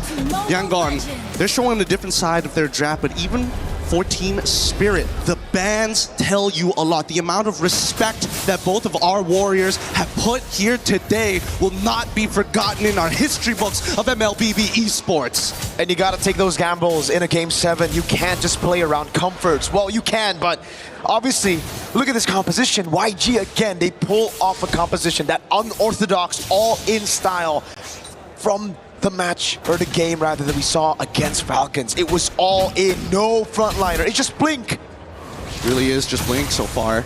And I mean, the early game is going to determine everything that's going to happen. And Sawo understands when he is playing on this Gatot, there's a lot of work that he has to do in these early moments. Every position that he takes could be the end for them. But I like the fact that, at least for the side of Team Spirit, despite building their composition in a style where it's definitely having to play around Hiko, they still are willing to take the Lapu on their side to make sure that nobody can get to Hiko safely. Not without committing everything they got. This time around, it's still the same idea. Sanji would walk up again on Hiko. This lane should be good for the Claude, and so far he's done an amazing job at capitalizing on that. Now the fight, Gold Crab goes to Sanji. It's all about these small wins. Talking about small wins here, Ying getting shoved in pretty hard, knowing that a lot of the forces of TS have come down to his side lane. Any little advantage could be the difference maker here. And you can see that showing presence makes a huge difference. Now they're going to go for their traditional rotate over into the mid lane to get Sunset Lover as close to 4 as possible. And now that Kid Bomba is for himself, he wants to maintain pressure. So far, Kaize hasn't landed a single Abyssal arrow at the start of the game. That's going to be the bravest fighter from Bomba, zoning Han away. Blade Surge Blink out of the way. Ying making his way back in again. The retribution from Zaur, claiming the first turtle of game number 7. Very tactical, very clean for the side of TS. We don't need to take unnecessary fights. We just need to be together. And now first blood achieved instantaneously. A good arrow coming in from Kaize. Kaize hasn't played a single Selena game this tournament, and he decides to play it in game 7. One arrow landed, a kill right after. Instant capitalization as YG look to play it slow. They look for those pickoffs, and it's about map control. And so far, I mean, we need to see Ying do a lot more on his side of the map if they want to at least fight for the next turtle, right? That's the thing. So far, it's about intercepting for the side of the Yangon Galacticos. If they can slow down the rotations coming in from TS, then they get tempo, they get that first move. And we've seen teams, that alpha strike that Yangon Galacticos are so capable of with a composition that really benefits that style. Now it's about that build. How do they play the neutral game when nothing is available? Rapid dry to the flicker of Blink. Able to find him, but now he's giving the Blaze Surge on Sawo. Instant taunt cancels it. Sawo, the AOG, gets out just in time. Barely with a sliver of health. Nicely done. Very, very nicely done here. There was a moment, a singular frame that Sawo was able to buffer out the AOG. The chain CC was really, really good. And honestly, the execution from Yangon was there. Unfortunately, they just didn't have enough stats to close it out. Back to the EXP, nothing much is happening here. Both Ying and Kid Bomba are playing a very neutral game. Ying will get first push most of the time, but he's never going to be able to tax Bomba. There you go, this is the moment, man. Great cancels all around. Sunset Lover providing support, just not in range. But Sawo, he found the angle, he found that sliver, that window to go in. Zaur again, trying to go for the clear, or the secure rather, on the green camp. Up top, it's Sawo helping Hiko out in this lane. turtle gonna be spawning in 3 seconds, and it's TS with the tempo. Interesting. They're also bringing Hiko in for this potential fight. He's running the Purify as of right now, but he's going to be the safe haven that TS needs to fall back to. Sunset Lover is going to eat the Abyssal Arrow, but here we go. Arrow lands on Sour. Bomba with a body block, as Sour is able to zone blink away, and that's going to be the second neutral objective for free to Team Spirit. Han able to go for the trade. It's a purple buff stolen away up top. Now, these are the small little advantages that we were talking about here, right? Both sides refuse to give the lead up over to the other side, and naturally TS trying to play as a singular unit while Yangon Galacticos are looking for chinks in the armor. Now, with the vision that we are getting from Kai's, he is very aware of the rotations coming in from Zara Egoist. Oh, Ying.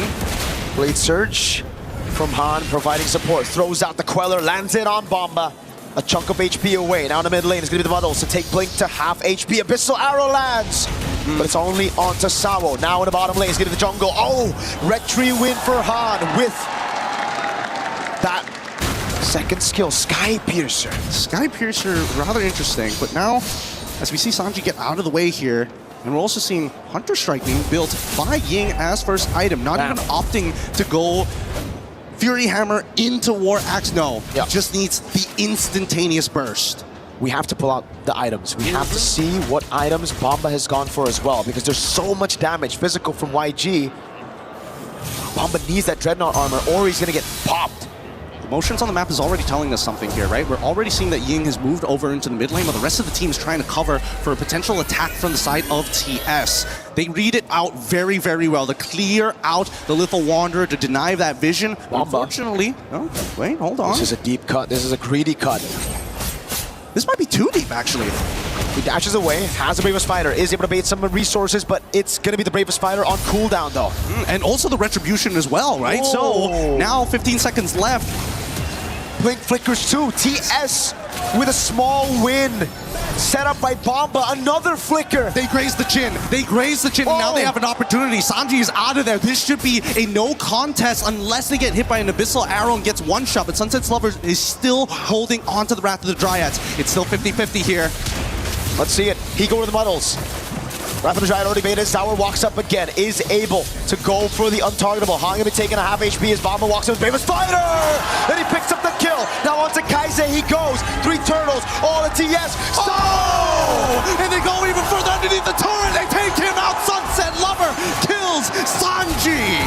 Team Spirit have been on the back foot the last 2 games. Game 5, Game 6, it was a YG stop. Team Spirit in this game, through the neutral objectives they played, they waited, they built those small wins, and then it exploded on YG. You can feel the frustration, you can feel the history in their movements. They understand what this game means to not only them, but every sacrifice they've made up until this point. God-given or not, right now, that's all they've got to be. They just have to have some faith that every move is going to work out.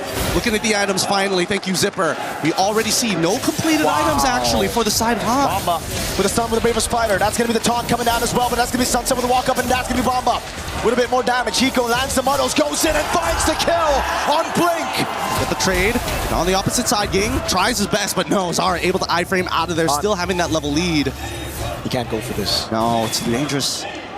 They know that he's going to instantly get there, and Zara, he's already on top of it. At this stage, TS, they're now starting to probe in enemy territory to see what's going to go happen.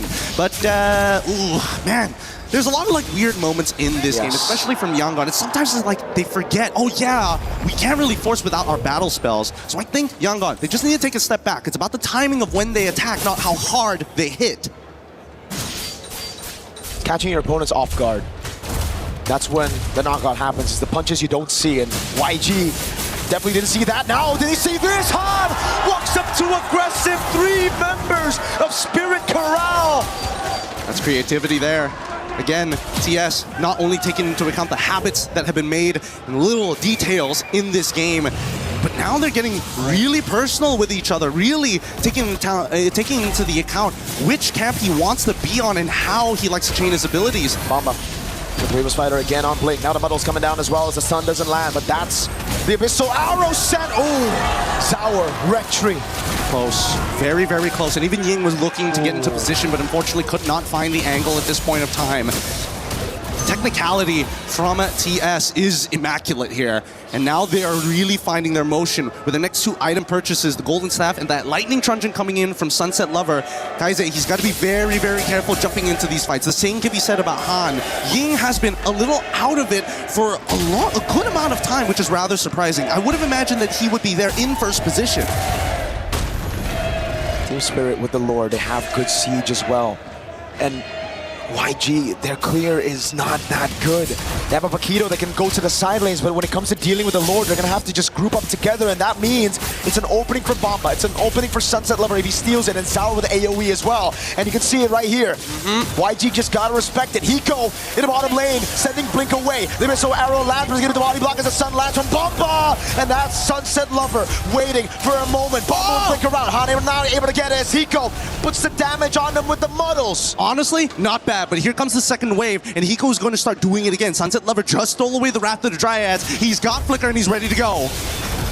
Now with the damage, now with the go away, Sunset Lover with the Wrath of the Dryad, able to find him now. It's that the missile arrow landing.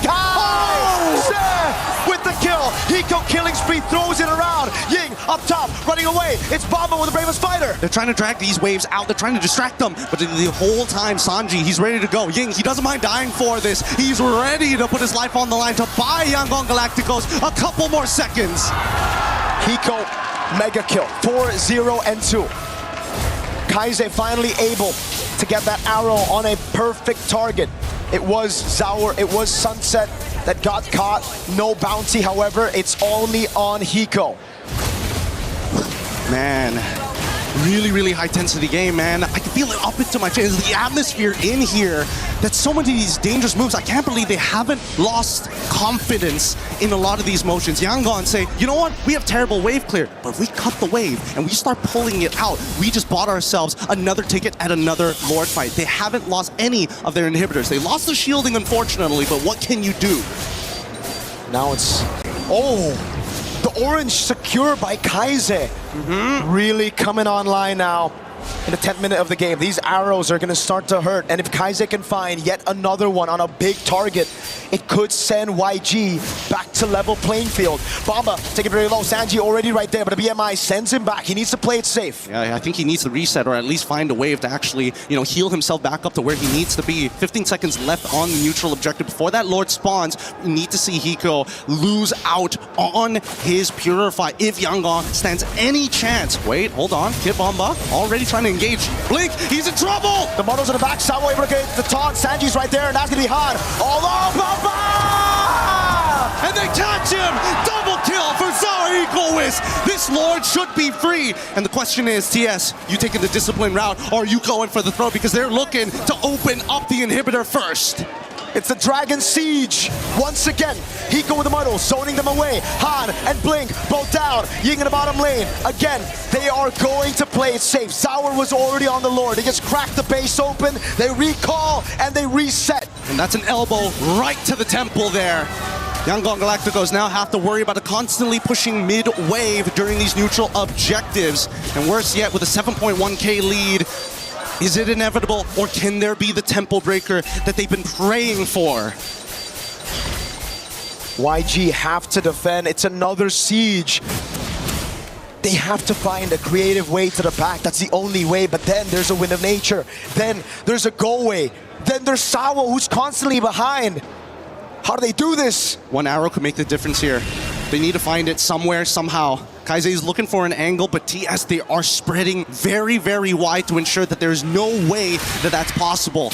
Now with the Abyssal Traps as well, trying to slow down that wave. It doesn't actually connect on the wave, and now here they go! Muddle's already placed. Lord going to be dealt with now as the wave in the bottom lane, and the top lane is going to come crashing down. That's a base sword up top. Hiko with a dash away from the Abyssal Arrow. Now, one final wave in the bottom lane, but Ying is caught all alone. Sawa with the chase with the AOG. And Ying, he's able to delay this wave, and that's perfect because look at that top side. Instantly, we're seeing Han is able to do something else. He trades his life for something greater than himself, but it's not over just yet. That wave is still healthy. They still have the siege, and they even absorb the Abyssal Arrows. It didn't connect. It didn't. Now the models are landing. Hiko dodges away, gets some shots on Kaise. So severed from Han, clears out the wave. They stay alive. YG. Oh my goodness, this game could not get more exciting. I'm already off my seat. My knees are getting weak. My arms are heavy watching this match progress. And yet, I think it's going to come down to whether or not Blink can find a super engagement or whether Sunset Lover can finally get a punish onto YG. I think for Team Spirit, they don't need to go for any risks. It's YG right now that needs to look for a wild haymaker to knock Spirit out. Spirit can just build. They've got the points. They got an 8.5k gold lead. Waves to play with. A Lord spawning. All they need to do is suffocate YG. Don't give them anything to farm up. The wave up top and the mid lane, it's a guaranteed. Slow pushing anyways, but the bottom wave, keep it right there. The jungle, take it all, snatch it all away from YG. Yep, they don't. YG unfortunately can't just sit there and take it. They're already in the guard of TS, but they cannot give under their throat. They can't give their backs up as well. They're willing to sacrifice an arm and a leg, but if that's the necessary cost to win the fight, then so be it. For now, Sawo has been playing a very, very tight game with his engages not only being immaculate, but denying a lot of the space for Han. Big pickup, Divine Glaive for Sunset Lover. Now Blink, the only frontliner, is going to have even more trouble to deal with the damage output from Spirit. Well, Sanji, he's going to have to try his best here, and I totally understand. Arrow lands. No. They still got plenty of bodies there. They're going to cover for him every single time, even if it slips on through. Blink! Right for the Dryad, baits out the Purify. That could be the angle. Now the Brave Spider from Bamba is going to be jumping into models. Won't be able to land with a stun. It's a big resource burnt out with a Purifier, but it's a flicker out for Blink. And they got nothing out of Team Spirit. The Abyssal Arrows are now getting denied away. Kaize, he's going to try. The arrow lands. No Purify. Sanji can go in. Kaize! Go away, coming out from Hiko. He wants in the models, but that's to the back line. Sunset Lover finds Han. And now they want to go for a little bit more. He pushes him out. Kaize, again, he tries his absolute best. They got what they were looking for, but the Lord and 0 kills for the side of Yangon Galacticos. TS, this could be it. They've been waiting for this for too long. Bomba right there. Sanji with the BMI into the bottom lane, but the wave up top is going to be good. AOG coming out of Sanji's going to be dealing with the wave in the bottom lane, but that's going to be the burst damage for Ying to be taken out. Blink next to the jumping from Bomba! Johnson with a stun. Sanji right there, but it's not enough. Every great legend starts with an impossible dream. Remember tonight. Remember when the dragons first took flight. An apex predator arises. The dragons have awoken! Team Spirit are your champions! Congratulations to EECA. They walk away shattering dreams, but accomplishing something bigger than themselves. Every sacrifice given today, every blood, sweat, and tear for this moment. MSC has never seen a champion from outside of Southeast Asia. This year, we were heading out to Paris. From Saudi, from Cambodia, from regions of the past, no team has wandered this far, but Spirit have done it. That being said, congratulations to Team Spirit. We're throwing it over the roads for that championship moment. Ladies and gentlemen, your newest champion of MSC at EWC. Give it up for Team Spirit!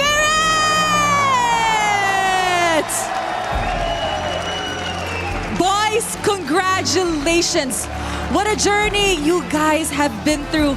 However, before we even continue with our trophy lift, we are first going to crush some keys.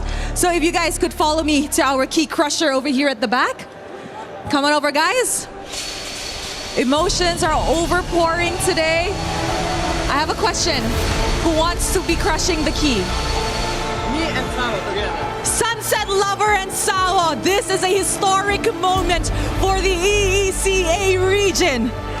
Their debut in M1. And now, finally, they are international champions as well. As Sawa and Sunset Lover are getting ready to crush some keys, the emotions are overpouring here on the stage. And there you guys have it. Team Spirit is your champions this MSC. Dropping and sending Yangon Galacticus home as the second. This has been a moment everybody has been waiting for. Such a feat for the EECA region. And there you guys have it. All right, guys, if we can now head on over to the front. It is time to claim what is yours. Make your way over to your trophy. Ladies and gentlemen, this is Team Spirit. You may raise your trophy in 3, 2, 1.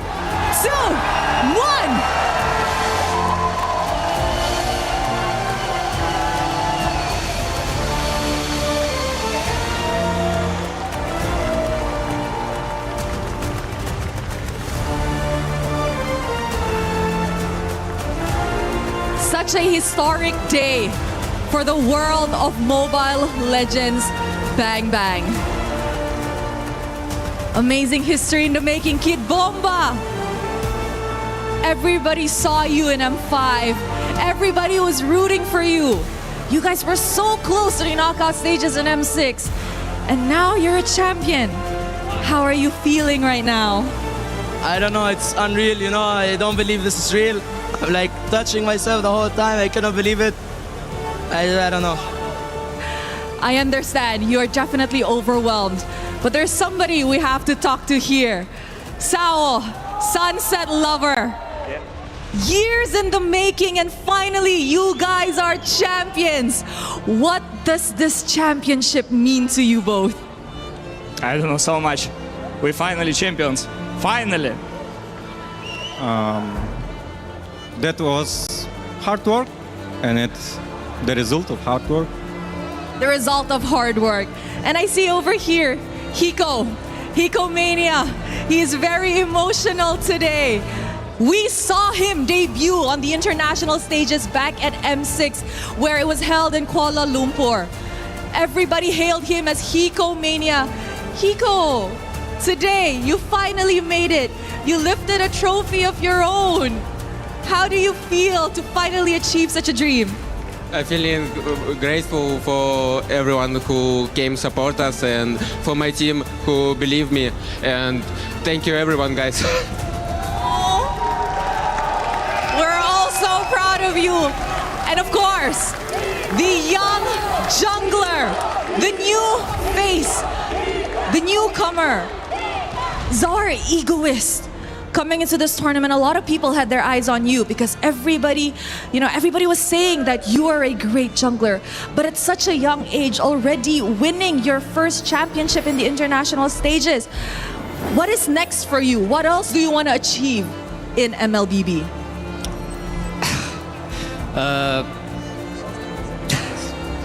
It's very hard to say.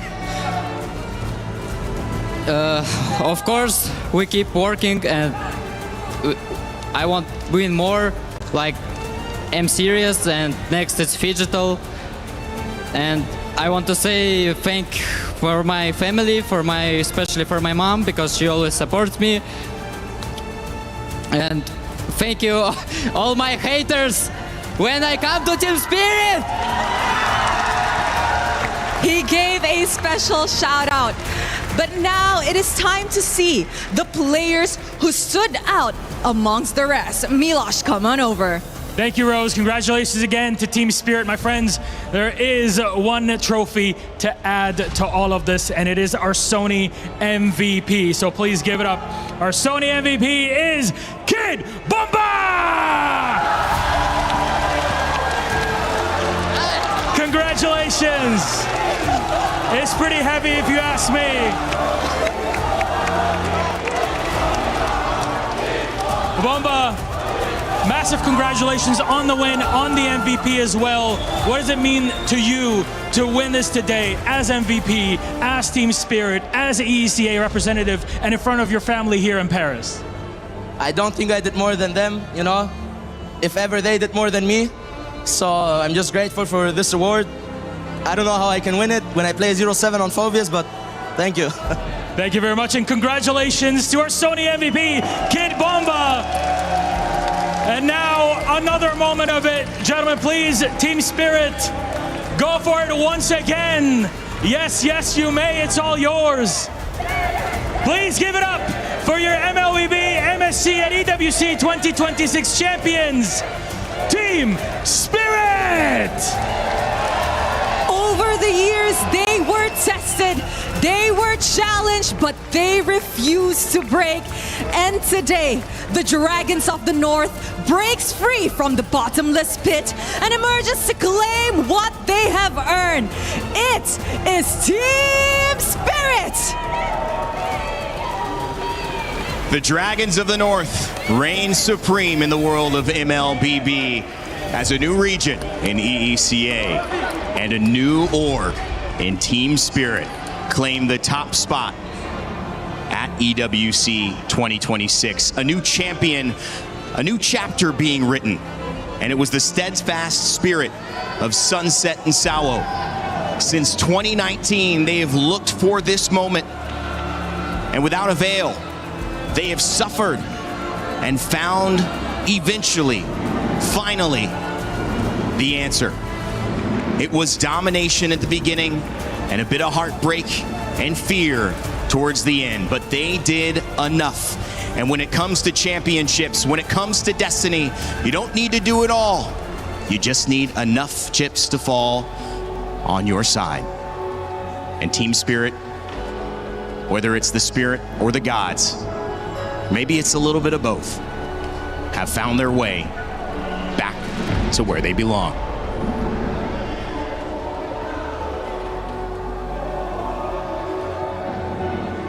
Cup champion, Team Spirit!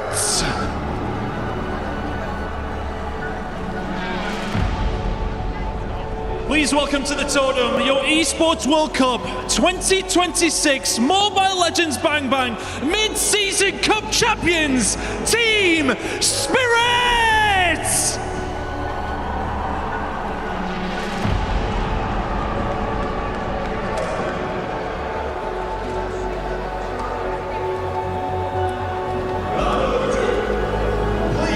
Take to the stage, pick up your frame, and cement your legacy.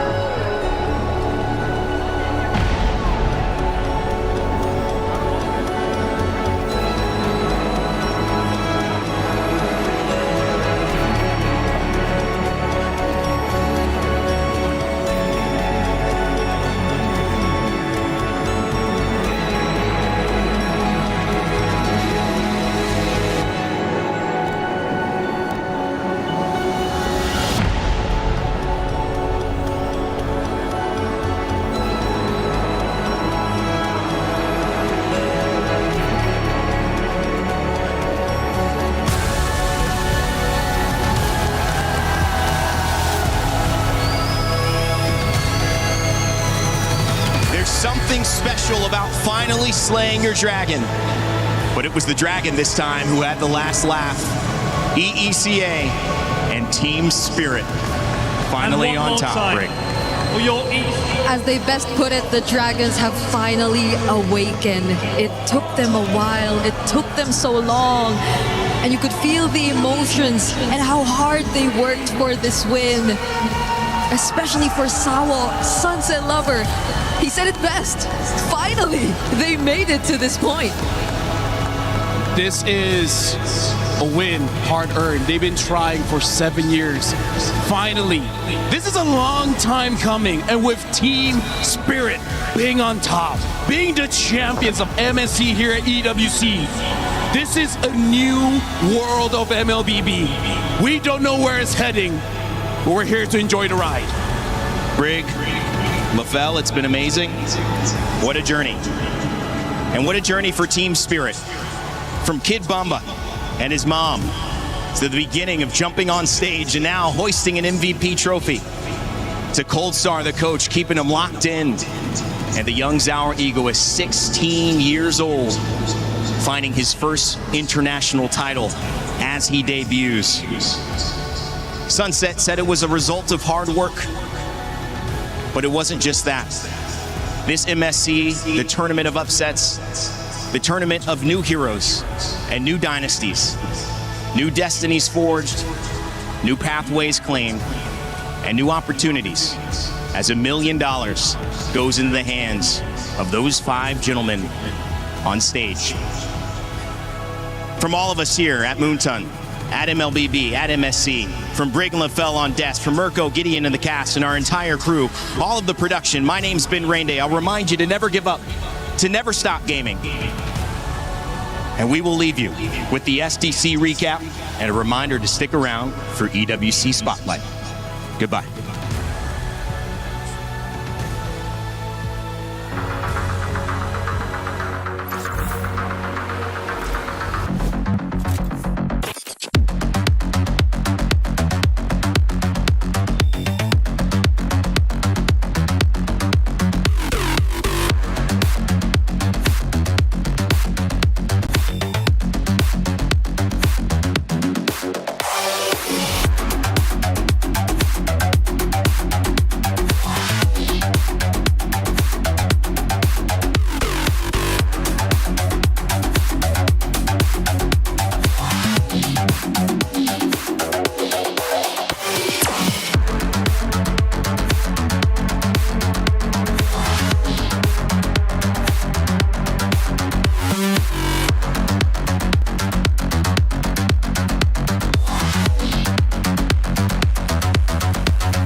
It's the EWC Spotlight. Hello, everyone. We're here for for esports. I'm Avali. I've got Mirko with me as well as Blaze. Gentlemen, I am so glad that I have you two here because there is so much esports going on. I guess we're starting the show, huh? Yeah. We're starting the show. What, you didn't get the memo? Oh, you spooked the heck out of me. I was out of nowhere. It's okay, Avali. Oh, it's okay. I'm just happy to be back with you on a Saturday, not a Tuesday. I know. It's like, why do we have to be in Paris in order to see each other again? Mirko, unfortunately, this is the first time that we really get to meet. That was a great first impression. Great first impression. Fantastic. Fantastic.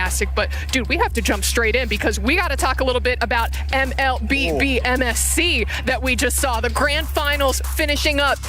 Where do we even start with this? Because it was such an incredible story for Team Spirit. That's a good question. I don't even know where to start, man. Firstly, this is by far the best international ever for MLBB with the results, with the quality of the matches as well.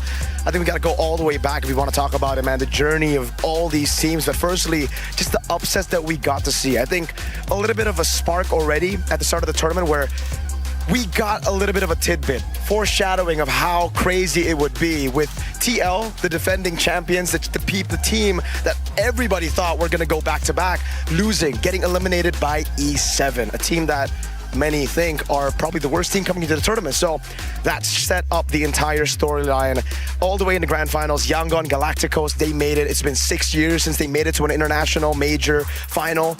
So crazy storyline there. Amazing, amazing plays, amazing sweeps in the series as well. Then we have Spirit. Two of their members, they've played MLBB competitively all the way from 2019, from the first ever World Championship. To see their journey as a caster who's just been in the scene for such a long time, going through that and now seeing them every single time being rebuilt around. And finally, they finally cracked the code. I guess with Sour Ego is here and Hiko. They made it to the grand finals still. A lot of people doubted them. A lot of people didn't think they would get it done. Most of the Southeast Asians as well thought it was going to be Yangon. It's always been Southeast Asia who's been dominant in MLBB. But finally, Team Spirit have put the West on the map. Let's go. Exactly, because again, they were the first non-Southeast Asian team representing the EECA.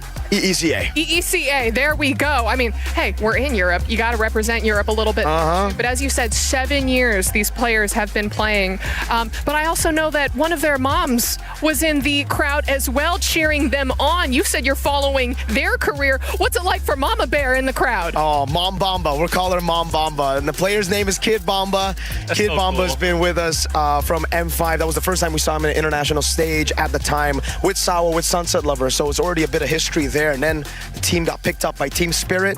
Then they just continued to develop, getting newer players, developing all throughout. And it's just really cool to see that story for Mom Bamba and even for some of his best friends who came to watch in Paris, obviously, because, you know, they're all European. They live in Germany, so they just flew over here. And I got this like one word or a sentence from his best friend. He said, Bamba told me that he was going to win a championship. 4 years later, here we are in the grand finals. And he told me right before the match, this is the day. Same goes for Mom Bamba. She walked up to the caster desk, just said, today is the day. Dang, I got chills off that one a little bit. You know that? Right. You translated that one really well, okay? You brought that right over to us. Man, but those are the beautiful storylines that I absolutely love following. And again, huge congratulations to Team Spirit there. But okay, Blaze, come on. You know that we got to talk a little bit about Call of Duty and Warzone. I know that this has been your game, your stage over on stage 2. Yes, it has been. Right now, we're currently looking to lock in those top 6 for the grand finals tomorrow. How's it going? I mean, it's been absolutely wild. We got some teams in a survival round that we did not think were going to be there, like Falcons, Vitality, Leviathan. And so these squads in the group stages over the last 2 days didn't have the performance in which they wanted to. But, hey, they get a few extra matches. Currently, they're looking good. They're in the top 3. We got about like 2 more rounds left on the survival. But, I mean, you're going to get the Falcons out there. You're going to get Vitality and Leviathan. But the bottom 3 teams, they're kind of getting mixed here. You know, we got GK up in the mix. We got Heretics trying to make it through. We got teams like For Fun all on that bubble on the cusp. But, hey, we'll see if we can get it done because making it to Championship Sunday is going to be everything. Now, I wonder, because right before we started this show, we were kind of looking at some of the standings. And as you said, we saw Falcons, Leviathan, Vitality, Novo, GK, Team Stallions potentially. But as we know, those standings could be shaken up. They could be shaken up right now. They are currently shaken up. You guys Yes, y'all have to go over there and watch the Warzone stream because, as Avali said, like even squads like GK, they dropped down. When I was just checking 20 minutes ago, they was dropping down out of that, and you had another squad come up and kind of reach. Stallions went up a few spots. Novo dropped down, so it's getting real mixy. It's Warzone, everybody. All right, it can get crazy out there. Do you have like one underdog squad that you've kind of been watching or like secretly cheering for? Don't worry, we won't tell them the bias. No bias. Don't worry, we can put it out there, okay? I had a little NA bias, just a little NA bias out there, Avali. Team For Fun Esports, you know, maybe my bias is coming because I got a chance to eat some fruitini with them. I don't know if you guys know about fruitini, but they take fruits and they fill them up with sorbet, right? And the actual fruit skin. And so I got to eat a lot of fruitini and sorbet fruits with them. So we kind of bonded, all right? We shared some spoons together. So I want to see For Fun make it to Championship Sunday. Okay, so all I'm seeing is that Blaze's love can be bought with sorbet, which, you know what? Same here. He gets me. Same here. He gets You can me. just give me a jersey and I'm all yours, man. It's like He wears a large, everybody. Okay? Get that esports swag in and we are good to go. But all right, and just again, there are a lot of these games that are still going on across these stages, so make sure that you are checking in. But let's move straight on to Street Fighter because I believe they just wrapped up their quarterfinals. You and I were watching backstage going like, what is happening? And I got a chance to even go over there towards the stage and check it out. You know, we got so many prominent figures in the Street Fighter and fighting game community hanging out over there. And, you know, we got a chance to watch Carmi, the young prodigy, turn up playing for Team Falcons, looking to get Falcons their first win of EWC. And he's going to those semifinals looking fierce. I saw Steve in the back getting hype for him and a few other boys back there. Street Fighter 6, man, the finals is today, and you guys don't want to miss out on that. Oh, absolutely. As soon as, I mean, listen, don't go anywhere. We're still doing our show. Come on. But as soon as we're done, you have to go hop over to those, I believe, semifinals they're jumping into, and then the grand finals later on. I know we have Hibiki and Hinao, I believe, coming up soon. And then, as you said, Crimey and Yamaguchi as well. And actually, we could take a look at the tournament bracket and look at those. Yes, exactly. So the first semifinal, Yamaguchi from Zeta and Crimey from Falcons. Then we have Hibiki and Hinao. And I mean, listen, we've got the final as well as the third place match. But Blaze, I just want to say that first set in the semifinals is going to be amazing. I watched Yamaguchi clutch up a series 5-3 going up against Boosie Lee, and Boosie had some great defense in that series, but Yamaguchi's offense was just proved to be a little bit too much, and he's on hot fire right now. Yeah, I'm just going to ask you, actually, I'm going to ask you this question. All right. What were you doing at the age of 15? 15? Playing League. Same, brother, same. Yeah, same. I was gonna say 2013 was my league year, season 2, season 3. I grinded. That was my stuff right there. Yeah, but I'm just saying, Crimey is 15 years old and headed up to the stage right now. Gentlemen, we may be washed. 15? I wasn't even online gaming yet at 15. I wasn't online gaming yet. What? I'm still playing with the locals in the neighborhood at 15. It's all about the young guns now. 16 is also Sour Ego's age, winning MSC earlier. So yeah. No, that is absolutely ridiculous. But okay, for our final stage that we've got, Blaze, we got to talk about Overwatch. I mean, listen, man, they're currently in the quarterfinals right now. Tomorrow is going to start with the semifinals. And wait a second, do we have... No, okay, I can't read that far away, but I don't think we have all of the teams locked in. But what I can say... some of the biggest things about Overwatch for us to really know is that Falcons and VP, they got eliminated early, all right? So they're not even in the tournament no more. So it's going to be some mix-ups over there. And, you know, I want to say Falcons and VP, even when it came down to, like, club championships, they was relying a lot on those Overwatch squads. So they may have to look at some of these Warzone teams to help them get those wins that they need. And actually, we have the bracket that we could take a look at just to see how all of these quarters shook out. Because I know we had, like, what, T1, 3-0ing? Here we go. Twisted Minds in the building still. Zeta Division, T1 as well. Weibo. Yeah, so it looks like Weibo. Twisted Minds taking on Weibo. Then we got Zeta Division taking on T1. Those are both going to be incredibly fun semifinals to watch started tomorrow. My goodness. Do you have any favorites? Hey, I'm just going to say Weibo Gaming. Weibo, really? Yeah, for no reason at all. Weibo Gaming. And that's cool because I was going to say Twisted Minds, all right? Twisted Minds been having a great EWC out here, folks. So, I have some beef. I mean, Miracle, I'll go against you. I'll put a bet down on that one. All right, let's MLB be first, then Street Fighter next. Heard. Take on it. All right. They're getting the love in. They're getting all of that fun stuff in. But we do have to talk a little bit about the club championship because, as we said, Falcons meeting that surprise exit.